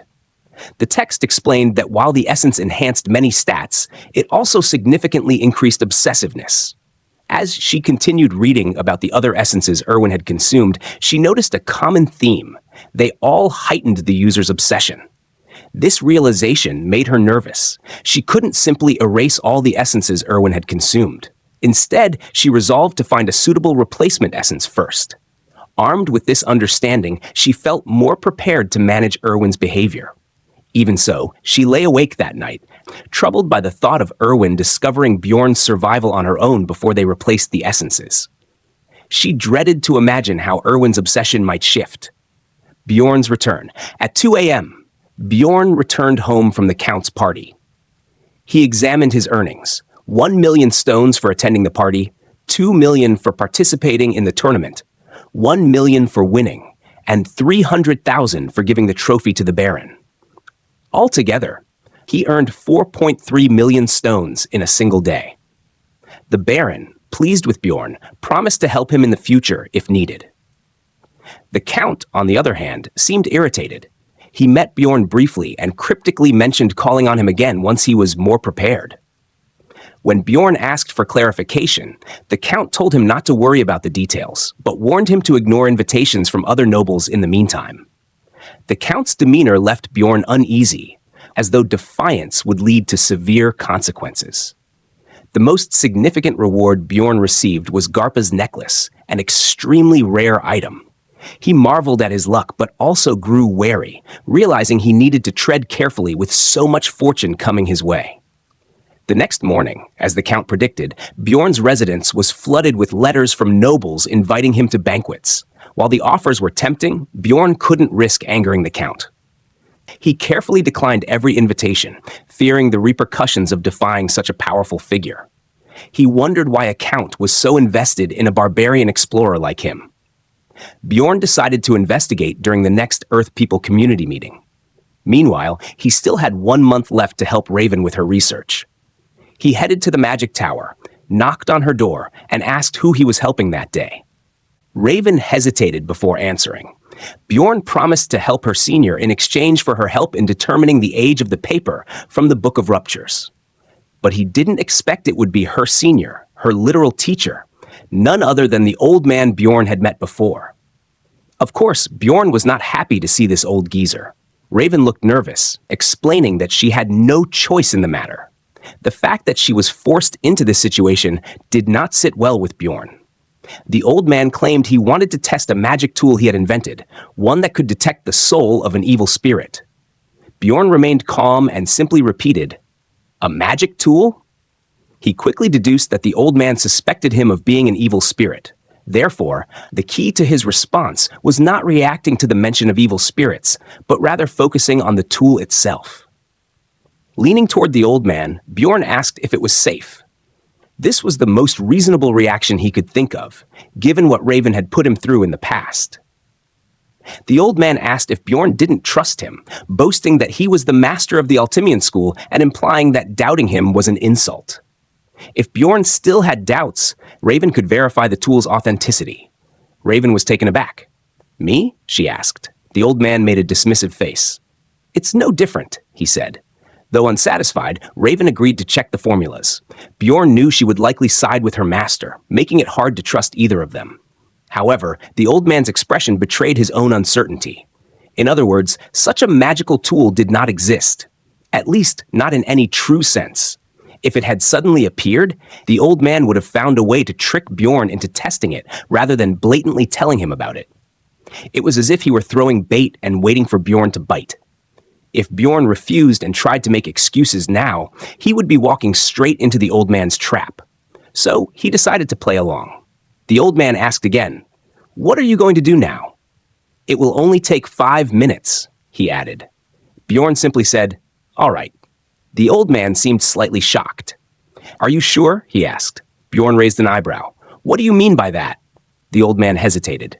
"Just now, I said it could be dangerous." Bjorn smirked. "And you also said Raven would check it?" "That's true, but—" the old man began. "Then hurry up and get it over with. I want to sleep," Bjorn interrupted. They proceeded with the experiment, and afterward, Bjorn left. Once he was gone, Raven turned to her master. "What was this all about?" The so-called special device was nothing more than a strange-looking chair with no special features. Suspicious, Raven asked, "Did you really think Bjorn was an evil spirit?" The old man sighed and told her to calm down. "Is your doubt clear now?" she pressed. In a disappointed tone, he muttered, "Yes." Raven nodded. "I understand why you were suspicious. Bjorn is rather unique after all. But I have to ask, why didn't you just report him to the secret police?" The old man hesitated before replying. "If I did that, they would have killed him." Raven was shocked. She tried to question him further, but the old man swiftly ignored her and left. What shocked her wasn't the fact that Bjorn would have died if captured. Everyone knew that. What disturbed her was that her master had wanted a living evil spirit. She couldn't begin to understand what he planned to do with one. Bjorn goes back to his room. He is very tired, not from the work, but from the mental pressure of the situation earlier. The anxiety he felt still hasn't gone away, but he is sure he didn't make a mistake and handled it well. He also noticed that the old man looked disappointed, though he isn't sure why. Deciding to forget about it for now, he lets his thoughts drift. Just as he is lost in them, Misha suddenly gets in his face and asks if he is still sleeping. Bjorn is startled at first, but quickly remembers that he gave her the keys. Without hesitation, he suddenly stands up, grabs Misha's hand, and says that he needs her. Misha got very flustered and said that she was not ready for this and that it was still too bright. Bjorn was confused by what she was saying, but ignored her and told her to write replies to the letters he had received from the nobles. She asked Bjorn if it was really okay to send letters like this to the nobility, as they might cause problems for him. Bjorn reassured her that it was fine and that he was confident in his replies. "Well, I'm not so sure about this," she muttered. He had simply written that he was too busy and that they should look for another barbarian. Misha was worried at first, but gave up after seeing Bjorn's reaction. Then she asked him what had happened yesterday at the party. As they wrote the letters, Bjorn told her the story. Later, they had their team meeting. 10 days before the labyrinth opened, the dwarf decided not to enter this time because of the rumors about a dimensional collapse spreading around. And he wasn't the only one who thought so. Both Dwalki and Rottmiller also decided not to enter. Misha asked Bjorn what he planned to do. Of course, Bjorn knew the rumors were false, thanks to the information he had gathered from the community. He could also convince others to join if he wanted to.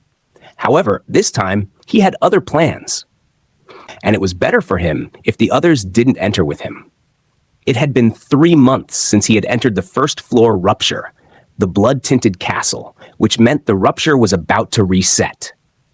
It was common knowledge among skilled players that they should enter a Rupture as soon as the cooldown ended at the start. But Bjorn couldn't just tell others how to open the Rupture. So, he decided to take only Misha with him. He informed the others that only he and Misha would be going this time. Misha got scared and tried to protest, but Bjorn asked her if she planned to leave him to go alone. She said no, but it was obvious she didn't want to go. Bjorn told her that if she didn't want to go, he could go alone. She huffed and told him that he should ask her nicely first. Hearing this, Bjorn exaggeratedly spoke in a robotic tone. "Will, you, please, go with me." Just from that, Misha became incredibly happy and immediately agreed, saying that she couldn't let him go alone. Even Bjorn was shocked that she had agreed so easily. He then informed the others that they would be going without them. The next day at the marketplace, the royal family issued a statement declaring that the rumors about the dimensional collapse were false. As soon as the dwarf heard the news, he went to Bjorn, laughing. "Now we can go to the labyrinth together," he said. But Bjorn refused. "I already accepted a request," he said, and closed the door, leaving the dwarf outside with an awkward laugh. Misha was confused and asked Bjorn when he had received the bodyguard request. He casually admitted that he was just making an excuse and that he was actually planning to go into a Rupture this time. Misha frowned. "Did you figure out a way to enter the Rupture from the labyrinth?" Bjorn awkwardly nodded. Innocently, Misha asked, "Why did you keep it a secret from the others? Wouldn't it be better if we all went together?" While cleaning Misha's blades, Bjorn countered, "Did you tell anyone that you contracted the spirit beast with the help of the spirit frost ring?" Misha shook her head. Bjorn pressed, "Are you sure you didn't tell anyone?" Looking confused, Misha replied, "You were the one who told me not to tell others. Why would I?" Bjorn then asked, "If the dwarf were in your position, do you think he would have kept it a secret?" Misha scoffed. "No way. He'd have told everyone after getting drunk." Bjorn smirked. "What about the others?" Misha thought for a moment. "Dwalki might blurt it out by accident. As for Rotmiller, I'm not so sure." Bjorn agreed. Rotmiller was the most normal and easiest to understand. He might have kept the secret if Bjorn asked him to, but in return, he'd probably get suspicious of Bjorn. Misha finally understood. "So that's why you kept it a secret from the others. But what about me? Why are you telling me about the Rupture?" She looked a little scared. Bjorn had several reasons. Unexpectedly, Misha didn't spill secrets. She looked clumsy, like the type who would talk about everything, but when it came to secrets, she had tight lips. At the same time, she was terrible at lying, so Bjorn could always tell if the secret had spread or not. Bjorn summed it all up in a single sentence: "I trust you." Just hearing those words, Misha almost cried.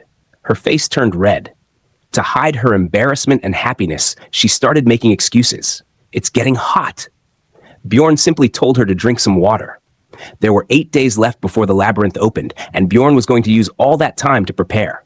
First, he had his weapons enchanted, his mace and Misha's twin swords with lightning. Then, he purchased a lightning scroll, a thunder herb, and the most expensive advanced potion. Even Misha's voice trembled as she asked, "Are you really buying this?" Bjorn nodded. "I've wanted one for a long time. It won't be a waste." Misha was more worried because the 2 million stones they spent on everything had come from the joint account she and Bjorn had created a while ago. The next day, Bjorn visited the barbarian shaman. The shaman told Bjorn that he seemed to be doing well, having earned 4 million stones in just 2 months for level 4 of the Immortal Seal. After reaching the 4th level, Bjorn's mentality and skill stats increased by 40. Testing his abilities, he realized he could now stay in giant mode 1.5 times longer than before. While eating, Misha asked if she could come to the library with him. Bjorn gave her a dumbfounded look. "You? Red?" Misha got angry. "Of course I do. Sometimes." Bjorn chuckled and took her with him. However, this time the librarian used the normal spell on them instead of the special one. When Bjorn asked why, she flusteredly admitted that the other spell was something she did just for him, so she couldn't use it in front of others. Bjorn raised a brow. Shouldn't you have told me that privately? The librarian gasped. You're right. Then she quickly turned to Misha and said, Forget what I just said. Both Bjorn and Misha were shocked and confused, but Bjorn chose to ignore it. The next day, he visited the magic tower and met Raven. With this visit, his promise to help her was finally over. Bjorn asked if she wanted to take back the entry pass to the magic tower, but Raven told him to keep it. You're a trouble magnet, she reminded him. You'll probably need my help again. Bjorn kept the entry pass. Finally, the day of the labyrinth opening arrived. Bjorn showed the new barbarians the way to the portal and gave them advice, telling them to protect their hearts from humans. They thanked him, making Bjorn both shy and happy. The dwarf looked at him and grinned. It's nice to have a dependable mentor. Bjorn shrugged. I just showed them the way, nothing much. But the dwarf gave him a weird look. You don't have to be so humble and shy about it. Bjorn also gave the dwarf some advice. Be careful, Vas, and doubt anyone who's being too friendly. The dwarf laughed. Do I look like those young barbarians to you? Bjorn thought to himself. You kind of do. Rotmiller, Dwalki, and the dwarf entered the labyrinth, while Bjorn and Misha stayed behind. Misha grew nervous. Are we going in or not? Bjorn told her to wait. How long? She asked. Inside his mind, Bjorn sighed. This is why I don't like newbies. If I tell them to wait, they should just wait. When the gate was about to close, Bjorn finally told Misha, let's go now. Just like before, he wanted to earn the extra experience points for opening the portal to the second floor first. Misha was very confused about how they had ended up near the second floor portal. So Bjorn explained to her about the unstable dimensional phenomena and how it could be utilized. But of course, Misha remained confused and didn't understand much. Seeing this, Bjorn admitted that he couldn't explain it well either. He was just using it because he knew about it. Then Misha said she felt sad for Rotmiller. She mentioned that he would feel like all his hard work had been wasted if he knew about such a shortcut, just like how she had felt after using the ring. Bjorn was a little surprised, but he also understood how Rotmiller would feel. Rotmiller's dream as a scout was to open the portal with his own hands, and he took his role very seriously. But there was nothing Bjorn could do about it. He simply entered the second floor. Unfortunately for him, the portal led to the second floor stone desert, and he needed to enter the beast lair to obtain the magic stones required to open the rupture. So they returned to the first floor and started moving toward the east portal. Along the way, they fought monsters like gnomes. It wasn't too difficult to defeat them, but picking up every magic crystal by hand was a challenge. They had gotten used to Dwalki's auto pickup magic. Then, Misha sensed some people approaching. She asked Bjorn what to do. Bjorn wasn't sure, but since these people had already reached this place within 3 hours, that meant they must be speedrunning it. The group noticed Bjorn and Misha, but they didn't stop and kept running. These guys were fast, but unfortunately for them, the portal was already open. Misha was very impressed by their equipment. She asked Bjorn if they needed to be that well prepared to open the portals. Bjorn told her there was nothing surprising about it, and that one day they would be just like them. Misha, surprised, asked, "We will?" Bjorn figured she must still be used to being treated like an outcast. Misha then told Bjorn that he was really ambitious, or was it just because he was a barbarian? Bjorn asked if she was insulting him. Misha gently nudged her elbow against him and called him an idiot, then cutely told him that she meant he was very cool. Bjorn felt a little embarrassed. After that, they carefully and cheerfully continued toward their destination. 19 hours had passed since the opening of the labyrinth. Bjorn and Misha were passing by when people started looking at them strangely. This was because the equipment Bjorn and Misha had was of high quality. From their gear alone, people could guess they weren't 9th or 8th rank explorers. Since 19 hours had already passed, explorers at their level shouldn't still be wandering around the first floor. Seeing this situation, Bjorn started smiling. Noticing his smile, Misha asked him what was so funny. Bjorn replied that it was nothing. He was just thinking about the past. Memories of all the hardships he endured before meeting Erwin came flooding back. This reminded him of Erwin, and he began to wonder how she was doing. He figured she must be doing well since her sister was wealthy. He briefly considered visiting her, but was distracted when he noticed a man staring at him with greed and envy. The longer Bjorn looked at the man, the worse he felt. Finally, Bjorn asked the man if he had something to say to him. The man quickly replied, "No." Bjorn glared at him and demanded to know why he was staring. Terrified, the man apologized. Misha stopped Bjorn and asked him what was wrong, pointing out that the man hadn't actually done anything. A worried, slightly frightened expression crossed her face. Bjorn realized how the situation must have looked to others. Still, he was sure the man had been acting suspiciously. Deciding to test something, Bjorn asked for his name. The man introduced himself as Hanst Ivan. Bjorn gave him another sharp look and asked if his name was really Hanst and not Hans. The man insisted it was his real name and that he wasn't lying. Bjorn thought it might have just been a mistake on his part. But then, in a shaky voice, the man confessed that his name had indeed been Hans before he changed it because it was too common. Surprised, Bjorn realized that was why he had felt so uncomfortable just looking at him. He told the man to never change his name back and to keep living as Hans. The man nervously agreed. As soon as he said that, the rocks on the ground nearby started shaking. Misha noticed it first and alerted Bjorn. Grabbing her hand, Bjorn quickly led her toward the disturbance. There is only one explanation for this phenomenon in the labyrinth, the opening of the rupture. Bjorn thought it didn't matter if you changed your name. Once a Hans, always a Hans. Not everyone knew this, but it took about 3 days for a rupture to open naturally. Yet it was still the first day, which meant someone had used the same method Bjorn was planning to use to open it. Bjorn frowned. Was it a player? Or someone incredibly clever? He had invested too much money in this time rupture to let someone else take it away. Grabbing Misha, he picked her up and ran toward the rupture at full speed. Thankfully, they made it just in time. Inside, they were the last to arrive. 3 people were already there. The man on the left introduced himself as Carlson. The human girl on the right was Jensia Nafrin, who smiled nervously. Standing in the center was a large bear-like figure who introduced himself as Avman Urigfried.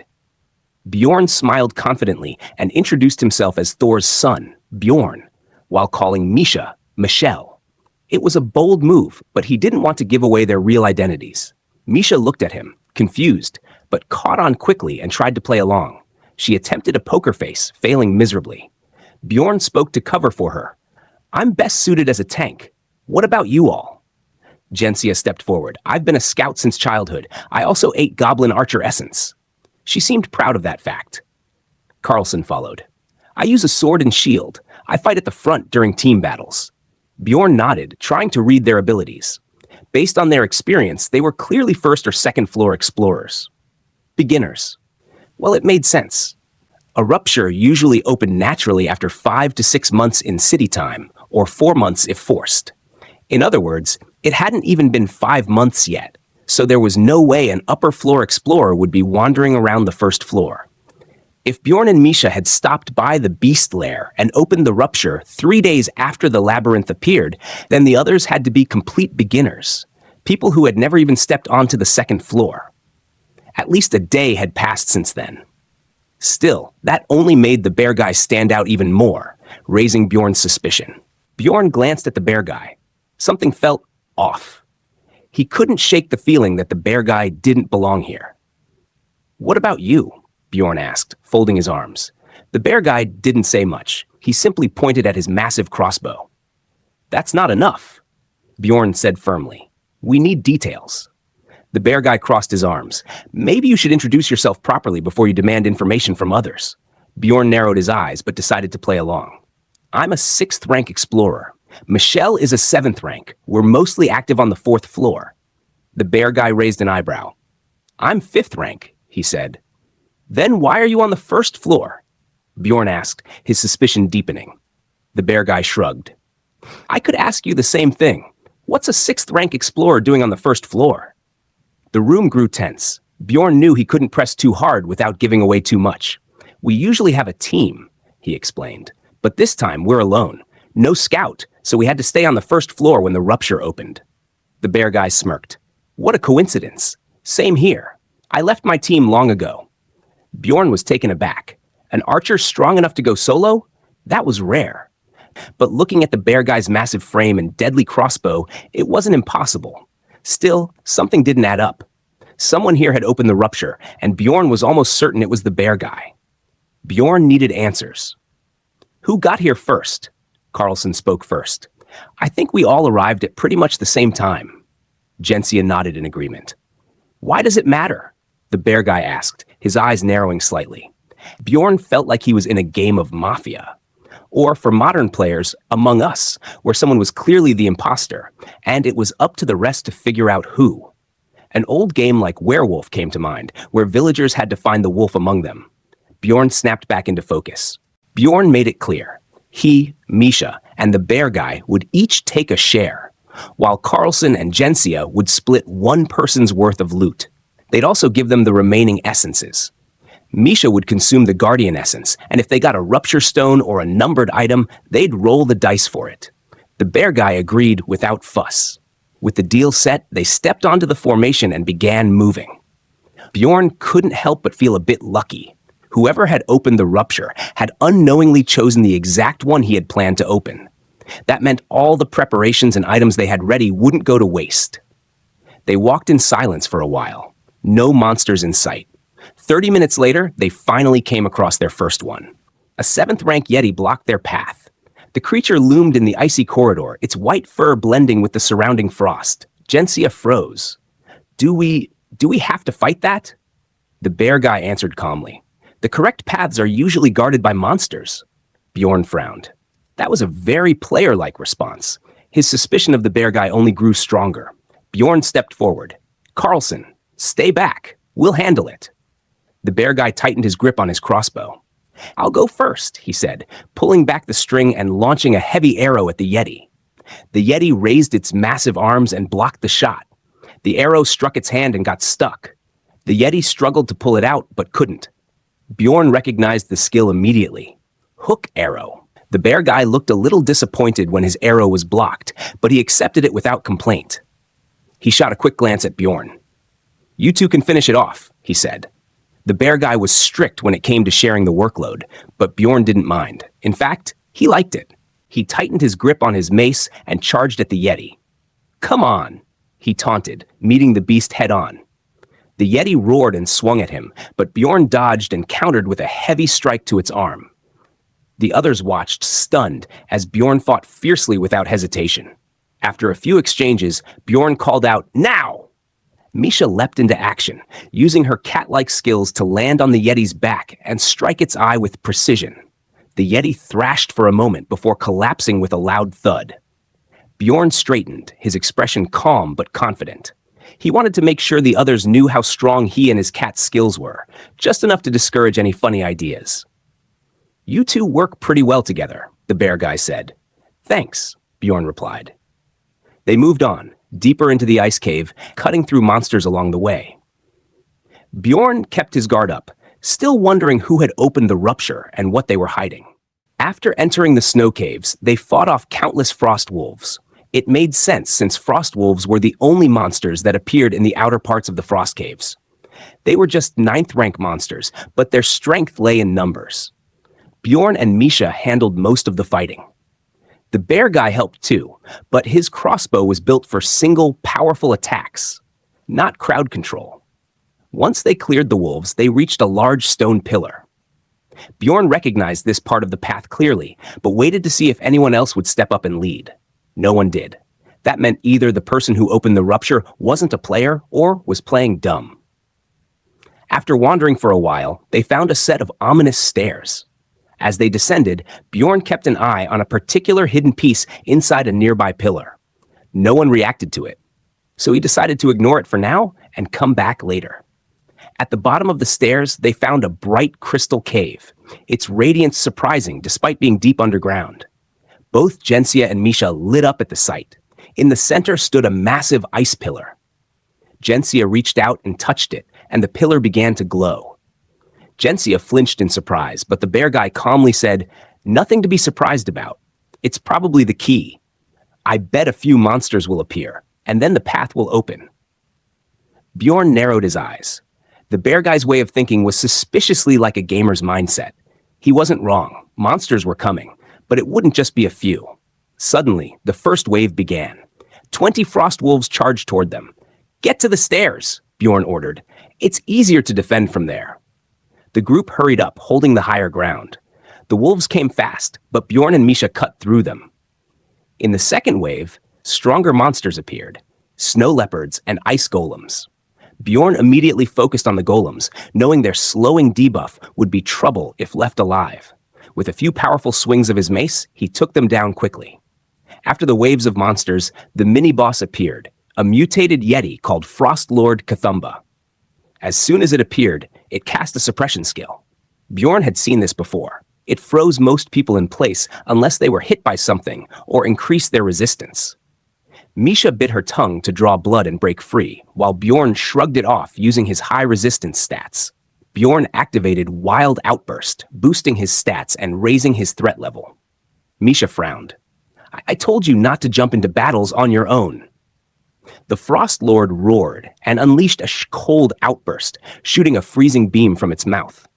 Bjorn raised his shield, blocking it with a grunt, then swung his mace and smashed it into the monster's mouth.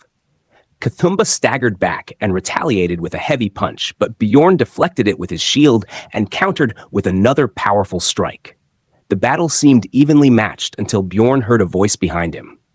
"Get back if you don't want to die," the bear guy said. Bjorn glanced back and saw him preparing his crossbow. He activated Reinforcement, increasing all his active skills based on his MP, then used Dangerous Material. His arrow glowed with a dark red aura, almost black and rusted. The bear guy fired. The arrow tore through the air with a sonic boom and struck the Frost Lord. The explosion obliterated the boss and the surrounding monsters in an instant. Bjorn and Misha stared in shock. Bjorn had thought the bear guy was just a burst damage dealer, but this revealed he also had a devastating area of effect attack. Thanks to him, the ninth wave ended quickly, and they could divide the rewards earlier than expected. 2 essences dropped. "I don't need either of them," the bear guy said, waving them off. Carlson and Jensia smiled, but just as they reached for the essences, Bjorn stopped them.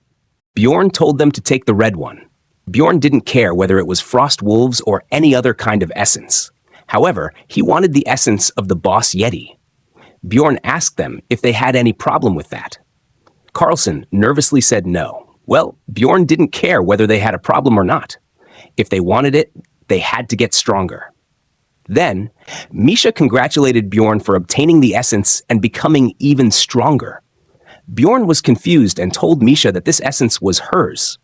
Misha was shocked and asked Bjorn if he was really giving it to her.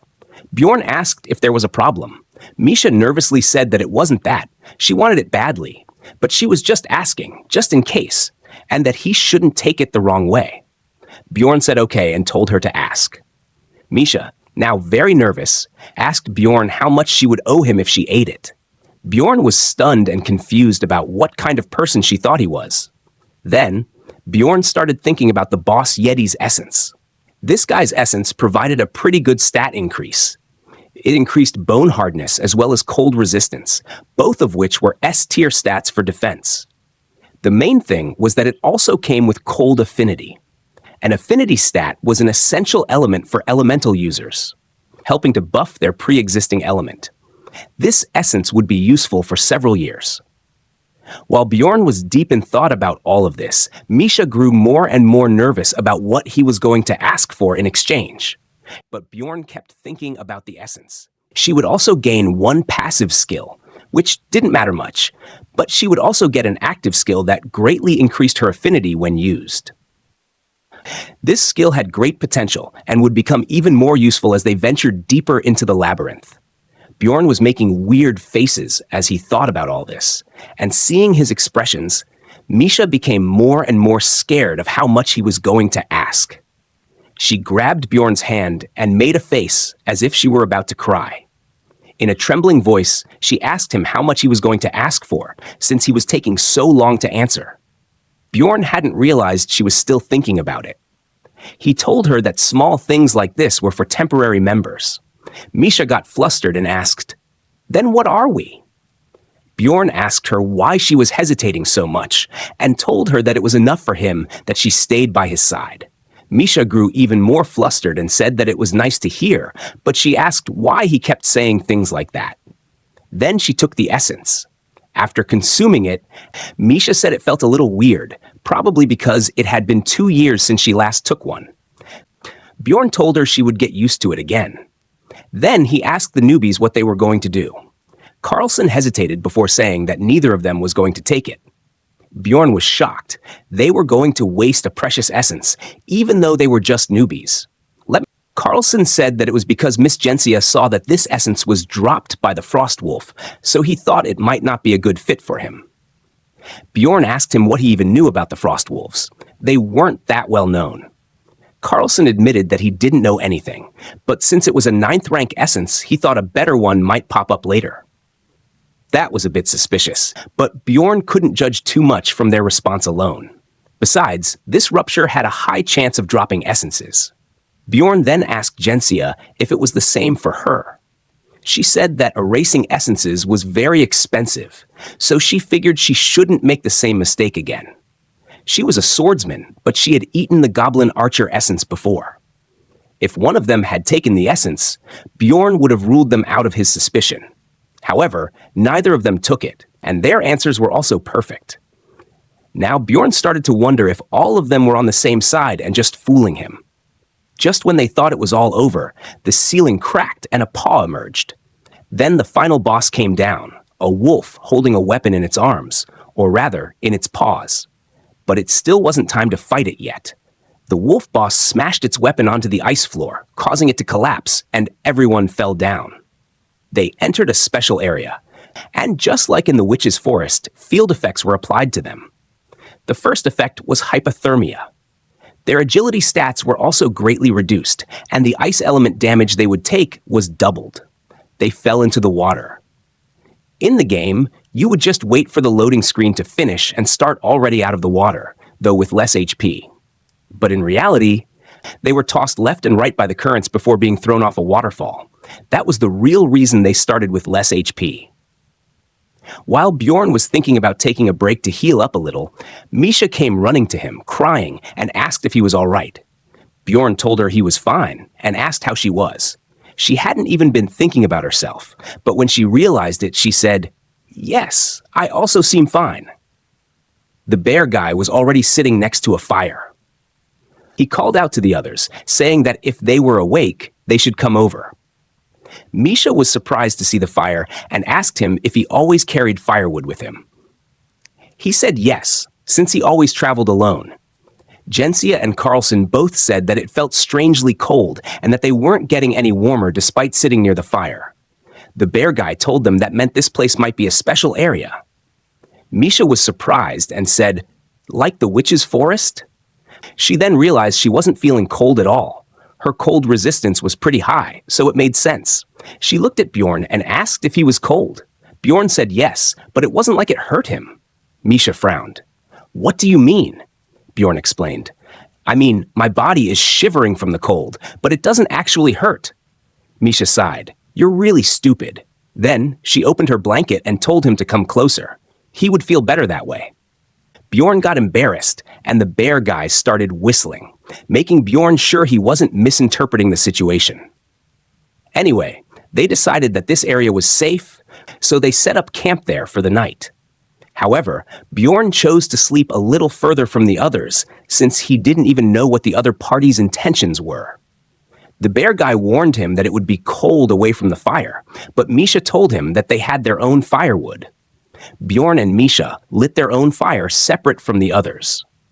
Misha told Bjorn that he could sleep first while she kept watch. However, Bjorn said he had something to ask her. He asked if any of the three seemed suspicious. She replied that something seemed strange and then told him everything. After hearing her, Bjorn confirmed who was the one that opened the rupture. They resumed their exploration after 6 hours. Thankfully, there was only one path, although it was quite a twisty one, with random monsters occasionally popping out from the ice walls. Most of the monsters that appeared were 8th rank, but due to the field effect, the difficulty was even higher than the blood-tinted castle, where rank 7 skeleton knights appeared. They kept fighting monsters, and after 4 hours, they reached a cave where ice orcs were frozen in the ice. Gensia, worried, asked the bear guy if they had to fight them. The bear guy told her that there was a reason the orcs were here. Suddenly, the ice orcs woke up, breaking free from their icy shells. Bjorn told the group not to panic and to get into formation. He mainly did this so it would be easier for Misha to keep an eye on them. Bjorn didn't know the goal of the person who had opened the rupture. Maybe they just wanted to clear it and were innocent. However, he had to be prepared for all possibilities. This was the best time for that person to make a move if they intended to. Therefore, Bjorn hid his true strength just in case. The others were all fighting the ice orcs, but Misha remained standing near the bear guy. The bear guy asked her why she was still standing there instead of running to her lover. Misha told him that something might pop up from behind and that they were not lovers. The bear guy smirked and said, "Not yet." The newbies were struggling against the ice orcs. A little annoyed, the bear guy said that he had to step in. Then he activated his skill and summoned Iron Bear Irathan. The summoned bear charged at an ice orc, slashing it with its claws. With a single attack, the ice orc's teeth broke, and blood spilled from its nose. This was the main reason the bear guy could go solo despite being an archer. His summoned bear was strong enough to handle battles up close. The summoned bear grabbed the ice orc and bit its head. However, if this continued, he would clear the rupture before that person could do anything, and Bjorn's plan would fail. So, Bjorn decided to go with Plan B and let the ice orc attack him. But the ice orc aimed for his head. Bjorn spat blood. Seeing this, Misha, crying, rushed toward him. After Bjorn was attacked, Misha rushed toward him as if she were really worried. But Bjorn had already told her about the plan. His getting hit was also a signal for her to take action. Even though the ice orc attacked Bjorn hard, the combination of his helmet, bone density, and natural regeneration protected his head. He only felt a little lightheaded and was merely pretending to be hurt while keeping an eye on the situation. Carlson was worried and tried to stop the ice orc from attacking Bjorn again, even though he was scared. But before he could do anything, the bear guy's arrow blew off the ice orc warrior's head. Then, the ice orc sorcerer launched a magic attack, targeting Misha and the bear guy. Misha jumped out of the way, while the bear guy rolled to the side and prepared another attack. He used his skill Dangerous Material again and fired. The ice orc sorcerer used ice iron wall magic to block the arrow, but the arrow pierced through the ice wall and blasted the sorcerer's head. Carlson's jaw dropped upon seeing the bear guy handling all 3 7th-rank ice orcs on his own.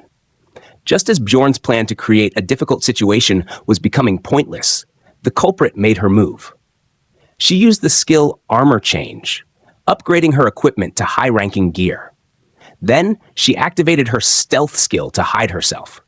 This skill concealed her presence and significantly increased her movement speed for 3 seconds. She then used a skill called Revenge, which greatly increased the penetration of her ultimate attack and also applied a bleeding effect to the target, preventing healing from potions.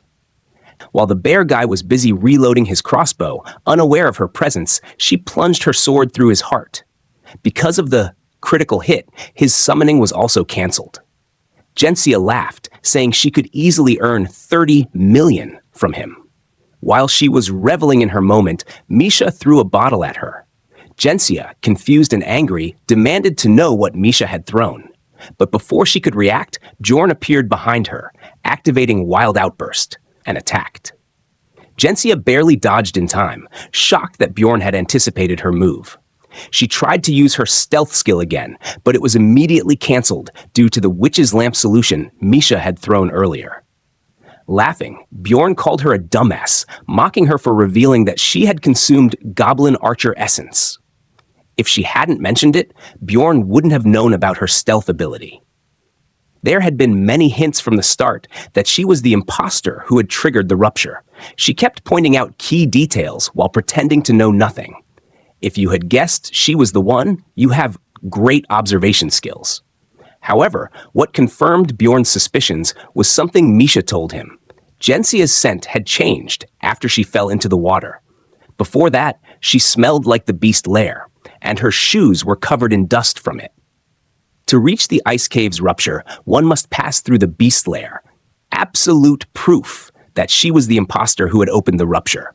Misha fought Gensia, trying to kill her, but Gensia kept dodging her attacks. While evading Misha, Gensia landed near Bjorn, who struck her with full force. She coughed up blood but survived and managed to escape. She called Bjorn and the others NPCs. That word alone confirmed Bjorn's suspicion. She was a player. But that didn't matter to him. Player or not, if someone tried to kill him, he would kill them. The remaining ice orc came charging at Bjorn, attracted by Wild Outburst. However, thanks to the skill's stat boost, the ice orc couldn't do anything to him. Bjorn didn't even flinch when the orc attacked. Seeing this, Gensia was shocked. She knew she was screwed. She tried to run, but the cave entrance had already been sealed off by rocks. She was cornered. However, a cornered rat can bite a cat, so Bjorn remained cautious. The ice orc kept attacking Bjorn, annoying him, but he refrained from killing it. If the last ice orc died, the final boss would appear. Misha assured Bjorn that she would handle it. Bjorn told her not to kill it. Once again, he focused on Gensia. Scared, she tried talking to him, saying there was a misunderstanding. She was merely stalling for time, waiting for her revenge skill to come off cooldown. She had no other skills that could penetrate Bjorn's defenses. Of course, she still tried, but it was futile. Bjorn crushed her hand with his mace. Then Bjorn asked, "What did you mean by misunderstanding?" Gensia asked if he would believe her. Bjorn replied, "If your explanation is reasonable." She tried to say something, but Bjorn smashed her head before she could finish. Then he scoffed and said, "Did you really believe me?" Bjorn then takes off all of her equipment and weapons. All of her equipment is specialized for head-to-head combat. Now that Bjorn is looting her, he decides to talk, but before that, he destroys all of her limbs so she won't try anything funny. Then, he forces her to use armor change and loots all of her beginner equipment as well. She tells Bjorn that she will do anything, if he just lets her live. I know what many of you horny people are thinking, but control your horses. He is Bjorn, after all, our cold, calculating MC. He asks her why she attacked them. She says that her information has already spread throughout the Explorers Guild, so she wants to make sure no more information about her gets out. To prevent that, she plans to kill anyone who comes to the rupture. Bjorn then asks her why she opened this rupture. She tells him that she heard this is the only place where one can obtain the Heart of the Frost. She thought she wouldn't have any trouble since only 8th or 9th rank explorers were supposed to come here. Then she pauses, realizing something, and asks Bjorn how he knew that she was the one who opened the rupture. Bjorn realizes he made a mistake, but he refuses to acknowledge it and instead asks her what she's talking about. She then asks Bjorn if he is also a player. Bjorn keeps acting ignorant and instead asks her if she is an evil spirit. But she is sure now, and she starts crying, calling him Mister and begging for his help. She tells Bjorn that she just wants to go home. She keeps pleading, crying, and asking him to spare her, but Bjorn doesn't say a single word. Eventually, she gets angry at his silence, calling him a piece of shit, but Bjorn just calls her an evil spirit and kills her. His mentality stat increases by 1 for killing his first player. After killing another player for the first time, Bjorn didn't know what he felt. Was it sadness, excitement, or something else? But he knew that none of it mattered. It was something he had to do. After seeing Bjorn return, Misha smiled and walked toward him, asking how he was.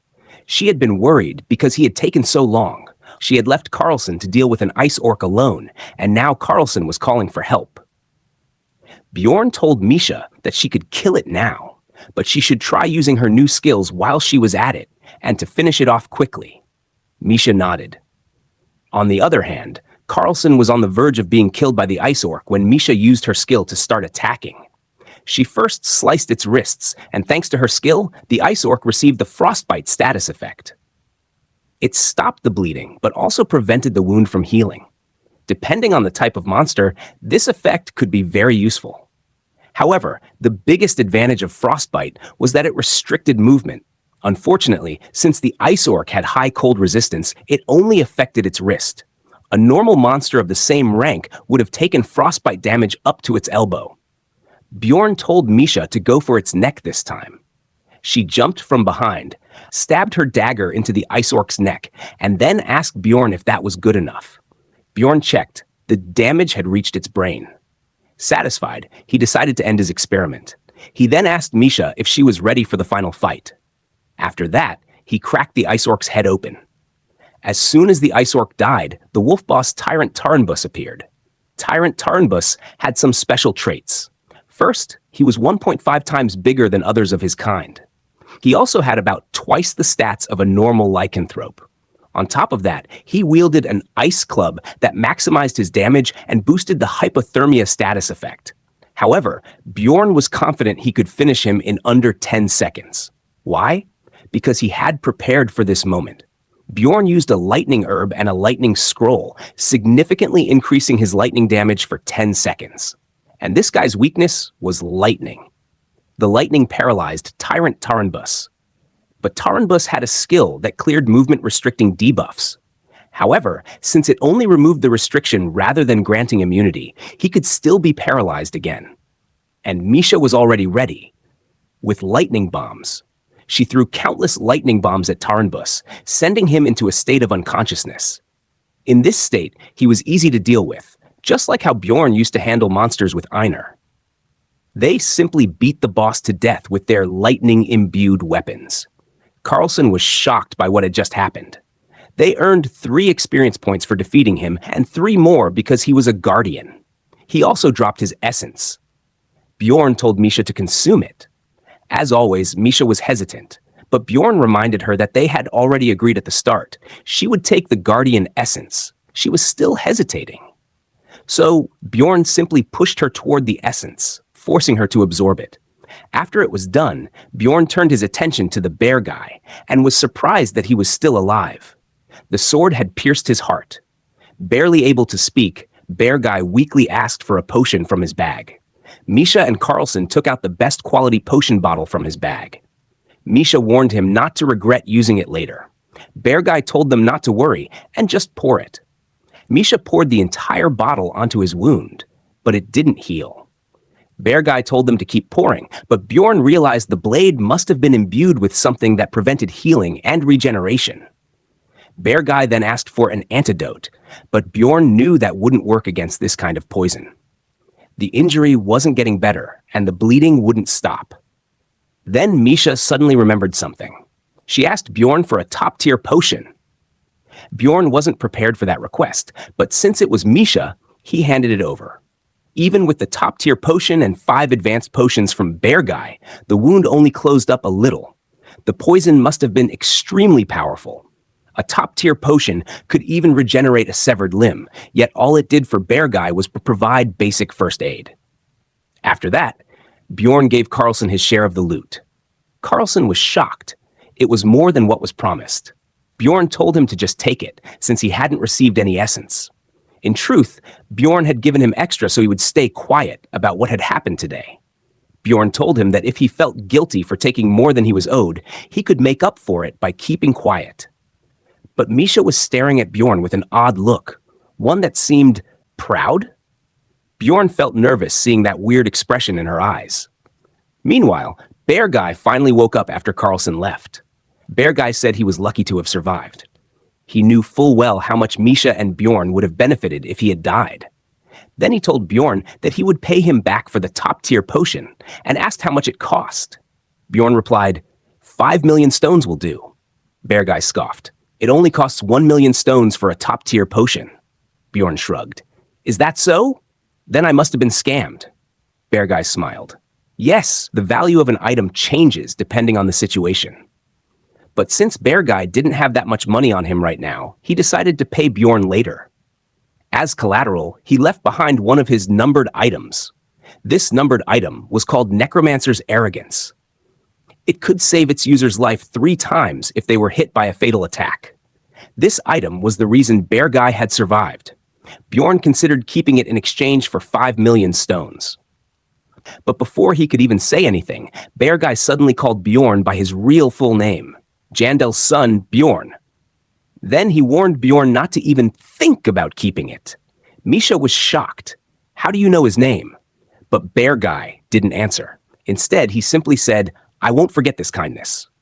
Then he left. Bjorn told Misha they should go, but he started walking in the opposite direction of the portal. Misha frowned. Why are you going the wrong way? Bjorn glanced back at her. Come with me. There's something I need to take. And with that, they entered the ice cave once again. Bjorn took what he wanted and gave an ice crystal to Misha, telling her that it was a good thing. He also got one for himself. After Misha consumed it, her cold affinity increased by 3 permanently. Bjorn also consumed one with the same effect, raising his affinity by 3 as well. This was the only truly valuable thing Bjorn had gained from this rupture. After that, he started setting down the blankets. Misha asked Bjorn why he was doing that. Bjorn told her that they hadn't gotten much sleep because of the night watch, and what could be a better and safer place to sleep than a cleared rupture? Bjorn lay down, but his mind kept racing, thinking about what would have happened if he had been alone. He had actually considered raising his spirit seal to level 6 directly with the money he could have earned if he had just waited and watched Bear Guy die. However, he had poured his potion into Bear Guy's wounds instead. He decided that letting him die wasn't something he could do while standing beside someone he would work with in the future. But he wasn't sure if he would have done the same if Misha hadn't been there. Bjorn told Misha to come under his blanket because it was cold outside. It looked like Misha was getting ahead of Erwin. Underneath the blanket of stars, with the chill of the wind brushing past them and the warmth of the campfire enveloping them, Bjorn and Misha slept under the same blanket. They just slept. Nothing else happened. Bjorn fell asleep as soon as they lay down. Misha kept calling him, but he had really fallen asleep. They rested for a while, and on the 3rd day, they returned to the 1st floor crystal cave. Misha tested the new sword they had gotten from Gensia, and it was amazing. She was amazed. Bjorn told her that the sword might be a numbered item. Upon hearing that, she kneeled down and tried to offer it back to Bjorn. Bjorn didn't know what kind of prejudice she had against him that made her act this way every time he gave her something. Bjorn told her to use it for now because he hadn't decided whether to sell it yet. Misha then asked if they were going to the 2nd floor. Bjorn told her to get used to her new skills and essence first, then they would go. After a few hours, Misha told Bjorn that she was ready. Bjorn asked if she was really sure. Misha hesitated and then said, "Never mind, I'll keep fighting." Then she added, "Just in case. But you're not making me fight just because you're lazy, right?" Bjorn stared at her and asked if she was doubting him. Misha, suddenly scared, quickly said, "No, never, of course not." Doubts aside, Bjorn felt proud looking at her. Misha had obtained a great guardian essence. It increased many stats, but its most important effect for a swordsman was penetration. Its passive skill was also overpowered. It increased the cold affinity stat by 1.5 times. This effect would become even more useful over time, as it had great synergy with the Yeti's cold concentrate skill. Its active skill was incredibly effective for consecutive attacks. Additionally, the active skill Fortitude consumed a lot of MP, but it provided a layer of security in case she was affected by a crowd control skill. Bjorn told Misha to use the Destruction skill after activating Cold Concentrate. Misha complained, "They just die in one hit." Bjorn told her to hit them with a punch then. She did, and the monsters still died in a single punch. Bjorn was quite happy with the results. "Well, nothing we can do about it," he said. "We'll test it on the 2nd floor." Misha groaned. "Do I have to do this on the 2nd floor too?" Bjorn was about to respond, but before he could finish, Misha interrupted him. "I already know what you're going to say," she said smugly. "You're going to say the easy path is the slow path, right?" Bjorn was confused by her behavior, but just said, "Yeah." Misha looked proud and happy. Bjorn, on the other hand, was puzzled. Was she really that happy just because she finished his sentence? Then he realized this was just another one of Misha's manipulation tactics.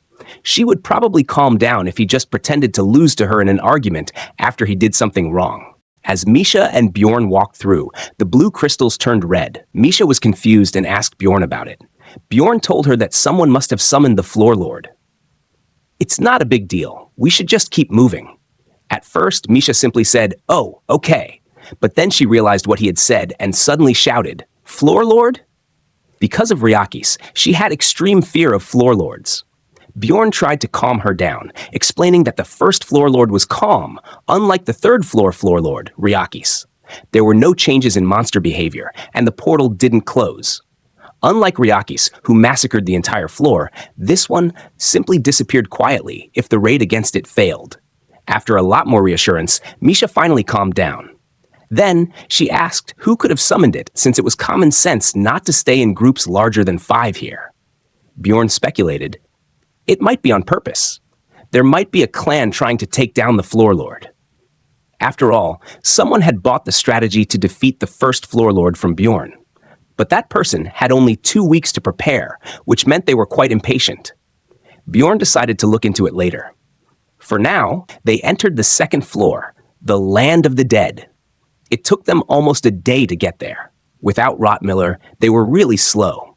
Seeing the second floor reminded Bjorn of his old days with Einar and everything that had happened to him here. His expression kept shifting as he thought about it, leaving Misha confused. She wasn't sure whether he liked or hated this place. Misha said, "I don't like this place either. I like the Stone Desert better." The reason Bjorn chose to come here was that it would make getting to the third floor easier. They just needed to go north, meaning there was no need for a scout.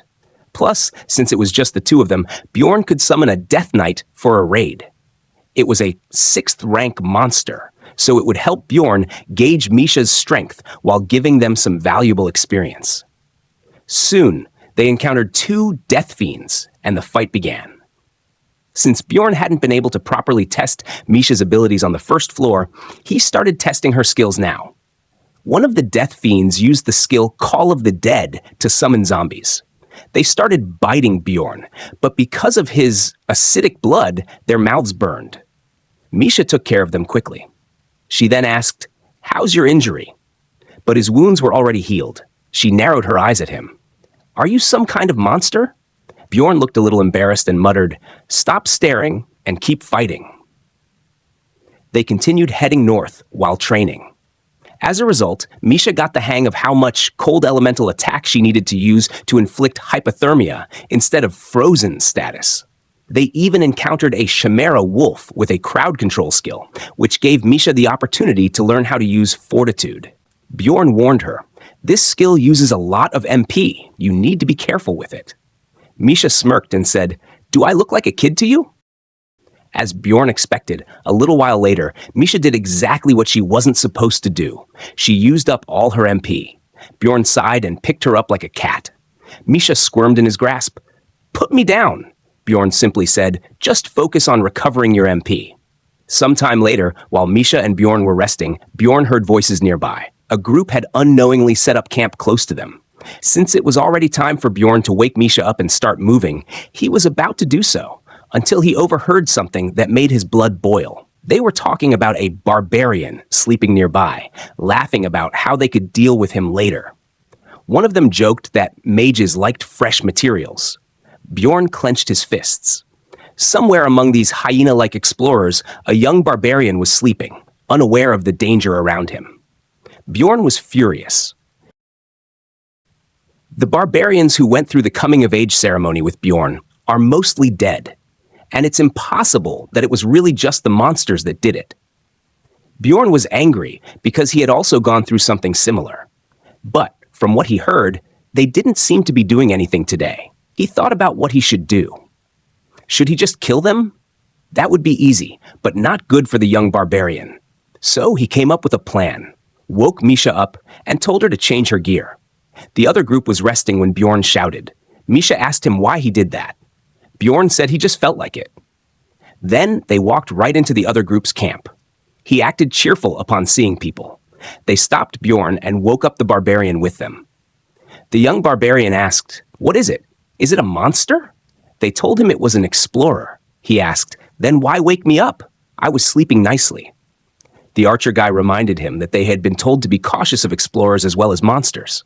The young barbarian said he remembered, but that guy was one of theirs.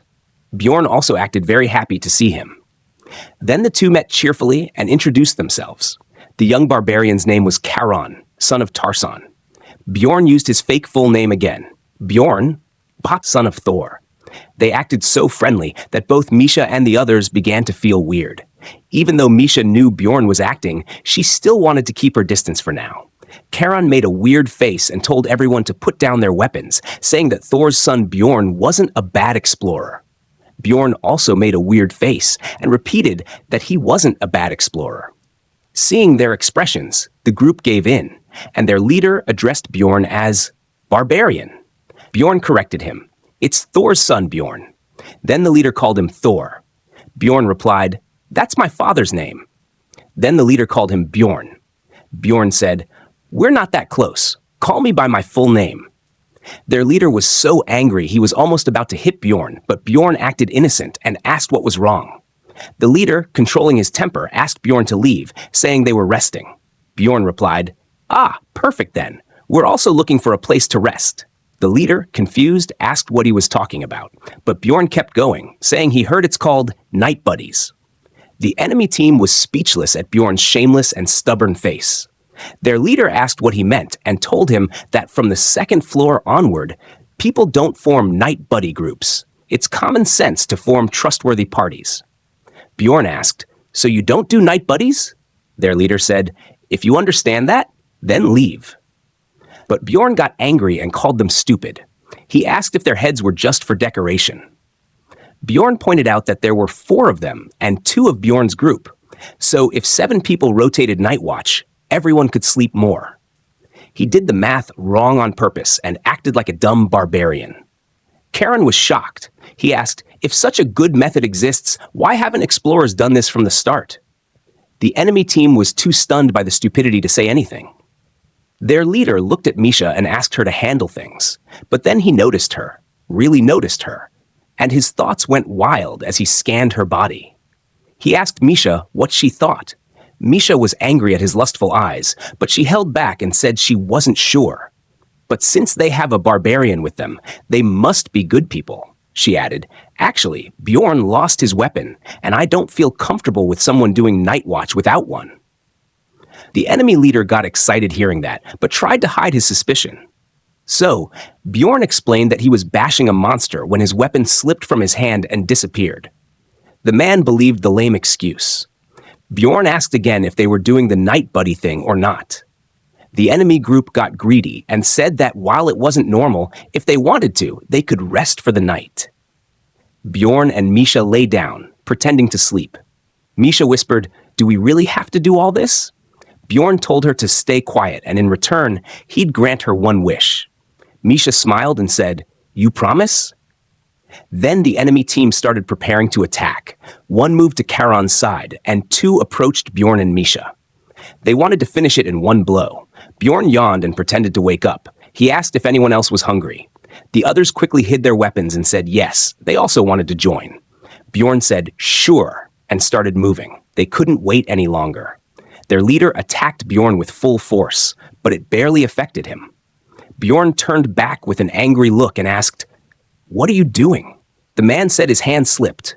Bjorn replied, Even if you're starving, how do you make a mistake like that? The leader insisted it was a mistake. Bjorn punched him in the face, breaking his teeth, and said, My hand slipped too, because of hunger. The commotion woke Charon up. He asked what was going on, but the bow guy was already behind him, and his teammates ordered him to shoot immediately. Thankfully, Charon saw the reflection on his axe and reacted quickly, blocking the arrow with his hand. He was nearly killed. He stood up in rage and asked the bow guy what he was doing. The bow guy stammered, but Charon grabbed his neck tightly and asked again why he wasn't answering. The bow guy tried to respond, but Charon tightened his grip and repeated the question. The spear guy was stunned. Before he could act, Misha knocked him out.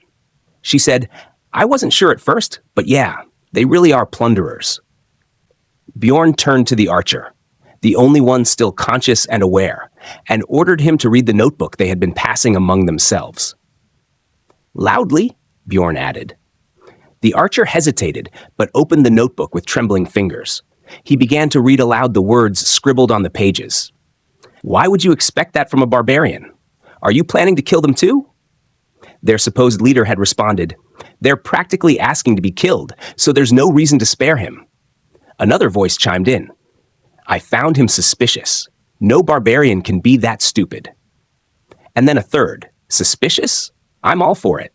And don't you get it? After all that killing, they just keep walking." The archer's voice started to break. He knew what came next, and he knew reading it would likely be the end of him. But Bjorn noticed the pause. "Why'd you stop?" Bjorn asked coldly. He stepped forward and grabbed the archer's hand, locking eyes with him. "Did what I told you sound like a joke to you?" Before the man could answer, Bjorn snapped one of his fingers cleanly. "Keep reading." Choking on sobs, the archer resumed. "They're just walking monsters, nothing more. Same intellect level, and whoever kills them first claims them." His voice cracked. Tears rolled down his face. He knew exactly what was coming next. Karen, standing to the side, stared in disbelief. "Who said that?" he asked, his voice low. "It was Victor," the archer whispered. Bjorn nodded. "Keep going." The archer turned the page and continued, though now every word shook in his throat. "Even if it's not the barbarian, the reward is good enough. That beast woman's just as dumb as the barbarian, but her face is pretty decent. I'll give her that. Shame she rolls around with him." Misha's eyes widened. She ripped the paper out of his hands and read the lines herself. Her expression shifted from confusion to outright fury. Face flushed, she clenched the pages in her fist. "Who wrote this?" she demanded. The archer barely managed to answer before she hissed, "I'll kill him myself!" Bjorn raised a hand to calm her and told the archer to skip that kind of talk. "Get to the part where they plan how to kill us," he said. The archer, still sniffling, nodded and turned to the next passage. He swallowed hard and read his own line. "I'll take care of Charon. He underestimates me because I'm an archer, and it pisses me off. He doesn't even know he's going to die." Charon looked like he'd been punched in the gut. He blinked, stunned. "I don't even know what I did wrong," he muttered, confused. Then he looked to Bjorn. "What should I do?" Bjorn didn't reply with words. Instead, Charon stepped forward, and with a single, clean stroke, he chopped the archer's head off. The leader of the group, still unconscious, woke up moments later, only to scream as Misha crushed his groin with a swift and brutal stomp. He barely had time to react before Bjorn took off his head as well. Then came the last man's turn. He fell to his knees in front of Bjorn, sobbing and begging for his life. "I won't do something like this again," he promised. "I swear it. I'll change." Bjorn tilted his head. "So what? You'll become a good bandit?" "Yes," the man gasped.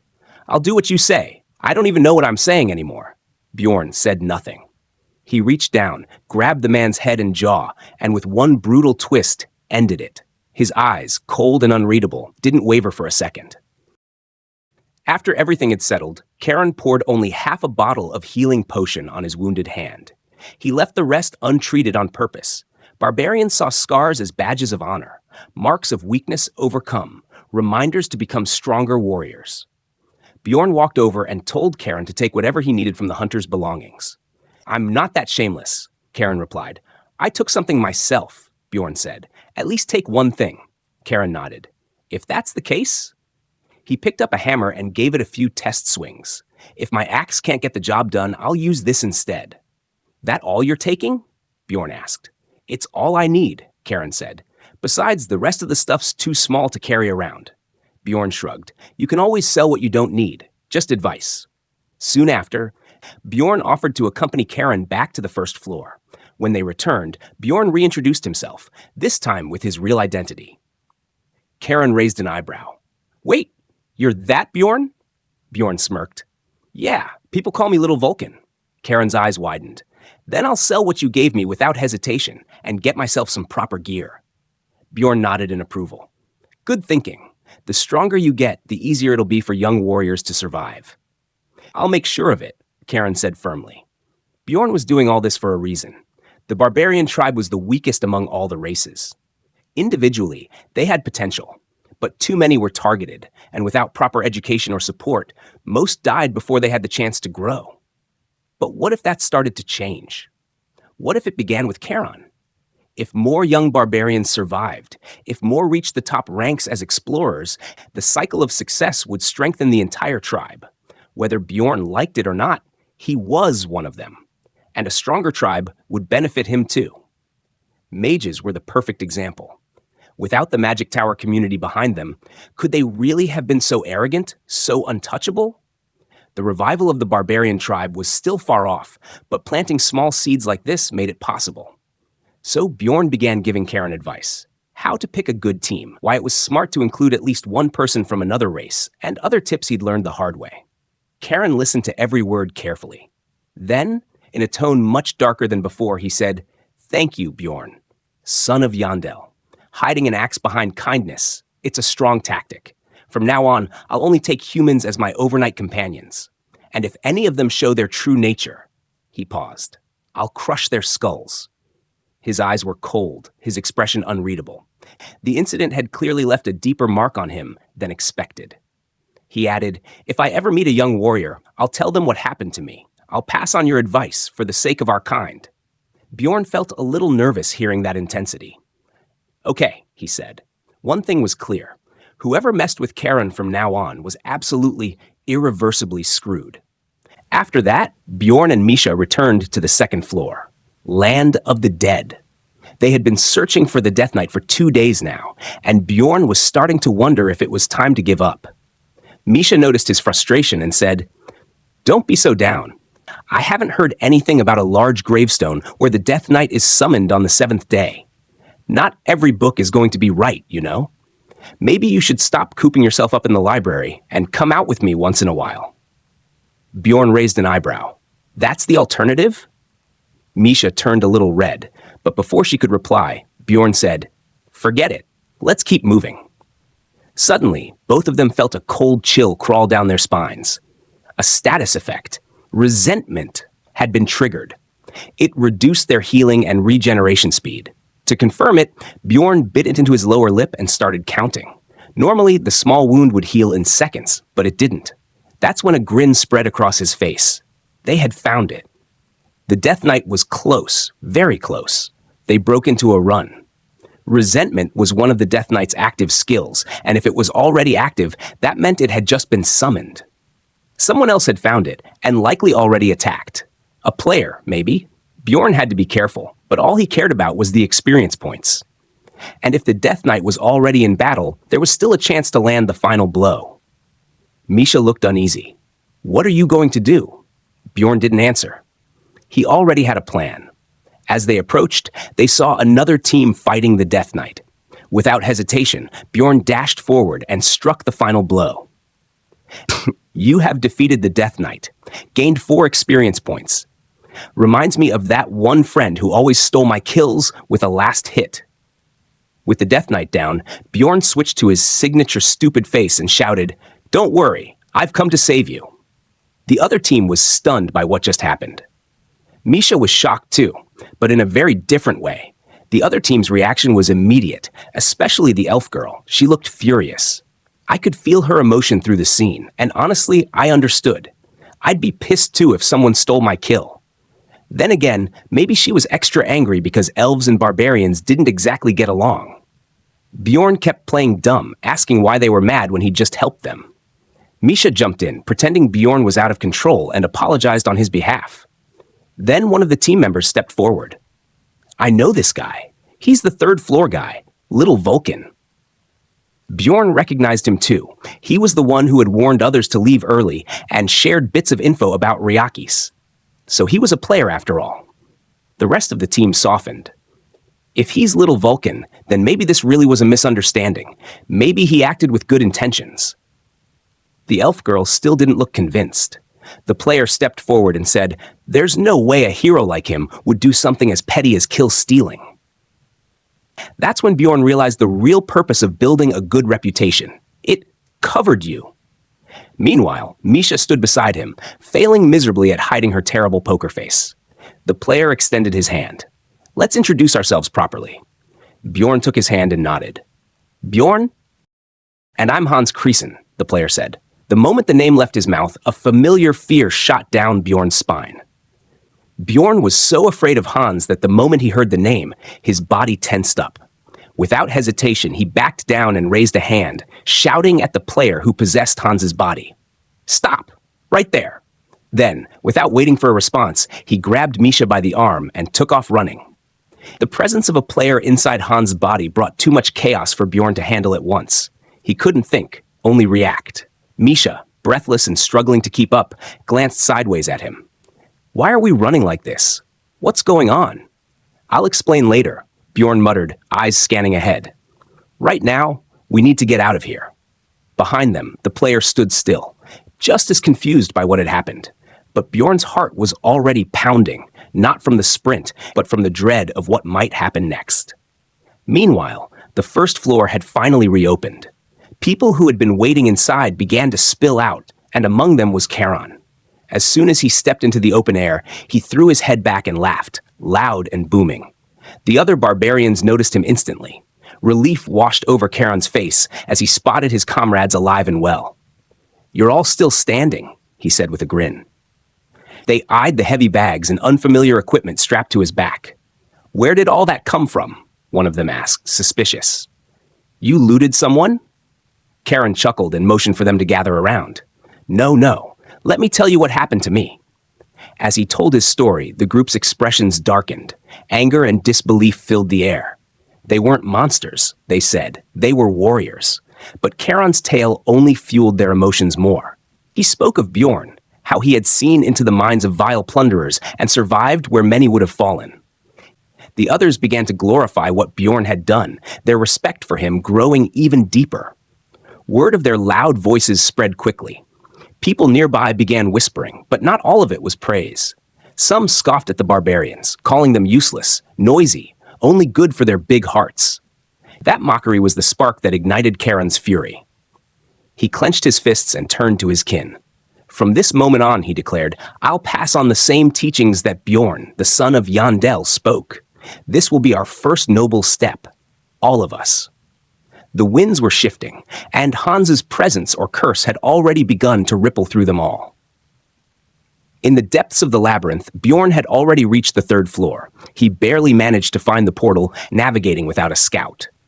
In truth, he only succeeded because he had secretly followed a passing group of explorers. Later, he finally spoke to Misha about what had been haunting him. "There's something about the name Hans," he said. "Something cursed." Misha looked uneasy.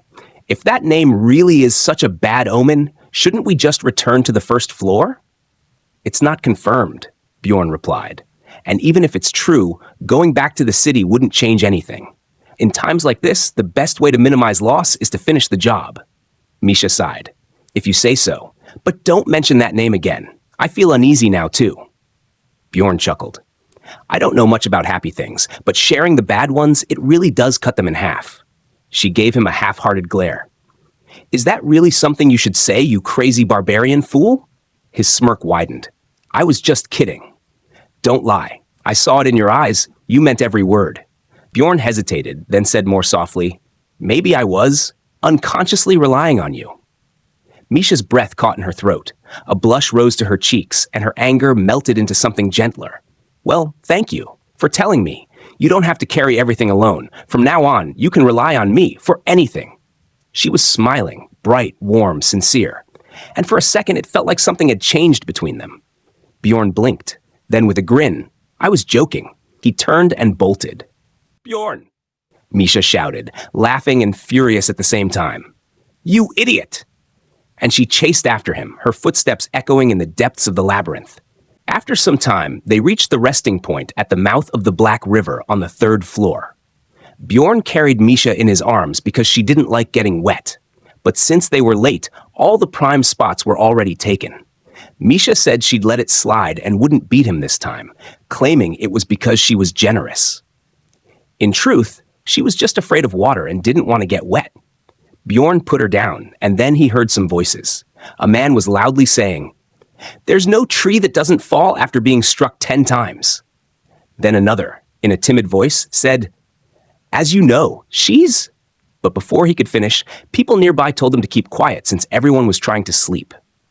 Bjorn and Misha recognized those voices. It was Hikarud, the dwarf, and Dwalki. And I'm sure Dwalki was talking about Misha. It looked like Bjorn's team had reunited in the labyrinth. Naturally, Bjorn and Misha joined them. The dwarf asked Bjorn why he was there and what happened to his bodyguard request. Bjorn made up a lie on the spot, telling him the client had business on the first floor and had already returned to the city. Then Bjorn asked the dwarf why they were on the third floor when they said they'd stay on the second. The dwarf explained they finished the second floor request early, so they picked up another one just in case. After that, they all carried out the new request together to retrieve frog shemen eyes for 2 million. They succeeded in doing that in 3 days.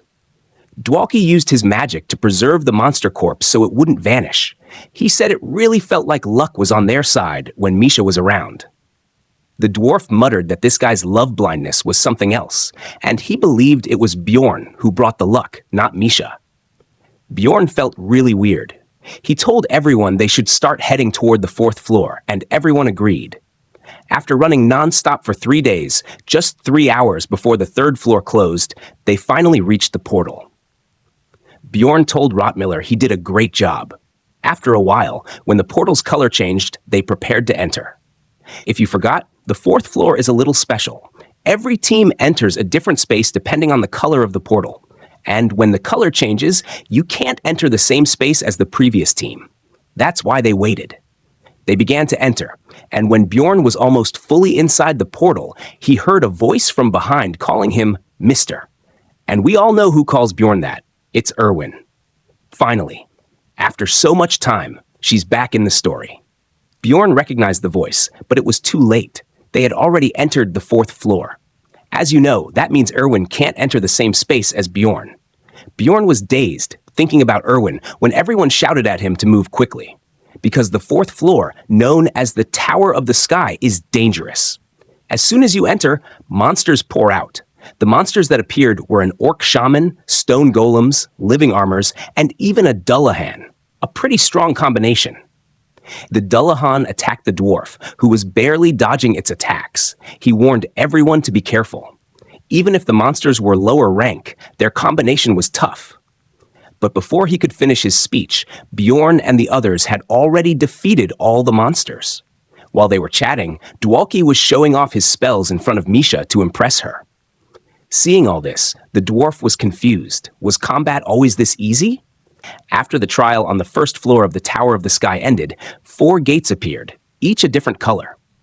They began discussing which one to take. Dwalkie said they were short on time and should climb the tower as quickly as possible. Misha commented that the rewards on the lower floors were scarce. Bjorn said everyone seemed to want to go through the Gate of Wisdom. The Stairway of Wisdom is a route that requires a professional scout.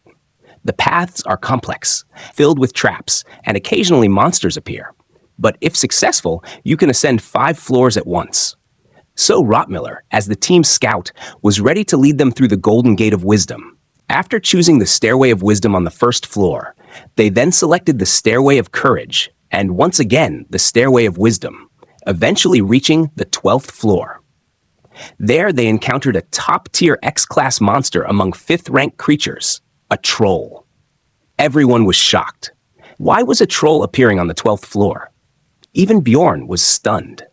Of course, there is a possibility for a grade 5 monster to appear in the Tower of Sky, but the odds of that happening are insanely low.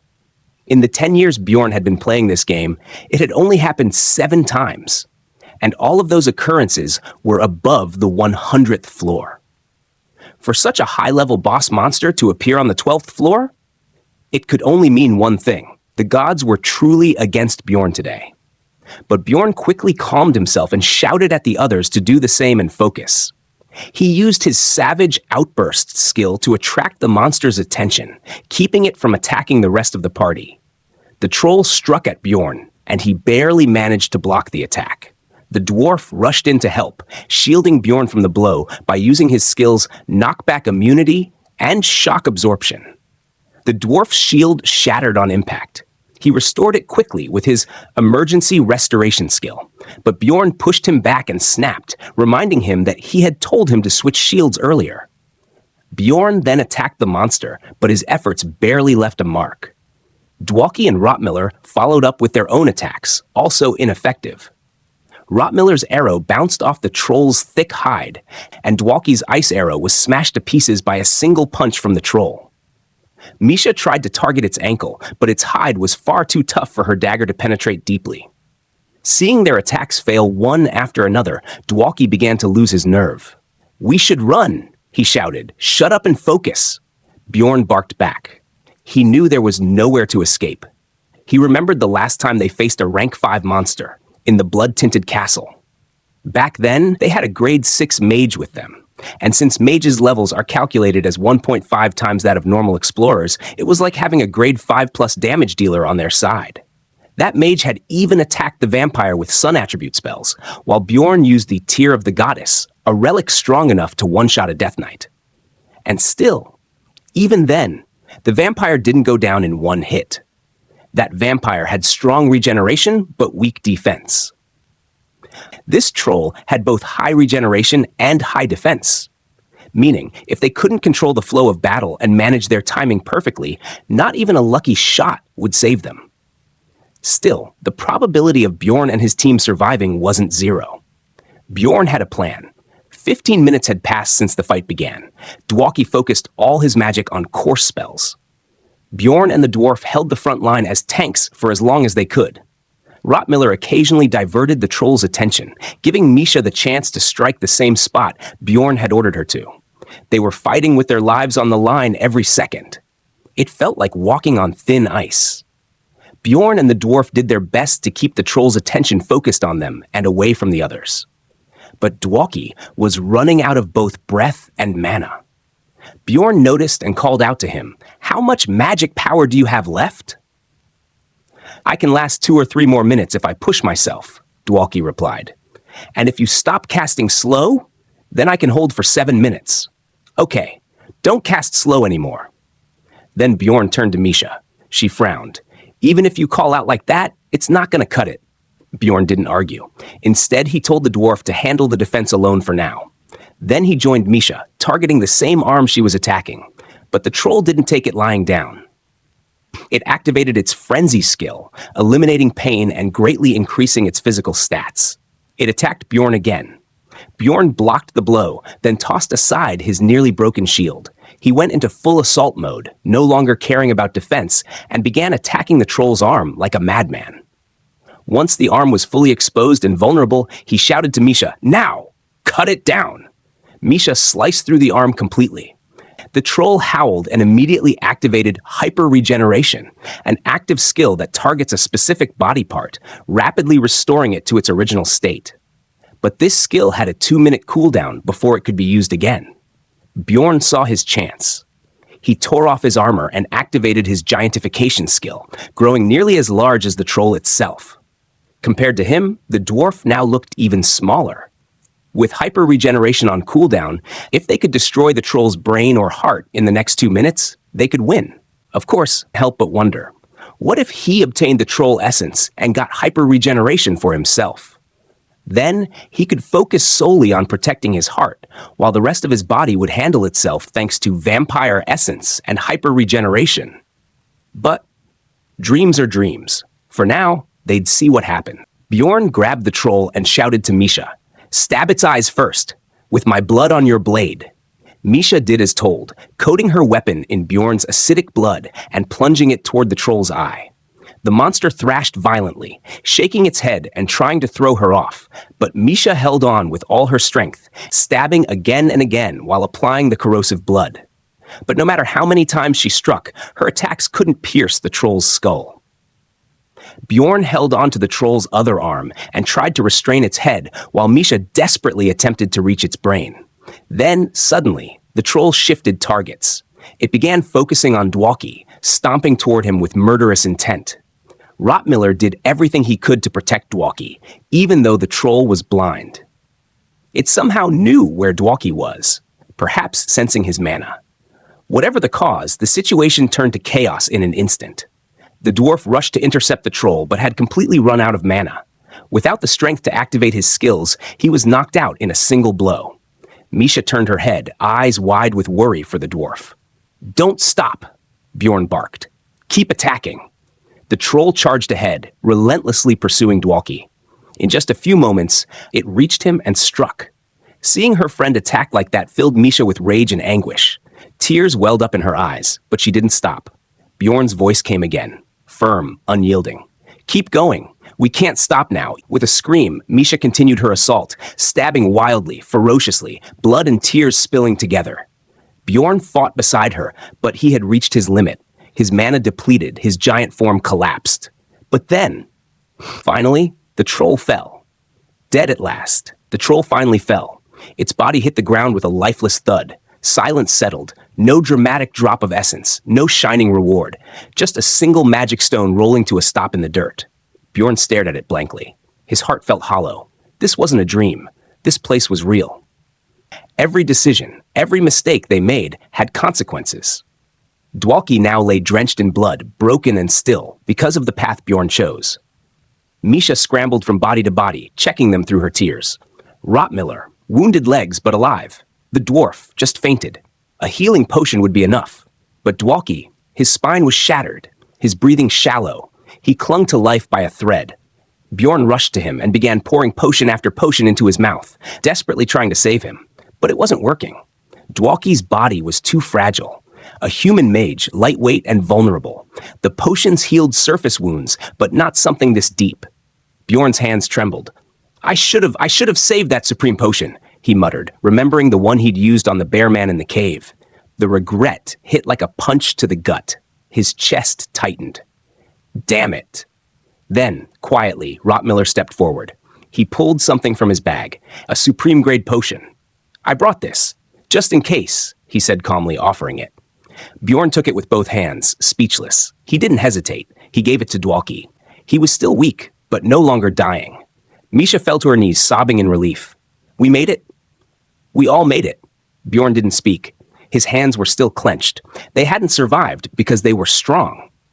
They survived because of luck, because of backup plans, because of one man's foresight, and a potion they just happened to have. That wasn't enough. That wouldn't always be enough. Today was luck. But what about next time? Bjorn felt a cold helplessness seep into his bones. If he wanted to survive in this cruel world, if they all did, he had to do more than plan. He had to grow stronger, better. He had to be ready for death at every turn. Eventually, the dwarf stirred. He blinked blearily and looked around.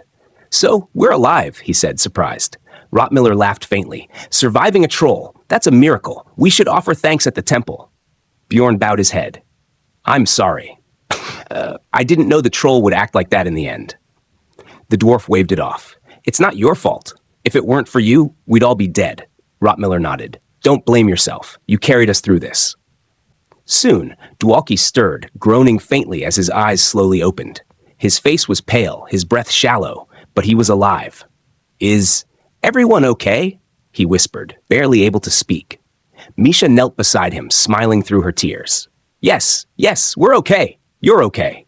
Dwalki managed a weak smile. "I'm glad. You're safe, Misha." It was a small moment in the middle of the wreckage, but it meant everything. They all took a breath, a long, exhausted, grateful breath. The storm had passed, if only barely. After checking on each other and sharing a few words, they finally turned to Rotmiller, thanking him for the supreme potion. Misha said what everyone was thinking. "We'll cover the cost together. That potion saved Dwalki." Rotmiller gave a small nod, brushing off the thanks. "It's just a potion. It'd be useless if we lost someone." Then Misha turned to Bjorn. "So, now what?" she asked quietly. Bjorn blinked, caught off guard. "What do you mean?" Misha hesitated, her voice lower now, nervous. "Are you planning to go deeper?" Before Bjorn could answer, the dwarf sat up and gave her a sharp look. "Why are you asking, Bjorn?" he said. "I'm the team leader." Misha blinked. "Ah," Bjorn chuckled dryly and crossed his arms. "You think I'd keep pushing us forward after that? Of course not. We stop here. We're done for now. We'll wait until the labyrinth closes." As soon as they emerged from the labyrinth, they rushed Dwalki to the temple. The healers there wielded holy power, capable of restoring wounds even the strongest potions couldn't mend. Of course, even that sacred magic couldn't heal the invisible scars, the mental toll of surviving death. While the healing light enveloped Dwalki's battered body, Rotmiller leaned over and asked gently, "Are you all right? Any lingering effects?" Dwalki laughed, waving a hand. "I'm completely fine. I could march right back into the labyrinth right now if I had to. Rottmiller gave a rare smile. That's a relief. Since there weren't many mana stones to divide between them, they all agreed to postpone the loot distribution for 2 days. Everyone returned to their own places to rest. Meanwhile, Bjorn couldn't stop thinking about the troll. After all the havoc it caused, it hadn't even dropped an essence, just one lousy magic stone. Disappointed, he let out a sigh, only to hear Misha's voice behind him. So, what are you planning to do now? Bjorn turned to her and casually replied, Let's go to the inn and wash up. Misha blinked. Together? She stammered, her cheeks turning bright red. Bjorn furrowed his brow, confused. Why are you acting so weird? He crossed his arms. You had plenty of rest in the labyrinth. Don't even think about running off now. Flustered, Misha waved her hands. That's not what I meant, she squeaked. I just meant never mind. She huffed, then muttered, I'll wash up at your inn. It's too much hassle going to mine. Bjorn shrugged. Fine. Back at the inn, Bjorn washed quickly and came out drying his hair. Take your time, he said, tossing her a towel. I'll sort out the items. Misha lit up. Really? Thanks. She snatched the towel and skipped toward the bath with renewed energy. Meanwhile, Bjorn sat down and began organizing their loot. He sorted through the monster parts, magic stones, and gear, separating what to sell and what to keep for future use. Then, a knock at the door. Bjorn? A nervous male voice called from outside. Bjorn opened the door and eyed the man suspiciously. Who are you? The man immediately started sweating under his gaze. I'm from the guild, he stammered, wiping his forehead. A barbarian named Tarsan has requested you as a witness to prove he's not a murderer. Bjorn's face tightened. Trouble. He couldn't let Tarsan, his baby Tarsan, get caught in something like this. Without wasting a second, he turned and called out to Misha, who was still inside the bath. Plans are canceled. Once you're done, you can head home or do whatever you want. Huh? She shouted back, confused. Wait, what happened? Can't you at least explain? But Bjorn was already grabbing his gear. He was in a rush. Tarsan needed him. Of course, Tarsan was only 6 months younger than him, but Bjorn always thought of him as a kid who needed protecting. And just as he stormed off, just then, Erwin came running, eager to see Bjorn. Back in the labyrinth, her sister had been teaching her how to navigate to the 4th floor, instructing her to listen carefully to the magic waves of the portals. She'd learned how to listen to the magical resonance of the portals. And then she heard it. A voice. Erwin started listening to the sounds of the magical waves that the portals created. She began leading her sister toward a portal, and her sister was happy to see her progress. But when they came near a portal, her sister suddenly stopped. Erwin was confused, until she heard a voice. Harsh, but warm, cutting through the faint hum of the dungeon's pulse. She knew that voice. It was Bjorn. She saw his figure enter the portal. She couldn't make out his face, but her heart knew. It was him. She called out, but he didn't hear. And before she could follow, her sister stopped her. You can't go in after them, she warned. You'll be mistaken for a raider. Erwin trembled. It was Mister. I know it. You didn't even see him properly, her sister replied. I don't need to see, Erwin said, voice cracking. I know it was him. Tears spilled down her cheeks. Why can't I go to him? Why? She sobbed. Her sister stood frozen, shocked to see Erwin like this, so heartbroken, so desperate. So, the moment Erwin returned to the city, she asked around. To her surprise, Bjorn had become famous. It wasn't long before she found his new address. She dressed up, trying to look presentable, trying to make herself worthy of meeting him again. In her heart, she wanted to apologize first. Maybe, just maybe, he'd been desperately looking for her too. Poor Erwin. She had no idea how heartless Bjorn truly was. Heart-pounding, she stood outside his room, nervously adjusting her sleeves. She took a breath, then knocked. She waited, eager, eyes wide with anticipation. Her heart raced, nearly bursting with hope and emotion. But then the door opened, and standing there was Misha. Not fully dressed, freshly washed, towel draped around her shoulders, water dripping down her neck. Erwin froze. Misha blinked. Who are you? The world tilted. Erwin's chest tightened, her breath caught in her throat. Erwin stood frozen at the doorway, her eyes narrowing at the unfamiliar woman before her. The woman offered an awkward smile. Seems I came to the wrong room, she said casually, then turned to Misha. Do you know which one belongs to Bjorn? Misha gave her a quick glance. "You're looking for Mr. Bjorn? He just washed up and left," she said, then turned to Erwin. "Would you like to come in and wait for him?" The word struck Erwin like a slap. He washed up, left, and now this woman was stepping out of his room? Her heart twisted in confusion and disbelief. Misha tilted her head. "If you're not planning to wait, I can pass along a message." The implication hung heavy in the air. To any outsider, this would look like Misha lived here, with him. Erwin clenched her fists. Misha's voice cut in again. "Are you leaving?" But Erwin's eyes didn't waver. "No," she said sharply. "Can I come in?" She stepped inside without waiting for permission, her gaze sweeping the room.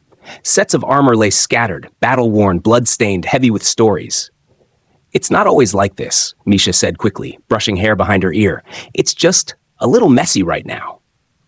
Erwin didn't respond right away. She stared at the armor, then said quietly, "I know what this is. I've done this before too." Misha blinked, realization dawning. "Don't get the wrong idea," she said. "All of that came from murderers. None of it was stolen." Erwin turned to her slowly, eyes unreadable. "I know Bjorn better than anyone. He's not that kind of man." Then her tone changed, quiet but icy. "But people should never covet what isn't theirs, because if they do, they'll have to face the consequences." At the same time, Bjorn was at the Explorer Guild Zone 7 branch. The branch leader informed him that the district leader's daughter wanted to meet him. Bjorn asked, "Why would the girl I took hostage want to meet me?" But the branch leader replied, "I can't tell you that right now. You'll find out when you meet her." Bjorn responded, "If that's the case, then I refuse." The branch leader, shocked, asked Bjorn why. Bjorn said, "I'm hungry. I don't have time for these things." The branch leader tried to stop him, saying that while he couldn't share all the details, he promised it wasn't anything harmful. But Bjorn still refused and began walking away.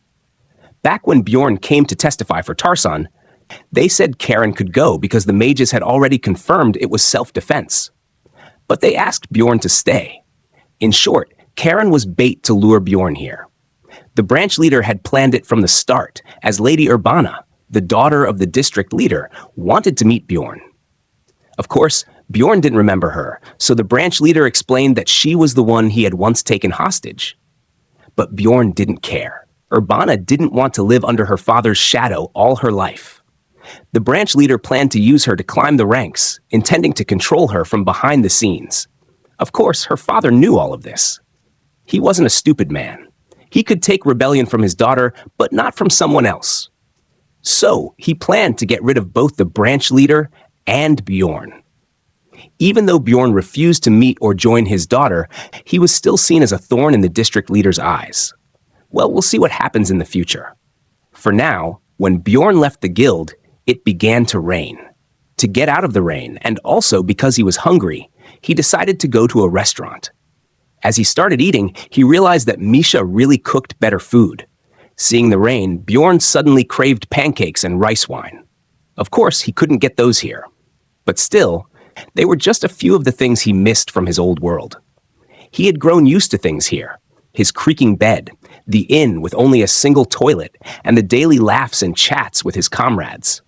Sure, there were a lot of awful things here, but you can't always focus on the negatives.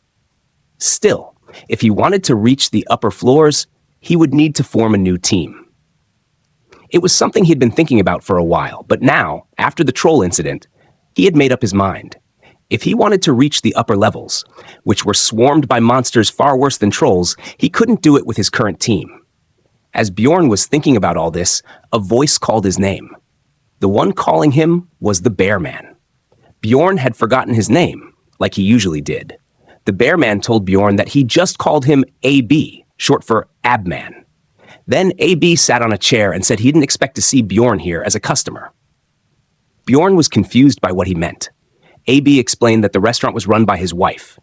Bjorn replied, "A guy like you with a wife? Going into the labyrinth alone? Taking so much risk?" AB told him, "The shop's running at a deficit lately, so someone has to earn." Well, that wasn't Bjorn's problem. It was their personal matter. Bjorn said, "It's such a coincidence to find you here as a shop owner." AB replied, "There's no such thing as coincidence in this world. And now, meeting like this, it convinces me." Bjorn asked, "Convinces you of what?" AB asked if he could join Bjorn's team. Bjorn was totally shocked hearing this and had no idea what it was all about. AB explained that Bjorn had saved a total stranger like him back in the labyrinth, which meant he wasn't the kind of person who would backstab his teammates. AB was indeed a powerful archer with a summon that could tank, so he could definitely pull his weight beyond the 5th floor. But Bjorn told him there was a misunderstanding. He already had a full, fixed team, and there were no open spots. AB said that was okay, and they could discuss it again if a spot opened up in the future. Bjorn asked, "What do you mean, if a spot opens up?" AB replied, "You know what I mean. Nothing is guaranteed in the labyrinth. Someone from your team might die." After that, they talked about the 5 million that AB owed Bjorn. They decided to handle the transaction at 10 o'clock at this restaurant. Afterward, Bjorn borrowed a raincoat from AB and started heading back to his inn. But of course, the atmosphere in his room was already tense. Erwin didn't know what she was saying to Misha, or where her hostility was coming from. She was wondering, if I fought Misha, could I win against her? Then Misha introduced herself and asked Erwin for her name. Erwin replied with her full name, Erwin Fernacci di Terzia. Misha felt a little irritated hearing her full name said so formally, but she smiled and said, "That's a beautiful name." She then added, "You can sit and wait while I tidy things up." After sitting in silence for a while, awkward and tense, Erwin suddenly asked, "Are you seeing someone?" Misha was caught off guard, slightly flustered, and quickly replied, "Bjorn and I are just colleagues." Erwin smiled and said, "I just assumed, since you mentioned something about bathing together." Embarrassed, Misha said, "What are you talking about? I just borrowed his bathroom for a bit." Erwin narrowed her eyes. "So you borrowed some random guy's room? That must mean your room is far away." Misha responded, "It's not that far." Erwin's expression darkened. She began to think Misha is using cheap tricks to get close to Bjorn. Then Misha asked, "What's your relationship with Bjorn?" Erwin answered calmly, "Mr. Bjorn is my colleague." Misha looked confused. "Why do you call him Mr.? He's only 20 years old." Erwin replied, "It's just out of respect, and it's a nickname between us." Misha was beginning to get irritated too. Then Erwin added, "Bjorn and I have a little special connection. He was my first companion, and we survived our first return together." But Misha smirked. "Well, that is special to you." Her tone pierced through Erwin's heart. Then Misha said, "I've spent months with Bjorn. Not once have I heard him mention you." Erwin's expression froze. "That can't be true. There's no way." Misha's face turned serious, almost dangerous, as she leaned forward and said coldly, "I find your behavior very cute, but if you show this much hostility and treat someone like an idiot, it's bound to get on my nerves." Erwin didn't know how to respond. Then Misha added, "Then Misha said that I should be thankful to you. Because of you, I'm no longer confused." Erwin asked quietly, "What do you mean?" Misha stared her down. "You already know what I mean." At that moment, Erwin's instincts screamed. She pulled out a dagger, thinking, Misha is an enemy, someone who's going to take something precious from me. But Misha wasn't a child. Even if she acted aloof around Bjorn, she was strong, far stronger than she looked, and now she showed that side to Erwin. She gave Erwin a cold, dangerous look and said sharply, "Is something wrong with your brain?" That was the moment Erwin realized she couldn't win against Misha. But more than fear of losing, it was something deeper.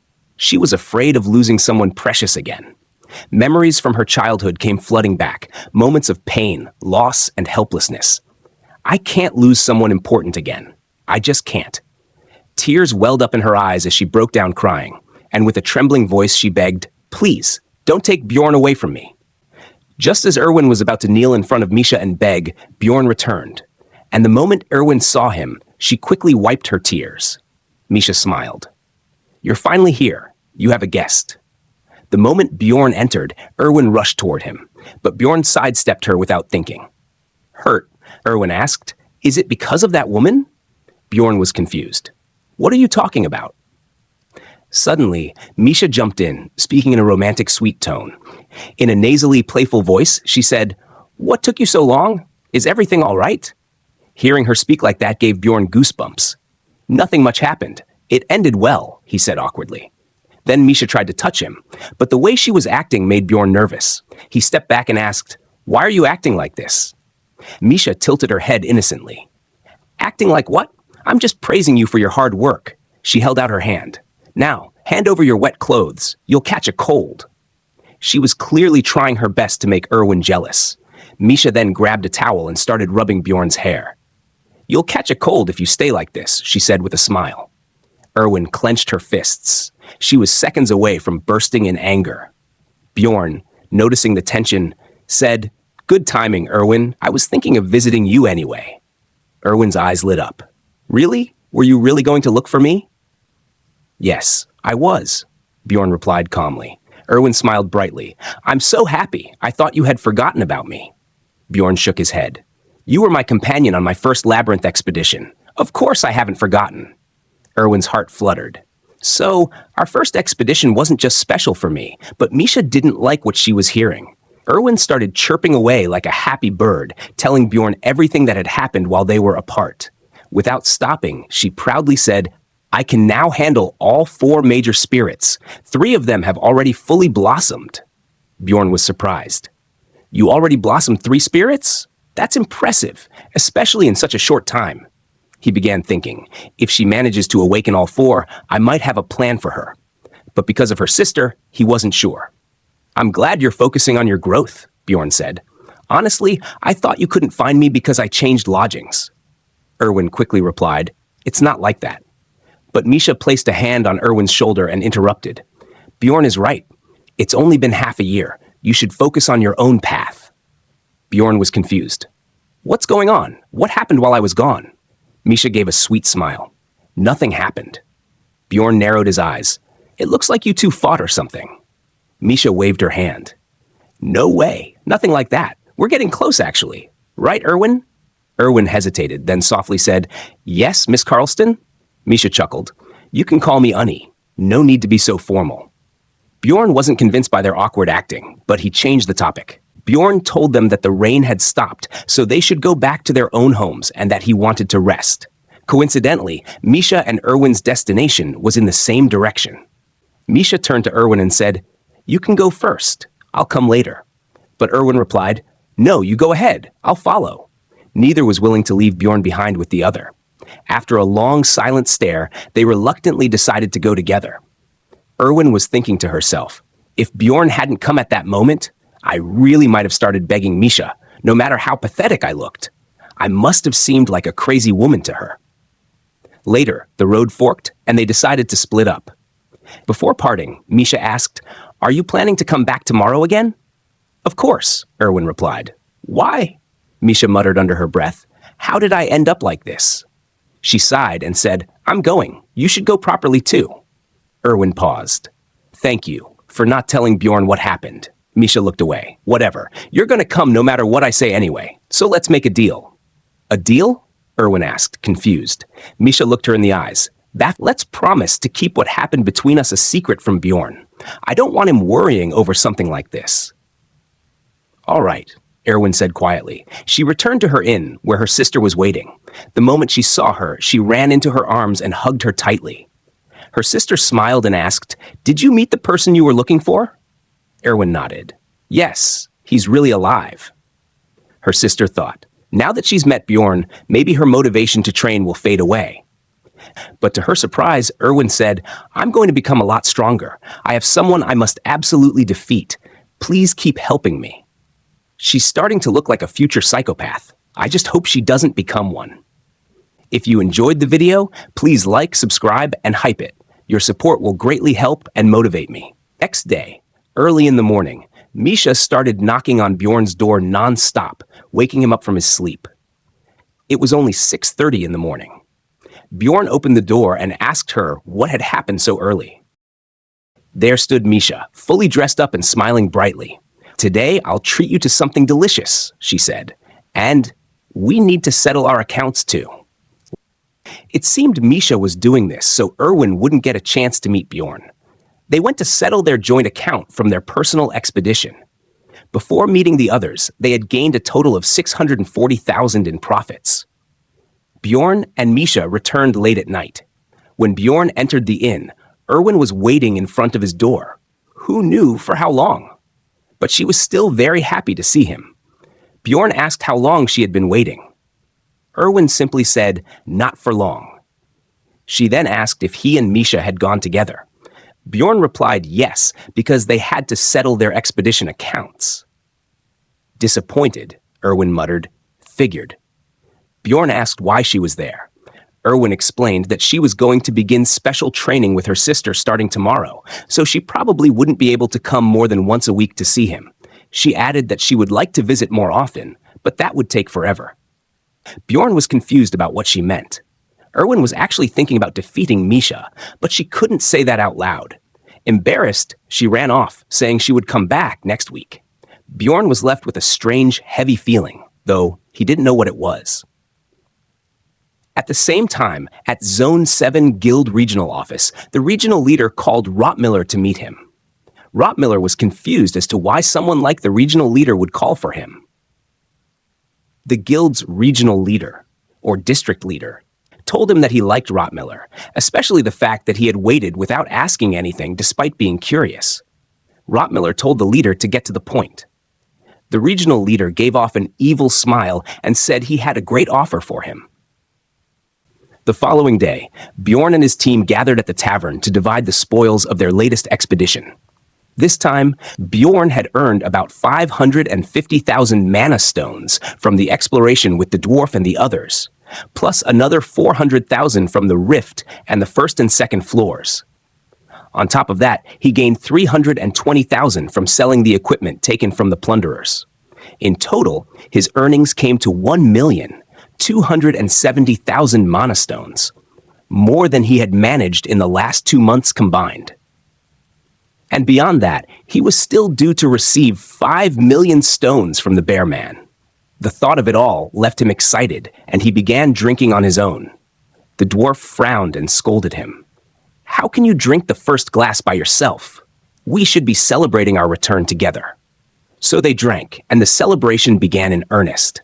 Misha was the first to excuse herself. She explained that she needed to visit her family, so she left early. Not long after, Rotmiller also stood. He said there was something he needed to take care of, and he too departed. Watching the others leave, Bjorn considered slipping away as well. But he thought, if I leave just like that, the dwarf will sulk. So he decided to stay for a few more drinks. Before long, however, the dwarf spotted someone he knew sitting at another table. With a grin, he slipped away quietly, leaving Bjorn on his own once again. Bjorn sighed, thinking that perhaps now was the time to head out himself. But before he could, Dwalkie stopped him. "Let's talk," he said. "We haven't really spoken much until now." Yet, even as the words left his lips, Dwalkie found he lacked the courage to say what he truly wanted. Instead, he reached for another drink. The silence stretched, growing awkward, until Bjorn finally broke it. "How's your body now?" he asked. "It's fine," Dwalkie replied. "There's still some discomfort, but otherwise everything's okay." Bjorn leaned forward slightly. "And your head? Is your mind still steady, even after being folded in half like that? Can you still enter the labyrinth?" Dwalkie lowered his gaze. "Honestly, just thinking about the labyrinth makes my hands shake. That day, I truly thought I was going to die. But it's something everyone goes through, and something everyone overcomes. I'll be fine before the next expedition." Bjorn studied him for a moment before asking quietly, "But is there really a reason for you to push yourself that far?" Dwalkie gave a faint smile. "Because I enjoy it. At first, though, it was for a different reason. Do you remember what I said when we first met?" Bjorn nodded. "You said you'd become a great explorer one day and bring honor to the Baron family." Dwalkie shook his head slowly. "That was a lie. All I really wanted was my father's attention, the former Baron." His voice wavered. "But he passed away and my brother inherited the title. He didn't even know I existed. When I learned that, I was devastated. Every day felt like I was just floating aimlessly. But then, I met all of you, and because of that, I could keep going." Bjorn winced inwardly. Here it comes, one of those cringe moments. "That's enough," he said firmly. "You don't have to say anything else." But Dwalkie was drunk, and he kept talking, pouring out more sentimental words that made Bjorn regret staying behind. At last, Dwalkie downed another drink, then looked at Bjorn with hazy eyes. "There's something I've been curious about," he said. "Bjorn, are you, by any chance, in a relationship with Misha?" So, This is the real question he wants to ask. At the same time, Rottmiller was lost in thought, remembering the night before. The district leader had called him aside and made him an offer. He had looked over Rottmiller's record and said, "It really is unfair. You've worked hard for 8 years and barely reached grade 7, while some barbarian shows up and becomes a grade 6 explorer in just 6 months." The district leader continued, "I'm sure those thoughts must constantly run through your mind, but what can you do? They're not ordinary humans like you. And how long do you think they'll even stay by your side? A few months, perhaps, if they pity you. That's all." And then he gave Rottmiller his offer, warning him to choose wisely. Meanwhile, Bjorn returned to his inn, already frustrated because of Dwalki. The man had drunk too much, said far too many things, and then passed out. And if that wasn't enough, when Bjorn arrived, the district leader's daughter was waiting for him. Since Bjorn had refused to meet her at the guild, she had come directly to his inn. He refused to talk to her again and told her to leave. But then she mentioned Rottmiller's name. She told Bjorn that Rottmiller had met with her father. She suspected her father might have tried something with him and warned Bjorn to be careful. Bjorn narrowed his eyes. "What exactly is this something your father did?" She shook her head. "I'm not sure either." It wasn't very convincing, but Bjorn listened anyway, wanting to know what was going on. He asked her what she wanted. Her answer was unexpected. "My goal is my father's downfall. Otherwise, I'll spend the rest of my life living in his shadow, as his puppet. I need your cooperation to make that happen." Bjorn blinked in disbelief. "This woman? Is she serious?" Firmly, he told her to get out, same as the reaction I had after seeing her stupidity. But she pressed on, saying, "You'll gain great benefits if you help me." Bjorn had enough. He pushed her outside his room and slammed the door shut. From the other side, she called out, "If you change your mind, come find me. I'm the only one who can stop my father's schemes." But Bjorn didn't seem to care. Still, he knew he had to keep an eye on Rottmiller. After that, the days returned to normal. Every day, he ate the meat Misha grilled for him.